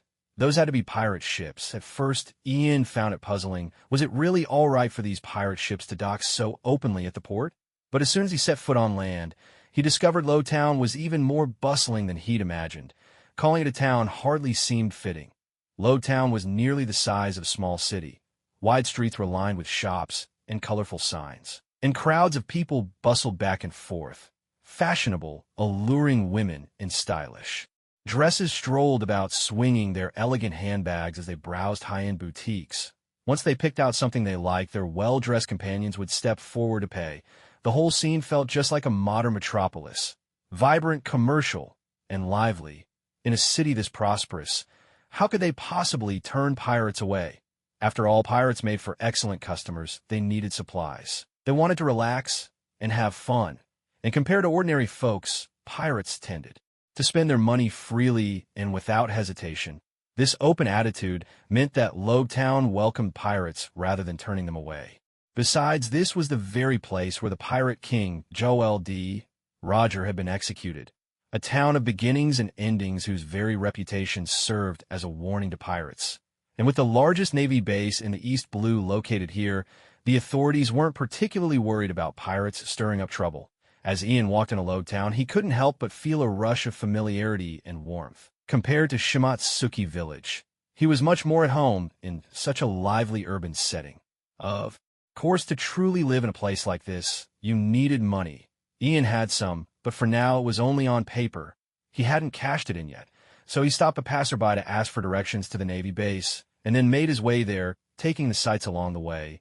Wow, that lady has such beautiful long legs. She'd look amazing in fishnet stockings, he thought to himself, awestruck. Wow, that woman's outfit is really something. So revealing that from the side, you can practically see half her chest. This restaurant is packed. Must be pretty tasty. Maybe once I get my money, I should come by and try it out. Hey, what kind of fish is that uncle selling? It looks so strange. Does it really have an elephant's trunk? As Ian strolled down the streets of Lowtown, his eyes darted everywhere, unable to take in enough. This place stood in stark contrast to the peaceful and quiet Shimotsuki Village, almost like a world turned on its head. In all his years since arriving here, this was the first time Ian had seen so many people bustling along a single street. He couldn't help but feel a rush of excitement. Not only was he admiring the beautiful women along the avenue, but he was also captivated by all the bizarre and curious things on display. After all, the Navy base was right here in town and wasn't going anywhere, so there was no need to hurry. Instead, he took his time, soaking in the novelty and wonder all around. Little did Ian realize, though, that his wide-eyed curiosity made him look like a complete bumpkin who'd never set foot in a city before. Some of the fashionable young men and women passing by would give him a second glance, unable to resist a little smirk. Once they had walked past, they would stifle their laughter behind their hands. Ian heard a few of these snickers, but he couldn't have cared less. People who go out of their way to mock others are shallow to begin with, and Ian had no interest in wasting his energy on them. As he walked on, two men appeared ahead. One fat, one skinny. The fat one wore a tiny leather jacket that did nothing to cover his bulging belly, while the skinny one sported a tall mohawk and was decked out in all sorts of flashy trinkets from head to toe. Both were armed, each with a machete slung at their side. One look was enough to see they were nothing but trouble. The pair swaggered down the street in a crooked, almost drunken fashion, causing pedestrians to hurry out of their way for fear of getting caught up in something messy. Ian noticed them, of course, but paid them little mind. His path didn't even intersect with theirs. Or so he thought. Just as the two were about to pass, the fat man suddenly lurched sideways, ramming his shoulder into Ian's with deliberate force. Sensing something off as the man barreled toward him, Ian tensed his own shoulder and met the blow head-on. Despite the man's burly appearance, he went flying with a thud and hit the ground as they passed each other. "Hey, watch where you're going!" Before Ian could say a word, the skinny guy burst out, his voice exaggerated and indignant. "Look at what you've done. You hurt my friend. "That won't do. You owe us compensation." As he spoke, the skinny man was still puzzled, wondering why the fat guy was putting so much effort into his performance. His fall just now looked so real. What he didn't realize was that the fat man had actually been knocked over for real. There was no acting involved at all. Ian watched the two of them in silence, thinking to himself, "What's going on here? I've just arrived in Lowtown, and I'm already running into scammers?" He wanted to ignore them and simply walk away. But the moment he lifted his leg to leave, the skinny man suddenly grabbed Ian's shoulder and shrieked help. This guy hit someone, and now he's trying to run away. At his cry, the nearby pedestrians hastily scattered, leaving a wide open space behind. The residents of Lowtown were used to this sort of commotion. They knew trouble was brewing, so the best thing to do was get out of the way to avoid being caught up in it. Normally, such shouts from the skinny man wouldn't gather a crowd, but the odd thing was that as the road cleared, a whole gang of people poured out from the street corners and alleyways, each one armed, and they quickly closed in beside the fat and skinny men, surrounding Ian in the middle. "What's going on here?" Among those who just arrived, a burly man with a little mustache pretended to be concerned. "You hurt someone, and now you want to run? That's not right." "Exactly. You should compensate him properly for what you did." The others chimed in as well. Watching this group try their best to act like righteous bystanders, but failing miserably at it, Ian couldn't help but find it amusing. He finally realized he hadn't just run into an ordinary scammer, but an entire gang working together. Actually, Ian had vaguely sensed someone tailing him as soon as he came ashore. At the time, he'd assumed it was the town's lawmen keeping an eye on newcomers, especially those carrying weapons, since they feared pirates might cause trouble. So he hadn't paid much attention. But now, seeing this crowd, Ian realized he'd guessed wrong. He hadn't been followed by the town guard, but by this group of swindlers. He wondered whether these people were local thugs from Lowtown or perhaps pirates from some crew. What puzzled him more was why they had chosen to target him. He hardly looked like someone rich, so what drew their attention? As Ian was still puzzling over this, the skinny man piped up, trying to walk away after hurting someone. "No way. I've got my eye on that sword of yours. Why don't you leave it behind to pay for my friend's medical expenses?" Ian was taken aback, so it turned out they were after the long sword strapped to his back, all along. Could it be that his sword was actually worth something? What Ian didn't know was that although this gang of scammers wasn't particularly good at reading people, their eye for valuables was second to none. The style and craftsmanship of Ian's long blade was utterly unlike any weapon commonly seen in this world. It possessed a unique, otherworldly beauty, and just judging from the quality of the blade, it was undoubtedly a fine weapon. To draw a comparison, this sword would be ranked at least as a superior grade, with a starting price in the millions of berries. To see a youth no more than 17 or 18 carrying a weapon worth millions and acting as if he'd never seen the world, gazing curiously at everything on the bustling street. It would be stranger if this gang didn't target Ian. Ian wasn't stupid. The moment he heard them eyeing his weapon, he understood what was going on. He sighed inwardly. Such is life in a lively city. Prosperous, yes, but full of all sorts of unsavory characters, compared to the quiet days in Shimatsuki village. Running into this kind of trouble was truly vexing. He pulled his hat down low, lifted his head to fix the gang with a cold stare, his eyes hidden in the shadow of his brim, and said icily, "Scram, you small fry. Get lost and cool off somewhere else." His words caught the whole group off guard. In their minds, a country bumpkin like this who'd never experienced such things ought to be panicking right now, shouldn't he? Facing so many of them. Anyone with sense would hand over their weapon and beg to be let go. This wasn't how the script was supposed to go. Why was this kid talking so big? At that moment, the fat man whom Ian had knocked down earlier grimaced and chimed in, "Watch out, this kid's got real strength." Ouch, that hit really hurt. So what if he's strong? The skinny one sneered, recovering from his surprise. "I don't believe he can take on a lot of us. 20 or 30 men. The burly thug with the little mustache seemed to have lost patience for the act. He barked at Ian, "Hand over your weapon, kid, and wheel. Let this slide. Otherwise, we'll beat you to a pulp." So when their scam failed, they just turned to outright robbery. Ian couldn't help but pity their intelligence. There are always those who think that numbers alone mean strength. These guys were nothing but small-time street thugs, not worth wasting his breath on. With no intention of dragging this out, Ian simply drew his blade, ready to make his move, but just then a voice called out from behind, "So many people bullying a single man. We just can't stand by and watch. Joseph, what do you think?" A second voice answered, "When you see something this rotten, of course you can't just turn a blind eye. Don't you agree?" "Johnny, there were actually people willing to meddle in this, The gang of scammers immediately turned their heads to look. Ian did the same. Although these petty thugs were no real threat to him, he found it curious that in a situation where all the bystanders had scattered, someone still dared to step forward. What's more, he had just heard two familiar names. This piqued his interest. Turning around, he saw two people standing behind him. On the left was a guy wearing a pair of cool black sunglasses with the word C tattooed on his cheek. He cradled his right arm across his chest, while his left fist was pressed thoughtfully under his chin. On the right stood someone wearing a bandana and chewing on a cigarette. He had thrown on a long trench coat, but paired it oddly enough with baggy shorts that revealed a pair of hairy legs. Both had long swords strapped to their waists, though one wore his on the left and the other on the right. Ian stared speechlessly at the two as they struck poses, clearly trying to act impressive. He thought to himself, aren't these Johnny and Joseph, the inseparable duo? They still looked a bit youthful and inexperienced, but their flair for dramatic posturing was already on point. Even the gang of scammers seemed taken aback by their bravado, eyeing them warily as they said, "Who are you two? Let me give you a piece of advice. Don't get involved in things that don't concern you." "Who are we?" Johnny scoffed, pushing up his sunglasses and drawing the sword at his waist. He pointed it at the gang and declared, "I'm Johnny. I'm Joseph." Joseph mimicked Johnny's move, announcing his name as well. Then in unison the two proclaimed, "We are pirate hunters." "Pirate hunters?" The gang exchanged glances, then suddenly burst into laughter. "Pirate hunters, huh? That's the last thing we're afraid of?" The burly man with the mustache roared with laughter, especially a couple of nobodies we've never even heard of. "Hey," Johnny shouted, clearly riled up, "don't underestimate us. We might be new to the game, but we're strong." "Looks like we'll have to teach them a lesson," Joseph said to Johnny. "Fine by me," Johnny nodded. "Let's catch this bunch and make a name for ourselves." As he finished, Johnny even turned to Ian and reassured him, "Don't worry, we'll handle this, but you'd better step aside. Wouldn't want you to get splattered and end up scared."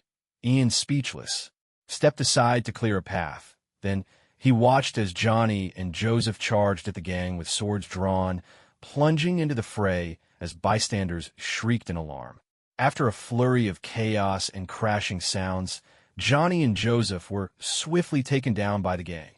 The two lay flat on their backs, faces swollen like pig heads, their limbs twitching uncontrollably. The reason was that the two of them, having rushed forward at someone's command, had barely swung their blades a few times before being sent sprawling by a single kick. Apparently, the opponents thought they were too weak. Even those thuggish racketeers couldn't be bothered to use their weapons anymore. Instead, a whole crowd surrounded the pair and simply stomped them viciously with their boots. Watching this unfold, Ian found it unbearable. He instinctively covered his face, unwilling to witness any more. He'd originally assumed that if Johnny and Joseph dared to step up and meddle in someone else's business, they must have some real skills. That was why Ian had made way for them earlier. Had he known the two were so feeble, he would have handled things himself from the start. But Ian's gesture of covering his face was completely misunderstood by the racketeers. They thought he was so horrified by Johnny and Joseph's pitiful state that he couldn't bear to look.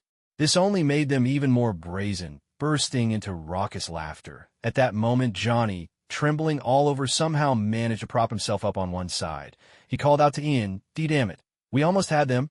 Now's your chance. Run while you can." Ian was taken aback. What did he mean by that? Could it be that Johnny and Joseph hadn't just stepped in to show off, but had genuinely intended to help him? Otherwise, why would he be thinking of Ian's escape even now? Trying to run, sneered the burly man with the little mustache. The group immediately closing around Ian once more. "You really think we'll let you get away? Hand over your weapon, and maybe we'll go easy on you." Ian tilted his head, looking at them thoughtfully. "Just now you said what you fear least is a pirate hunter, so does that mean you're not pirates?" "Quite the opposite. We are pirates," the skinny man boasted, swelling with pride. "Oh, I see now," Ian said, realization dawning on his face. "I thought you were just ordinary street thugs. So that means you're with some big pirate crew." "No wonder you don't take pirate hunters seriously, that's right. The skinny man was about to continue, but Ian cut him off with a shake of his head. "Sorry, I don't have time to listen to your introductions."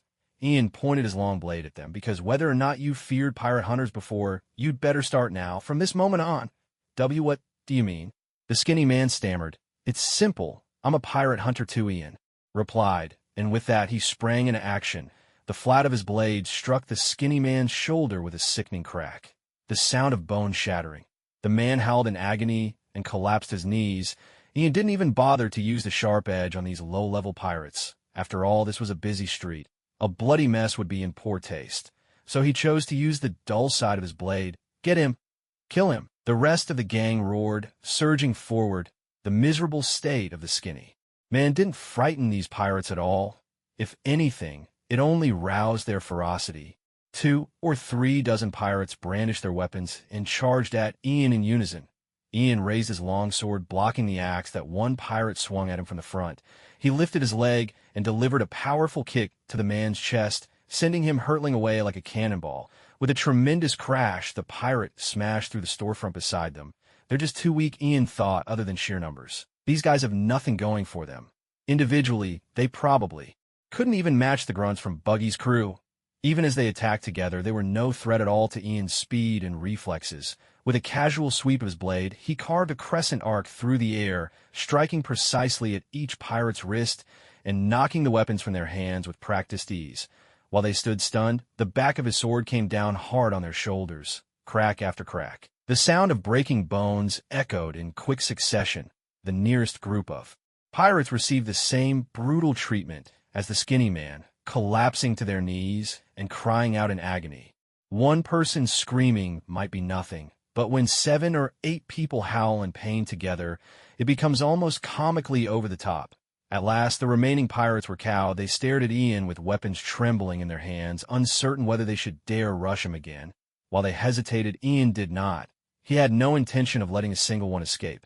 He surged into the crowd, weaving through them, bringing the back of his blade down onto each shoulder he passed, breaking bones and forcing his foes to kneel on the ground, howling in pain. In a matter of seconds, the 2 or 3 dozen pirates, whoever they belonged to, were all left sprawled on the ground, utterly defeated. Ian hadn't even bothered to use any special skills. These thugs simply weren't worth the effort. Though the onlookers had kept their distance, they'd all been secretly watching the scene unfold. When they saw the hooded young man take down so many fierce-looking brutes in such a short time, they could hardly believe their eyes. Moments ago, they'd thought this boy was doomed, but in a sudden turn of events, he'd triumphed instead. So he's the one hiding his true strength all along. Once Ian saw that everyone had lost the will to fight, he sheathed his sword and approached Johnny and Joseph. He lowered his head and asked, "Are you two all right?" We're fine." Johnny and Joseph stared at Ian in shock for a long moment, then finally snapped out of it and scrambled up from the ground.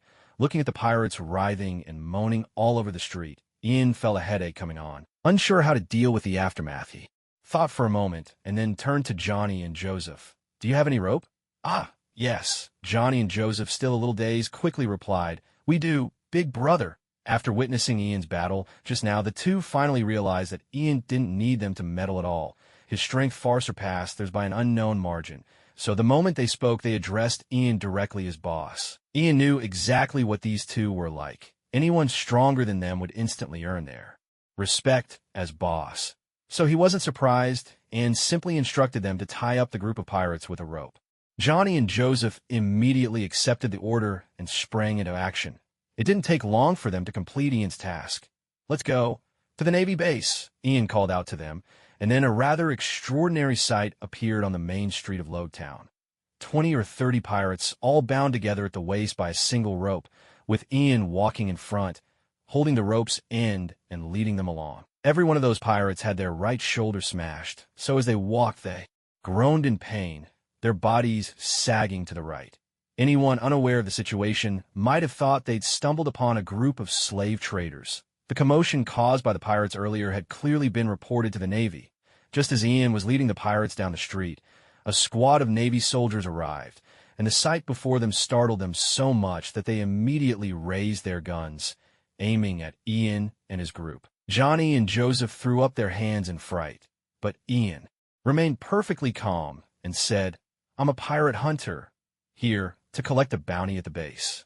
These guys are pirates, so you'd better not point your guns at me." The squad leader, a Navy sergeant, looked over the group Ian was dragging behind him. Sure enough, they didn't look like decent folk at all. He waved his hand, signaling the soldiers to lower their weapons. "Young man," the sergeant said to Ian, "the pirates you've caught look like third-rate small fry. There are a lot of them, but their bounties probably aren't worth much, so might not be wanted at all." "That's fine," Ian replied. With a shake of his head, I just caught these guys along the way. They try to rob me. I'm not here to claim their bounties." "Oh." The sergeant was a little surprised. "Then whose bounty are you here to collect? Do you have any proof?" "Of course," Ian said, pulling out the capture certificate issued by Morgan and handing it over. "The pirates I caught are from the buggy pirate crew." The sergeant's eyes widened in amazement as he hurriedly took the document and examined it closely. After a long moment, he finally looked up, his face full of disbelief as he stared at Ian. "The certificate is genuine, so that means you're that pirate hunter, Ian, the one mentioned by the 153rd branch?" "Yes, that's me," Ian nodded. "I came to Lowtown specifically to collect the bounty." Johnny and Joseph stood behind Ian, their eyes shining with excitement. They knew very well what kind of pirate crew the buggy pirates were. After all, the infamous clown buggy had a bounty of 7 million berries. Earlier, they had seen Ian take down his opponents with a single strike, which made it clear he was strong, but they hadn't imagined he'd be this powerful, strong enough to capture a pirate worth 7 million. Now Johnny and Joseph felt even more determined to call Ian their big brother. When Ian mentioned he was here to claim the bounty, the Navy sergeant looked troubled and said, "It's true that bounties in the millions are collected here in Lowtown, but unfortunately, you might have to wait a while longer." "What do you mean?" Ian raised an eyebrow. "Oh, don't misunderstand. It's not that we won't give you the reward," the sergeant quickly explained, waving his hands. "It's just that our base commander has been reassigned. And funny enough, it's actually related to your capture of the buggy pirates. They were bold enough to attack Branch 153, so the headquarters decided to send a powerful officer here to keep watch over the East Blue. The orders have already come through.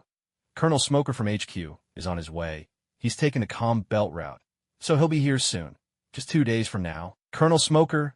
Ian was momentarily stunned. No way, Smoker being stationed at Lowtown actually had something to do with him catching Buggy. He understood what the sergeant meant. The base couldn't authorize a large payout without the new commander's signature. Still, it was just a 2-day wait, so that wasn't a problem. But Ian was nearly out of money, so he twisted the rope in his hands and asked the sergeant, "Well, can I at least cash in these other pirates for a bit of money first? If the amount is small, it shouldn't need a commander's signature, right?" "I'm not sure, but let's go check at the base," the sergeant replied. And so, Ian led the string of captured pirates, following the sergeant toward the base. "You're amazing, big brother Ian." Johnny crowded closer, eyes sparkling. "I can't believe you actually caught Buggy with a 7 million bounty. If only one day we could catch pirates with such high bounties too," Joseph added dreamily. "Then we wouldn't have to fish just to get by, because the two of them had risked their lives to help him earlier." Ian had decided to let them tag along. "Even so, good grief, just how rough has your life been?" "What do you mean, fishing and make a living? Aren't you supposed to be pirate hunters?" Before Ian could say anything, a burly mustached man dragged along by Ian spoke up weakly from behind. "So what if you caught a pirate worth 7 million? You'd better let us go while you still can. We're from the Creed Pirates. If you dare to mess with us, Captain Creed will never let you off." "Oh, who did you say you were with?" The burly man with the little mustache was probably in so much pain from his injured shoulder that his words came out in a sputter, making it hard for Ian to catch what he said. But Johnny and Joseph heard him clearly, and they instantly cried out in shock. What did you just say?" The Creed Pirates." "That's right." The mustache man and several other pirates grinned wickedly. "We told you before, we may be pirates, but we're not afraid of any so-called pirate hunters. We're part of the Creed Pirates, the greatest force in the East Blue. Around here, no pirate hunter would dare lay a finger on us." He hadn't even finished speaking when out of nowhere a foot shot out from the side and landed squarely on his face. With a thud, the mustached man's head jerked aside, and a tooth mixed with blood flew from his mouth. That kick, of course, came from Ian. While everyone stared in stunned silence, he calmly drew his foot back and said, "Enough blabbering. Didn't I tell you already? Small fry like you should stay out of my way. You're insane." Another pirate shrieked. "Didn't you hear us? We're with the Krieg Pirates, and you dare lay a hand on us?" Ian, brimming with anger, strode over and jabbed the pirate in the forehead. "So what if you're with the Krieg Pirates? I've already told you. I'm a pirate hunter, and you have a nerve to say right to my face that no one would dare come after you. Are you trying to insult me?" With that, Ian promptly started kicking and punching the group of pirates. He absolutely despised people who try to hide behind their so-called backers. Up ahead, the Navy soldiers turned around and stared in disbelief as Ian, looking like a mere 17 or 18-year-old, was single-handedly beating up a whole gang of pirates. Witnessing this, they finally understood how someone so young had managed to capture such a large group of criminals. Ian's quick temper and readiness to use his fists made quite a few of the Marines instinctively shrink back in apprehension. In the end, it was Johnny and Joseph who finally managed to pull Ian back.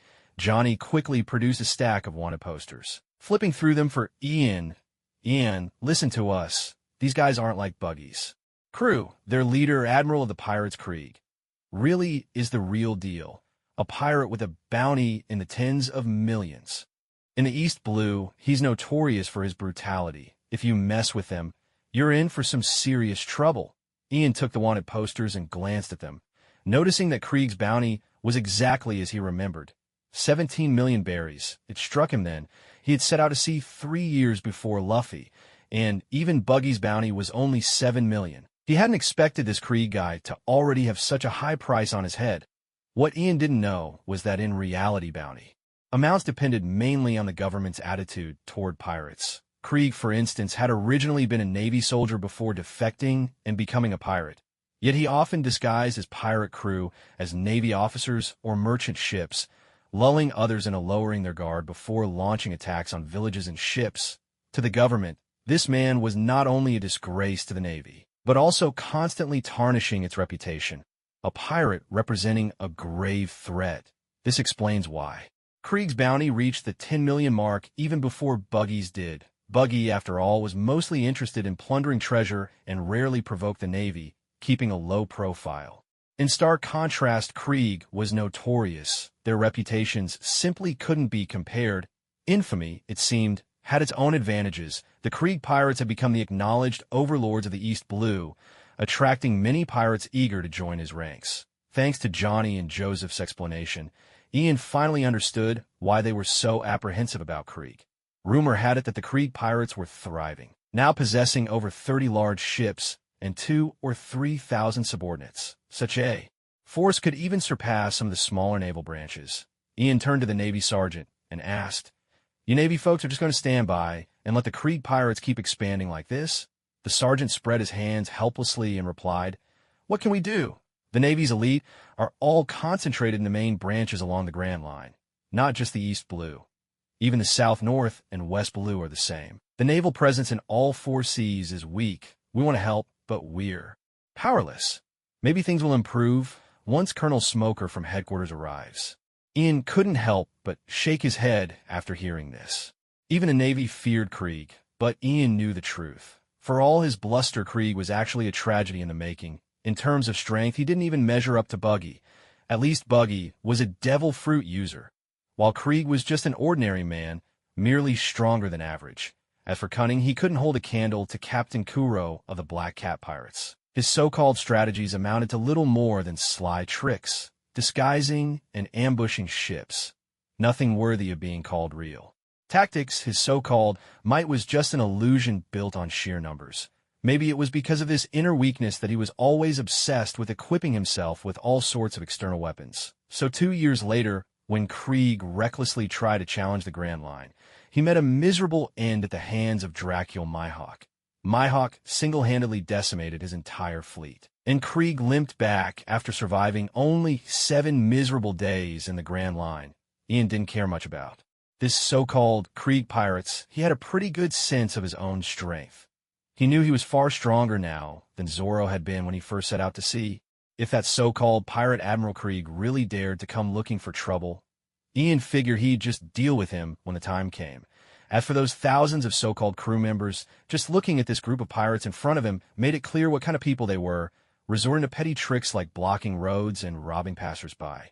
Could they even be called pirates? So Ian didn't take their threats seriously at all. He rounded up the whole lot of them and marched, or rather, dragged and kicked them all the way to the Navy base. There, the Navy sergeant led a team to question each pirate about their name, checking to see if any of them were wanted. The results nearly made Ian want to kick them again. He'd suspected as much before. These guys were completely insignificant as pirates, and the questioning only confirmed it. Nearly none of them had ever been wanted by the Navy. In other words, not even a single bounty among them. The only exception was the burly man with the small mustache. He had been a mountain bandit in his previous life, but after a robbery gone wrong left someone badly injured, he'd fled to the sea and joined Krieg's crew. He was the only one with a bounty, but it wasn't even posted by the Navy. It was a private bounty from the victim's family, and only for a measly 50,000 berries. If it weren't for the small mustache's bounty, Ian would have been tempted to give the whole lot another beating. As for Buggy's 7 million berry bounty, he'd have to wait 2 more days until Smoker arrived to collect on that. For now, the 50,000 berries on the small mustache was the only money Ian had earned. Fortunately, the Navy paid him quickly and without fuss. With those 50,000 in hand, Ian felt confident he could get by in Lowtown for the next couple of days. That put him in a better mood, so he turned to Johnny and Yasaka saying, "Come on, let's go eat." "My treat." "Awesome." Johnny and Yasaka cheered, throwing their hands up in excitement. Though the two of them weren't exactly strong, Ian couldn't deny their loyalty. Plus, he'd noticed that even though they were new to the game, they acted like old hands, knowing quite a bit about the local happenings. Ian wanted to take the chance over a meal to ask them a few questions. He led them to the bustling restaurant they'd spotted earlier on the street. They hadn't even had time to order before Johnny and Yasako slapped their hands on the table and called out beer. 3 big mugs of beer to start. It seemed that anyone who went to sea was a seasoned drinker. Ian didn't mind when the beer arrived. He clinked his mug against theirs and said with a grin, "Bottoms up," after downing a large mug of beer with great satisfaction. Ian took advantage of the waiter refilling their drinks to ask the two, "Do you know if there are any shipyards in Lowtown that sell large vessels?" "Why, Ian, are you thinking of buying a ship?" Johnny asked, his curiosity piqued. "That's right. To be more precise, I want a medium-sized ship. I'm planning to set sail for the Grand Line," Ian replied. He had already thought this over on his way to Lowtown. He really would have to go to the Grand Line. There are painfully few devil fruit users in the East Blue. Even Buggy, after all, had gotten his fruit from the Grand Line. So if he wanted to search for devil fruits, he had no choice but to head for the Grand Line. Could not have been bettered in for so many years. If she were to wake up, she would surely feel deeply unwilling to accept her fate, as her brother Ian felt that if he was going to help her, he had to go all the way. He hoped to find the strongest Logia-type fruit for her, although the power of a devil fruit depended in part on the user's training. Logia fruits were widely recognized as the most formidable. Unless they ran into someone with the right countering powers, Logia users were nearly unstoppable. Only those who could use Haki might stand a chance. The nature of Logia fruits gave their users a clear advantage over Paramecia or Zoan types right from the start. But to search for devil fruits, the Grand Line was the only place to go. And for that journey, Ian's little boat simply wouldn't do. He realized he needed to upgrade to a larger vessel. However, a ship that was too big would be impossible for a single person to handle. So after careful consideration, Ian concluded that a medium-sized ship would be just right. Johnny took a swig of beer, wiped the foam from his mouth, and said, "To be honest, Ian, even with that 7 million bounty, buying a ship won't be easy." "Seriously?" Ian asked, surprised. "How expensive could a medium-sized ship possibly be?" "That's not the issue." Joseph shook his head. "The trouble is you have to place an order. There are no ready-made ships available at the shipyards. You have to order one in advance. And after ordering, it can take 5 or 6 months at best, or even up to a year before your ship is ready. Can you really wait that long, Ian?" "That long?" Ian exclaimed in shock. "Of course. Building a ship isn't so simple," Johnny explained. "The wood needs to be dried, then painted, and dried all over again. There are so many steps involved. If you ask me, instead of buying a brand new ship, you'd be better off finding out if anyone in Lowtown is selling used one. That way, it'll be cheaper. And you can get it right away." Just as the three of them were deep in conversation, the restaurant owner arrived with their main courses. The reason this place is so popular lies in the way it's run. It closely resembles the street food stalls Ian remembers, where every dish is famous for its generous portions. This time, the main course is no exception. A huge cut of grilled meat bone-in, its origin unknown, blushing a beautiful shade of pink, paired with a medley of spices. The aroma wafts over the moment it's served, irresistibly inviting. Not only is there grilled meat on the plate, but also a serving of rice. The rice appears to have been drizzled with savory meat juices, wrapped in a crisp green leaf that makes the whole dish look even more appetizing. Upon seeing the leafy garnish, Ian suddenly remembers he hasn't fed his den mushy much these past couple of days. He quickly takes off his hat. Inside, the little creature is still hanging steadily, upside down from the hat's crown, sticking to it with its body while its large eyes retreat into its shell. Ian gives it a gentle nudge and finds it clings quite firmly. No wonder it's managed to stay safe, even though Ian's been in so many fights lately. With no other choice, Ian lightly taps the shell. At the sound, the Din Mushy's big eyes pop out, gazing at Ian with a look of pure delight.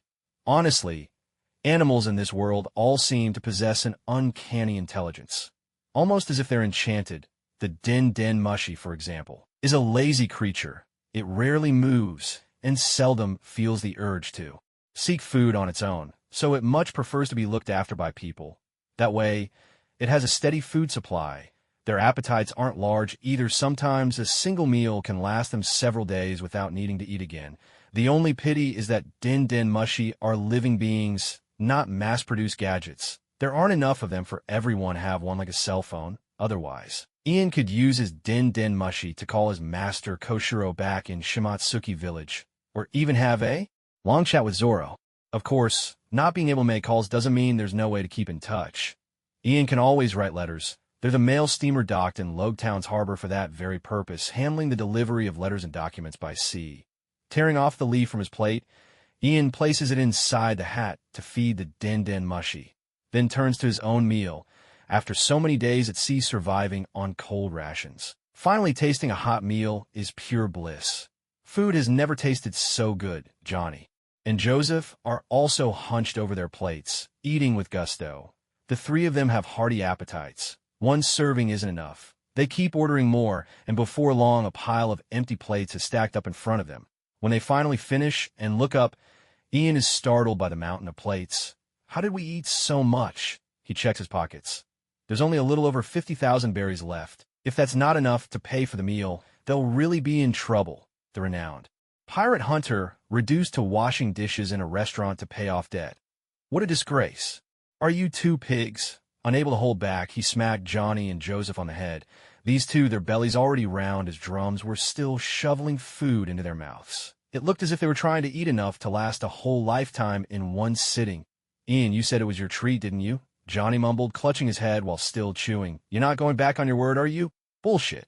Ian lowered his voice. I only have 50,000 berries. What are we supposed to do if we eat more than we can pay for? Then we just run for it. Joseph whispered, It's not like this is the first time we've dined and dashed. Ian was momentarily speechless. Joseph's logic was disturbingly hard to argue with.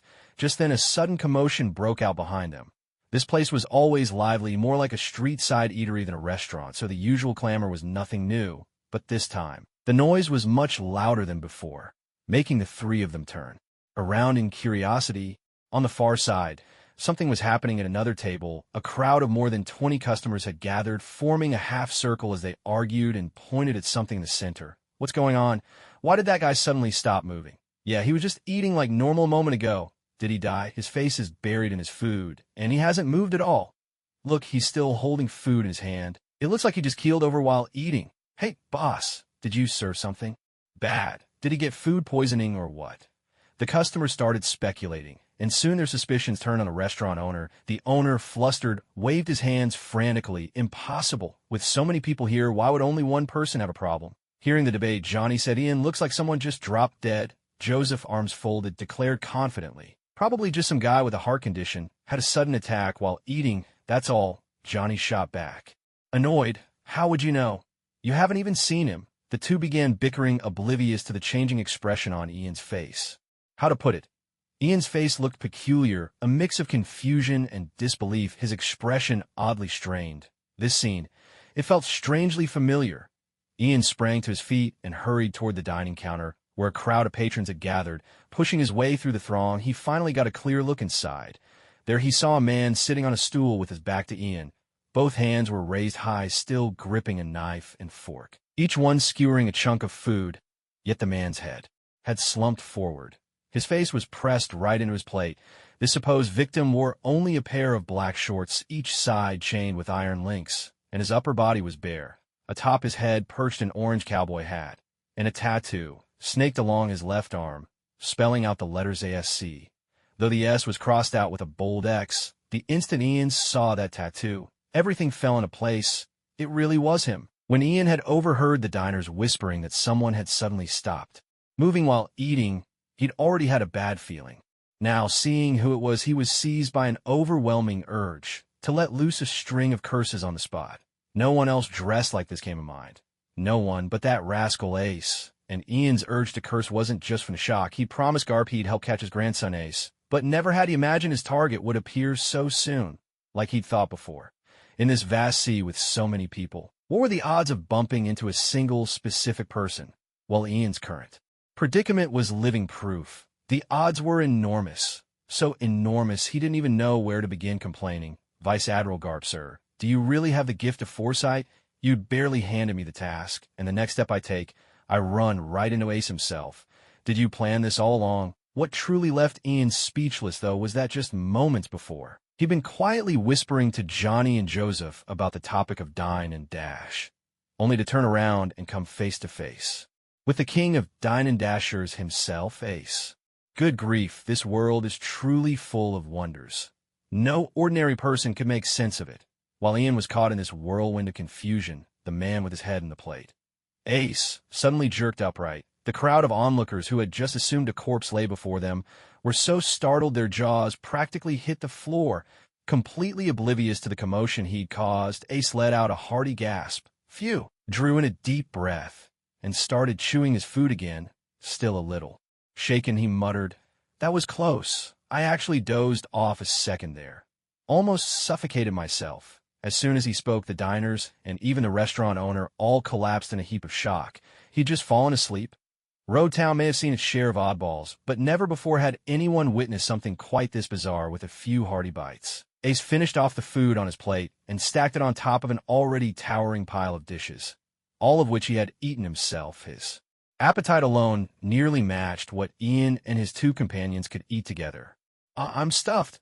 Completely satisfied, Ace patted his belly, turned around, and his freckled face broke into a grin. The two round badges on his cowboy hat, one frowning, one smiling, caught the light, and the long hat strap dangled down his chest, where his skull charm swung gently. Noticing the crowd gathering around him, Ace looked a little puzzled and asked, "What's going on?" No one could hold back any longer. All at once, they shouted at him furiously, "What do you think?" Everyone had been worried sick about him just moments ago, and now he was acting as if nothing had happened, still having the nerve to ask what was wrong. Ace didn't seem to mind, or perhaps he simply couldn't understand why they were so upset. He just stood up, slung his satchel over his shoulder, and bent in a polite bow to the restaurant owner. The food was delicious. "Thank you so much for your hospitality." The restaurant owner was momentarily stunned by Ace's sudden display of manners, but quickly responded, "Oh, not at all. As long as the customer's happy." "Well then, goodbye." Ace bowed again. "Yes, take care.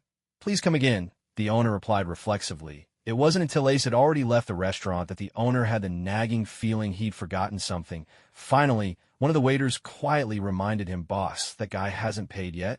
The owner snapped out of his daze and rushed to the door, but Ace was already sprinting away down the street. The owner immediately bellowed, "Catch that freeloader!" As Ace stepped outside, Ian finally remembered the task Garp had entrusted to him. He wasted no time, grabbed his hat, jammed it onto his head, and dashed out the door in pursuit. Johnny and Joseph exchanged a glance and quickly followed suit. In the end, Ian heard the restaurant owner shout at the doorway change to catch those freeloaders, all of them. Johnny caught up from behind, excitement written all over his face. "Brother Ian, you're brilliant. You took advantage of someone else dining and dashing to make your own escape. Now, even if the sheriff catches us, that guy's the ringleader." Joseph chimed in from the other side. "Yeah, that's right. When the time comes, just make him pay for all of us." Ian was so exasperated he could hardly speak. He swatted the two of them and snapped, "Shut up. I didn't do it just for a free meal, you know." The moment Ace dashed out of the shop and sprinted away, it was obvious, even without thinking, that this guy was a repeat offender. If Ian had taken his time paying for the meal before chasing after him, who knows how far Ace would have gotten by then. It had taken quite an effort to run into Ace. So how could Ian possibly let him slip away so easily? In truth, Ian didn't really need to care this much, although Garp had entrusted him with the task of catching Ace, offering a small boat and a pair of handcuffs in exchange. He hadn't assigned anyone to keep an eye on Ian. Technically, even if Ian saw Ace, he could just pretend he hadn't. If he happened to bump into Garp again later, he could simply say he never encountered Ace at all. But things weren't that simple. In the few days since leaving Garp's ship, Ian suddenly realized a crucial point. Garp was a vice admiral in the Navy, which meant he wielded considerable power. Not only that, he was also friends with Fleet Admiral Sengoku, and likely had influence with the world government as well. So, was it possible to ask Garp for a favor? To have him introduce Ian to Dr. Vegapunk? It wasn't just a matter of meeting this mysterious scientist, Ian wondered, since Vegapunk was a genius whose technology surpassed humanity by 500 years. Might he have a way to help revive Kuna?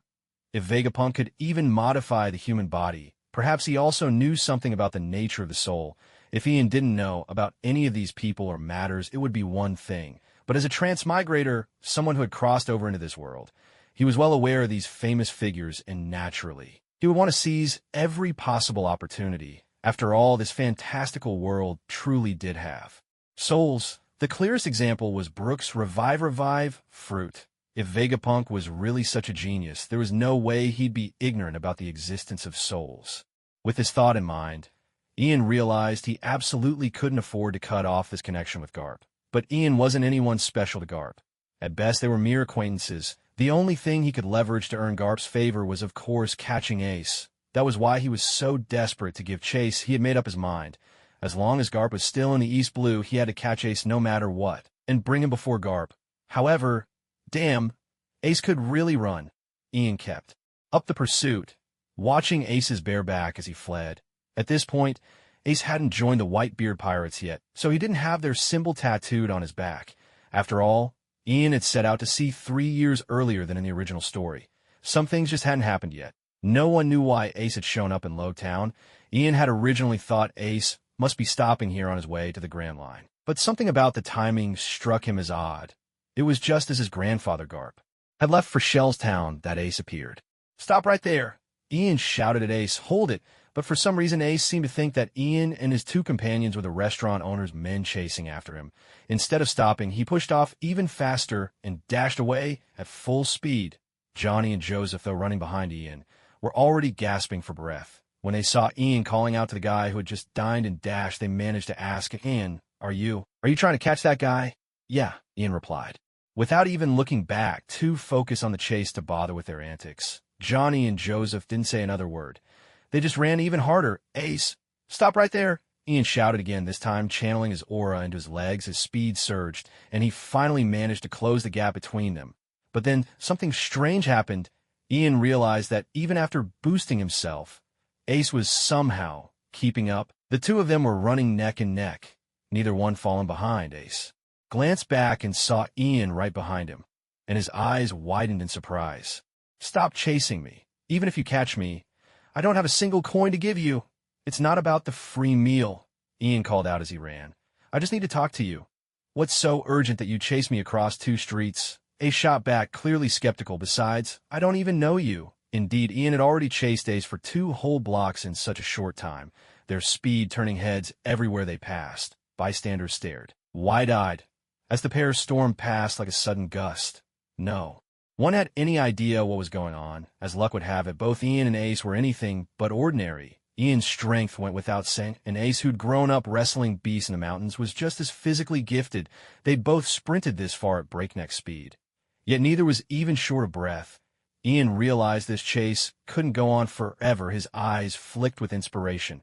He'd thought of something. "Stop, Ace. Don't you want to know about Sabo?" Ian shouted with a screech.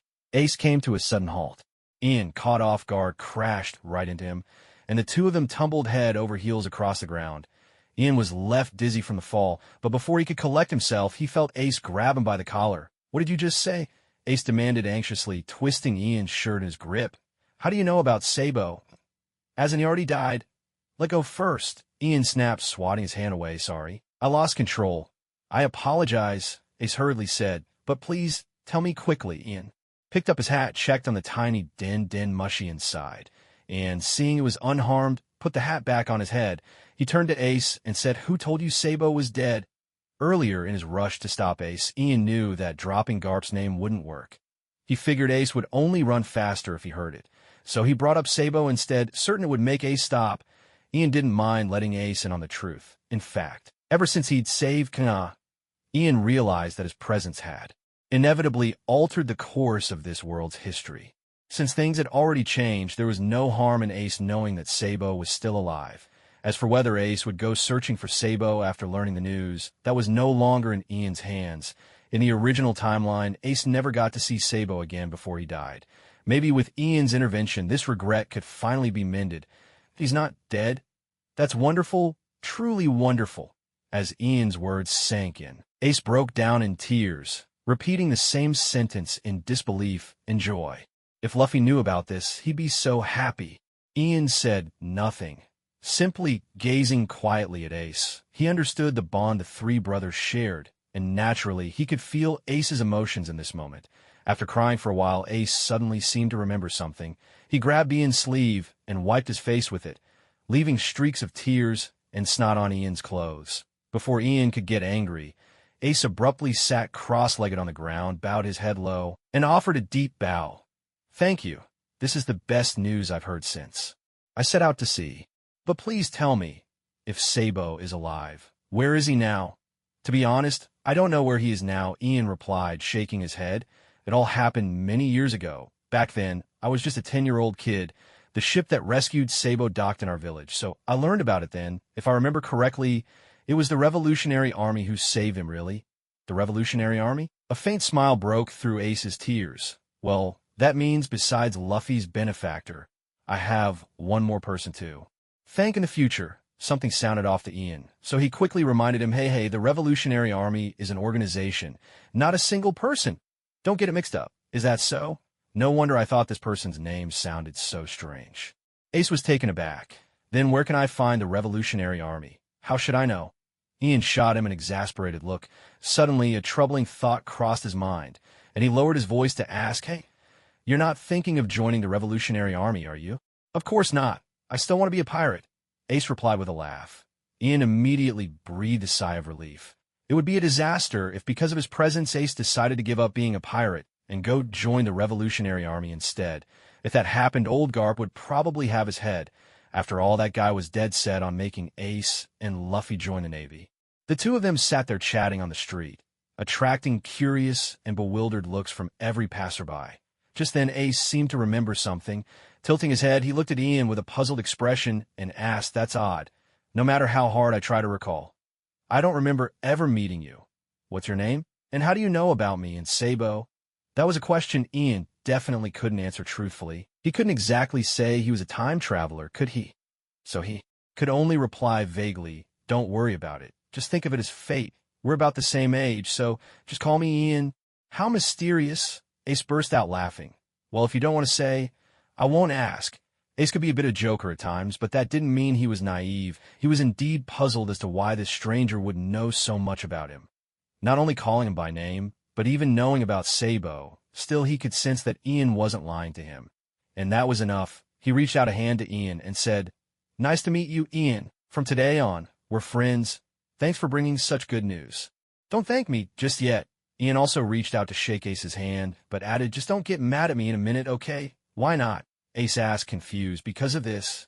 As Ian spoke, he reached behind his waist with his left hand and pulled out a pair of sea-stone handcuffs. With a click, he locked their clasped wrists together.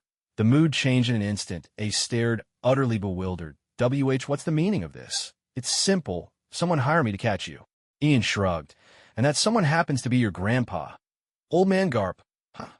Comma." Ace's startled shout echoed through the whole of Logtown.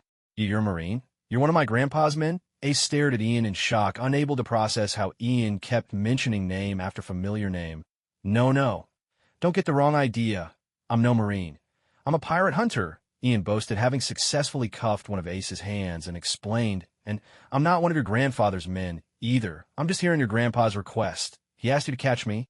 Ace tilted his head, curiosity lighting up his face. "What for? What else?" Ian shrugged. "He wants you to join the Marines. So you've got to come and meet him with me. No way. I don't want to be a Marine." Ace immediately began struggling, "and I'm not going to see the old man.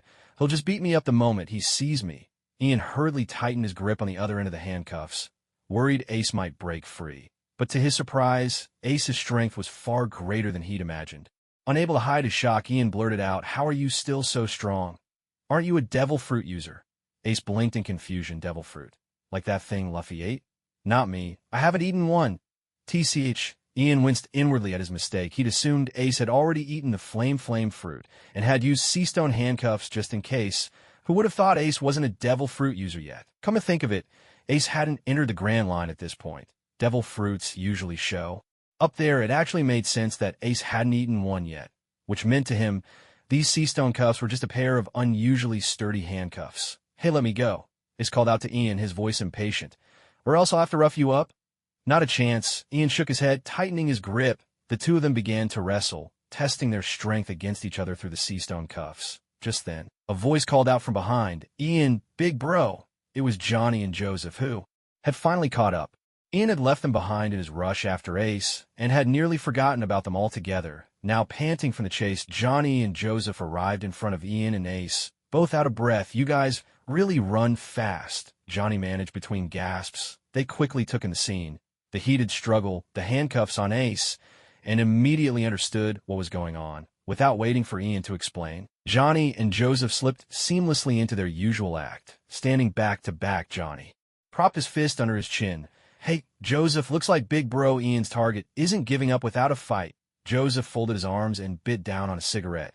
"Johnny, looks like we've got no choice but to step in." With that, the two lunged at Ace from either side, aiming to pin him to the ground. But what they forgot was that Ace only had his right hand shackled. His left hand and both legs were still free. Plus, Ace didn't even know who these two were. The moment he saw them lunging at him, he immediately fought back. With a swift kick, Ace's foot landed squarely on Johnny's face. Then, spinning on his heel, his left fist swung out and struck Joseph right on the nose. In an instant, both of them collapsed to the ground. Ace had braced himself for a tough fight, treating the situation with utmost seriousness. But seeing his opponents topple so easily left him momentarily stunned. Lying on the ground, Johnny and Joseph still couldn't help but mutter, their voices weak and breathless. We almost had him." Beads of sweat as big as peas broke out on Ace's forehead. He turned to Ian and asked, "Are they idiots?" Ian covered his face with his hand and replied, "Don't ask me. I don't even know them." Taking advantage of their distraction during the conversation, Ace suddenly yanked hard, pulling the other end of the handcuffs out of Ian's grasp. Then, without hesitation, he bolted. "Don't run." Ian reacted at once, immediately giving chase. Only a fool would stick around. Ace shot back over his shoulder, pumping his arms furiously as he sprinted away.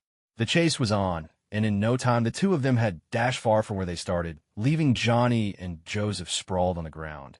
Johnny now sported a huge shoe print across his face, while one side of Joseph's face was swollen and bruised. Hauling themselves to their feet, Johnny couldn't help but sigh. No wonder he's someone brother Ian had to handle personally. "He really is tough." "Yeah, we were so close to winning. What a pity," Joseph agreed, just as they were lamenting their defeat. Johnny and Joseph suddenly sensed someone behind them. Turning around, they realized that at some point a large crowd had completely surrounded them. "You'd better worry about yourselves first." A strange man with round iron shields strapped to both his chest and back grinned at them with a chilling sneer. Ian chased Ace through the town, and soon they reached the very center of Logtown. There they found themselves in a vast square bustling with people, mostly tourists.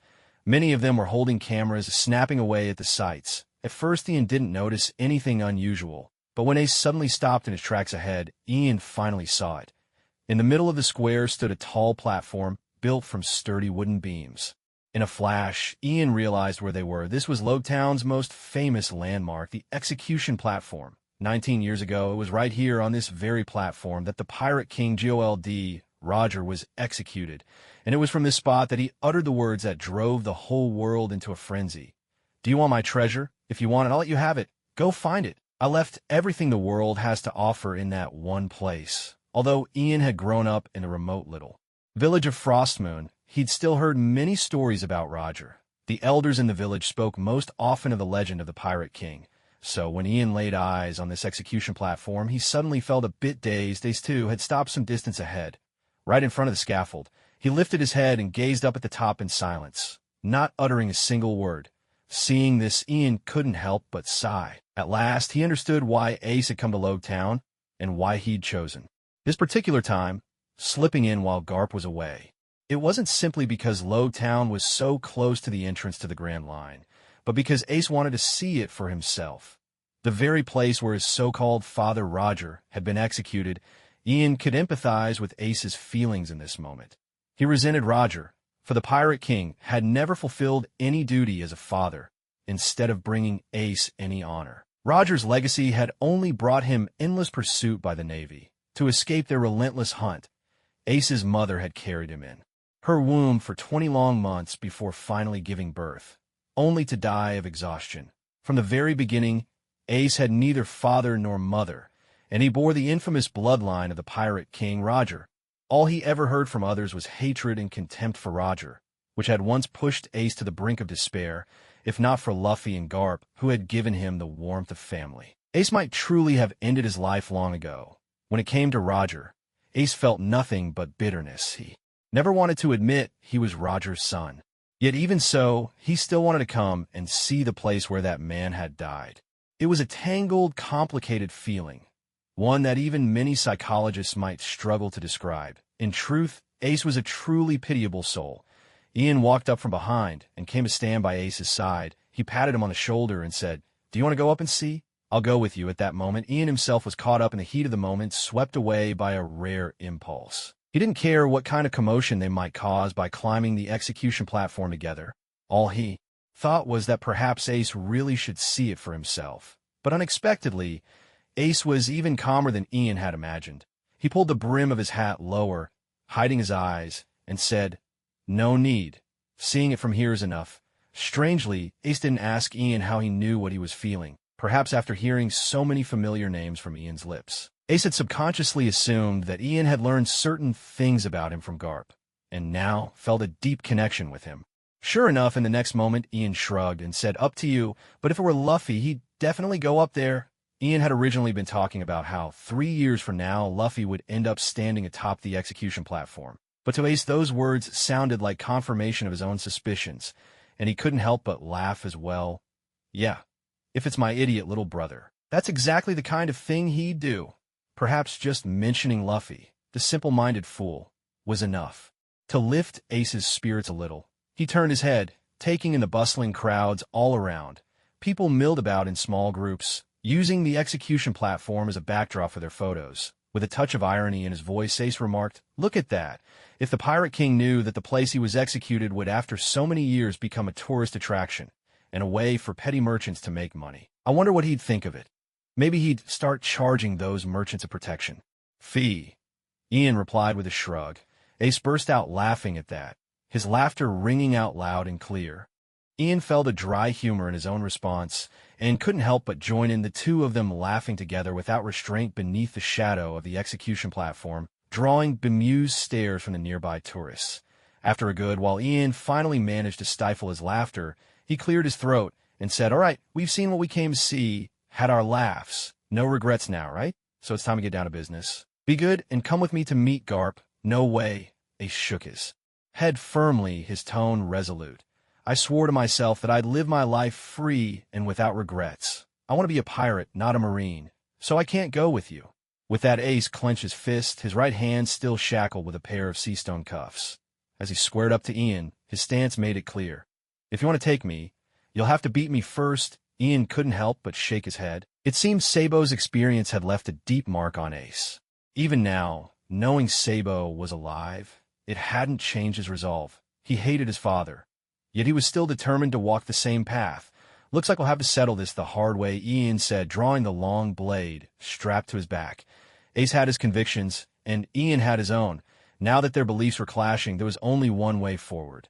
The weaker would have to yield to the stronger. The tension between them grew thick, and more tourists began to notice the confrontation. Seeing Ian's fierce gaze and drawn weapon, a few timid women even let out shrill cries. They could tell a pirate duel was about to break out right before their eyes. Sure enough, in the very next instant, Ian and Ace moved as one. Both erupted forward with explosive force, charging straight at each other.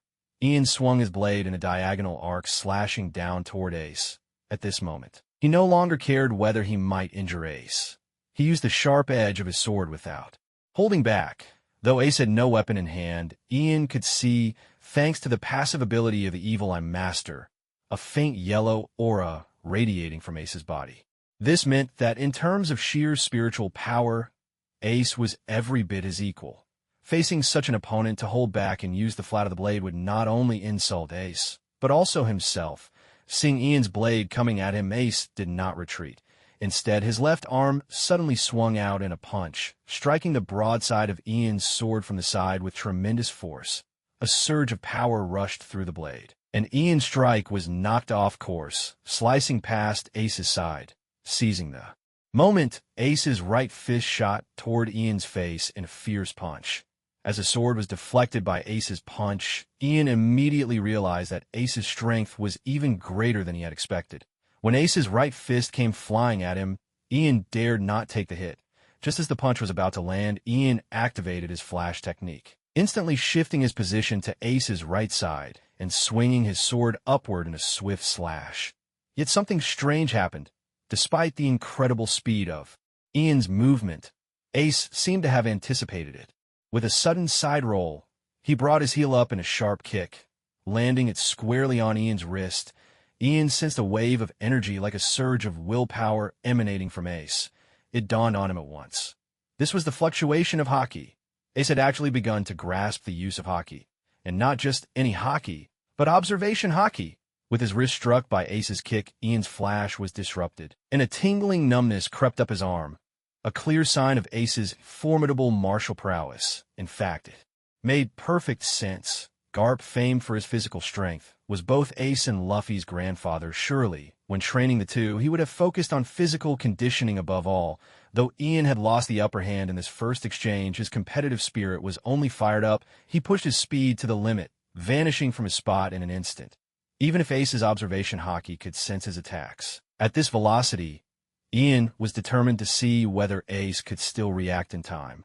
Not good. Ace's heart skipped a beat when Ian suddenly disappeared. Though he could sense the direction of Ian's movement, in a split second, Ian unleashed 7 slashes in succession, his hands moving even faster than his feet. Ace realized that evasion was impossible. Bracing his whole body, he endured the onslaught of Ian's 7-fold strike. A series of sharp, slicing sounds cut through the air. Ian's blade struck Ace's body, but he immediately felt a powerful resistance as he brought the sword down. Although 6 lines of blood spurted from Ace in an instant, the wounds were not deep.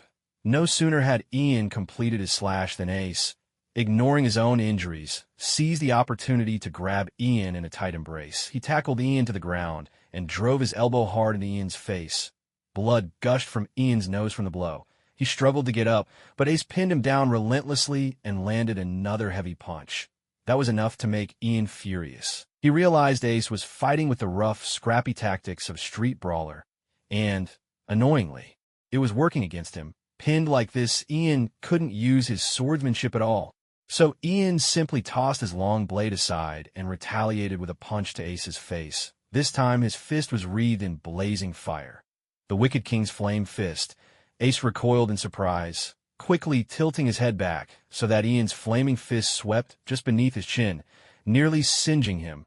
Taking advantage of the moment, Ian twisted his waist with a burst of strength and managed to flip Ace over, pinning him to the ground instead. "You're cheating," Ace shouted, struggling beneath Ian, and tried to knee him in the back. "I don't need flames to take you down." Ian shot back, landing a punch on Ace's face. Payback for earlier. This time, he didn't use the Wicked King's flame fist. Ace took the hit but rebounded fast, driving a punch in Ian's side. While Ian was reeling from the pain, Ace seized the moment to flip him over again. And so it went, the two of them rolling and grappling, each flipping the other, locked in a wild ground-level scuffle. Tourists gathered at a safe distance, watching the chaos unfold. What had started as a nerve-wracking duel now had them struggling to keep straight faces. The once serious battle had devolved into a messy, childish brawl. No one knew how many times they rolled or how many punches they traded, but by the end, both were battered and bloodied, faces swollen and streaked with crimson. Still, neither was willing to admit defeat, even though the fight had lost its formality. Both believed it could still decide the winner, and neither truly wanted to kill the other. So this kind of brawl was just fine. Just then, in the midst of their chaotic tumble, the two suddenly heard a faint click. They froze and glanced down, only to discover that the sound had come from the seastone handcuffs on Ace's wrist. Instead of unlocking, however, the open end had snapped shut around Ian's left wrist. It must have happened during their fierce struggle. Somehow, the free end of the cuff had been jostled onto Ian's wrist and locked tight. How did this even happen? The two stared dumbfounded at their wrists now chained together, struggling to process what had just occurred. Now their hands were truly bound together. How were they supposed to fight like this? How about we take a break and continue after I unlock the handcuffs? Ian suggested to Ace. Ace nodded in agreement. All right, let's do that. So both of them got up, wincing from aches all over their bodies. They picked up their hats, which had fallen off during their tussle, and put them back on. Your hat looks absolutely ridiculous. Ace couldn't help but tease. Ian shot him a glare. Yours isn't much better. Then Ian began rummaging through his pockets for the key. When Garp had given him the handcuffs, he'd handed over the key as well, and Ian had been carrying it in his pocket ever since. But as he searched, he realized the key was gone. Oh no. Oh no. Ian panicked and checked again, but it really wasn't there. You got to be kidding. Ace was anxious too. He definitely didn't want to stay chained to Ian. Did you lose the key during our fight? That's possible. Ian smacked his forehead. Let's hurry up and look for it. In their rush, the two tried to split up to search, forgetting their hands were still cuffed together. As soon as they moved apart, they were yanked back. Let's check over here first, Ian said. No, this way. Ace disagreed. We rolled over from this direction during our fight. After a brief squabble, they decided to search in the same direction. Thanks to their scuffle, everyone else had cleared out of the area, so they didn't need to worry about a crowd. If the key had fallen on the open ground, it should have been easy to spot. What they didn't realize was that during their earlier brawl, they'd rolled quite a distance. The spot where the key had initially dropped was now occupied by curious onlookers. Among the crowd, a scrawny man with the look of a pirate quietly planted his foot on the key, bent down, as if nothing was amiss, scooped it up, and after making sure no one had noticed, slipped away from the scene in a flash. We can't find it. What are we going to do? More than half an hour later, Ian and Ace had searched almost the entire plaza, but the key was nowhere to be found. Check your pockets again, Ace suggested. Ian replied irritably. I've turned them inside out a dozen times already. It's just not there. He was now overwhelmed with regret. Ever since setting out to sea, first he ran in a buggy, then Johnny and Joseph, and finally Ace. People always say that if you spend too much time around goofballs, you'll catch it yourself. And sure enough, all three of them were first-class clowns. Without realizing it, he'd been infected too, actually rolling around on the ground like a child wrestling with Ace. And now he'd even lost the key. Damn it, these goofballs are truly terrifying. Now finding that the handcuffs wouldn't open, Ace just grinned and said, well, that works out. How about you come to sea with me and be a pirate? I'm the only member of the Spade Pirates right now. If you join, I'll make you my first mate. Get lost. Ian shouted back. Why don't you just say you can come with me to see Garp instead? As soon as he said it, Ian suddenly froze. Right, if the key was gone, he could try finding Garp. Maybe Garp would have a spare or something, but when Ian excitedly shared this idea with Ace, Ace immediately swung a punch at Ian's face. Caught off guard, Ian barely dodged in time and snapped angrily, what the hell is wrong with you? Don't you want these cuffs off? I told you, I'm not going to see the old man. Ace clenched his fists. His expression serious. I know he wants me to be a Marine. For my own good, but that's not what I want. If these cuffs really can't be opened, then just chop off my wrist. Hearing the determination in Ace's voice, Ian couldn't help but feel a headache coming on. Garp had really dumped a great task on him. Who would have thought Ace could be this stubborn? Fine, fine. Ian gave up with a sigh. We'll talk about seeing Garp later. Let's just figure out how to get these handcuffs off. It's inconvenient for me. And just as bad for you. He had Ace sit cross-legged on the ground with him, and together they put their cuffed hands side by side. Ian picked up his long swordsman's blade, aiming carefully at the center of the cuffs, ready to bring it down in one stroke. Wait, wait, wait! Ace suddenly yelled, are you sure your hands won't shake? What if you miss and hit me? Ian nearly toppled over in exasperation. He roared. Weren't you just saying you'd chop off your own wrist if you had to? Now you're scared? Ace scratched his head, muttering, well, that's only if there's no other choice. Since you're not dragging me to see the old man right now, why should I be eager to lose my own hand?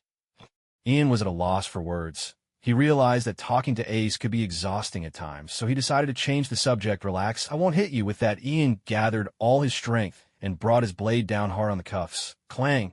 A sharp metallic clang rang out as the blade struck the handcuffs, sending a shower of sparks flying. After so many years of sword training, Ian immediately sensed something was wrong the moment his blade touched the surface of the cuffs. The sea stone was even harder than he'd imagined. Its toughness surpassed that of ordinary steel. Just as he suspected, those sparks had flashed. The surface of the cuffs didn't bear so much as a scratch. Huh, I can't believe this. Ian frowned, raising his long sword once again this time. He channeled some of his aura into the blade. He slashed down again. This attempt seemed to have some effect. A tiny dent appeared on the connecting chain of the cuffs. But it was barely noticeable. No way, Ian exclaimed in disbelief. Not even that worked? Did he really need to materialize his aura to have any hope of breaking these seastone cuffs? Well, looks like we're in trouble now. Ace burst out laughing. Ian glanced around and noticed the crowd of tourists was still watching them intently. Earlier, when the two of them were fighting, perhaps because it was just a scuffle between two people, no one had bothered to report it to the town sheriff or the Navy. Or maybe someone had, but the authorities simply didn't care. Up until now, no one had intervened. They were all just treating it as a spectacle. But Ian was well aware that in the very next moment, things might truly get out of hand. Listen up, Ace, Ian said seriously, turning to Ace. I'm going to give it one more try. No matter what happens, we need to get out of here right after. Oh, got it. Ace nodded, half understanding, half curious. Ian gripped his swordmaster's blade, took a deep, steadying breath, and called out, Flame King's Inferno Blade. Suddenly, fierce flames surged to life along the blade. Whoa! Ace exclaimed in astonishment when he saw this. So you're just like Luffy? Meanwhile, the crowd that had been watching for entertainment let out terrified screams. A monster! For seasoned sailors, the existence of devil fruits and their powers was common knowledge. But for ordinary townsfolk, such things were far beyond their everyday experience. After all, this was the East Blue, not the Grand Line, where devil fruit users were as common as weeds. So at the sight of such an impossible power, the tourists instantly regarded Ian as some kind of monster. Smoker, who would later preside over this town, would receive the same treatment. Once the crowd snapped out of their shock, they scattered in panic, fleeing in all directions. It wouldn't be long before Logetown's Navy arrived. Ian himself wasn't worried, but Ace was a pirate. If the Navy discovered his identity, there was no doubt they'd try to arrest him. This was why Ian told Ace that after trying once, they had to leave immediately. He couldn't let any other Navy officers catch Ace. If anyone was going to capture Ace, it could only be Ian himself. Still not enough. Feeling the psychic energy woven into the flames, Ian gritted his teeth and pushed even more of his power into them. The fire along his blade, once loose and wavering, gradually solidified as his energy surged. The orange flames slowly shifted to a pale blue, a color change brought on by the rising heat as Ian poured in more power. In just this short span, Ian had already spent nearly 100 points of psychic energy, everything he had managed to recover in the past 2 days. When he felt he was close to his limit, he raised his sword, brought the blade down on the handcuff chain, and struck with all his might. He had hoped that the intense heat would be enough to melt the sea stone, but to his surprise, a strange energy pulsed from the handcuffs, steadily canceling out the flames on his blade. The eerie counterforce worked with alarming speed. Ian had only managed to cut the chain halfway before he could go no further, and the fire along his blade was snuffed out. It worked, but not enough. Ian stared at the sea stone chain, now bearing a deep gouge but still holding the smallest of connections. He and Ace each pulled in opposite directions, straining with all their strength, but the chain refused to break. No good. Looks like we'll have to try again, Ian panted. He was exhausted, his body drained after burning through so much power in so little time. Turning to Ace, he said, We'll have to wait until tomorrow. All right, Ace replied without complaint, nodding in agreement. Let's get out of here for now. The two of them slipped away into the crowd before the Navy arrived, leaving the execution platform plaza behind. By the time they made their way back to the main street, dusk had already settled over the city. Ace's stomach rumbled loudly, betraying his hunger. Let's grab something to eat. Ace looked around eagerly, searching for a restaurant along the street. Ian could only sigh. Eat? Do you even have any money? Not a cent. Ace answered with a hearty laugh. So, you're planning to dine and dash again, aren't you? Ian's expression said he'd seen this coming, and he pressed his hand to his forehead in resignation. Forget about restaurants. Let's just find an inn and stay there. If you need food, have them bring it to our room. I've got a little money left. That should be enough to cover it. I hope. By the end of his explanation, Ian suddenly lost confidence because he remembered Ace's astonishing appetite. So the two of them found a clean inn in town, settling for what was technically a double room, 2 beds in one chamber. To avoid anyone seeing the handcuffs, Ian draped his clothes over them and had the innkeeper bring their food straight to the room. Still, no matter where they went, the two grown men stuck together, inevitably attracting some odd looks from the innkeeper. Damn it, this is trouble. Who knows what unhealthy thoughts were swirling in that innkeeper's mind. With a headache from all this annoyance, Ian had dinner with Ace, Then both lay back on their respective beds, staring at the ceiling. At least he thought. It was Ace's right hand cuffed to his own left. If both their right hands were chained together, even sleeping would be a hassle. The last thing he wanted was to end up sharing the same bed with Ace. After days drifting at sea, Ian hadn't touched a soft bed in ages. He had barely lain down when drowsiness washed over him. At that moment, he felt as though he'd forgotten something. Where were Johnny and Joseph? Why hadn't he seen them trailing behind? Ah, forget it, those two could surely take care of themselves. With those thoughts, and accompanied by Ace's steady snoring, Ian drifted off into sleep. But what he didn't know was that out at sea, just beyond Lowtown, dozens of large ships were anchored, bobbing gently in the dark. This was an enormous fleet, every vessel a great seagoing ship, though of various makes and models. At a glance, one might mistake them for a merchant convoy, yet the black pirate flags flying atop every mast left no doubt about their true nature. This was a pirate fleet, a truly massive one. Each flag bore a skull flanked on either side by an hourglass. Any sailor with the slightest knowledge would gasp in recognition at that sight. This was the flag of the Krieg pirates, the most powerful. Crew in the East blue. Night had fallen, and the lights glimmered on every pirate ship. On the largest vessel at the head of the fleet, cries of agony echoed from within the cabin. This was the flagship of the Krieg pirates, within Don Krieg. Known as the Overlord of the East Blue, sat grandly in a chair, leisurely puffing on a cigar, his eyes coldly watching as two men were beaten mercilessly by a gang of pirates. Only when the pirates finally tired of their sport and stepped aside did Krieg speak, his voice icy, ready to talk now. The two men who had been beaten now lay helplessly on the ground, unable to get up. Their bodies were swollen all over, and even their mouths were filled with blood. They looked so wretched and battered that it was almost impossible to recognize who they once were. Only the tattooed word "C" on one man's cheek was still faintly discernible.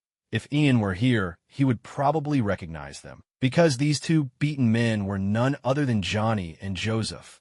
The reason Ian hadn't been worried about where Johnny and Joseph had gone was that he assumed they'd lost track of him while he was chasing after Ace. After all, there were so many people in the plaza at that time. It was perfectly normal for Johnny and Joseph not to be able to find him. Besides, the truth was Johnny and Joseph had started tagging along with him entirely of their own accord. Ian simply felt moved by their sense of justice and their willingness to step up for others. And that's why he'd treated them to a meal, as a gesture of thanks.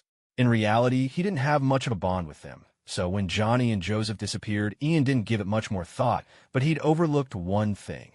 Johnny and Joseph had been present when he captured members of the Krieg pirates. It was no coincidence that members of the Krieg pirates had shown up in Lowtown. With the size of their crew these days, raiding small villages could no longer meet their needs. So they still had to procure supplies in big cities. But when Garp was stationed at Lowtown, the Krieg pirates hadn't dared set foot there.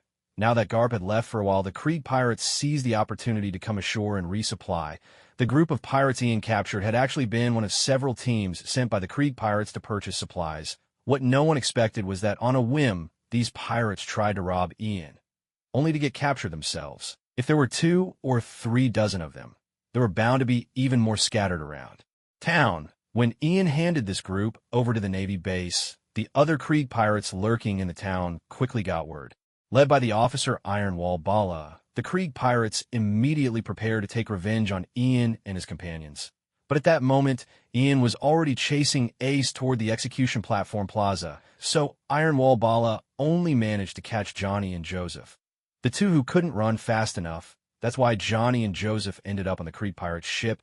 They'd been brought there as captives when Krieg questioned them. Johnny and Joseph struggled to lift their heads and replied hoarsely, We already told you.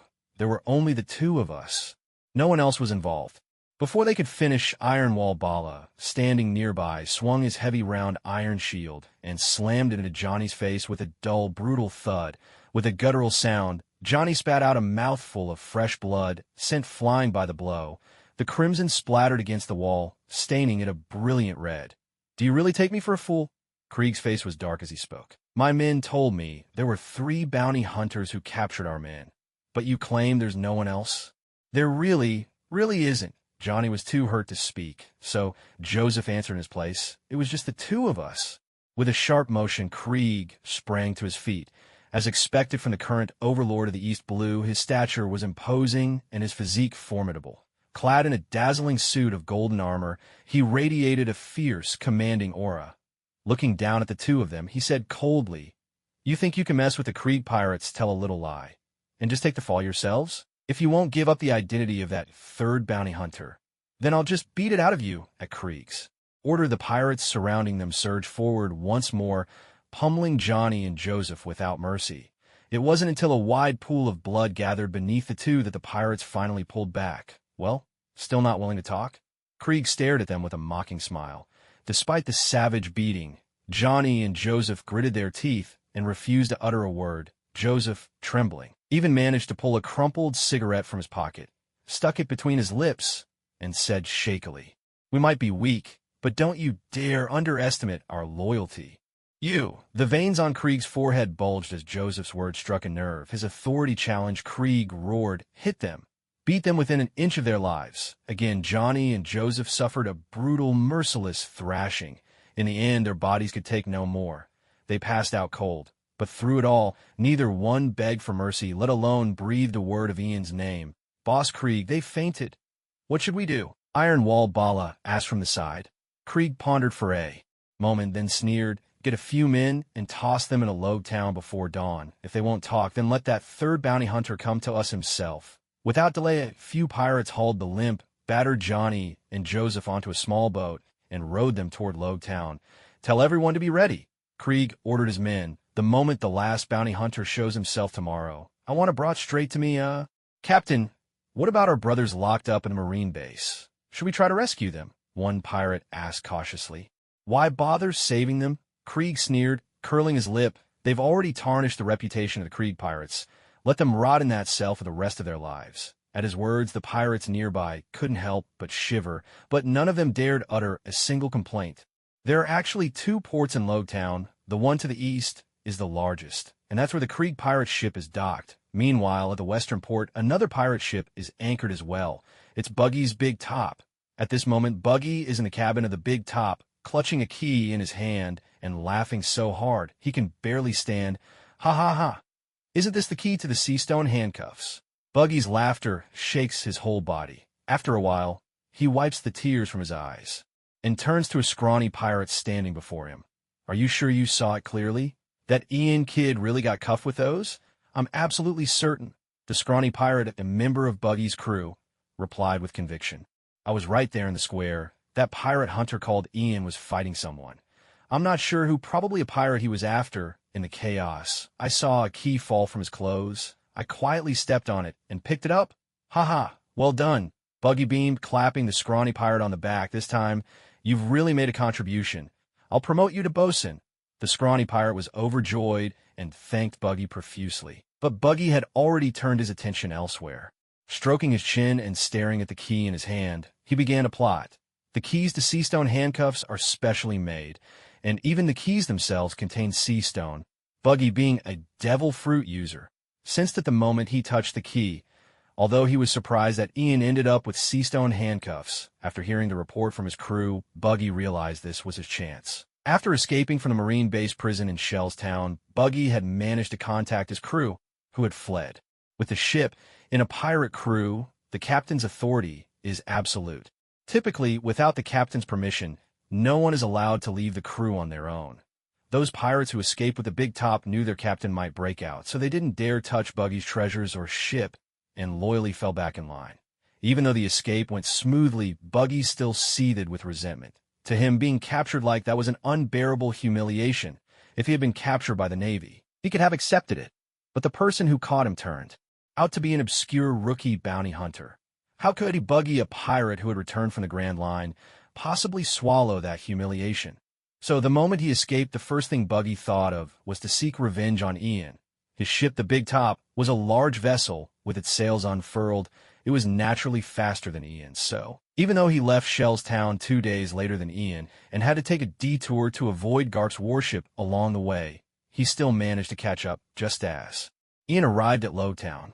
However, Buggy had a certain wariness toward Ian's mysterious abilities. Although he kept tracking Ian's whereabouts, he never dared to show himself and confront Ian directly. He kept wondering what kind of devil fruit power Ian possessed. That's the trouble when facing a devil fruit user. If you don't know what fruit they've eaten, you can only try to judge and guess during battle, which puts you at a disadvantage. He questioned his men carefully and confirmed that the first time Ian boarded the big top, he had indeed swum up from the sea. But when Ian captured him, the flames on his fists and blades were unquestionably real. This was what baffled Buggy the most. A devil fruit user, but able to swim. That's almost impossible. Buggy would rather believe that Ian had used some special trick to get from the sea onto his ship at that moment. The drawbacks of devil fruit powers can't simply be overcome. That's why, when the scrawny lookout brought back the key to the sea stone, handcuffs, and reported that Ian had been shackled, Buggy couldn't help but burst out laughing. Even if Ian had some special trick to deal with seawater, being chained up with sea stone cuffs left him completely powerless, didn't it? Boys! Buggy suddenly sprang to his feet and shouted, "Get ready. Tomorrow we reach Logtown. Our chance for revenge is at hand." Yeah, the crew of the Buggy pirates cheered in unison, their voices echoing out across the deck. Now 2 pirate crews had set their sights on Ian, both eager to settle the score. But was that all? No. Things were far from over at that very moment. In the windless belt of the Grand Line, a Navy warship was quietly making its way forward. Though it was the dead of night, the lookout in the crow's nest, using the faint light of the stars, managed to spot the outline of an island. "Colonel Smoker, we've spotted the island where Logtown is located," the lookout called out from above. "If all goes smoothly, we should arrive at Logtown by tomorrow morning." "Understood." On the deck, a man with 2 cigars clenched between his teeth responded with a grunt, his entire body wreathed in smoke. He kept puffing away, the glow of his cigars flickering like fireflies in the darkness of the night. The Krieg pirates, the Buggy pirates, Marine headquarters, Colonel Smoker, and now Ian and Ace. Logtown was destined to face an earth-shaking event come dawn. Early the next morning, Ian woke up. This was a good habit he had developed back in Shimotsuki village. But as he opened his eyes, he discovered Ace had somehow rolled off the other bed and was sprawled on the floor. Not only did Ace have terrible sleeping habits, but the handcuffs connecting them had nearly dragged Ian down as well. With a helpless shake of his head, Ian woke Ace up. The 2 of them left their room together, splashed some water on their faces, and went downstairs to the inn's dining area for breakfast. The breakfast the inn provided wasn't particularly tasty, but neither of them cared much about that. As long as they could fill their bellies, it was enough. While eating, Ian checked his own energy level. Ian was now at level 6. Thanks to his growth in attributes and the bonuses from 2 cards, he currently had a total of 112 points. Yesterday, when he used the Wicked King flame-slaying sword to cut the sea stone handcuffs, he nearly drained his nun entirely.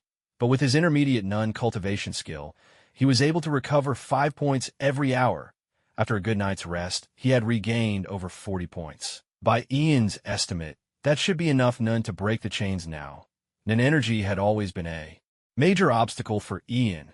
Although the intermediate nun cultivation skill gave an extra percentage boost, training this skill was an exhausting process. He had to spend a point of nun to gain a point of proficiency, which meant that even if Ian practiced day and night, he could only gain a little more than 100 points of proficiency in a full day. He was still quite far from mastering the advanced nun cultivation skill. Worse yet, Ian had discovered something troubling. He couldn't generate none on his own. This was clear from his basic attributes. Back when he was at level 1 inch, he had at least 1 point each in strength, speed, and life, but his nun was a flat 0. All the nun he had now came from leveling up and card bonuses. So Ian had always wondered about the true nature of nun. Was it really just there to let him use card skills? These deeper mysteries he still had no answer for. Coming back to his senses, Ian looked at Ace, whose mouth was stuffed with food, his cheeks bulging like a chipmunk, and said, after I cut the chain for you should come with me to Sea Garp. Even if the chain is broken, the handcuffs are still on your wrists. We need to figure out how to take them off. But Ace shook his head and replied, I'm not going. I said I wouldn't go. And I mean it. Why not? Ian asked, his head aching. What's the big deal about meeting your own grandfather? Even if you don't want to be a Marine, you could just tell him that face to face. Are you planning to avoid him forever? Never see him again for the rest of your life? You just don't get it, Ace retorted. That old man is incredibly stubborn. The only way he knows how to communicate is with his fists. I've told him so many times since I was a kid that I don't want to be a Marine, but he never listens. Every single time, he just beats me. There's no reasoning with him. Ian was a loss for words. Finally, he gritted his teeth and said, "Do you really want to force me to drag you there myself?" Ace turned to look at him with a puzzled expression and asked, "Why are you so intent on capturing me? Is it because the old man's a vice admiral and you want to curry favor with him? Are you hoping to join the Marines?" Ian hesitated for a moment, then decided to be honest with Ace. "I need your grandfather's help to save someone." "Who do you want to save?" Ace asked, his curiosity piqued. "My junior apprentice," Ian replied. "We're not related by blood, but I've always treated her like my own little sister. She's been in a coma all this time, and I want to see if your grandfather can help me find a renowned Navy doctor." "Ha ha. So that's what this is about." Ace laughed, adjusting his hat atop his head. "That's easy enough. I'll write the old man a letter and tell him you did catch me. That way, as far as he's concerned, you've completed your mission, and you can use that to negotiate with him, can't you? Will that really work?" Ian asked uncertainly. "He told me to catch you dozens of times. He won't give up until you quit being a pirate." Even Ace was speechless at this. That old man was as strict as ever. He expected someone to catch him dozens of times. After a moment, Ace asked the innkeeper for some paper and a pen, then sprawled over the dining table and started writing the letter. Whether it worked or not, they had to give it a shot. Besides, there were things Ace wanted to say to Garp now that he was sailing off on his own. This was the perfect chance. While Ace wrote his letter, he didn't try to peek. Instead, he idly ate his food and glanced around the inn, bored and restless. Just then, one of the inn's guests burst in from outside. Panic etched across his face. "Something's wrong. There's trouble in town." The single sentence instantly drew the attention of all the travelers who were having breakfast. They hurriedly pressed a man for more details. "What happened? Are there pirates about?" The messenger nodded and replied, "It's the Krieg." "Pirates?" At the mention of that name, a chorus of gasps broke out in the inn. Some of the more timid travelers sprang to their feet and made for the exit, while others, even more panicked, dove straight under the tables. In no time, the inn was thrown into utter chaos. Seeing this scene, the messenger quickly tried to reassure them, "Don't panic. Don't panic. The Krieg pirates haven't attacked. At least not yet. They're just standing in the central square. They don't seem to be here to rob anyone." Only then did the travelers let out a collective sigh of relief. Ian watched the scene in the inn with some surprise. He hadn't expected the Krieg pirates' reputation to be so fearsome that even a rumor of their appearance could send the whole place into such a frenzy. Urged on by the anxious crowd, the messenger recounted what he had witnessed in detail. "I got up early this morning and decided to take a stroll. That's when I noticed the town's navy suddenly mobilizing, heading straight for the square. Curious, I followed them, and when I arrived, I saw over 500 Krieg pirates standing in the square. F-500? The travelers were startled all over again at the number. Yes, it was an overwhelming sight. The messenger still seemed shaken as he continued. Almost the entire town's navy was there facing off against the pirates. But the strange thing was the Krieg pirates didn't attack. Instead, they left two people, both covered in blood, in the middle of the square, and then stood guard nearby, arms folded, doing nothing else. They didn't start a fight. The travelers were surprised, and the Navy didn't try to arrest them. "Don't be ridiculous," the messenger shot back. "There weren't even as many Navy men as there were pirates. Don't you know how big the Krieg pirates are? If 500 showed up, who's to say there aren't even more lurking around town?" "That's true," the travelers whispered nervously. "The Navy in Lowtown probably only numbers about 500 as well. If it came to a fight, who knows which side would win? This is going to turn into a huge mess. Maybe we should get out of here while we still can," someone suggested. Many agreed at once, hurrying back to their rooms to pack their things. Still, a few braver souls kept questioning the messenger. "You said the Krieg pirates left two people in the square, both covered in blood?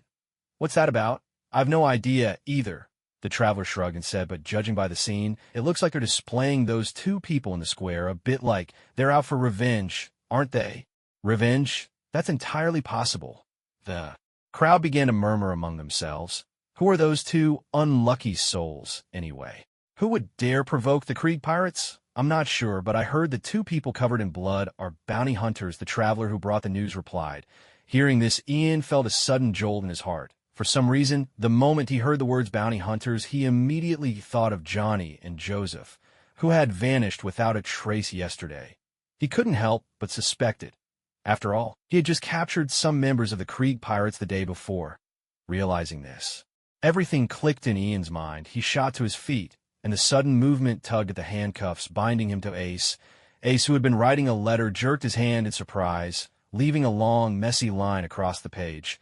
He looked up at Ian in astonishment and asked, "What's wrong?"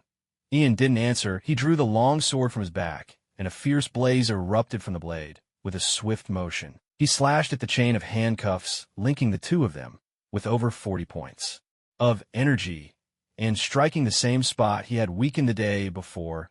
The chain was instantly half-melted. Though the links were tough, once half of it was severed, its strength was halved as well. Ian gave a hard pull and finally snapped the chain apart. Drained of all his energy, Ian felt exhaustion sweep over him.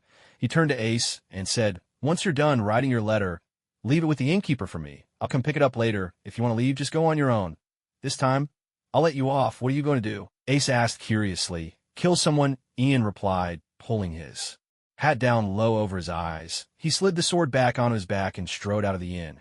The other guest had noticed the flames on Ian's sword and now stared after him in stunned silence. When reality sank and pandemonium broke out as everyone screamed and scattered in all directions, the murderous words Ian left behind made it clear to everyone.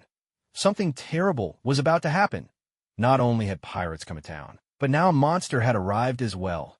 Ace, meanwhile, scratched his head for a moment before turning back to finish and seal his letter. He handed it to the innkeeper, who was cowering behind the counter, and asked him to keep it safe. Not forgetting his manners, Ace gave the innkeeper a polite bow and thanked him for his hospitality before heading for the door. The innkeeper quickly called out, "Hey, young man, where are you going?" "I'm off to help with the killing," Ace replied with a cheerful smile as he glanced back. The innkeeper stared after Ace, completely dumbfounded, unable to muster a response. Only after Ace had walked some distance did he finally shout at the top of his lungs, "Hey, you haven't paid for your stay yet." Walking down the street, Ian had no idea that he and Ace had unintentionally pulled off another Dine Dash adventure. What caught his attention instead was the turmoil erupting all over town. Children who had been playing outside were being hurriedly dragged home by anxious parents, and every shop had slammed its doors shut, bolting them tightly, though the streets were not entirely deserted. The only people Ian saw were frantic townsfolk lugging suitcases, desperately trying to escape. Fear was etched on every face, and it was common to see someone stumble and fall, only to be trampled in the panic. Road Town had descended into utter chaos. It was only then that Ian truly understood the threat pirates posed to this world. The very name of the Krieg pirate crew was enough to send people into a panic. He could only imagine the horrors they must have unleashed during their rampages. The difference between pirates was stark. By this measure, Ian felt that Luffy and the Straw Hat crew were not true pirates at all. If anything, they were more accurately described as a band of adventurers wanted by the world government and carrying bounties on their heads. Yes, adventurers. Luffy and his friends were simply a group of explorers, not genuine pirates. True pirates were like the Krieg crew, ruthless, lawless, burning and pillaging without a shred of conscience. Ian had never expected that the Krieg pirates would capture Johnny and Joseph. From what the traveling messenger had said, the two had likely suffered terribly. The fact that the Krieg pirates had appeared so brazenly in the town square, tossing the bloody Johnny and Joseph on display, made perfect sense to Ian after a moment's thought. They wanted to lure him out. What puzzled Ian, however, was why they didn't simply come after him directly. Why go to such lengths? Was it just a show of force, a warning to other bounty hunters? Or had Johnny and Joseph failed to reveal Ian's name or whereabouts, leaving the pirates no choice but to use them as bait? Ian couldn't quite piece it all together, but one thing was certain. He had made up his mind to walk right into their trap. He wasn't going for Johnny and Joseph's sake alone.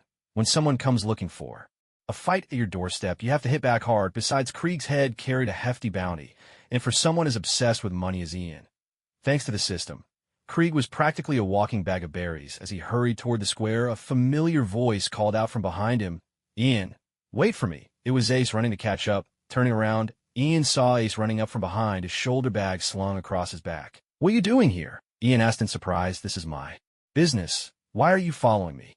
Ace grinned, holding on his hat. "Come on, don't try to act tough. If I'm not mistaken, that fire you conjure on your sword must drain a lot of your stamina, right? You used it once yesterday and again today to break open the handcuffs. You can't fool anyone with that tired look on your face. Are you sure you're in any shape to fight now?" Ian was certainly exhausted, but it was a mental fatigue rather than a physical one. Ever since he'd run out of energy, this lingering after effect had never completely gone away.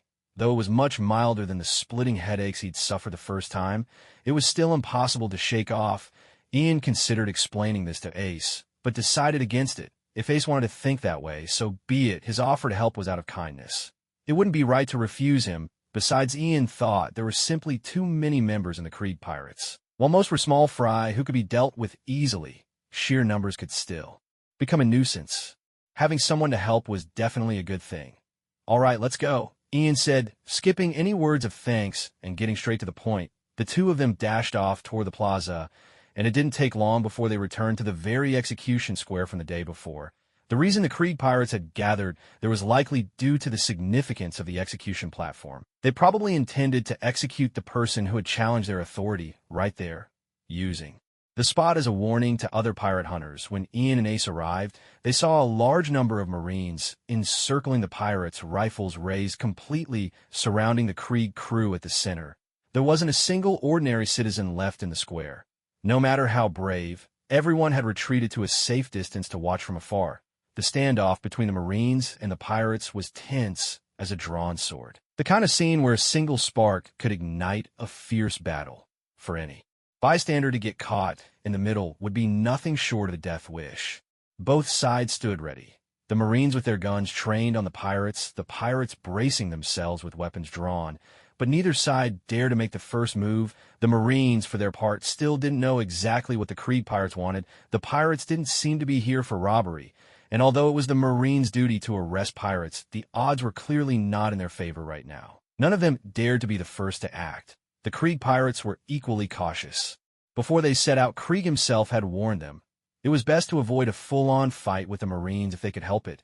If the Marines suffered heavy casualties, Admiral Garp, who was still stationed in the East Blue, would surely pursue the Krieg Pirates to the ends of the earth to wipe them out. Although Krieg was an arrogant man, he still felt some apprehension toward Garp, the legendary Marine, unable to make a move. The Navy had no choice but to shout out first, a Navy officer with the rank of lieutenant stood forward, holding a loudspeaker, and called out to the pirates, "You are surrounded. Lay down your weapons and surrender at once." Ian arrived just in time to hear this announcement, and couldn't help but feel a bit odd. Wasn't this exactly how the police talk to criminals in the movies? Yet he'd never seen a criminal actually give up and surrender just because of such a shout. Sure enough, as soon as the words were spoken, the pirates on Krieg's side erupted into an uproar. "Get lost. We're not here to cause you any trouble. That's right. If you value your lives, you'd better get out of here." "So what if you're the Navy?" "The Krieg Pirates have never been afraid of you lot." The pirates had no intention of complying, which left the Navy lieutenant in a bind. The officer in charge of Logtown's base had just been transferred away, and the new Captain Smoker had yet to arrive. Now, with such a big incident breaking out, he suddenly found himself as the highest-ranking officer on site. But he had no idea how to handle the situation. He wanted to grit his teeth and order an attack, but worried he couldn't bear the consequences if things went wrong. So for the moment, he hesitated amid this strange and tense atmosphere. Ian and Ace pushed past the Navy soldiers and walked straight into the encircled area. One Navy soldier spotted them and quickly grabbed Ian's arm. "What do you think you're doing? Get out of here. This isn't something ordinary people should get involved in. Are you really willing to risk your lives just to watch the commotion?" "Don't worry." Ian patted the soldier reassuringly on the shoulder. "These pirates are looking for me. Besides, we're not exactly ordinary people." Before the bewildered soldier could react, Ian and Ace squeezed through the crowd and stepped into the center of the square. Instantly, all eyes focused on the two of them. "Who are you?" one of the pirates blurted out, sounding rather clueless. Ian tugged his hat down more securely and smiled. "Weren't you looking for me?" "Well, here I am. For you." The pirate who spoke was still trying to process the situation, but for some reason, when he saw the smile on Ian's face, a sudden chill ran down his spine, and he couldn't finish his sentence. Ignoring the stunned pirates, Ian walked over to where Johnny and Joseph lay on the ground. He crouched down to check on their condition. Johnny and Joseph had been beaten so badly that, if it weren't for their faint, labored breathing, Ian would have thought they were already dead. When Ian gently patted Johnny, he heard him mumble, "I won't tell. I won't say anything." Even though he was completely unconscious, those words escaped his lips, which made Ian's expression darken even further. Seeing Ian's actions, the pirates finally realized that this newcomer with the bare-eared hat was the very third bounty hunter their leader Krieg had ordered them to find. "Get him! Kill him!" The pirates roared, exploding into action as they charged straight at Ian, but just as the nearest pirates reached him, several flashes of steel cut through the air in the blink of an eye. The ones who had rushed to the front suddenly collapsed, their bodies splitting apart. Some were sliced cleanly from head to toe, others were severed at the waist. No matter the method, they all shared one fate. Each was cleaved in two by a single blow from Ian's blade. It was only after their bodies hit the ground that the blood burst forth, spraying everywhere like a torrential rain. The scene was awash in crimson droplets splattering across Ian as he lifted his sword and looked up at the remaining pirates, a cold smile spreading across his face. "I'm in a foul mood today," Ian said, his voice calm, yet chilling. "So I don't want bounties anymore." It wasn't just the pirates who were stunned. Even the Navy soldiers behind them were shaken by the sudden, grisly spectacle. 5 pirates had charged in only to fall in 10 pieces, painting the ground red. The sight was so overwhelming that some of the less steady naval soldiers doubled over and retched. Even Ace found himself unsettled by the carnage. He furrowed his brow at Ian, thinking how terrifying he looked at this moment, so utterly different from the man he'd sparred with before, and Ian wasn't finished yet. In the next instant, he strode forward to meet the Krieg pirates head-on, even though he was exhausted and unable to use his energy techniques. Ian was still a swordsman who had honed his skill through countless years of relentless practice. Every swing of his blade was the product of thousands upon thousands of repetitions, each strike precise and deadly, further empowered by the card's boost to his strength and speed. At this moment, he was like a bloodthirsty beast tearing through the pirates, leaving a trail of slaughter in his wake. With every movement, every flash of his blade, another pirate's scream rang out, and fresh blood sprayed across the battlefield. Before Ace could even join the fray, Ian had already felled dozens of pirates in the blink of an eye, each one slain with a single stroke. In that moment, the true might of the Sword Saint's long blade was finally unleashed. Ian's wild and brutal style of swordsmanship was on full display. Every enemy foolish enough to stand in his path was cleaved cleanly in two, collapsing at his feet. Blood became the overture to slaughter, while the screams of the dying formed a symphony of terror in that instant. Ian was like a demon striding through a river of gore, utterly devoid of mercy, cutting down every pirate that appeared before him, no matter who they were. He needed only to bring his blade down, nothing more. Yet the truth was Ian never wished to kill. He had come from a peaceful society and spent years in the tranquil Frostmoon village, so he'd always held himself to a certain moral code. When he caught pirates, he preferred to injure and subdue rather than kill. He had even spared Kabeji back then, though he could easily have sliced him in two. But not wanting to kill does not mean being unable to kill. After witnessing the tragic fate of Johnny and Joseph, Ian finally snapped. Yes, Johnny and Joseph were minor characters, perhaps insignificant in the eyes of many, and if they hadn't sought Ian out themselves, their paths might never have crossed. Yet these two unremarkable men clung to loyalty and refused to betray Ian, and for that they bore the full brunt of the Krieg pirates' retaliation. Isn't it only right for a pirate hunter to hunt pirates? They were simply staying true to their beliefs. What crime had they committed to deserve such suffering? Was it only because they were weak and you strong that you could trample on them so mercilessly?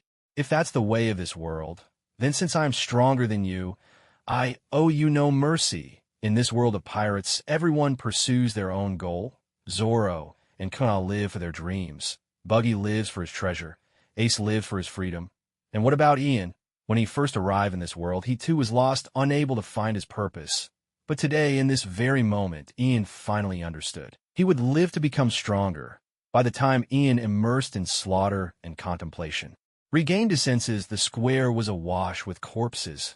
Of the more than 500 pirates of the Krieg crew who had gathered there, over 140 had fallen to Ian's blade in that brief span. Crimson blood now flowed through the square like a stream, and as if to intensify the horror, the sun had risen, its growing warmth thickening the stench of blood that hung heavy in the air. The pirates who collapsed in front of Ian weren't felled by his blade. They simply lost all strength in their legs and tumbled to the ground in terror. They had thought their lives were forfeit, but then, unexpectedly, Ian stopped his assault. The sudden relaxation of their nerves overwhelmed them, and they could no longer control their bladders. Several pirates wet their pants in unison. The ferocity of the fight had drained Ian's strength sharply. Gasping for breath, he gripped his bloodied sword tightly and swept his gaze across every pirate present. Each man who met his eyes shuddered uncontrollably, stunned by the carnage Ian had unleashed. It was only now that the pirates began to regain their senses. A demon! Someone finally screamed. Panic erupted among the surviving pirates, and they scattered in all directions, fleeing for their lives. Tears and snot streamed down their faces as they ran. Though they, too, lived by the sword, none had ever witnessed such a brutal massacre. No one could withstand even a single blow from the demon standing amidst the corpses. Anyone who tried had been cut to pieces. Only one thought remained in their minds: escape, get as far away from this monster as possible. At that moment, a thunderous roar halted their flight. "Where do you think you're going?" The voice was instantly recognizable to the members of the Krieg pirates. Their captain's authority, built up over years, curbed their panic and stopped them in their tracks. All eyes turned toward the source of the voice. From the far side of the plaza, the infamous Krieg himself appeared, ruler of the East Blue, clad in gleaming golden armor and flanked by his officers. He marched at the head of several hundred men, entering everyone's line of sight. He had broken through the Navy's cordon, but not a single Marine dared lay a hand on him. Instead, they shrank back, letting Krieg pass unchallenged. "Captain Krieg, you're finally here." The pirates who moments before had tried to escape now wept with relief, feeling their leader's arrival was nothing short of salvation. The urge to run faded, and they cried out together, "Captain, you must avenge us. That kid's too powerful." Silence. Krieg bellowed again, and at once his men fell quiet, advancing to stand before Ian. Krieg surveyed the carnage littering the ground. His expression darkened as he addressed Ian. "Is this your doing?" He had come to keep an eye on his men, concerned they might clash with the Navy. But arriving here, he found his subordinates trying to flee in terror. A sight he had never expected. The fear of fleeing, of course, came from this kid wearing a barriered hat. Ian didn't answer him. He tilted his head, glanced at the golden armor on the man, then at the diamond-studded gauntlets on his hands, and suddenly broke into a smile. "Your head. I think I'll take it." With that, Ian swung his blade straight at Krieg, but just then a steel shield suddenly shot out from the side, blocking Ian's strike. Looking over, Ian saw a man with an utterly ridiculous getup stepping out from beside Krieg. This fellow had 2 iron shields strapped to his stomach and back, held another shield in each hand, and wore a round cap perched atop his head. His whole appearance was bizarre, and his delicate skin and soft features made him seem almost effeminate. There was no need for introductions. This was, of course, the Krieg pirate's officer, Ironwall Bala. "How dare you lay a hand on the boss?" Bala sneered, curling his lips. "Let me Bala handle you." The grunts of the Krieg pirates took the chance to cheer him on, shouting his name with gusto. Bala clanged his 2 shields together, sending a ringing metallic sound through the air. "My defense is invincible. To this day, I've never been hurt in a fight." But before Ian could say a word, a foot suddenly came flying out of nowhere and landed squarely on Bala's face, sending him soaring through the air. Ian turned to see Ace, who was rubbing his nose and grinning at him. "I thought you were going to finish them all by yourself, but looks like I get to have some fun after all." Bala scrambled back to his feet, his jaw throbbing with pain. Spitting out a bloodied tooth, he stared in shock. "Blood? I'm bleeding." Bala's whole body began to tremble. If there was one thing he couldn't stand, it was the sight of his own blood. "Bala's in danger. Danger," he muttered to himself, and suddenly flames burst out all over his body. He roared at Ace, "I'll kill you." Ian didn't even bother to glance at the fool. He just said to Ace, "He's all yours, no problem." Ace replied, hands on his hips and adjusting his hat. "But really, flames again? Why is it always fire with me?" While Ace and Bala launched in a battle, Ian was surprised to see another figure step forward from behind Krieg. This man had closely cropped hair, wore a bandana, and gripped 2 hammer-headed tunfas in his hands. As he looked at Ian, a bloodthirsty grin spread across his face. "Whoa, it's Jin the Demon Man. Jin is making his move." The Krieg pirates' grunts erupted in cheers. Ian naturally knew who Akin was. He looked up at the towering Krieg and said with a teasing smile, "So, are you just going to keep sending your men out to fight for you one by one?" Krieg's mouth curled into a grin as he replied, "Strength comes in numbers, doesn't it?" As the 2 exchanged words, the demon-like Akin made his move. The heavy head of his crutch hammer swung straight toward Ian's chest, cutting through the air with a fierce whoosh. a clear sign of the power behind the blow. Akin seemed quite confident in his attack, but to his surprise, Ian neither dodged nor flinched. Instead, he brought his blade down hard on the incoming weapon. With speed that outmatched Akin's and strength that surpassed him, Ian sliced clean through Akin's weapon. In the blink of an eye, he slid behind Akin, drew his long sword across, and slashed it at Akin's waist and abdomen. Akin stared in disbelief at the deep, gaping wound that had opened across his stomach. Ian's movement had been so swift that Akin hadn't even had time to react before he was struck. A clean kill in an instant. As Akin fell to the ground, clutching his wound, Ace had already settled the fight with Bala on the other side.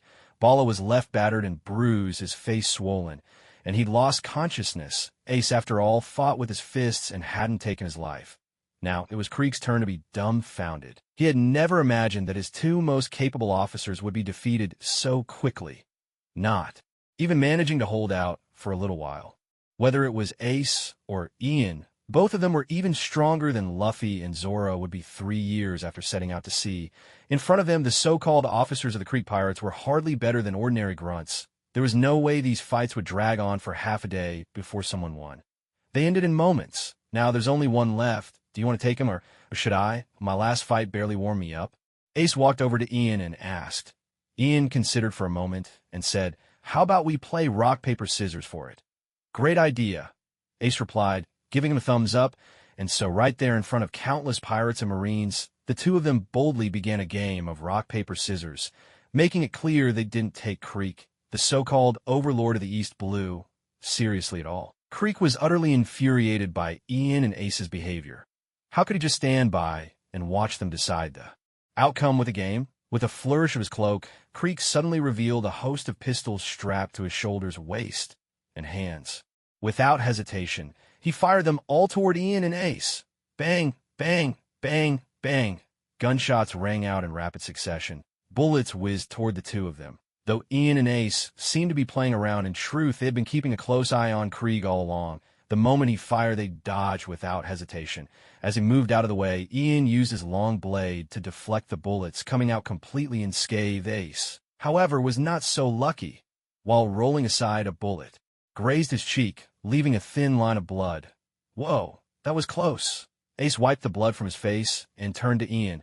"Forget it, I'll leave this guy to you." With that, he left Ian and Krieg behind and sprinted back, hoisting up Johnny and Joseph, who were still lying on the ground. Ace recognized them. They were the same two guys who tried to jump him yesterday and ended up beaten down. He didn't know what their connection to Ian was, but seeing them both badly injured, he carried them away from the chaos without hesitation. Meanwhile, Ian and Krieg had begun to fight. Ian lunged forward, thrusting his blade at Krieg as a test. But Krieg didn't bother dodging. He simply let the blade strike his waist. There was a metallic clang, and the blade couldn't pierce any further after meeting Krieg's armor. "Don't waste your strength," Krieg sneered. "This armor isn't made of ordinary steel. It's a special alloy. Swords and blades can't hurt me." Hearing this, Ian's face fell. He shot Krieg a look of disdain. "Seriously? With how shiny it is. I almost thought your armor was made of real gold. Turns out it's just an alloy. What a letdown. Trying to show off with no money, huh? Did you paint it gold yourself?" Krieg had intended to make a grand impression, but Ian's words slapped him right in the face, and a vein bulged angrily on his forehead. Taking advantage of his height, Krieg swung a heavy fist down toward Ian's head. Ian tried to block with his blade, but Krieg's punch landed squarely on it, sending such a powerful shock through the weapon that Ian almost lost his grip. Krieg's fists were studded with hard diamonds, and with his monstrous strength, a punch like that could probably shatter a person's skull. Realizing this after taking the blow, Ian understood he'd underestimated his opponent. Krieg's brute force was at least on par with his own. Without the use of special skills, he doubted his swordsman's blade alone could break through that armor. Strategizing quickly, Ian shifted his attacks, suddenly accelerating as he swung his blade toward Krieg's legs. A sly, almost imperceptible smile flickered across Krieg's lips. He raised his leg and kicked out at Ian in response. Ian's blade struck Krieg's shin just as he kicked out, but once again that familiar metallic clang rang out. Hidden beneath Krieg's trouser leg was yet another layer of armor. Ian hadn't anticipated this at all. His blade failed to pierce through, and instead Krieg's foot landed squarely on his face, sending him tumbling head over heels. "Ha!" Crick having landed a solid hit.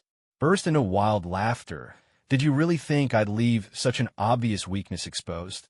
The watching pirates erupted in cheers, their voices echoing loudly. As expected of their leader, that young pirate hunter who'd slain so many of their own was utterly helpless before him. Ian struggled to his feet and spat out a mouthful of blood, his cheeks still numb from the blow. Glancing at Crick's leg where his blade had landed, he saw that although the fabric was torn, the same golden gleam of armor shone through underneath. Crick had indeed encased his entire body in impenetrable armor. How much of a sense of insecurity does this guy have? Ian thought. Lifting his gaze to Crick's head, Ian realized that as things stood, this seemed to be the only unprotected spot on his opponent. But before Ian could launch another attack, an intense sense of danger suddenly swept over him. Almost instinctively, he leaped away from his spot. In the very instant he jumped clear, a massive explosion erupted where he had just been standing. Boom! The shockwave from the blast crashed into Ian midair, hurling him away like a rag doll. The sheer force wrapped around him, squeezing his body until every muscle ached and breathing became a struggle. He quickly understood. The explosion had been caused by a cannonball. Someone had fired on him, but it couldn't possibly have been Crick. Ian had kept his eyes on him the entire time and hadn't seen him make a move. As Ian, covered in dust and bruises, scrambled to his feet, a familiar burst of laughter rang out. Waha! Hey kid with the barrier hat, how do you like the taste of cannon fire? Turning his head, Ian saw a group of figures emerging from another street corner behind him. Leading them was a man wearing a captain's hat emblazoned with a grand white skull and crossbones, and beneath the symbol a big, round, bright red nose, Buggy. Ian was taken completely off guard. He'd heard about Buggy's prison escape back when he'd met Garp, but never imagined he'd run into him here. Beside Buggy stood a cannon. It had to be where the shot had just come from. Behind him were Moji and Kabeji, with that familiar lion at their side. Of course, Crick, still surprised by the recent explosion, turned to look at Buggy as soon as he heard Ian call out. Although he had never dealt with Buggy before, he certainly knew the name of the Buggy Pirates. As one of the more notorious pirate crews in the East Blue, their captain was also on the wanted list. He just didn't know what the Buggy Pirates were doing here. So for the moment, he kept silent, quietly watching how things would unfold. Meanwhile, the Navy soldiers on the outskirts broke out in a cold sweat. Things had taken a turn for the worse. Dealing with the Creed pirates was already bad enough. But now the Buggy Pirates had shown up as well. Just a few days ago, Buggy's bounty had been updated after his prison break, and he too was now a pirate with a bounty in the tens of millions. With two crews of such infamy appearing in Lowtown at the same time, how would this even end? Captain, what should we do? A Navy sergeant quietly asked the captain. The captain had no idea what to do either. With the Navy's strength in Lowtown, even handling the Creed pirates alone would be a struggle. Now, with the addition of the Buggy Pirates, it was hard to see any way for the Navy to win. Pass down the order. Under no circumstances are we to open fire. The captain whispered, sweat beading on his forehead. It looks like both crews are here to settle a score with that bounty hunter. All we could do now is hope that once they've had their revenge, they'll leave on their own. The sergeant's eyes went wide. But is that really okay? He's a bounty hunter. After all, aren't we supposed to help him? The captain grabbed the sergeant by the collar, gritting his teeth. Help? Tell me, how exactly are we supposed to help? Have all our men charge in at once? Have you thought about the consequences? If we fail, both of these crews will ransack all of Lowtown. The sergeant immediately realized the gravity of the situation, and cold sweat drenched his back as well. The captain released him, shoulders slumping in defeat. All we can do now is pray for that bounty hunter. Let's hope he doesn't die here. Well, surprised, aren't you, kid? Buggy planted his hands on his hips and let out a booming laugh. Then with a flourish, he suddenly revealed a pitch-black key in his hand. See what this is? At first, Ian didn't recognize it, but then he remembered the sea stone key he'd lost. His eyes widened in shock. That's my key. How did you get it? You want it back, don't you? Buggy said smugly. But I'm not giving it to you. Yeah. Before he could finish, Buggy suddenly realized that Ian was standing there all alone. His eyes bulged in disbelief. With a shriek, he yanked over the scrawny pirate from yesterday, pressing his big red nose right against the pirate's face as he growled. Didn't you tell me he was handcuffed together with someone else? The scrawny pirate, who had just been promoted to bosun, was so terrified he nearly wet himself. Stammering, he said, See, Captain Buggy, I really didn't see it wrong. Didn't see it wrong? Buggy roared, spraying spit as he shouted. Then where's the other one? Little did he know that earlier this morning Ian and Ace had indeed still been chained together. But Ian had severed the chain with his King of Evil Flame sword, freeing himself. When Buggy had fired the cannon at Ian from a distance just now, he hadn't paid attention to whether Ian was alone.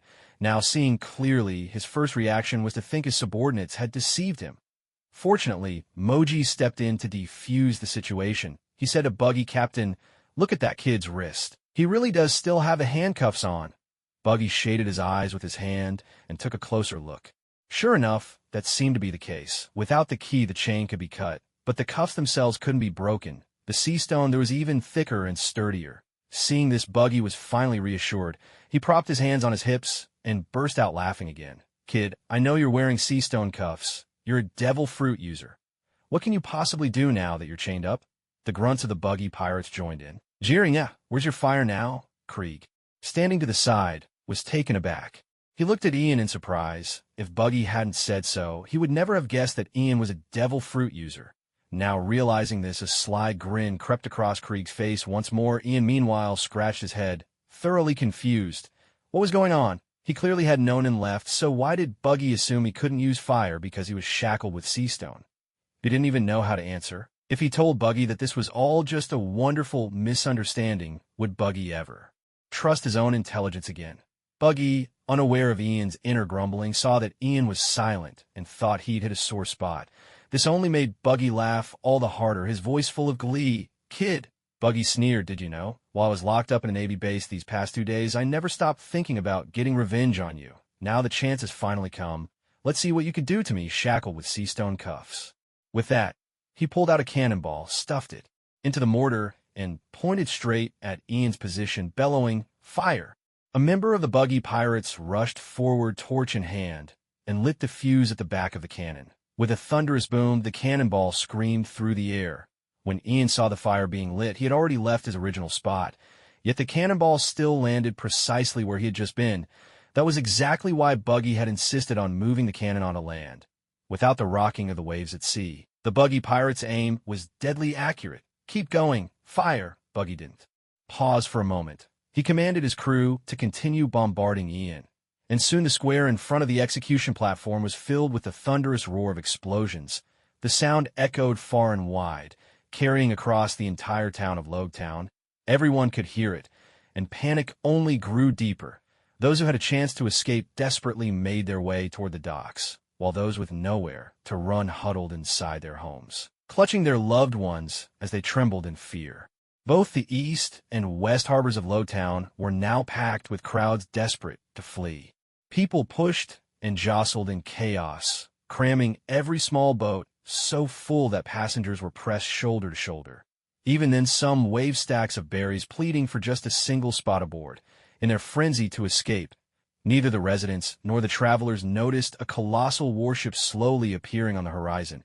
It was a standard Navy three-masted ship, its hull daubed in blue and white camouflage stripes, and the enormous sails proudly bore the emblem of the Marines. At the bow stood a man with disheveled hair, peering at the turmoil in Logtown's harbor through a spyglass. He took a long drag from the pair of cigars in his mouth, exhaled a thick cloud of smoke, and without turning his head, muttered, "Did I get it wrong? This is supposed to be my new post, Logtown." Fleeing crowds and explosions rocking the town. What on earth is going on here? No one could answer him just then. A woman with short black hair burst from the cabin in haste. She wore a fitted black jacket, a sword strapped at her waist, and a pair of glasses perched atop her forehead. Had Ian or Zorro been there, they would have been astonished at how much this female swordsman resembled Kina. As soon as she stepped out, she snapped to attention and reported to someone, "Colonel Smoker, we've already made contact with the Logtown Marines via Din Din Mushi." Before she could finish, Smoker interrupted, "Sergeant Tashigi, put on your glasses before you speak." Tashigi hurriedly put her glasses back on and immediately realized she had been reporting to the wrong person. The man in front of her was just a bewildered Marine, looking at her with utter confusion. Sorry," she stammered. Tashigi once again stood before Smoker and spoke. "Colonel Smoker, there are now 2 pirate crews causing trouble in Logtown. One is the Krieg Pirates, the largest pirate fleet in the East Blue, and the other is the Buggy Pirates, who broke out of jail just a couple of days ago. Both crews are stirring up chaos in the town. The disturbances are all they're doing." "What about the Marines stationed in Logtown?" Why haven't they captured these pirates? Smoker asked. Tashigi hesitated for a moment before answering. Well, the Marines reported that they're outmanned and outgunned. Outmanned and outgunned. Smoker snorted with disdain. Are they just afraid of the pirates? Marines like that. Can they even call themselves Marines? Before he'd even set foot on shore to take up his new post, Smoker's impression of Logtown's Marines had already soured. Still, he knew this wasn't the time or place for scolding. So he gave a crisp order. Speed up. Head for Logtown at once. Yes, sir, came the unified reply from the ranks of Navy soldiers, standing at attention on deck, though they sailed with just a single ship. Smoker had brought several dozen of his original subordinates with him, and combined with the Marines assigned to escort them, there were now over 200 elite headquarters Marines on board. It looked like things in Logtown were about to get even livelier. Meanwhile, Ian was darting about, narrowly avoiding the cannonballs Buggy was firing his way. Buggy's aim was sharp, but Ian was quick on his feet. He wasn't about to stand still and let himself be blown apart. No matter how many cannonballs Buggy launched, none had landed a direct hit. These weren't even Buggy's signature special cannonballs, but Ian was still surprised by their sheer force. They looked like nothing more than solid iron balls, the kind of low-tech ammunition you might expect from medieval pirates. At first, Ian had dismissed them as harmless relics, but after seeing them in action up close, he realized looks could be deceiving, despite their unassuming round shape and the fact that they didn't scatter much shrapnel. Their explosions packed a tremendous punch. But simply dodging forever wasn't a solution.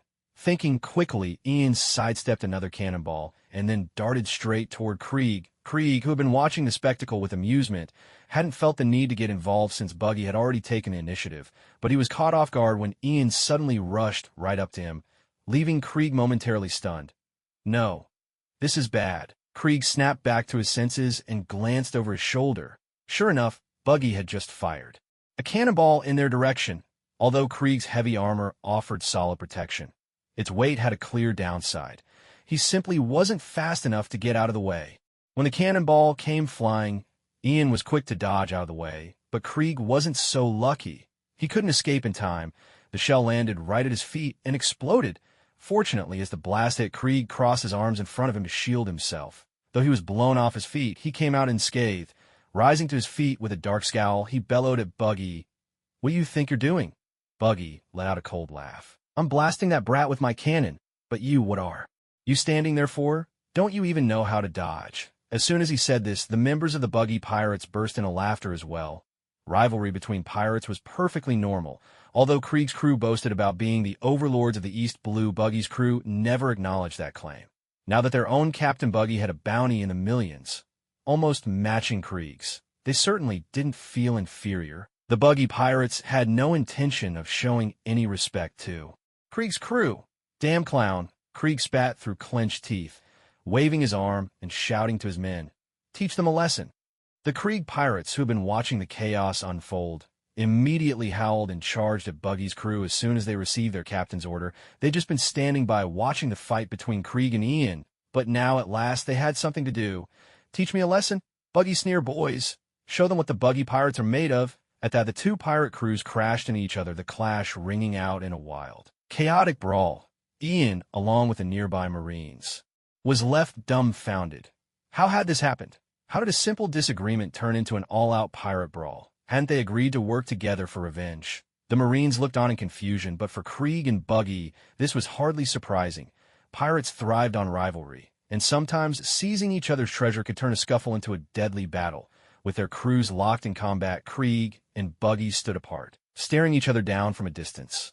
But as captains, they knew what truly mattered. Both turned their gazes toward Ian. Buggy suggested, "How about we take out that brat first, then settle things between ourselves?" Krieg nodded in agreement. "Fine by me." As for the surrounding Marines, both captains chose to ignore them completely, seeing how hesitant and fearful the Marines were, even too scared to fire their weapons. Both knew their presence alone was enough to intimidate them.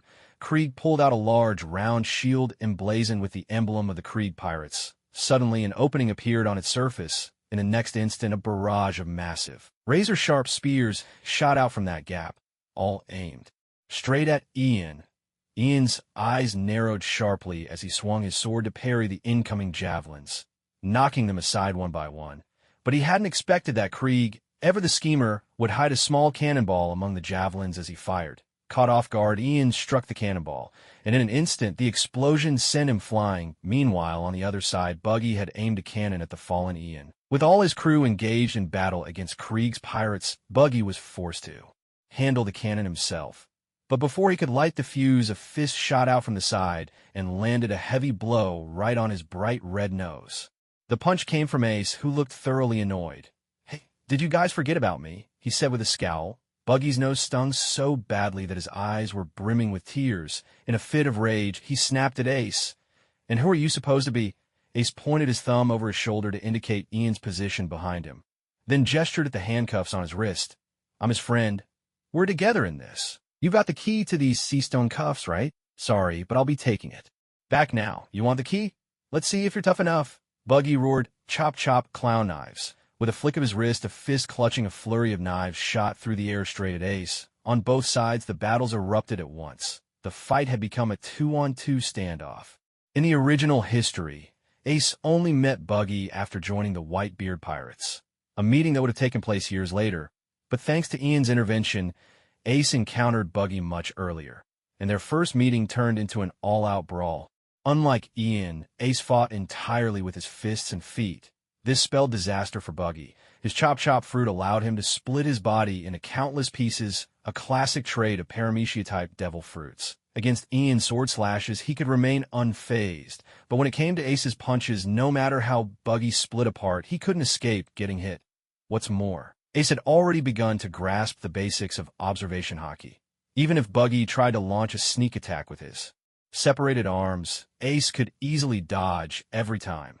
So Ace and Buggy's fight was all but decided from the start. The only real question was just how much punishment Buggy could withstand. Meanwhile, Ian's battle with Krieg was proving far more troublesome. When Ian first encountered Carp, he had already clashed with the intelligence officer, Colonel Schroeder, who was by Carp's side. Back then, Ian had wrapped his blade in psychic energy, allowing him to wound Schroeder even while he was using the defensive technique known as Iron Body. However, the Iron Body technique doesn't actually transform the human body into steel. Now, facing Krieg, things were different. Krieg wore armor forged from an alloy even tougher than steel, making it an entirely different challenge. The Sea Prism stone handcuffs had to be removed, otherwise neither Ian nor Ace would be able to fight properly. But the price Ian paid was steep. He had exhausted all his psychic power, and now had to rely solely on his swordsmanship against Krieg, unable to cut through Krieg's armor. Ian found himself constrained in every move he made. At this moment, Ian had shifted from swordsman to assassin. With a burst of speed, he closed in on Krieg, leaping into the air and vaulting over Krieg's head. In a single fluid motion, Ian's blade swept toward Krieg's neck, aiming for a vital spot, hoping to make the most of his speed to end the fight quickly.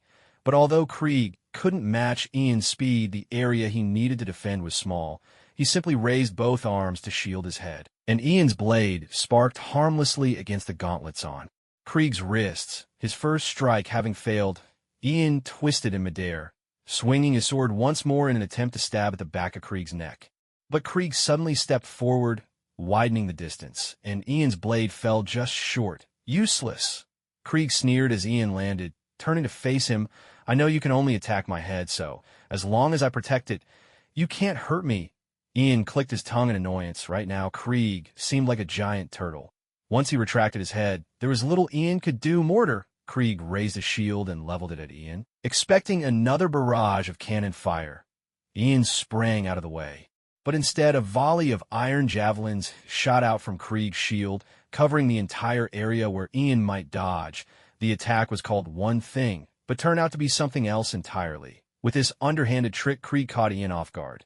Though Ian reacted in time to parry as best he could, several javelins still grazed him, leaving bloody streaks on his shoulders and legs. "Haha, you see?"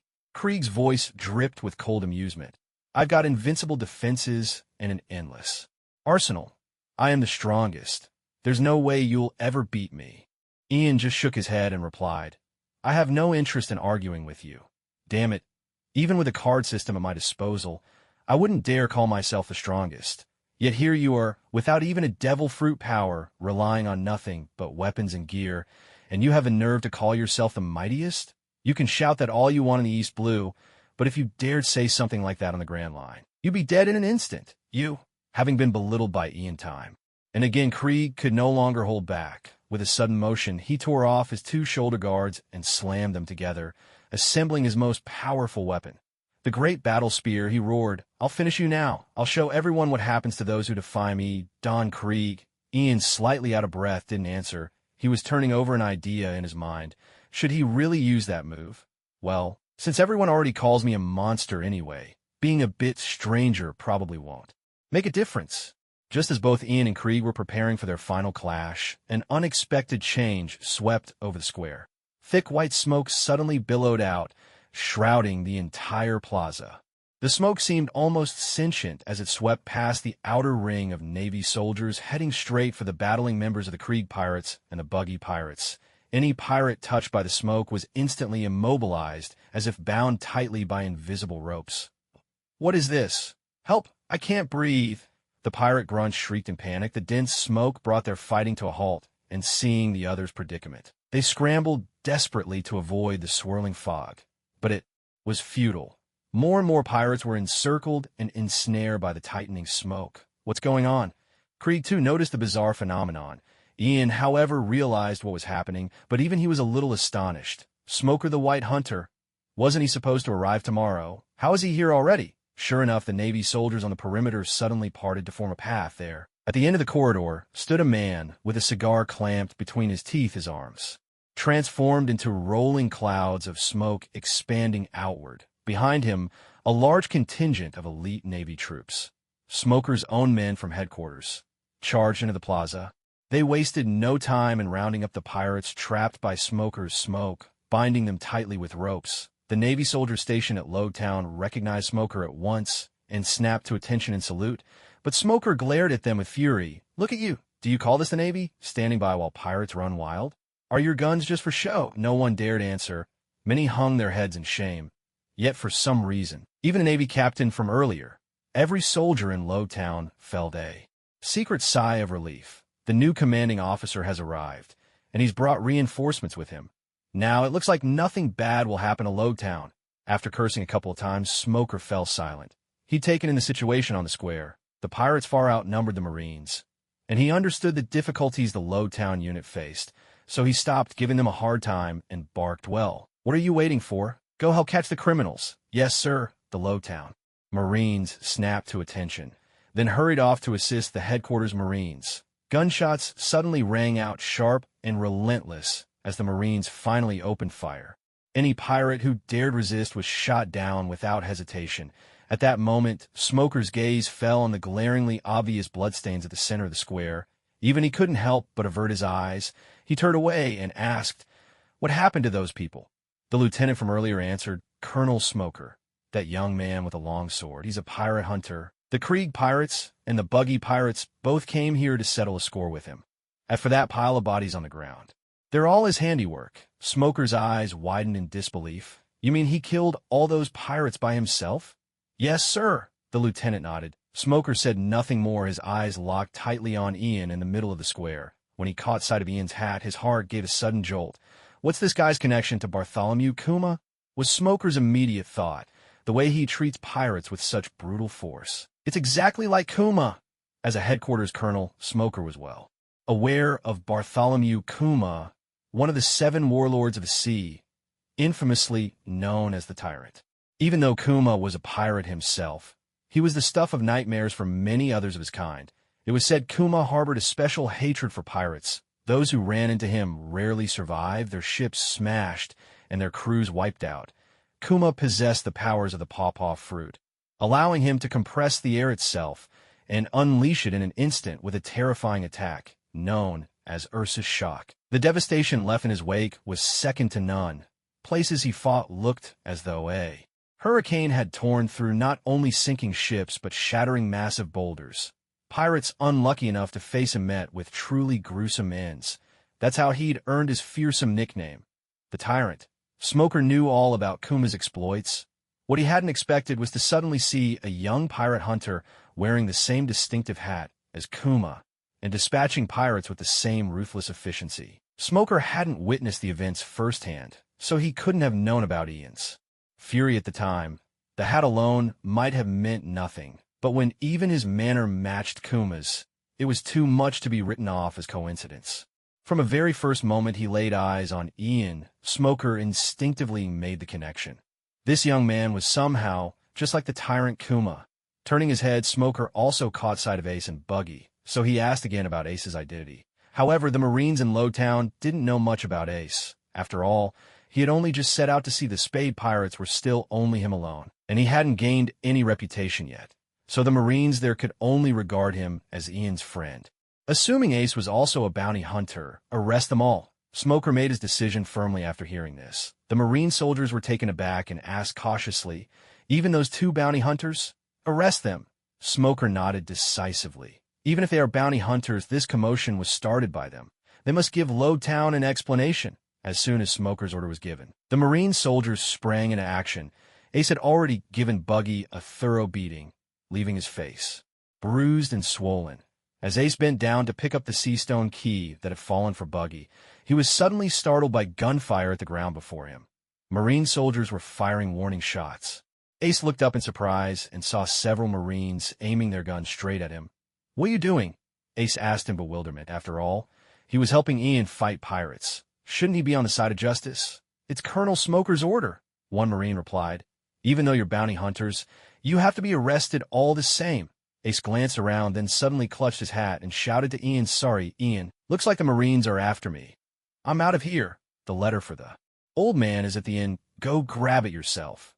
We'll meet again someday." With those final words, Ace dashed off at full speed. None of the Marines expected Ace to make a break for it. They had completely misjudged him. Ace wasn't a bounty hunter, but a pirate. Why would he ever let himself be caught by the Marines? Of course he'd run by the time they snapped out of their shock and tried to pursue him. Ace was already far beyond their reach. But just then a swirl of white smoke drifted over, twisting itself around Ace. Smoker had been watching both Ace and Ian closely, and seeing Ace try to escape, he decided to act himself. "What's this?" Ace muttered as the smoke coiled around him. At first, he didn't understand what was happening, until Smoker tightened his grip, cinching the smoke around Ace's waist. "Sea crab!" Ace exclaimed, frantically trying to pry the smoke away, but his hands passed right through it. "It's useless." Smoker called out from a distance, grinning. "I'm a Logia-type devil fruit user, after all." Before he could finish speaking, Smoker was abruptly proven wrong. In his struggle, Ace's wrist, still bound by seastone handcuffs, accidentally brushed against the swirling white smoke, instantly causing Smoker's mist to falter and giving Ace the chance to break free. "Huh?" Ace was a little surprised. He hadn't expected the handcuffs to have this effect. Suddenly emboldened, he dashed off at full speed, racing toward the port. Smoker hadn't anticipated that Ace would be wearing seastone either, and he realized that at this point catching him might be impossible. Who on earth is that guy? Why does he have seastone handcuffs on? Smoker was completely baffled, but all he could do now was watch helplessly as Ace disappeared into the distance. Meanwhile, it wasn't just Ace making his escape. Many pirates from the Krieg Pirates and Buggy Pirates were scrambling to flee as well. The sudden intervention of the Navy had brought their brawl to an abrupt halt. The natural fear pirates held toward the Navy instinctively drove them to get out of there as fast as possible. Smoker couldn't focus on Ace alone. The Navy was already short-staffed, and without relying on his devil fruit powers, it was impossible to know how many pirates would slip through their fingers. On the other side, Ian and Krieg had ceased fighting. With a hail of bullets from the Navy aimed at Krieg, Ian was forced to put some distance between them to avoid getting caught in the crossfire. Just then Ace called out to Ian, shouting that he was leaving. "Hey, wait." Ian tried to get a word in with Ace, but before he could finish, a blade suddenly swung toward him from the side. Reacting quickly, Ian parried the attack, only to find himself face-to-face with a young swordswoman. "Kuh." The sight of her nearly made Ian's eyes pop out in shock. "Who are you?" The young woman with the sword paused, asking instinctively. It was only then that Ian realized. Though the girl in front of him looked just like Kuh, she wore a pair of framed glasses. She must be Tashiji, Smoker's subordinate. "Why are you attacking me?" Ian asked, annoyed. "You can't leave," Tashiji replied. "If it wasn't for you bringing all these pirates here, Lowtown wouldn't be in such chaos." "So you're here to arrest me?" Ian glared at her. "Are you out of your mind?" "I'm not even a pirate, but you're not a Marine either." Tashiji shot back. "You have no authority to enforce the law. Who gave you the right to kill so recklessly?" Ian couldn't help but laugh in exasperation. No authority, so you're telling me. When pirates come after me for revenge, I should just stand by and let them kill me? Well, Tashigi hesitated, at a loss for words. Right now, Tashigi is just an 18-year-old girl. According to the original story, she's 2 years older than Zoro, which means she's about the same age as Ian and Kana. Although she's already a Navy sergeant at such a young age, her understanding of the world is still quite limited. The sense of justice instilled in her by the Navy since childhood led her to believe that what Ian was doing, killing pirates, was wrong. Yet, when she heard Ian's retort, she felt he was right. The clash of these two beliefs left Tashigi momentarily stunned. I don't care, she finally blurted out through gritted teeth. Colonel Smoker's orders are to capture you. I'm just following orders. With that, she drew her sword and charged at Ian again, engaging him in combat. After exchanging a few blows, Ian quickly gauged her skill. It seemed that because Tashigi trained under the Navy's swordsmanship instructors, her style was somewhat rigid, lacking adaptability and flexibility. In contrast, though, Ian had only practiced the basics of swordsmanship. He wielded them with ease and proficiency. Tashigi's swordsmanship was not only inferior to Ian's, it was also far below Kana's level. It wasn't long before Ian spotted an opening. With a swift motion, he brought his sword's hilt across and struck her wrist, knocking her weapon from her grasp and sending it clattering to the ground. Stunned at how easily she'd been defeated, Tashigi stood there, clutching her wrist, staring at Ian in disbelief. Don't worry, Ian sighed. There's no need to arrest me. I'm not going anywhere, since Smoker is here. I actually need to find him and claim my bounty. What bounty? Tashigi asked still. Dazed. The bounty for Krieg's head, Ian replied. Then turning away, he suddenly shouted at the top of his lungs, Krieg. He had no choice but to call out Krieg. That cunning fellow was already trying to slip away amidst the chaos.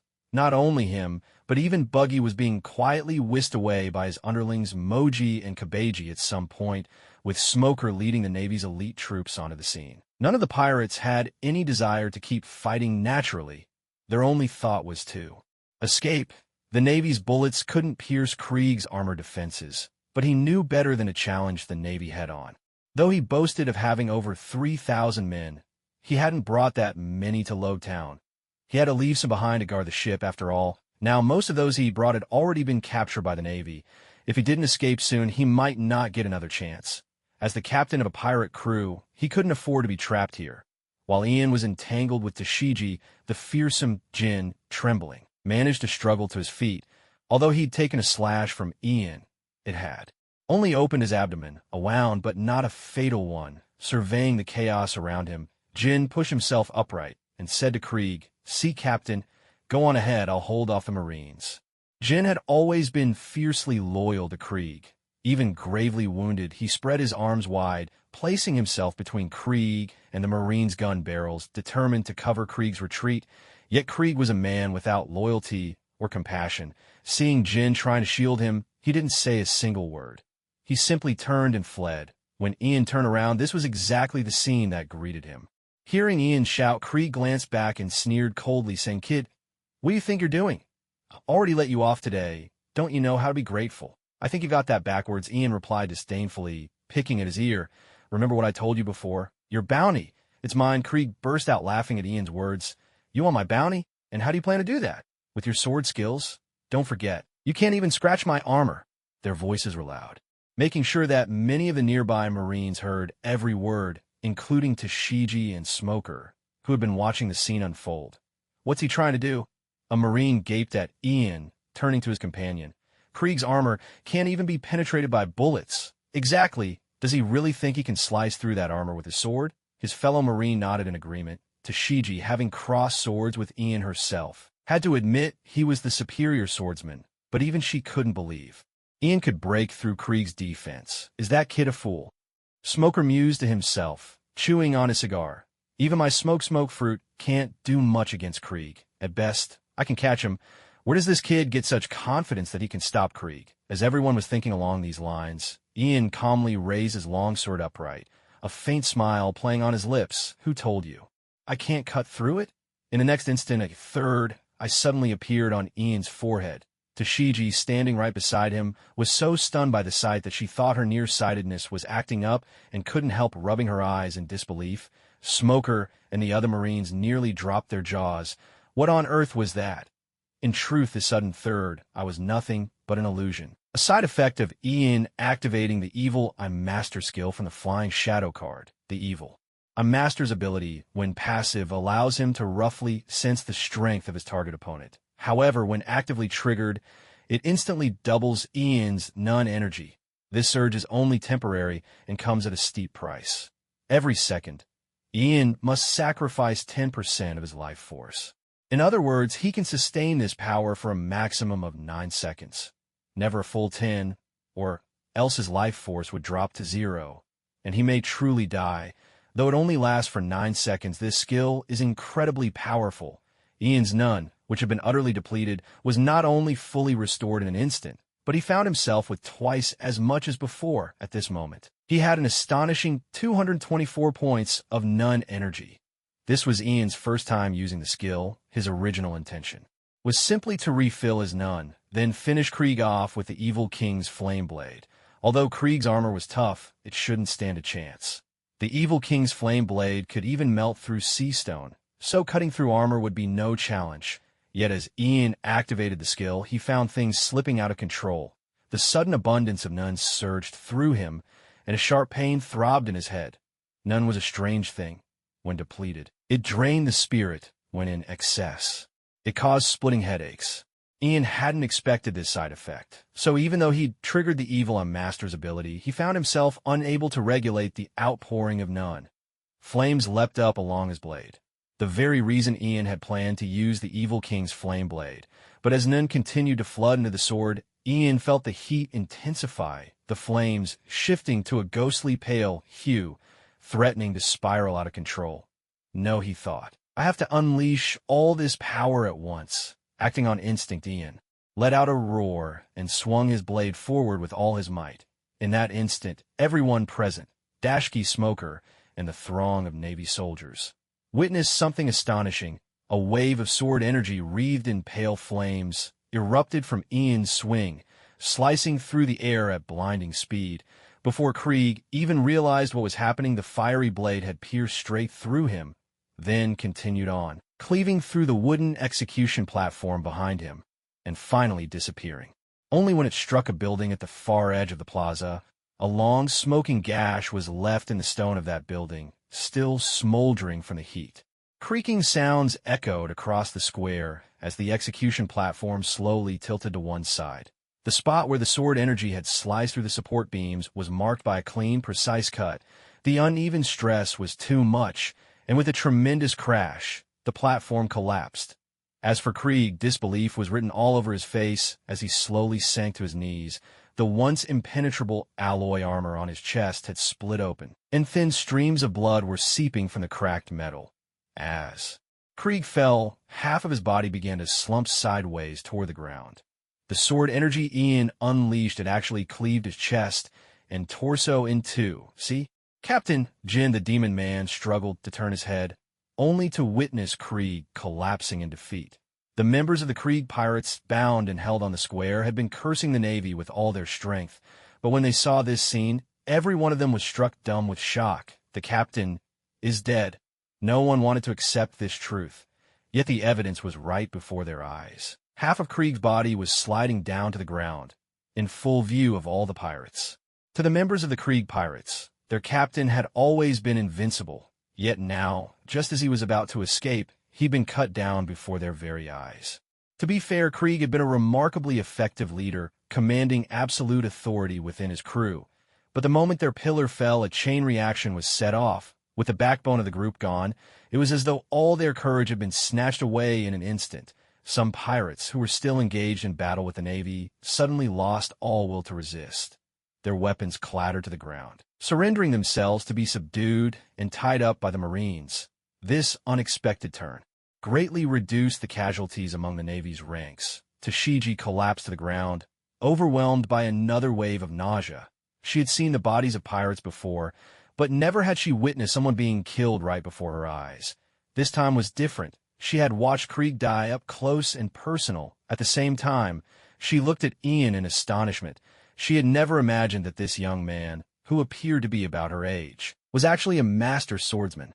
In this world, even though there are cannons and firearms, many still wield cold steel weapons, with swords being the most common and mainstream. Anyone who fights with a sword can be called a swordsman or a blade wielder, but above them stand another tier, the sword masters. That's what people usually call them. The hallmark of a true sword master is the ability to launch a flying slash. Yes, people here don't like to call it sword energy. Instead, they refer to it as a flying slash since this kind of attack doesn't necessarily require a sword. Marines, for instance, can use the Six Powers technique, Tempest Kick, to achieve a similar result. If you insisted on naming the attack after the weapon, you'd hardly call it kicks/foot energy, would you? The strike Ian had just unleashed was, into Shiji's eyes, without a doubt, a flying slash. Naturally, she now placed him among the ranks of the sword masters. This kind of flying slash operates on the same principle. Ian uses none. While other sword masters channel the power of haki, haki is a force innate to every person, though it requires constant training to truly manifest. It's not as if it just appears out of nowhere one day. During one's training, a sense of aura gradually develops. This is the most basic form of haki. In the beginning, this aura isn't very strong and can't yet take on a tangible form, but it's still usable. Zoro's move, the Trouble Wind, is a prime example. Onlookers were stunned, and Ian himself was equally shocked. What he'd just done was entirely instinctive, a reaction born from the overwhelming surge of none, threatening to spiral out of control. He only wanted to offload some of it, yet inadvertently unleashed a slash like this. Because the attack was launched with the Evil King's flame sword, the none Ian released was already beginning to condense. Much like how an oxyacetylene torch cuts through steel, against this slash, Krieg's armor offered no defense whatsoever. Ian's surprise stemmed from two things. First, the effect of the slash itself, and second, the unexpected realization that none could be used in this way. It could be released separated from the body. Previously, his use of none was mostly limited to wrapping, imbuing, or reinforcing himself. While he'd imagined none becoming tangible or spreading outward, he'd never considered releasing it entirely from his body. He always thought none needed to be anchored to himself. Without a doubt, this accidental experience opened a new door for Ian. Just then, a notification from the system rang out in Ian's mind, informing him that his advanced swordsmanship skill had leveled up. Ian paused, immediately checked, and found it was true. The swordsmanship skill that had been stuck at a bottleneck for so long had finally broken through and advanced to expert swordsmanship.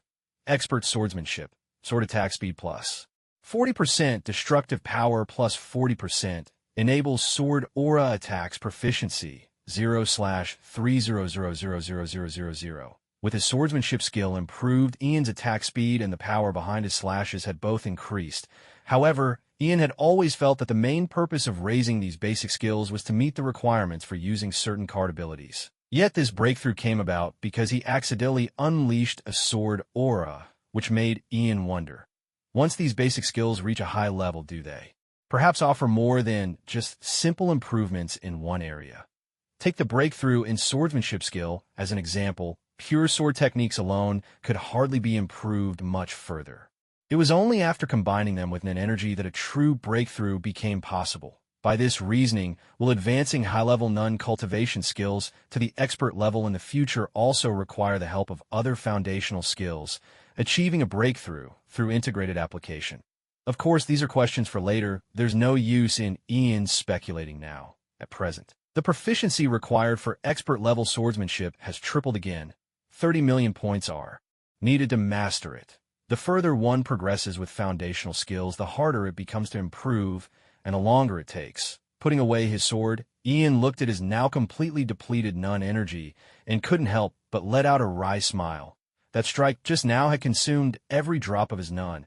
Though it only lasted a few seconds, the aftereffects were truly unpleasant. After actively activating the evil master skill, the life points he lost manifested physically as overwhelming weakness and exhaustion.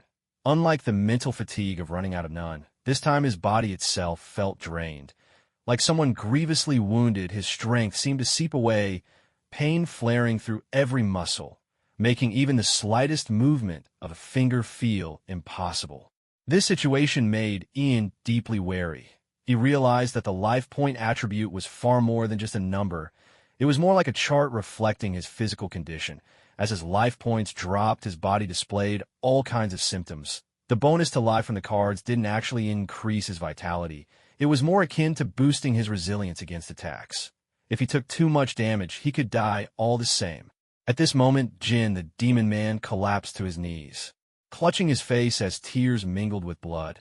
Ian watched him in silent contemplation. Jin was certainly loyal to Krieg, but his loyalty was misplaced. Krieg never saw his subordinates as people, treating them more like dogs, sacrificing them without a second thought when it suited him. Devoting one's loyalty to someone like that simply wasn't worth it. As Ian watched, Navy soldiers came over, tied Jin up, and took him away, likely to treat his wounds. Hopefully, if he survives, he'll find a master better than Krieg. As for whether Jin might seek revenge in the future, Ian didn't have the energy to worry about that. Anyone choosing the path of a pirate must be prepared for what comes with it. Likewise, those who become pirate hunters or marines must have their own resolve. Ian felt no remorse for killing Krieg. In fact, he was relieved to have eliminated him so swiftly. After all, let's not forget, among Krieg's arsenal was poison gas grenades. Had he managed to unleash one, countless innocents could have suffered. The Marines in the plaza had finally regained their senses and started cleaning up the aftermath. Yet whether it was the Navy soldiers or the pirates they'd apprehended, everyone now cast furtive, fearful glances at Ian, their eyes occasionally drifting to the collapsed execution platform. Everyone understood. This time, things had truly gotten out of hand. So many pirates had died. Even Krieg, the overlord of the East Blue, had perished on the spot. And now the famous execution platform of Lowtown, a local landmark, had been brought crashing down with a single slash even. Though it hadn't been intentional, what would the Marines say to the townsfolk when they returned and saw this mess? How could they possibly explain this? At that moment, Smoker started walking toward Ian. He first glanced down at the sea-stone handcuffs on Ian's wrists, realizing he might have been mistaken. This young bounty hunter might not actually be a devil fruit user after all. After all, no devil fruit user could possibly demonstrate their powers while shackled with sea stone, having spent his career station on the Grand Line. Smoker had witnessed his fair share of strange things while he'd ruled out the possibility of Ian possessing a devil fruit. He wasn't surprised by the flames that had burst forth from Ian's sword. This world was full of oddities. One didn't need a devil fruit to wield bizarre powers. Instead, what truly piqued Smoker's curiosity was the phantom image of a third eye that had appeared on Ian's forehead when he struck. As he came to stand before Ian, he asked, "You wouldn't happen to have the blood of the three-eyed tribe, would you?" The question caught Ian off guard. He, of course, hadn't seen the illusion that appeared whenever he used his evil eye skills, so he had no idea what had shown up on his own forehead. Smoker's question struck him as utterly baffling. The three-eyed tribe? "What's that?" he replied. Smoker seemed to misunderstand, thinking Ian simply didn't know his own heritage. He explained, "I've heard that in the latter half of the Grand Line, the New World, there's an island home to a race with 3 eyes. "Oh."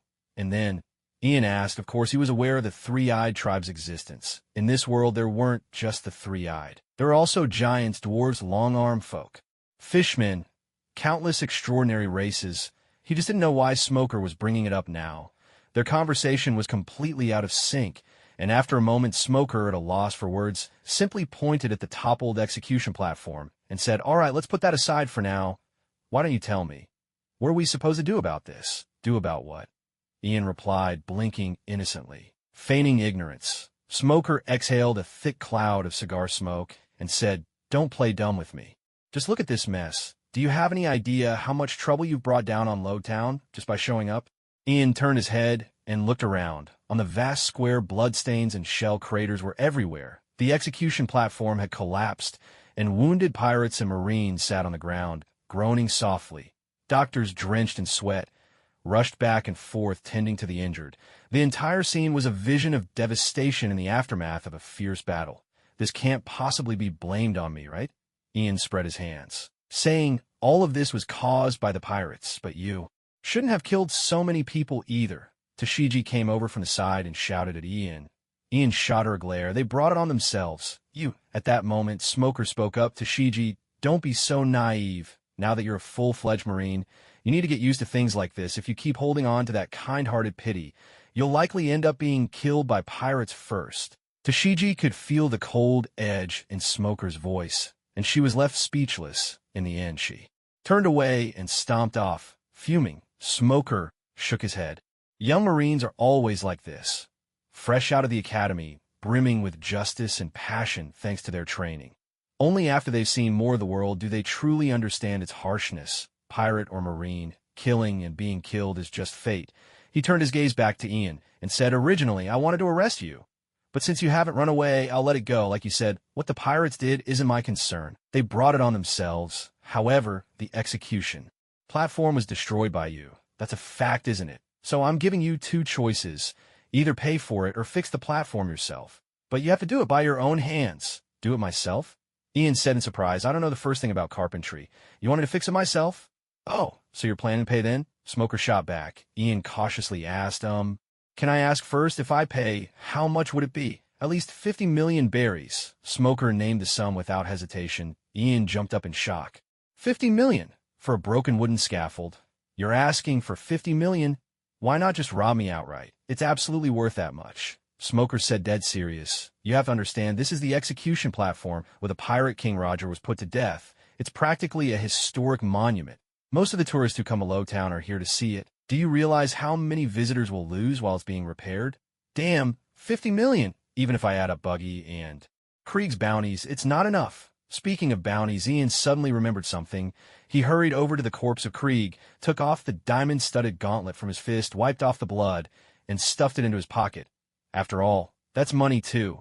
Smoker watched his actions in silence. After all, it was Ian who had killed Krieg. That much couldn't be denied. So not only did the bounty have to go to Ian, but he also had the right to keep Krieg's belongings, although the Navy had captured quite a few members of Krieg's pirate crew. Plenty had slipped away as well. Naval warships had already been dispatched to hunt down these remnants at sea. With this two-pronged assault, it was certain that the Krieg pirates were finished for good. Just as Smoker was pondering how to handle the aftermath, he saw Ian running back and called out, "Let me remind you, Krieg's bounty and all his belongings added together still aren't enough to cover the damages." "I know," Ian nodded, replying. "That's why I'm not planning to pay. I'd rather do some carpentry work." As he spoke, Ian pulled out the proof of capture for Buggy that he'd gotten earlier and handed it to Smoker. "While you're at it, give me this bounty too." Smoker was speechless for a moment. Taking the document, he realized the Buggy pirates had also been captured by the man standing before him. That meant the Navy owed Ian over 20 million in bounties this time. For a man with that much money to choose carpentry over paying up, it left Smoker at a loss for words. If Ian had known what Smoker was thinking, he would have scoffed. "What a joke. Expect me to fork over money. I'm so broke, I'm tempted to steal it. Before this, I was just thinking about fixing a wooden frame. If a few tens of thousands of berries would get the job done, I'd have paid it gladly, as long as Smoker would hand over my bounty." Who could have guessed Smoker would demand 50 million right off the bat? Naturally, Ian decided not to play along. Carpentry work. Fine. But don't blame me if it ends up crooked and lopsided, Smoker probably realized. This too, after a long headache, he finally spoke. "All right, here's a third option. Stay at the Lowtown Naval Base and serve as a swordsmanship instructor for a year. The Navy will handle repairing the execution platform. What do you say?" Ian looked at Smoker in confusion, unable to understand why he'd suddenly offer such a deal. In truth, he didn't realize Smoker's current predicament. Although Smoker had come to Lowtown as the commanding officer, being transferred from Navy headquarters to the East Blue was actually a kind of disguised punishment. Smoker was a troublemaker in the Navy, headstrong and rarely obedient to orders from above. The Navy had used this opportunity to send him far from headquarters, out of sight, out of mind. In this situation, it was easy to imagine the manpower Smoker had brought with him. The elite Marines stationed on the warship who had escorted him would have to return to their posts, so, in reality, Smoker only had Tashigi and a handful of others at his disposal. Having just arrived in Lowtown, he had immediately witnessed the local Marines cowering in the face of pirates, which only reinforced his impression that these people were of little use. The scene where Ian cut down Krieg with a single stroke made Smoker realize that this bounty hunter standing before him was a skilled swordsman.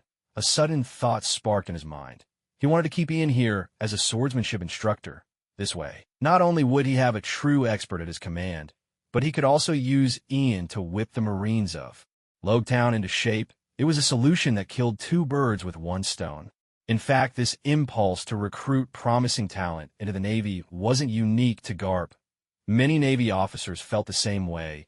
The advent of the Great Pirate Era had left the Navy with a constant sense of being understaffed. As long as someone wasn't a pirate, they'd always try to find a way to bring them into the Navy. So it wasn't just bounty hunters like Ian who were targeted. Even real pirates sometimes found the rules bent for them. That's how the Seven Warlords system came to be. Hearing Smoker's offer, Ian shook his head emphatically. A year is far too long. No deal. I'd rather go back to woodworking. How long would you be willing to stay then? Smoker pressed. Ian thought it over. He didn't need to stay in Lowtown for a while. For one thing, he was waiting for Garp to return so he could deliver Ace's letter and perhaps ask for Garp's help. For another, it had been a long time since he'd left home, and he had no idea how Master Koshiro Zoro or Kana were doing. While he was still in the East Blue, maybe he should write a letter to let them know he was safe. Since he was going to stay for some time, agreeing to Smoker's terms didn't seem like a big deal. Smoker only wanted him to act as a swordsmanship instructor, not actually join the Navy. That meant he'd still be free to leave whenever he wished before he set out to sea. Master Koshiro had asked Ian if he wanted to join the Navy. Ian had shaken his head then. The Navy was certainly a powerful force. But honestly, he had little connection to it. Even if he earned a decent rank and status through his own strength, he'd lose his freedom. If headquarters sent down a random order to station him at some island base, he could end up stuck there for years, wasting away. Because of the card system he possessed, Ian had to keep his freedom. He needed to constantly seek out strong opponents to gain experience and level up. And he also had to find ways to earn money and draw new cards to enhance his abilities.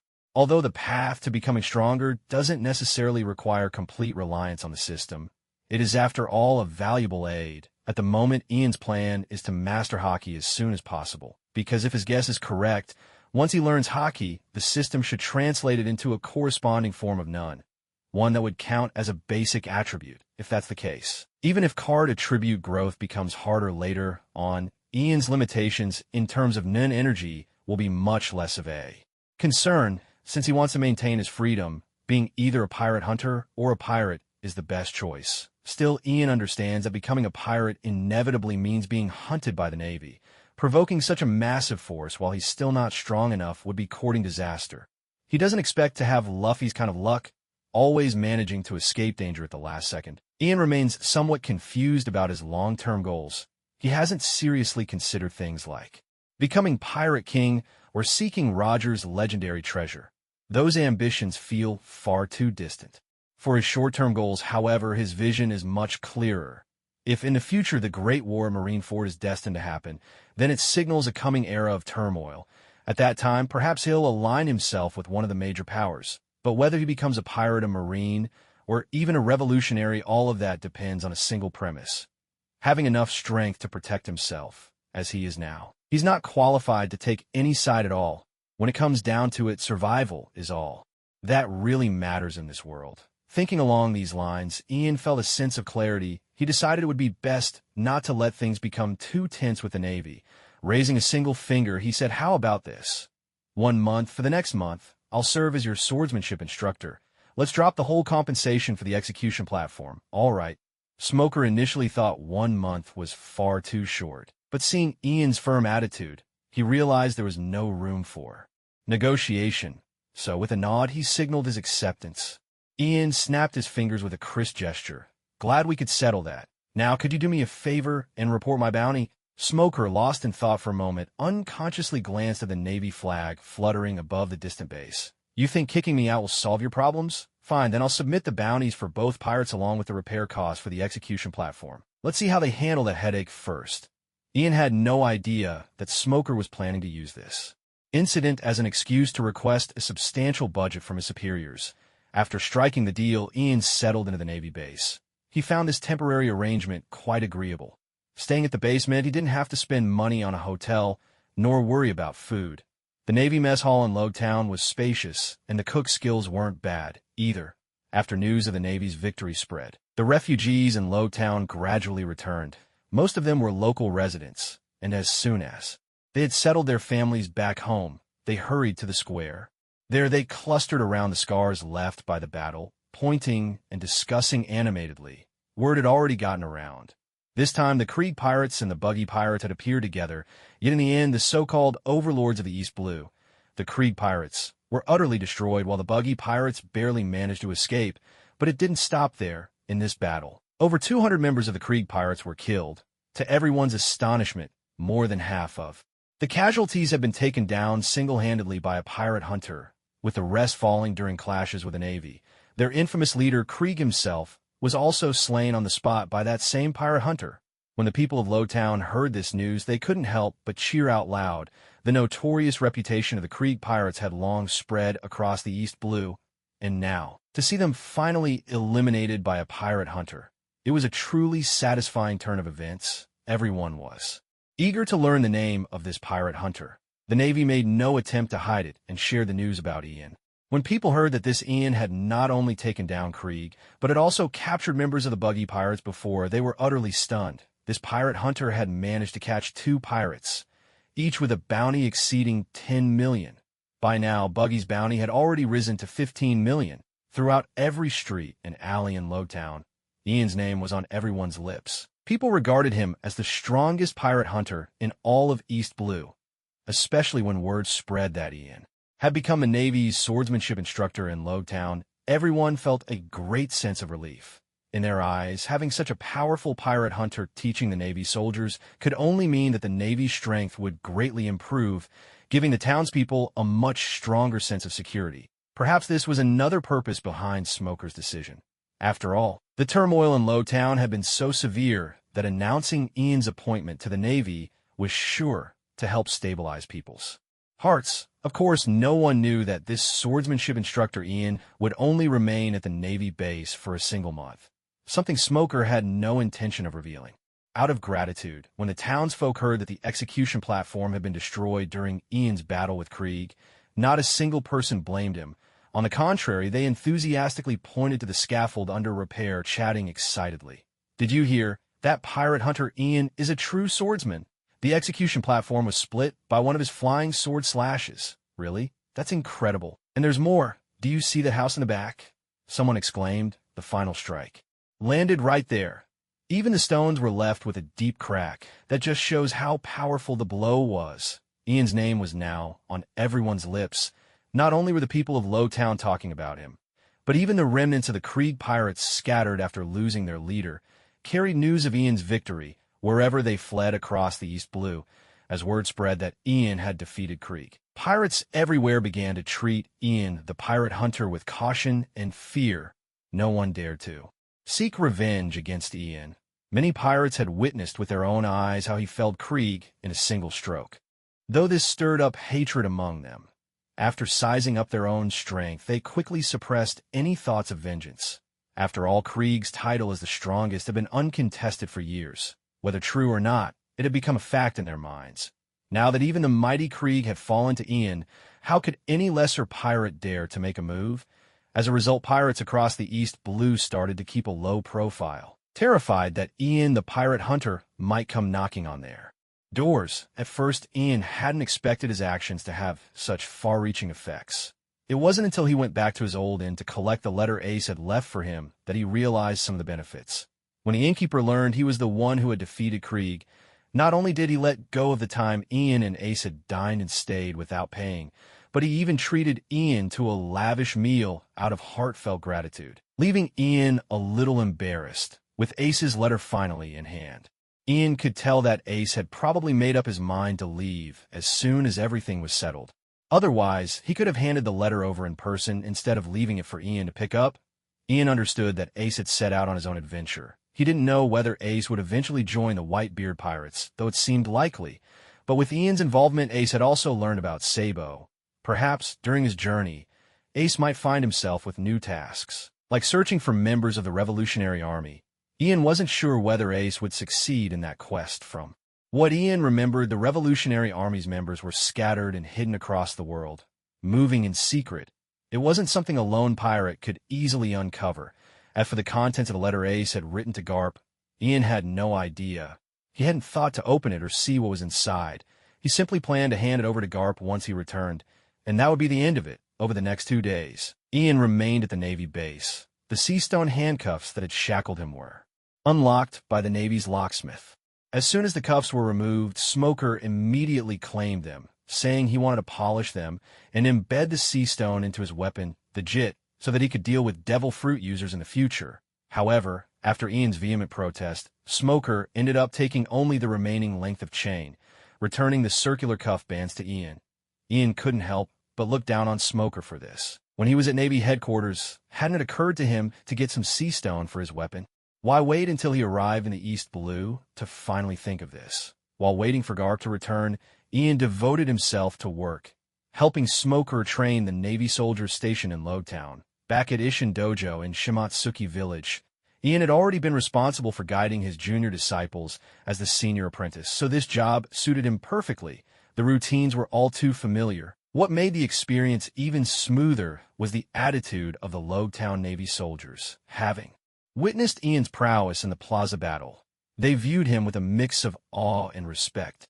Once Ian became their swordsmanship instructor, they trained with remarkable diligence, making his teaching duties almost effortless. In truth, the instruction was straightforward, mostly correcting basic stances and moves, along with sharing a few practical tips for real combat. To Ian's surprise, even Tashigi joined his lessons, though she still felt uneasy about Ian having killed so many pirates. She was the most earnest student in practice, often seeking Ian's advice on swordsmanship.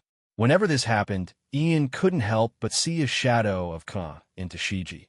Though he knew very well that Tashigi and Kana were two different people, he still answered her questions with utmost care.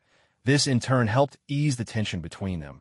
Days slipped by, and in the blink of an eye, half a month had passed. Still, there was no sign of Garp's return. Ian had assumed that Garp would take the opportunity to visit Luffy in Windmill Village during his patrol, but when Ian's impatience finally drove him to ask Smoker, he was surprised to learn that Vice Admiral Garp had already received orders from headquarters.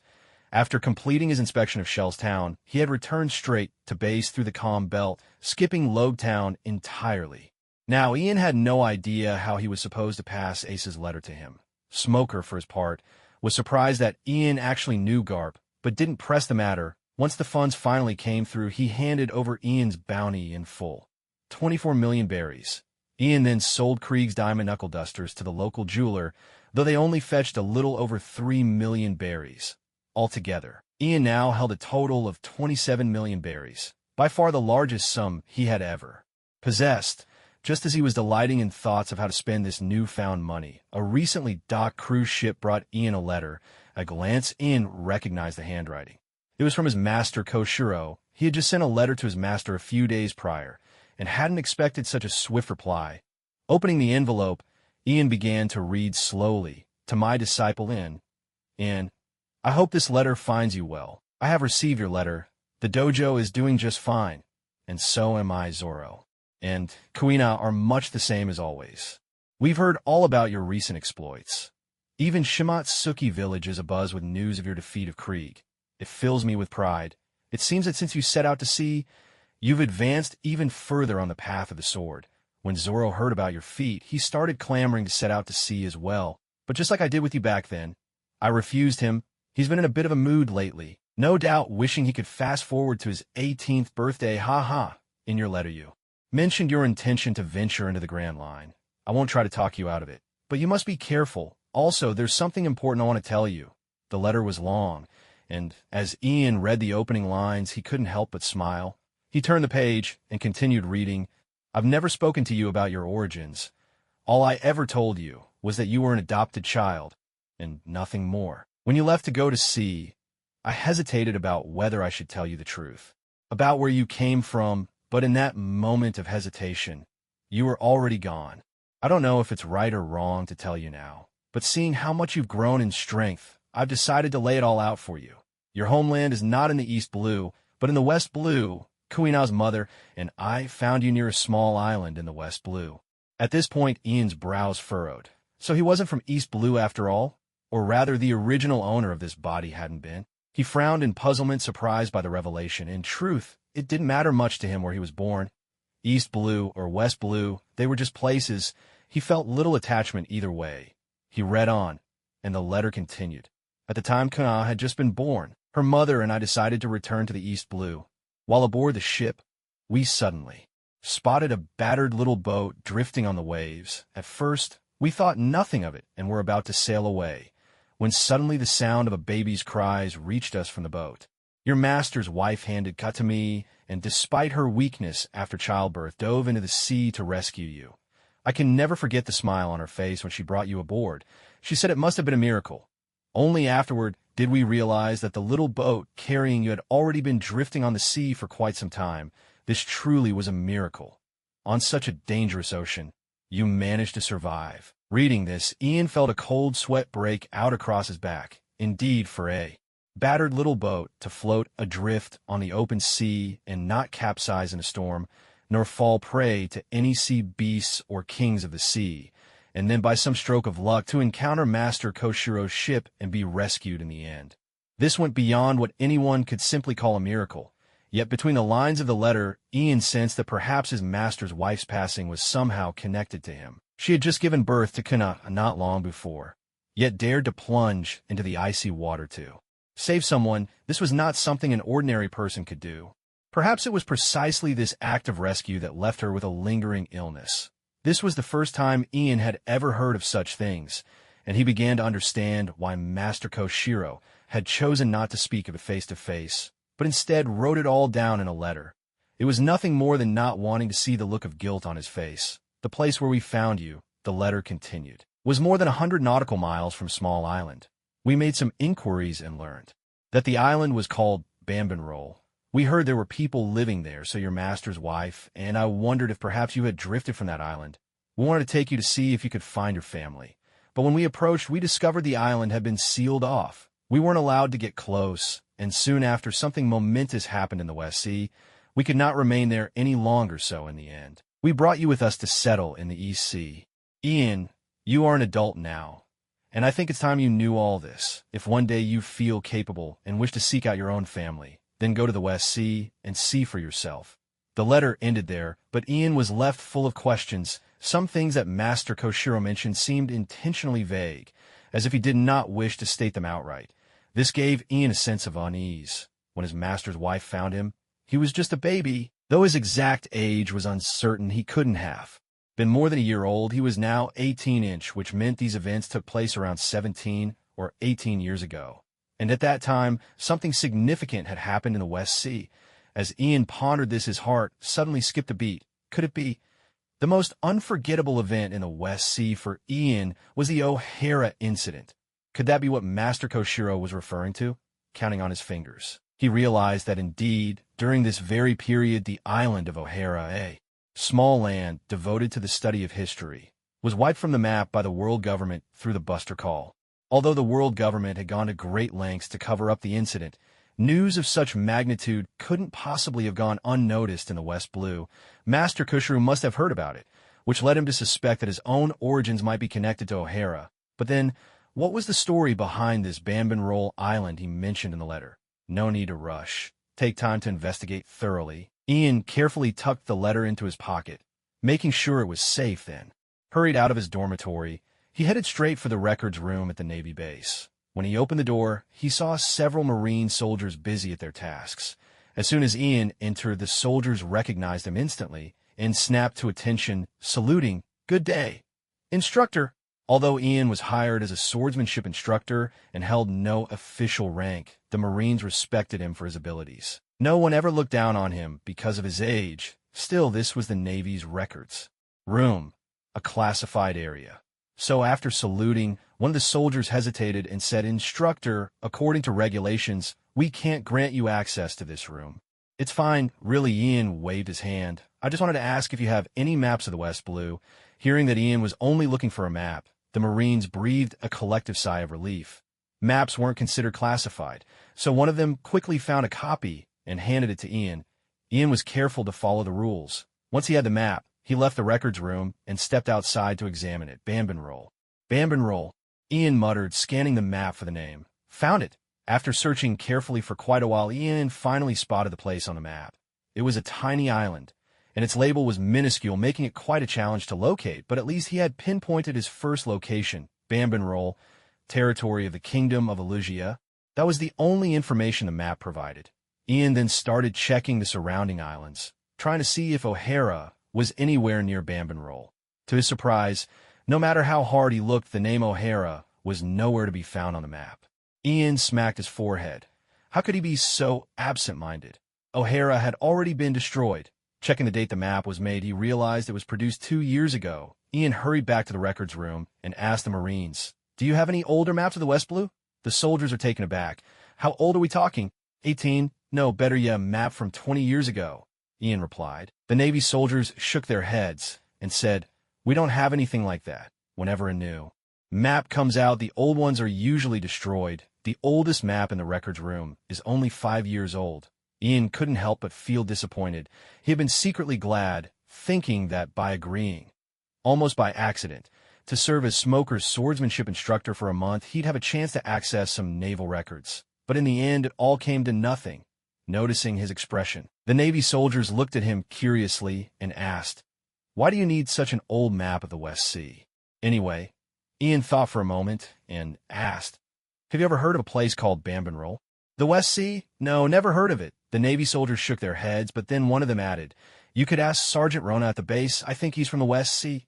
That's right, naval soldiers are recruited from all over the world. So just because they're stationed in the East Sea doesn't mean they're locals. Sergeant Rona was a man in his 40s who worked as a cook in the base's cafeteria. Ian knew him, so it was easy enough to find him.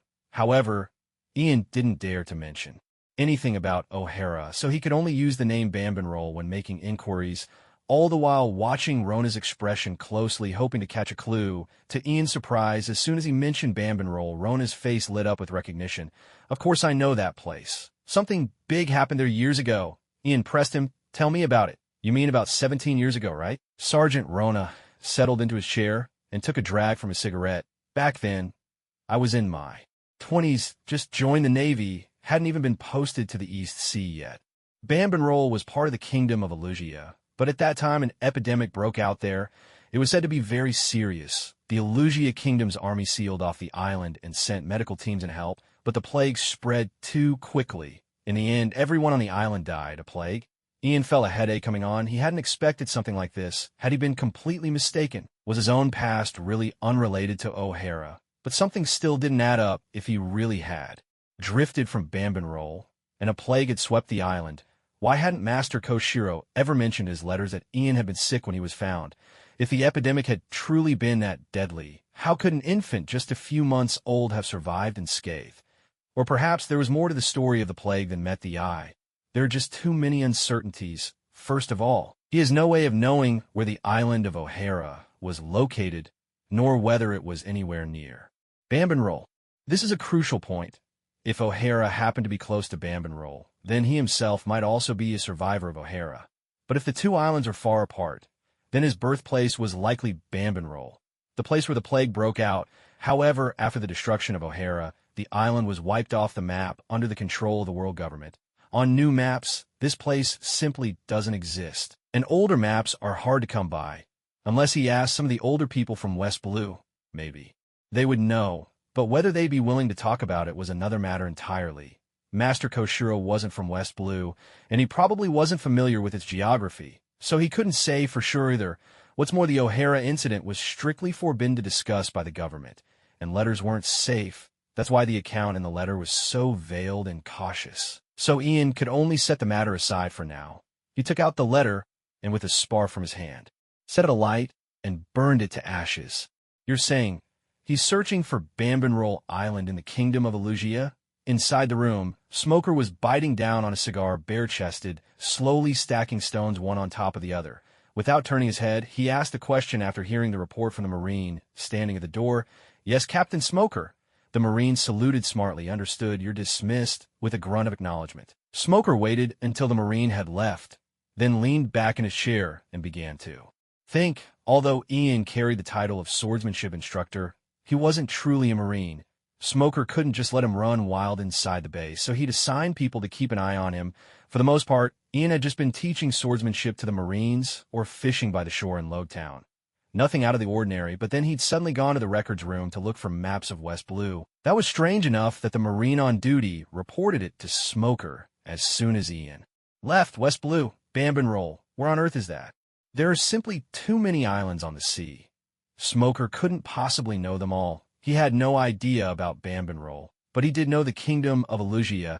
That was one of the member nations of the world government. Every time the World Conference was held at the Holy Land of Marieva, the king of Elugia would always attend. Having spent time at Marine headquarters, Smoker had naturally heard of it. The moment the Marine mentioned the name in his report, Smoker instantly recalled it. The Kingdom of Elugia. I've heard that in recent years there have been quite a few uprisings and riots in this country, and it seems like the Revolutionary Army is somehow involved behind the scenes. What is Ian up to asking about this country's territory? Smoker didn't know much about Ian or his business, so he hadn't made any connections yet. Still, whenever he thought of Ian, he couldn't help but picture that bear-like hat he wore, and then the image of the strange eye on Ian's forehead would flash through his mind. For some reason, Smoker had a sudden sense of foreboding, a gut feeling that Ian might one day become a dangerous man. But as for what exactly made Ian dangerous, Smoker couldn't quite put his finger on it. Shaking his head, Smoker decided to put the thought aside for now. After all, he couldn't go around suspecting someone of being good or evil based on nothing but vague intuition. And no matter what Ian's identity as a pirate hunter put him, at least for the moment, on the side of justice. Meanwhile, Ian had no idea what Smoker was thinking about him. At that moment, he was at the hospital visiting Johnny and Joseph. During the big battle beneath the execution platform, Ace had carried the two of them out of harm's way. Thanks to that, they'd avoided being hit by Buggy's cannon fire and escaped the fierce fighting between the Navy and the pirates. Their wounds hadn't gotten any worse. After Smoker and Tashigi finished cleaning up the aftermath, the two were sent to the hospital for treatment. But because they'd been beaten for so long by Krieg's pirates, their injuries were quite serious, and it had taken until now for them to finally start recovering. When Ian walked into the hospital, he found both of them wrapped in bandages from head to toe, looking as battered as ever. And yet, Johnny had somehow managed to put his sunglasses back on, determined to keep up his tough guy image. The two of them were devouring their food with such gusto that the nurses and doctors nearby stared in astonishment. What remarkable vitality! Ian couldn't help but marvel as he stepped forward to greet them. You two look like you're doing just fine. Eating like that already. Johnny and Joseph looked up, and the moment they saw Ian, they couldn't hold back their excitement. They threw up their hands and shouted, "Big bro Ian! I'm the one who got you into this mess," Ian said, pulling up a chair beside their beds as the doctors and nurses tactfully left them to talk in private. Hearing Ian's words, Johnny and Joseph shook their heads. "Not at all. We should be thanking you for avenging us. So, what are your plans now?" Ian didn't want to get caught up in exchanging thanks. He got straight to the point. "Would you like to come with me to the Grand Line?" This whole incident made Ian develop a certain fondness for Johnny and Joseph. When it came to loyalty, they were absolutely reliable. Though they weren't the strongest, they were quite skilled at gathering information, and they knew a fair bit about navigation as well. Ian didn't want to set out on his journey all alone, which is why he asked them if they would like to come along. If they agreed, he wouldn't have minded bringing them with him. Unexpectedly, Johnny and Joseph exchanged a glance, then shook their heads and said, "Brother Ian, thank you for your kindness, but we know our own limits. We're just not strong enough. If we went to the Grand Line, we'd only end up holding you back. It's better for us to stay here in the East Blue, chasing after small-time pirates and such." Ian immediately understood. These two didn't have grand ambitions, so he didn't press the issue. He replied, "All right then, if anyone gives you trouble in the future, just mention my name." Johnny and Joseph grinned broadly. "You don't even need to tell us. We'd do that anyway. You're our big brother, after all." Ian couldn't help but laugh. These two really were the same as ever. Always quick to go along with things, but their hearts were in the right place, and Ian didn't mind if they used his name. After defeating Krieg, his reputation was sure to keep plenty of pirates at bay, which would mean a bit more safety for Johnny and Joseph. After thinking it over, he added, "All right, if you're going to stay in the East Blue, you might run into my junior in a couple of years. His name is Rorinoa Zoro. If you do meet him, give him a hand, will you? That guy has no sense of direction. Left on his own, he'd probably get lost at the bottom of the sea." "Really? We'll remember that." Johnny and Joseph replied, "Don't worry, Brother Ian." After chatting a while longer, Johnny and Joseph asked Ian, "So, have you figured out how you're going to get to the Grand Line?" Ian scratched his head and said, "Actually, I was thinking about hitching a ride on a Navy ship through the Calm Belt. That way, I'd just have to be a passenger. But it turns out that the Navy officers brought here by Smoker have already gone back to headquarters to report, and so now I'm out of options. You can't risk going alone, Brother Ian." Johnny said, "Even if you have a ship, you can't sail it by yourself." "Of course I know that," Ian replied, "but the two of you don't want to come with me. You could try recruiting a crew here in Logtown," Joseph suggested. "Maybe there are other bounty hunters who'd be willing to join you." Before Ian could respond, Johnny immediately objected. It's better not to recruit anyone here. Most of the bounty hunters here in the East Blue have strength about the same as ours. Even if we brought them to the Grand Line, they wouldn't be of much use. Ian thought about it and found it made a lot of sense. The bounties on pirates in the East Blue are generally low, leading to bounty hunters here not being particularly strong either. So he asked Johnny, "Then what do you suggest we do?" "We should look for people on the Grand Line," Johnny replied. "Since you've set your mind on becoming a bounty hunter, Ian, you could form a bounty hunter group. There are plenty of pirates on the Grand Line, but just as many bounty hunters. There are also some who couldn't make it as pirates and now want to turn over a new leaf. These people might not be the strongest, but they know their way around the Grand Line far better than anyone you could recruit here in the East Blue." Ian couldn't help but feel tempted. That's right. Relying on his own strength alone wasn't enough. For one thing, gathering intelligence would be tough. If he wanted to capture pirates for their bounties, he'd have to depend on chance encounters, waiting for pirates to cross his path. But with a team, it would be a different story. Once he got hold of some information, he could take the initiative. Johnny's suggestion reminded Ian of Crocodile's Baroque works. Although that organization was in truth a secret criminal syndicate, on the surface they presented themselves as a bounty hunter group. And not only that. On the Sabiti archipelago, there were also quite a few bounty hunter teams. While their members varied wildly in quality, such organizations did exist. Seeing the thoughtful look on Ian's face, Johnny knew his words had struck a chord. So he continued, "And as for heading to the Grand Line Inn, there's no need for you to go alone. You could travel with a merchant convoy." A merchant convoy?" Ian asked in surprise. "There are merchant convoys that dare to head for the Grand Line?" "Of course there are. Even though the only entrance to the Grand Line is Reverse Mountain, and it's extremely dangerous, the lure of profit is just too strong," Johnny explained. "For example, the wines produced here in the East Blue don't fetch much of a price locally, but once they're shipped to the Grand Line, their value can increase fivefold or more. And if you're lucky enough to bring back specialty goods from the islands of the Grand Line, the profits are even greater. That's why every year, quite a few merchant associations organize fleets to set sail for the Grand Line. It's not just the East Blue. The other three seas do the same, and Lowtown is the closest place in the East Blue to the entrance of the Grand Line. If you want to find a merchant convoy, it'll be easy." Joseph nodded in agreement. "That's right. And Ian, now that you're the most famous bounty hunter in the East Blue, those merchant convoys will probably be lining up to have you join them. You might even make a tidy sum in the process." After conversing with Johnny and Joseph, Ian already had a rough plan in mind on how to set sail for the Grand Line.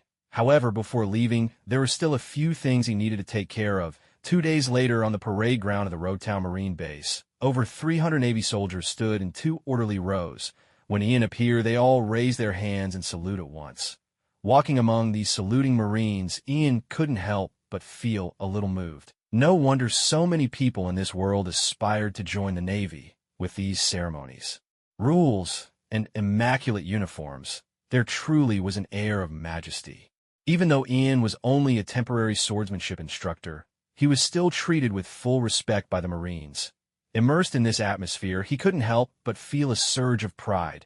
Passing through the corridor formed by the saluting soldiers, Ian made his way up to the platform at the edge of the parade ground.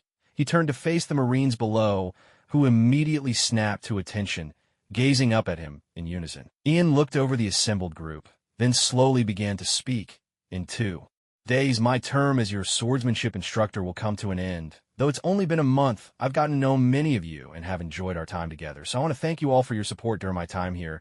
You're too kind, instructor." The Marines roared in unison, their voices swelling and echoing across the parade ground.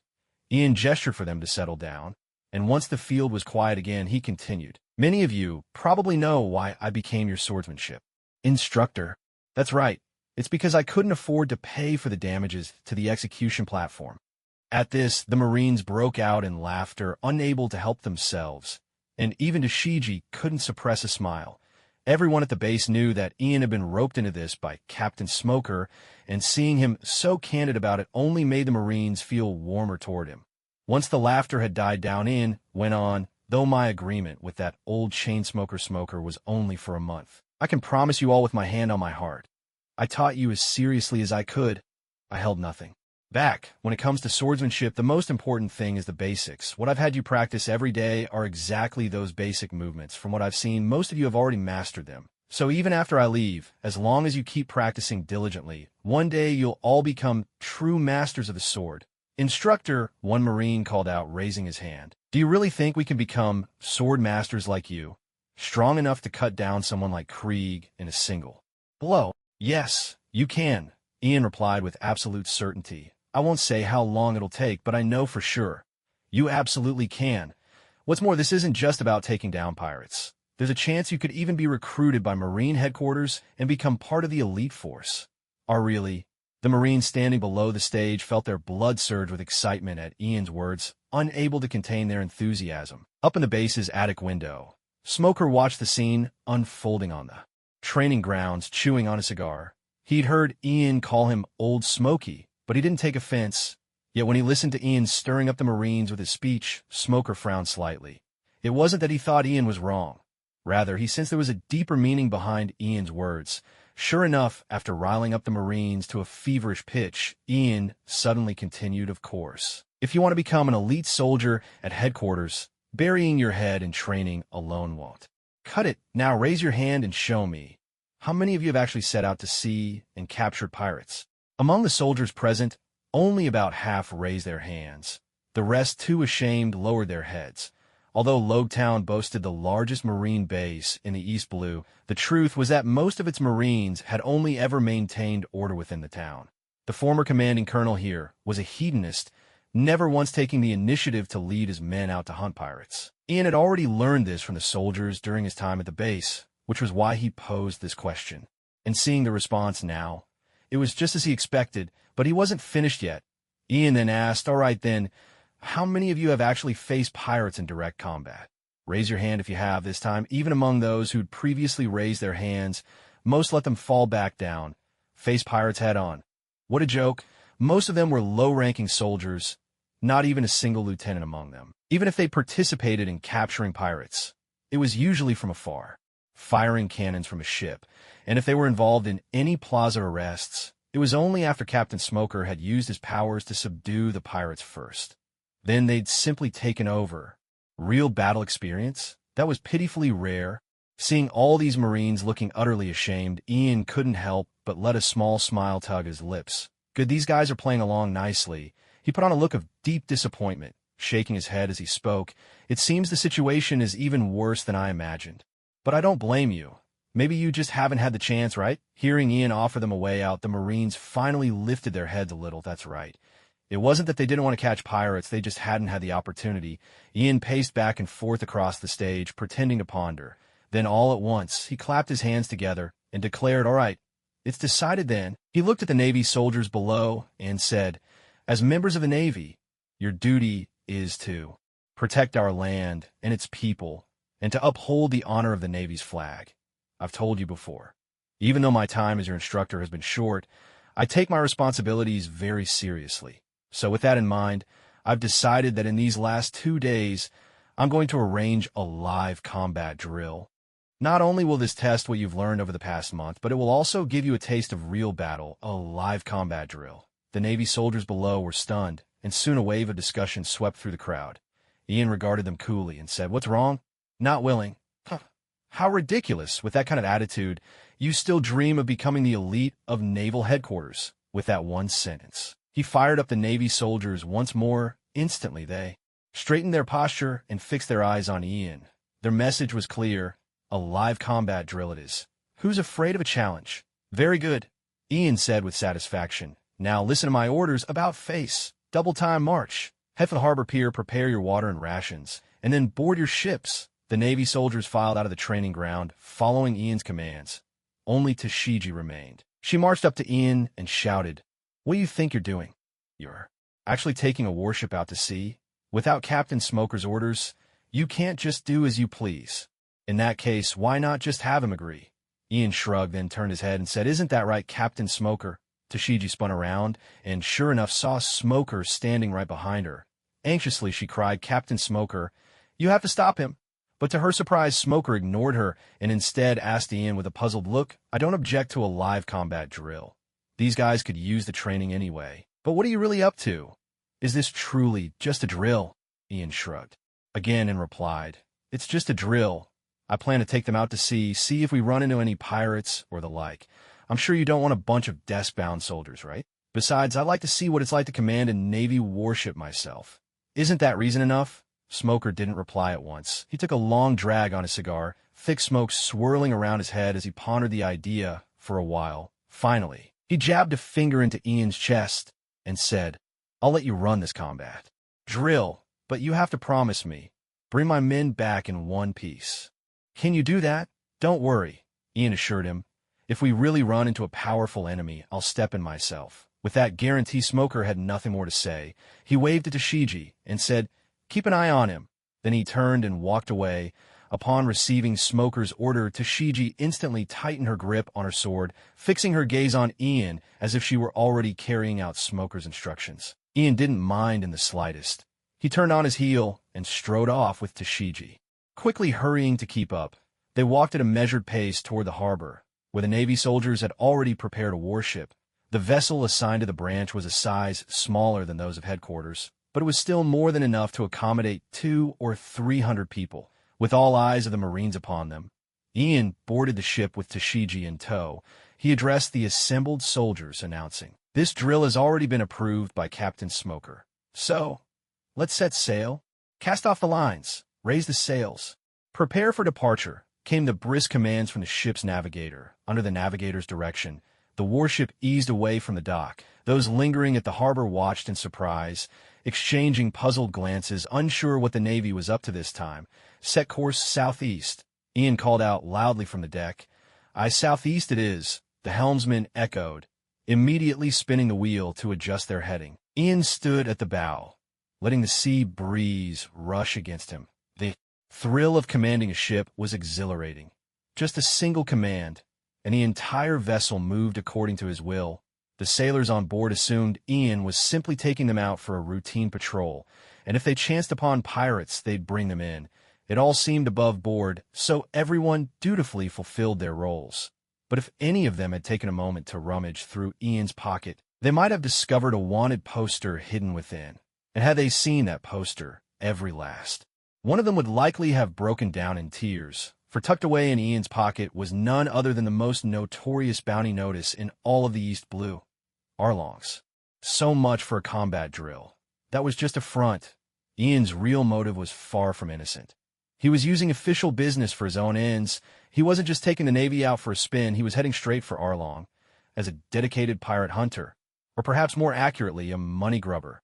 Ian could never forget about the Arlong pirates of the East Blue. Among the handful of pirates in the East Blue with bounties in the tens of millions, Arlong, the leader of the Arlong pirates, had a price on his head of 20 million berries.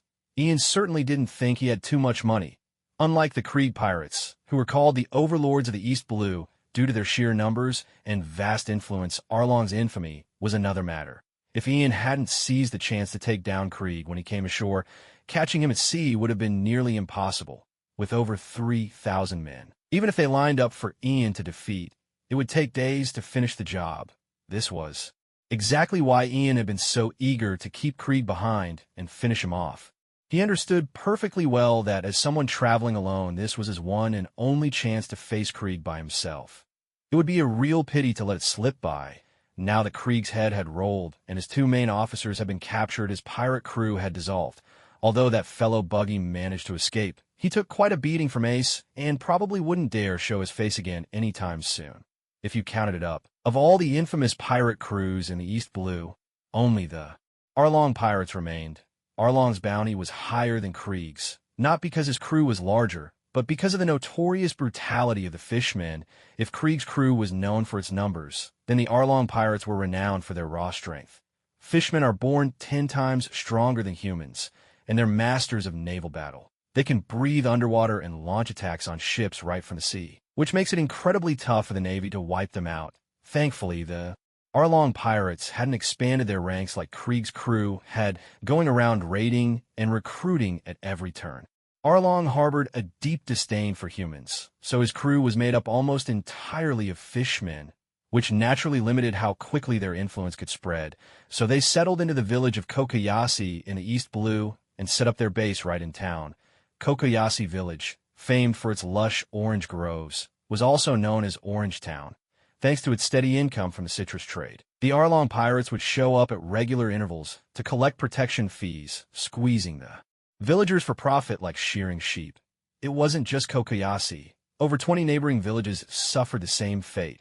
With this steady source of income, the Arlong pirates didn't have to resort to constant pillaging and could keep a low profile, which is why Krieg, not Arlong, was considered the overlord of the East Blue. Back when Ian first set out to sea, he didn't have a map to guide him. So he had no idea where Kokoyasi village was and naturally never crossed paths with Arlong's crew. In fact, both Buggy and Krieg had more or less stumbled into his path. He hadn't gone looking for trouble. Trouble had simply come to him. But things were different now. As the swordsmanship instructor for the Navy in Logue Town, Ian had every reason to go out to sea under the pretext of combat drills, sailing out aboard a Navy ship. He could openly go looking for Arlong and settle the score. Before setting out, Ian had already studied the charts and plotted his course, so there was no need to waste time. He gave the order for the ship to head straight to Kokoyasi village. Ian also knew that after this incident, Smoker would almost certainly boot him right out of the Navy base. But that was the least of his worries. His term was almost up anyway. Besides, when else would he get the chance to command a squad of Marines as his own personal strike force? For a pirate hunter to go this far. Well, Ian was truly one of a kind in the East Blue. Thanks to the favorable wind, the warship sped swiftly across the sea, and before long, Logue Town was already far behind them. However, after sailing for some time, Tashiji began to sense that something was amiss. Throughout the entire journey, Ian hadn't changed course even once. It didn't feel at all like they were circling the waters in search of pirates. Yet she couldn't bring herself to question Ian directly, so she kept her suspicions bottled up. Wherever Ian went, she followed closely behind, dutifully carrying out Smoker's orders. Ian paid her no mind. Eventually, he nonchalantly pulled up a chair on the deck, basked in the sun, and idly counted his ice tear stones. After his battle with Krieg, Ian had realized the awkwardness of running out of energy. If not for the evil master skill that came to the rescue, he might have been forced to watch helplessly as Krieg escaped. So, during his time as a swordsmanship instructor with no battles on the horizon, Ian made a habit of switching to Shelley's card. Whenever his psychic energy was fully restored, he would use it all at once to create ice tear stones for storage. The ice tear stones came with a drawback. No matter how much psychic energy he poured into their creation, they could only retain 20% of it. A stone made with 100 points of energy would only contain 20 points. With 80 points, only 16 remained. To maximize their value, Ian patiently waited an entire day for his energy to fully recover before creating each stone. After a month as an instructor at the base, Ian had amassed nearly 30 ice tear stones. If he were to use them all at once, he'd have over 600 points of energy at his disposal, enough to last for a while, just as Devil Fruit users often relied on their abilities. Ian saw nothing wrong in depending on the system to strengthen himself. Still, even as he grew stronger with the system's help, he continued to explore new ways to use his cards. The ice tear stones themselves looked like beautiful, perfectly round gems, but curiously, no one else could see them. Even if Ian held one up for display, to others it seemed as though he was holding nothing but empty air, a stark contrast to the tangible, exclusive treasures conjured by other abilities. As for the bounty Smoker had given him, Ian had already recharged it all into the system. With so much money, 27 million in total, enough to fill an entire table, he couldn't exactly carry it around. Converting all the diamonds made it much more convenient, allowing him to draw cards whenever he wanted.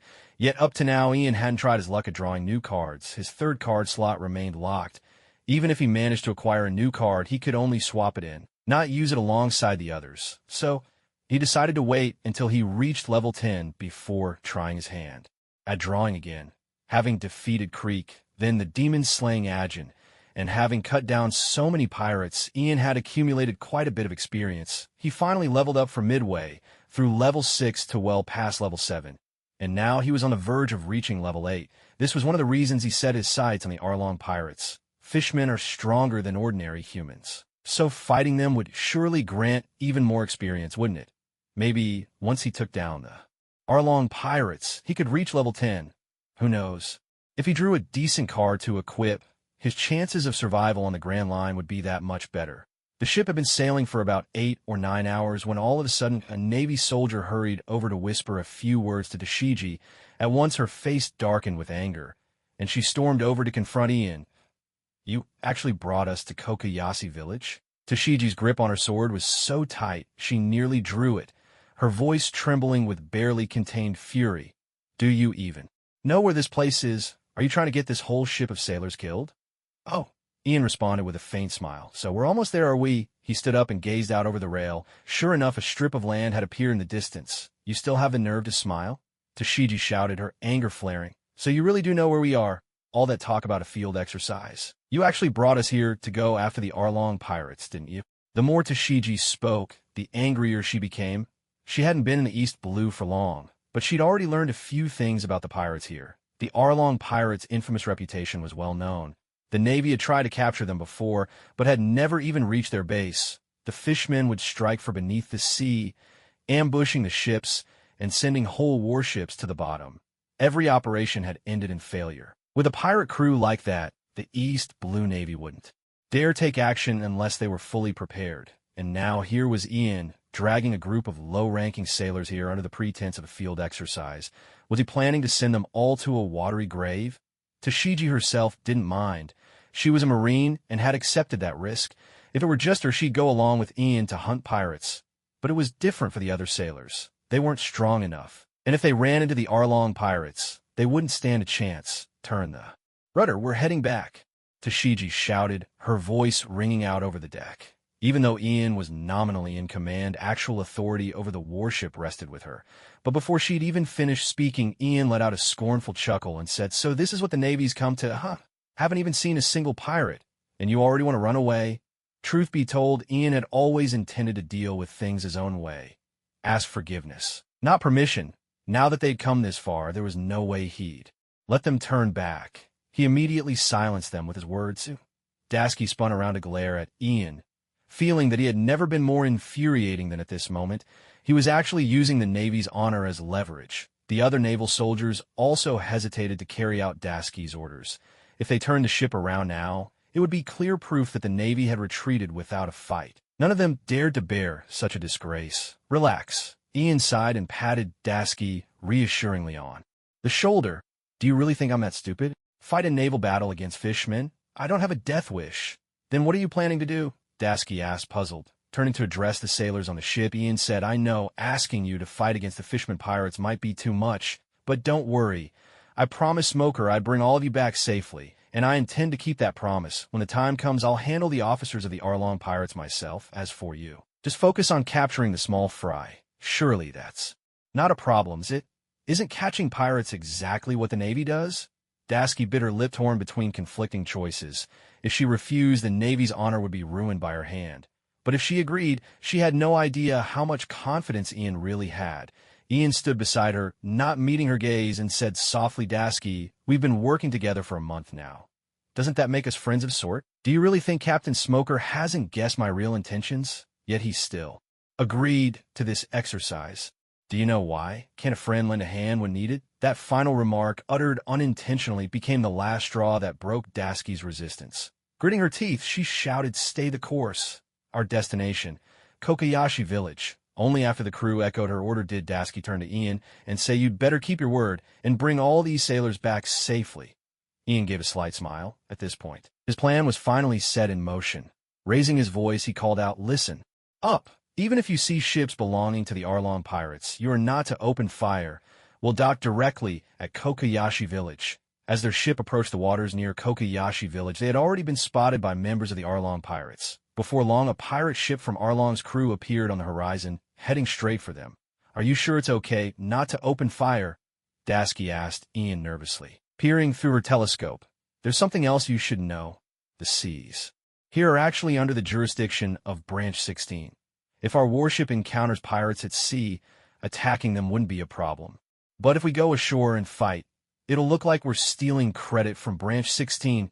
Each branch of the Navy had its own designated sea area, and under normal circumstances, the branch navies would only concern themselves with affairs within their own territories. For Ian to lead the Lowtown Branch's Navy into the territory of the 16th Branch to hunt pirates was by definition overstepping his bounds. However, Ian clearly had his reasons. He still forbade the Navy from opening fire and instead ordered them to continue sailing toward Arlong Park. Arlong Park was located just below Kokoyashi Village. The ships of the Arlong pirates, which had been swaggering their way toward Ian's vessel, suddenly found it odd when they approached and saw that the Navy made no move to attack. Perplexed, the pirates drew their ships closer and called out to Ian's group.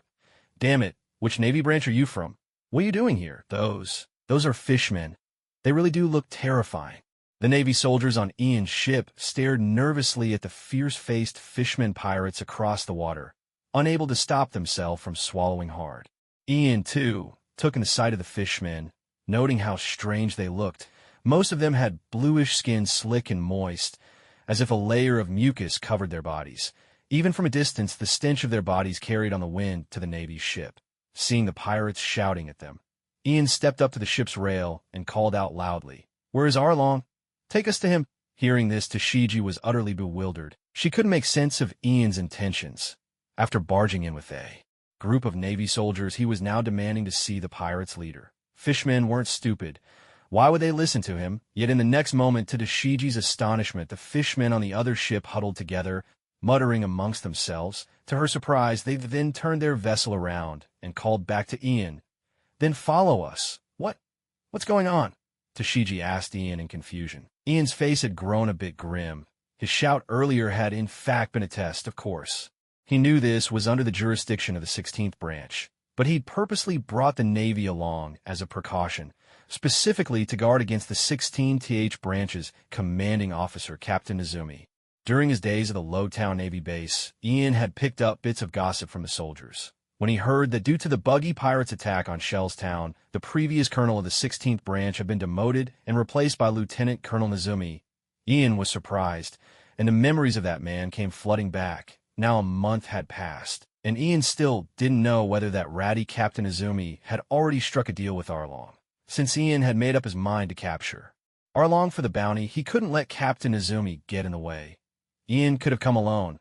He could have asked Tashigi and the others to drop him off at Arlong Park and then head back. There was no need to drag him into this. But Captain Izumi was a wild card. If he had already conspired with Arlong, then even if Ian defeated Arlong, Izumi might still frame him. After all, Arlong was a golden goose to him. There was no way he would just let Arlong be captured. Ian needed the money, but if Captain Izumi's involvement landed him on the wanted list, the path of hunting pirates for bounty would be closed to him. After all, he had never heard of a pirate capturing another pirate and then turning them into the Navy for a reward. With all that in mind, Ian's reason for bringing along the Marines from Lowtown was obvious. He simply wanted to use the Navy's authority as leverage against Captain Izumi. Should he appear, with so many Marines watching, Ian didn't believe Izumi would dare to twist the truth so brazenly. Of course, Izumi was still new to his post, and Ian wasn't sure if he had already made contact with Arlong. So his earlier words were merely a test. Unfortunately, the results were far from reassuring. The fishermen of the Arlong pirates actually agreed to take Ian and his group to see Arlong, which showed how little they guarded against Marines who didn't attack them. Tashigi might not understand what this meant, but Ian did. He realized that Izumi probably hadn't just started colluding with Arlong after his promotion. More likely, their dealings went back to when he was still a lieutenant commander. This level of trust wasn't something the Arlong pirates could have developed in just a month. No wonder Arlong's crew had been able to run rampant in the East Blue for so long. Besides their strength, it was likely that Izumi had been tipping them off behind the scenes, helping them evade Navy crackdowns. But the intricacies of all this weren't something Ian could explain to Tashigi. So he simply said, "Once we land, don't say anything unnecessary and don't show any hostility. Just follow my lead." There was an oddity in the pirates' behavior, something Tashigi and the other Marines sensed as well. Realizing things weren't as straightforward as they'd thought, they nodded in agreement. Guided by the fishmen, Ian and his group ship slowly pulled into the dock at Arlong Park. At the same time, Arlong himself got word of their arrival. Sitting by the pool, Arlong looked imposingly tall and broad. As he listened to his subordinates report, his face darkened.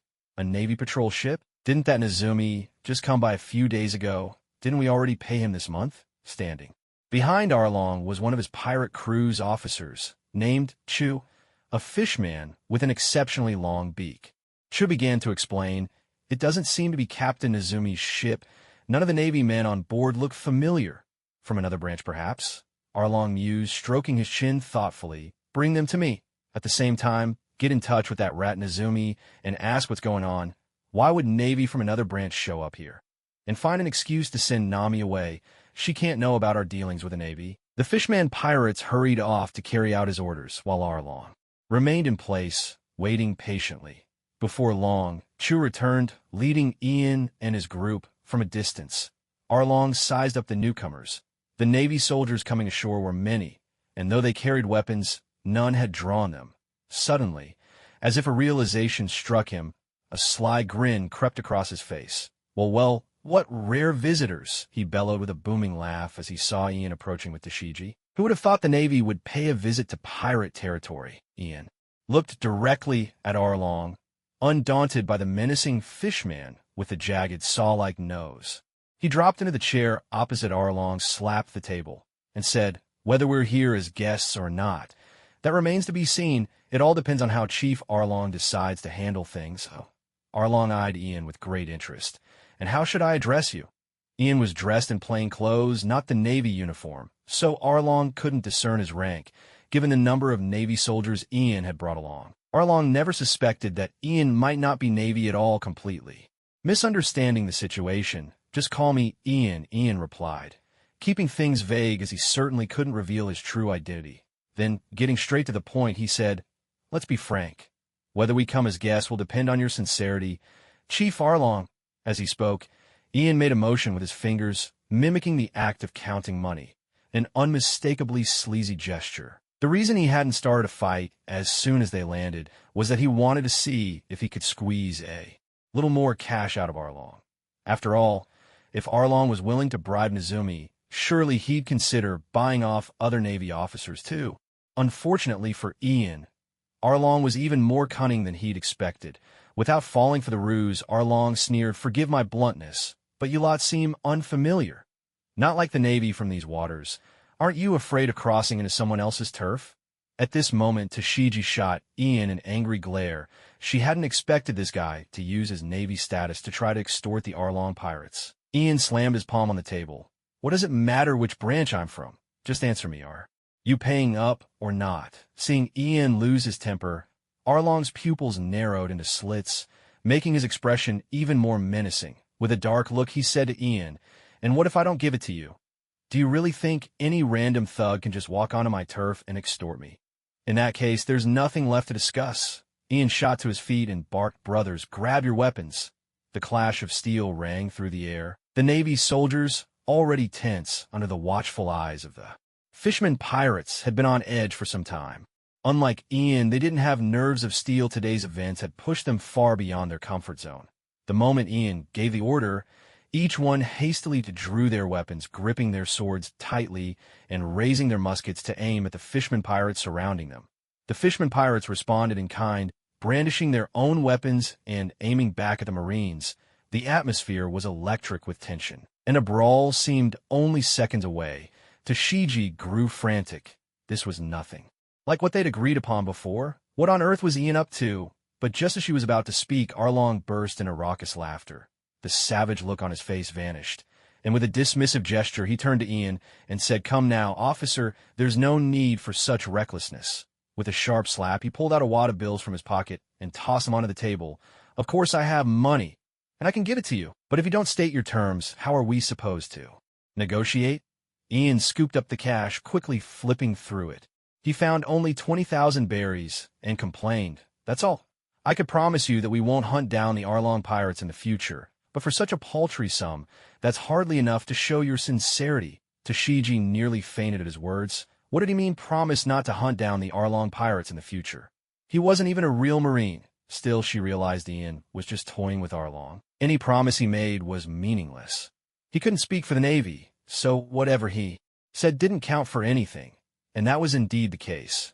Ian had planned to scam some money and then turn on them all along. Everything out of his mouth was pure fabrication. Arlong wasn't foolish. He sensed something was off. After a moment's thought, he slapped another stack of cash onto the table, but this time kept his hand firmly on it, not letting Ian take it. That's a tempting promise, but first, why don't you tell us which branch you're from? "Oh, we're from the 110th branch," Ian lied shamelessly, eyes wide in feigned innocence. With a crash, Arlong shot to his feet, his monstrous strength smashing the chair beneath him to splinters. He roared in fury, "Liar! There's no such thing as the 110th branch in the East Blue. You dare try to make a fool of me?" Just as Ian was about to answer, Joe, the one Arlong had sent to contact Mouse, came running up from behind, breathless and shouting loudly, "Boss, we've been tricked. That guy isn't a Marine at all. He's a pirate hunter. And not just any pirate hunter, he's Ian, Burning Blade." At that shout, Arlong's eyes went wide as he stared at Ian. Ian scratched his head in annoyance and said, Did my cover get blown this quickly?" Seeing that his legendary Yao Yao Ling routine hadn't fooled anyone, Ian simply let it go. He was never actually going to give out the real serial number of the Lowtown Marines anyway. Though Ian had pulled a fast one on his teammates like Dasky with his sly tricks, he was crafty, not malicious. One prank was enough. If he kept it up, Dasky would probably come after him for payback. Arlong wasn't like Buggy, who lacked brains. Ian had never expected to truly fool someone as sharp as Arlong. Precisely because Arlong was clever, he'd resorted to bribing Marines to avoid being hunted down. Ian had only taken advantage of this, pretending to be a greedy Marine collecting tribute, just so he could meet Arlong face-to-face on land. As for extorting tribute, that was just a bit of improvisation. Arlong wouldn't have offered much even if he hadn't seen through Ian's disguise. If Ian really wanted money, he could just defeat Arlong and ransack his base himself. That one of Arlong's lieutenants recognized him didn't surprise Ian. He just thought it happened a bit too quickly. After all, Ian wasn't a pirate or a wanted man. His face wouldn't be plastered all over wanted posters for everyone to recognize, even if he was becoming famous aside from the people in Lowtown. Most others might have heard his name, but wouldn't recognize him by sight, now that his identity had been exposed so directly. There was only one explanation. Someone had tipped him off. He didn't need to think long. Of course it was Mouse. As a fellow Marine, Mouse could easily access information on Ian, the pirate hunter. Still, being recognized wasn't a big deal. Mouse would probably be on his way, but that would take time. All Ian had to do was finish this quickly and take down Arlong's crew. With that, Ian, still scratching his head, stood up and gripped his weapon. He grinned at Arlong and said, "Now that you know who I am, what are you waiting for? Why not give up quietly and save yourself the trouble?" Ian's playful antics just now had completely unleashed Arlong's ferocity. His pupils had narrowed into vertical slits like those of a fierce sea beast, making the surrounding Navy soldier's skin crawl with fear. Clenching his massive razor-sharp teeth, Arlong snarled at Ian, "Just as I thought. I despise humans the most, especially cunning ones like you. Even if you brought the whole Navy with you today, you're not leaving here alive. I'll tear you apart and toss your remains into the sea to feed the monsters. Attack!" Tashigi, quick to react, immediately shouted the order to her subordinates. In an instant, the battle erupted. The Navy soldiers opened fire with sharp cracks, bullets whistling toward the fishman pirates around them.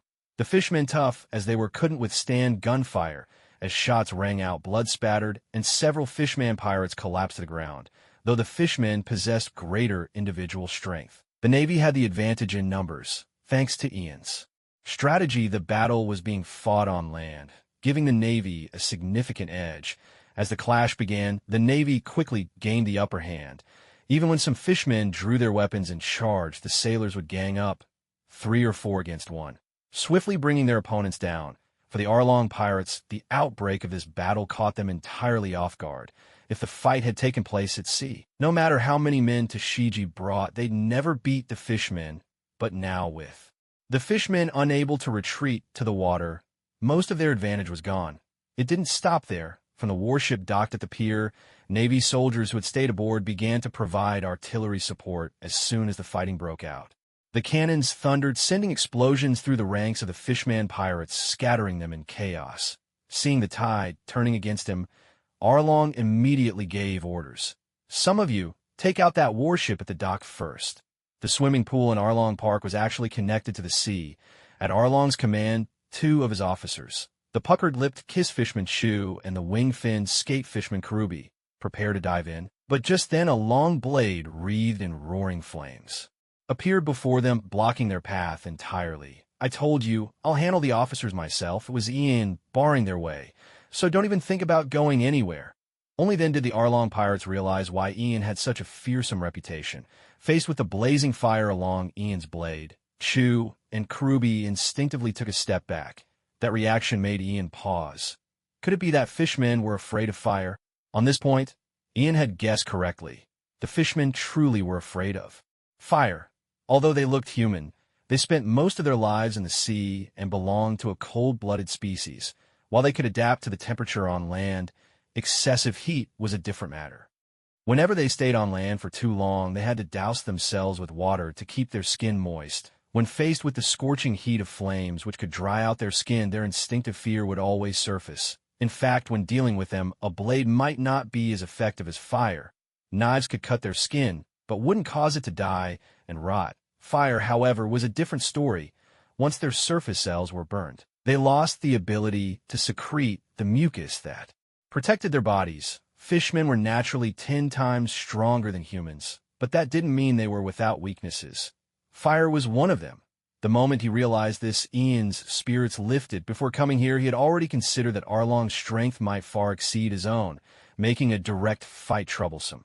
That was why Ian had avoided battle at sea and chosen to fight the fishmen on land instead. Now, having discovered yet another of their weaknesses, he felt that the coming battle would be much easier. To be precise, the fight against the Arlong pirates had truly begun the moment Ian set sail on the warship. Take him out first. Chu and Kurubi reached a silent understanding in an instant. Kurubi, a master of fishman karate, lunged forward to tangle Ian in close combat, while Chu stood behind and fired a jet of water like a cannon straight at him. Ian ducked just in time, dodging Kurubi's kick. Before he could straighten up, Chu's water cannon shot toward him. He had no choice but to raise his longsword, blocking the torrent with the flat of the blade. An immense force crashed into him, pushing him backward all the way to the edge of the pool. What incredible strength! I really can't underestimate them, Ian thought, shaking off the shock without hesitation. He slashed a wave of sword energy toward the two opponents. His expert swordsmanship allowed Ian to channel his aura into his attacks. Though he was still a bit unpracticed, so the power of his flying slash fluctuated, this particular strike packed a bit too much force. And after the two dodged, it skimmed past their heads and carved a deep crack into the stone wall behind them. Kurubi charged in and aimed a powerful punch at Ian's chest. Gritting his teeth, Ian focused his aura for defense and took the punch head-on. Though he nearly coughed up blood from the impact, he seized the opportunity and swung his own fist into Kurubi's face. This punch blazed with roaring flames. Though Ian's strength couldn't quite match Kurubi's, the fire clinging to his fist made all the difference. While the force alone wouldn't have hurt Kurubi, the searing flames set him screaming. In agony, he desperately tried to smother the flames, but it was useless. The fire was born from Ian's very will, and unless Ian chose to withdraw his power, the blaze would never go out. Kurubi's face was nearly half melted by the searing heat. When Arlong finally rushed over and threw him into the water, it managed to stop the flames from spreading any further, but all Kurubi could do was float on the surface, eyes rolled back. Completely incapacitated, the damage caused by burns was far worse for fishmen than anyone had expected. To lose one of his officers to a single punch wreathed in fire, this was something Arlong had never anticipated.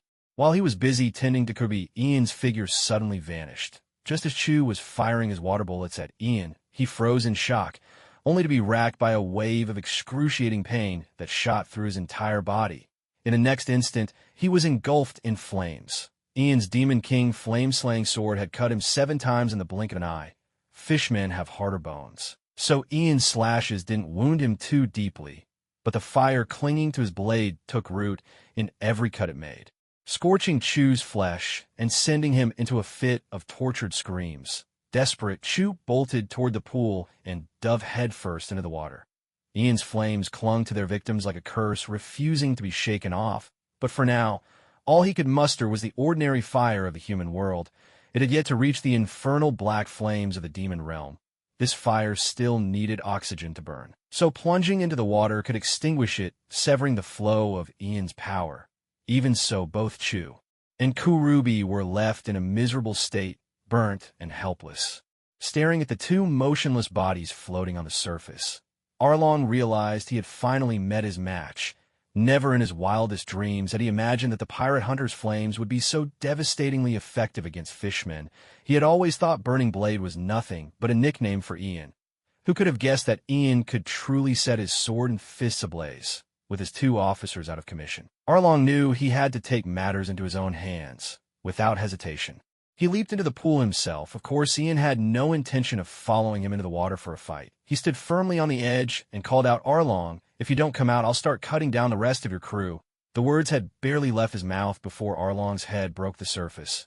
Raising his hand, Arlong swung his arm in a sharp motion, and in a blink a droplet of water shot from his wrist. Hurtling straight at Ian with astonishing speed, water shot. Ian gasped in surprise. He never expected Arlong to know that technique as well. He hurriedly raised his blade to block, but the water droplet was moving so fast that just as he lifted the sword, it struck the blade with a sharp, ringing clang. Ian looked down in surprise and saw a small bulge where the water had struck. Quickly flipping the blade over check, he was shocked to find that the spot hit by the droplet was now slightly dented. Damn it, Ian felt a pang in his heart. Though the Sword Saint's long blade wasn't exactly top tier, nor perfectly suited to his hand, it was still much better than ordinary swords, that thick steel, and yet Arlong managed to create a dent with just a single droplet of water. How was he supposed to keep using it now? As Ian watched Arlong dive back underwater, frustration flared within him. He immediately dashed toward the spot where Dashiji and the others were fighting. "If you want to hide in the water, then stay there. I'll go after your fellow fishmen. Aren't they the ones you care about most? I'll cut them all down and see if you dare stay hidden." But he had barely taken a couple of steps when Arlong struck again, sending another burst of water from the pool hurtling toward him. This time, Ian didn't dare block with his sword. He dodged to the side just in time. The water droplet sliced past his chest, tearing his clothes, and when it finally hit a distant wall, it punched a small crater into the stone, despite how impressive it looked. Arlong's water jet moves were still far weaker than those used by the likes of Jinbei, perhaps because Arlong rarely relied on this technique. What he truly prided himself on was his physical strength. The main reason he was using these water attacks now was simply to avoid coming ashore and facing Ian head-on. Clearly, he was a little wary of Ian's flames. A stalemate formed between Ian and Arlong. Whenever Ian tried to help Dashiji and the others, Arlong would surface to attack, clearly aiming to slow him down. After a few such back and forths, Ian began to sense something was off. Was this guy stalling for time? Arlong, noticing the suspicion on Ian's face, dropped the pretense, surfacing with a raucous laugh. "Did I forget to mention? I have another officer, but he's not here right now. He's busy feeding Moo Moo. Once he returns, you'll see for yourselves the terror of a true monster from the Grand Line." Ian slapped his forehead. How could he have forgotten about that? He knew exactly what Moo Moo was. Immediately, he turned to look toward the warship docked at the pier. Was Arlong planning to destroy it? Now Ian was growing anxious. With the warship's cannons, Dashiji and the others had the upper hand against Arlong's henchmen. But if the ship was destroyed, there'd be no way to explain things to Smoker. Ian had indeed been a bit careless. Although he had skillfully devised a plan that confined this battle to land, he completely overlooked Moo Moo, the giant sea cow. But it was hard to blame him. After all, in his memory, Moo Moo was always portrayed as a goofy, endearing monster whose appearance was meant for comic relief. So Ian had never taken him seriously. It wasn't until he heard Arlong mention the name Moo Moo that Ian suddenly realized this gigantic creature might actually pose a real threat to their side. People could come ashore, but ships could not. Even though Dashki and her team's warship was docked at the pier, it was still technically at sea. If Moo Moo truly showed up, with his enormous size, tipping over the warship would be as easy as child's play. In a rush, Ian could no longer afford to worry about Arlong. He dashed toward the warship at the pier, determined to deal with Moo Moo first if he appeared. How could Arlong possibly let Ian slip away so easily? Sensing Ian's intent, Arlong suddenly launched a rapid barrage of water shots at him. Ian, not wishing to get hurt, could only do his best to dodge, but Arlong kept up an unrelenting hail of water droplets, tightly entangling Ian in the fight. Damn it! Ian growled in frustration, swinging his arm and unleashing a wave of sword energy toward Arlong. Arlong ducked his head, diving underwater, just in time. The sword energy sliced through the water's surface where he had just been, cleaving a path straight to the edge of the pool and gouging a deep crack into the stone. Taking advantage of this brief opening, Ian finally managed to break free and sprinted toward the warship. Yet when he reached the side of the ship, he found it perfectly intact. The Navy sailors on board were busy hauling cannonballs to the gunwale, bombarding the pirates ashore and providing cover for Dashki and the others. How odd. Hadn't Arlong said Moo was coming? Why was there no sign of him at all? Not only was Ian puzzled, even Arlong found it strange. The fighting on both sides had already been raging for some time, and the roar of the Navy's cannons had echoed for ages. There was no way Hatchan hadn't heard it. Damn it, just what is Hatchan up to?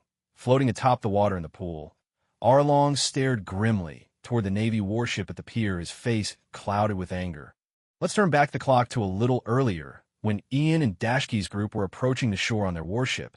At that moment, Chu, one of Arlong's officers, had received orders and sought out Nami, using a convenient excuse to send her away from Arlong Park.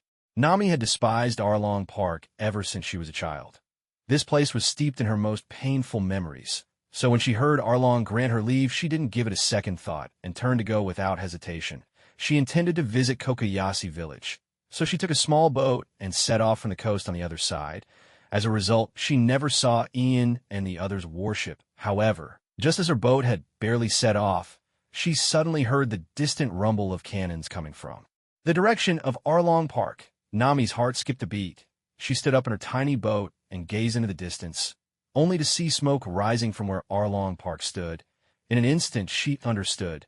Someone was attacking Arlong Park. At this moment, Nami had no idea who the attackers might be.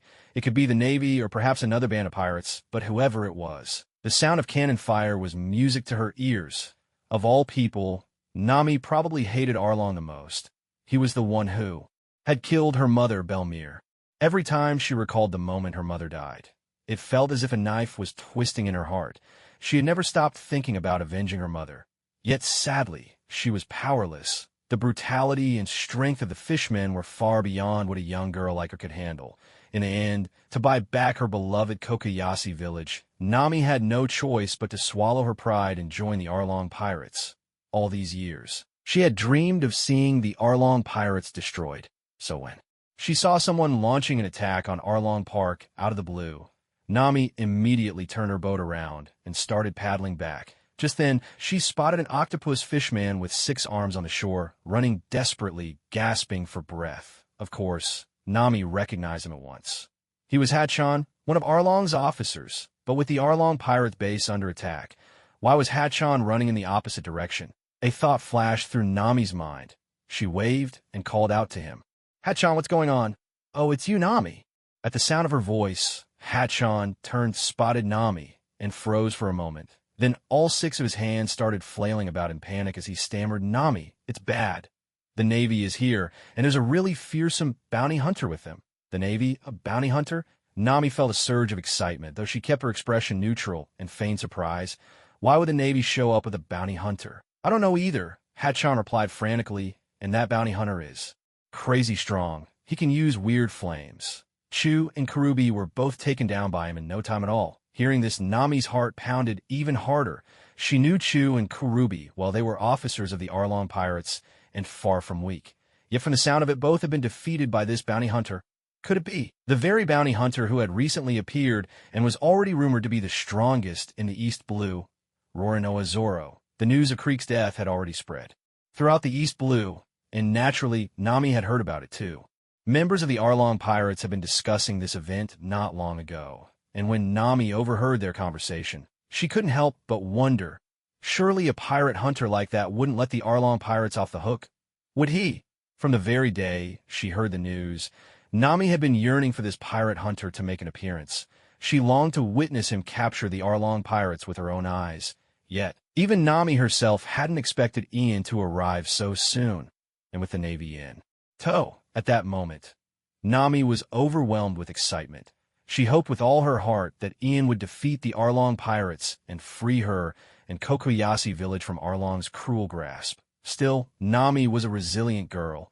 She wasn't the type to sit idly by waiting for rescue like some helpless princess. Sensing that this was a golden opportunity, Nami decided she too wanted to help. Her eyes darted with quick wit, and she suddenly turned to Hachi, her expression dripping with disdain. Chu and Karubi have already been taken down, So why are you still here?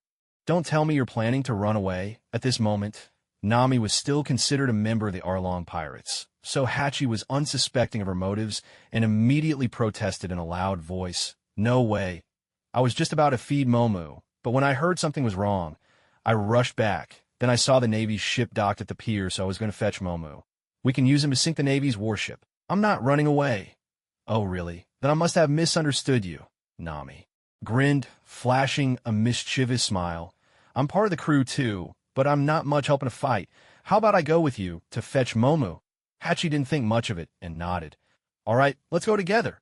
So Nami steered the small boat ashore, leaped onto land, and started running alongside Hachi. Before long, they arrived at a stretch of coastline not far from Arlong Park, the regular spot where Hachi fed Momu. The moment they arrived, Hachi pursed his trumpet-shaped lips and began calling out in strange, drawn-out tones, summoning Momu. He was so focused on calling the sea cow that he didn't notice Nami behind him, lifting a massive rock with both hands and creeping closer, step by step. Beneath the water surface, a huge shadow stirred. Momu, the enormous sea cow, heard Hachi's familiar feeding call, and with its mountain-like body, broke through the water and surfaced. Even so, Momu seemed puzzled. After all, Hachi had just fed him not long ago, so why was he being summoned again? As Momu rose from the sea and spotted Hachi, he happened to witness Nami swinging the heavy rock and bringing it crashing down on Hachi's head from behind. The Hachi, whom Arlong had always counted on, was knocked out cold by Nami's sneak attack, a massive lump already swelling on his head as he collapsed to the ground unconscious. When she saw her master, who always fed her, being knocked to the ground, Mumu became furious and let out a roar at Nami. Nami was somewhat wary of the enormous creature herself and instinctively took 2 steps back, but then a thought flashed through her mind. She quickly grabbed her shoulder bag, rummaged inside for a moment, and finally pulled out some snacks. These are meant to be her provisions for the way back to Kokoyashi village, but right now she couldn't bother about that. Without hesitation, she tossed the snacks right at Mumu. Mumu paused for a second, then opened her mouth wide and caught the food Nami had thrown. Unfortunately, it wasn't very much, so after finishing it, Mumu gazed at Nami with her big round eyes, looking at her expectantly, as if pleading for more. Nami was at a loss for words when she saw this, so it turns out this huge beast is just a glutton. Whoever feeds her becomes her favorite. And to think she'd been startled just a moment ago. Nami took out all the remaining snack from her bag and tossed them to Mumu one by one. When she had nothing left, she spread her hands at Mumu, signaling that the food was gone. Mumu, seemingly well-behaved, wagged her tail at Nami in farewell. Though she seemed a little dissatisfied, a snack was still a snack, and then slipped beneath the water. Phew! Nami let out a sigh of relief after dealing with Mumu. This was all she could do to help. Glancing at Hachan, who lay unconscious on the ground, Nami stuck out her tongue and murmured, "Sorry. You may have thought of me as an ally, but I never once considered you my companions." Turning away, Nami looked in the direction of Arlong Park, unsure of what was happening there. Truth be told, she was quite worried, even though the Navy was present, and that famous pirate hunter was with them. Nami knew full well just how formidable Arlong was. She was anxious that they might not be able to defeat him, and so she decided to sneak over for a look herself before doing anything else. Inside Arlong Park, the battle between the Navy and the Arlong pirates was raging fiercely. Both sides had their wounded, an inevitable reality in the heat of combat. But overall, the Navy held a clear advantage. They outnumbered the pirates, and whenever one of their own was injured, other soldiers would immediately step in to cover them, allowing the wounded to retreat to safety. In contrast, the pirates were suffering heavy losses under the relentless barrage of the warship cannons. Many fishermen had already been struck down, gravely wounded, or killed. The Navy soldiers could sense the tide turning. If they had felt any fear before the fighting began, now that they held the upper hand, their morale soared. They were treating this battle as a real-life exercise, fighting with renewed vigor and confidence. This was the scene that Ian witnessed by the side of the warship, and it put his mind at ease. As long as no one in the Navy had died, he could relax a little. As for injuries, well, that was a minor issue. After all, Ian had the Shirley card. Even if someone did get hurt, he could heal these soldiers. This was also the confidence behind his promise to Smoker that he would bring the Navy men back safe and sound. However, Ian had been waiting by the warship for quite some time now. At first, He was wary of Mu's attack, but no matter how long he waited, nothing happened. Damn it. Could Arlong be playing tricks on me? Did he send me here to the warship just so he could take the chance to escape? Ian thought to himself, but then he shook his head. That didn't seem likely. Arlong cherished his fellow fishmen dearly and believed that their kind was the most superior race. He would never abandon his own people and run away alone. So Ian decided not to worry about it. If Mu didn't show up, he would just go back to attacking Arlong. Turning toward the Navy soldiers on the ship, he shouted, "Fire a few rounds from the cannons into the pool." "Yes, instructor." The sailors responsible for the cannons saluted Ian from the deck, quickly swung the barrels around, took aim, and fired. The shells streaked through the air with a shrill whistle before crashing into the water, sending up towering plumes and spray with a thunderous boom. The shock waves from the explosions rippled through the water, making Arlong, who was hiding in the pool, deeply uncomfortable. He hadn't expected Ian to actually order the Navy to bombard him with cannons. This repeated provocation was making Arlong angrier and angrier. He had originally wanted to take it easy, wait for Mu to settle things with the warship, and then enjoy the terror on the Navy's faces. But now, with Mu nowhere to be seen, and with no idea what had happened with Hatchan, Arlong finally decided to surface. Just then another shell came hurtling toward the pool. Arlong suddenly opened his jaws wide, revealing rows of razor-sharp teeth, and caught the cannonball in his mouth in one swift move. The round shell was trapped between Arlong's jaws. He bit down hard, and it exploded right then and there. With a deafening blast, Arlong's mouth was engulfed in flames and smoke, but when the smoke cleared, Arlong stood there, as if nothing had happened, spitting out a puff of smoke from his mouth. Many of the Navy soldiers witnessed this jaw-dropping feat and were instantly scared out of their wits. Arlong burst out laughing. "Did you see that? You foolish humans? The biggest difference between us is our race. In this world of endless seas, only the fishmen are born to rule." With a leap, he sprang from the water onto the shore, then charged straight at Tashigi. Oh no! Ian's heart skipped a beat, and he dashed toward Tashigi's position as fast as he could. Arlong was no longer hiding in the water. This was a good sign. However, he took advantage of the moment when Ian was farther away to attack the Navy soldiers, and his first target was Tashigi.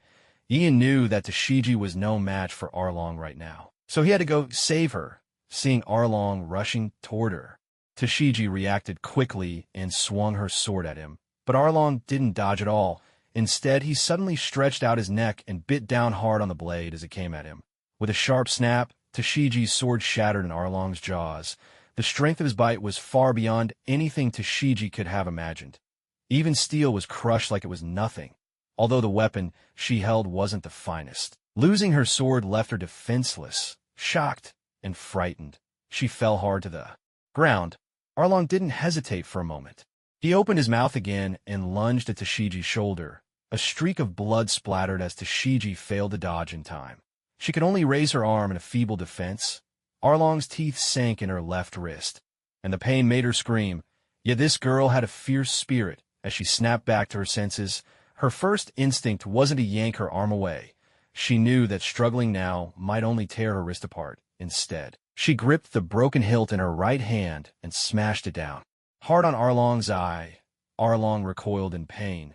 Releasing his bite, Tashigi's blow split the corner of his eye, and blood began to stream down his face.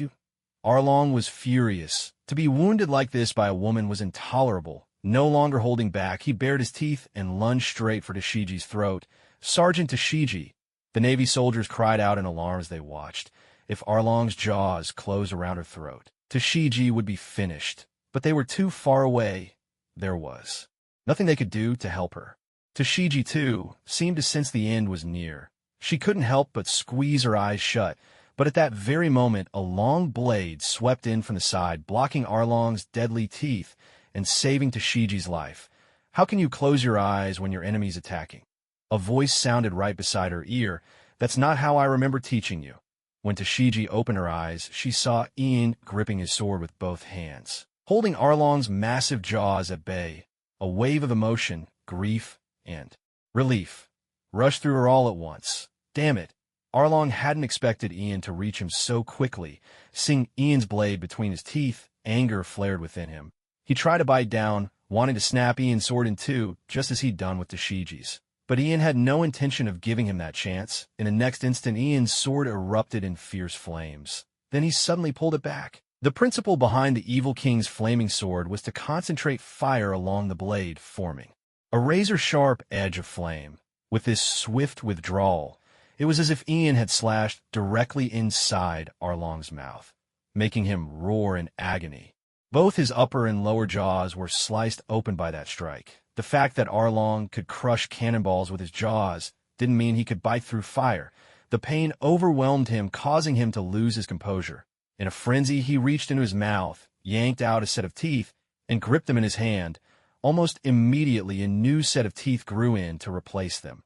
As a sawshark fishman, Arlong's teeth could regenerate endlessly. He pulled out another set, so now he wielded a pair of razor-sharp jaws in each hand, then lunged at Ian. Ian swung his long blade, deflecting each of Arlong's attacks. The clash of his shark teeth against the sword rang out with a metallic clang.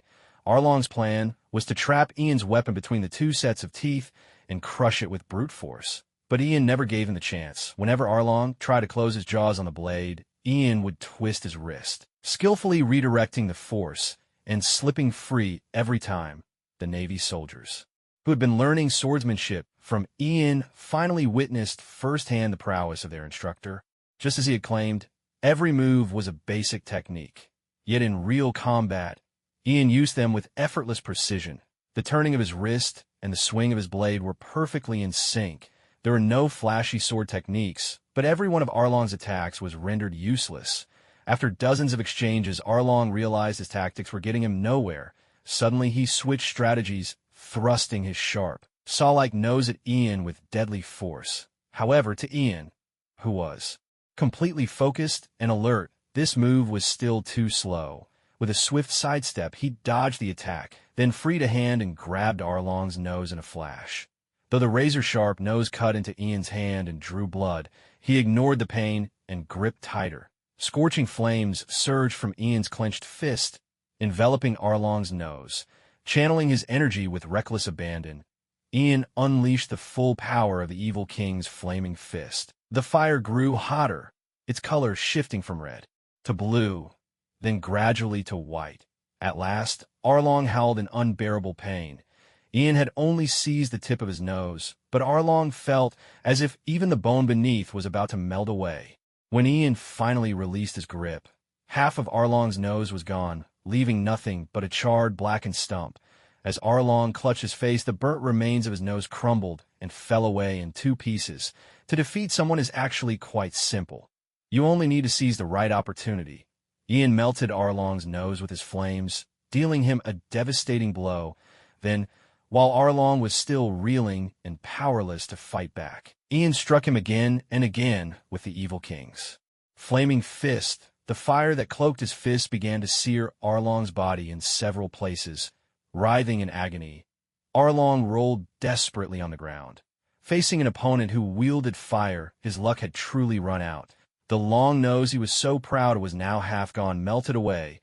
Unlike teeth, his nose would never grow back. For the rest of his days, Arlong would have to live with only half a nose, as they watched their captain, now nothing more than a burning figure rolling helplessly on the floor. The fishmen of the Arlong pirates lost all will to resist. They stared blankly at Arlong, listening to his anguished screams. For any pirate crew, their captain is their pride. In their eyes, their leader is always invincible.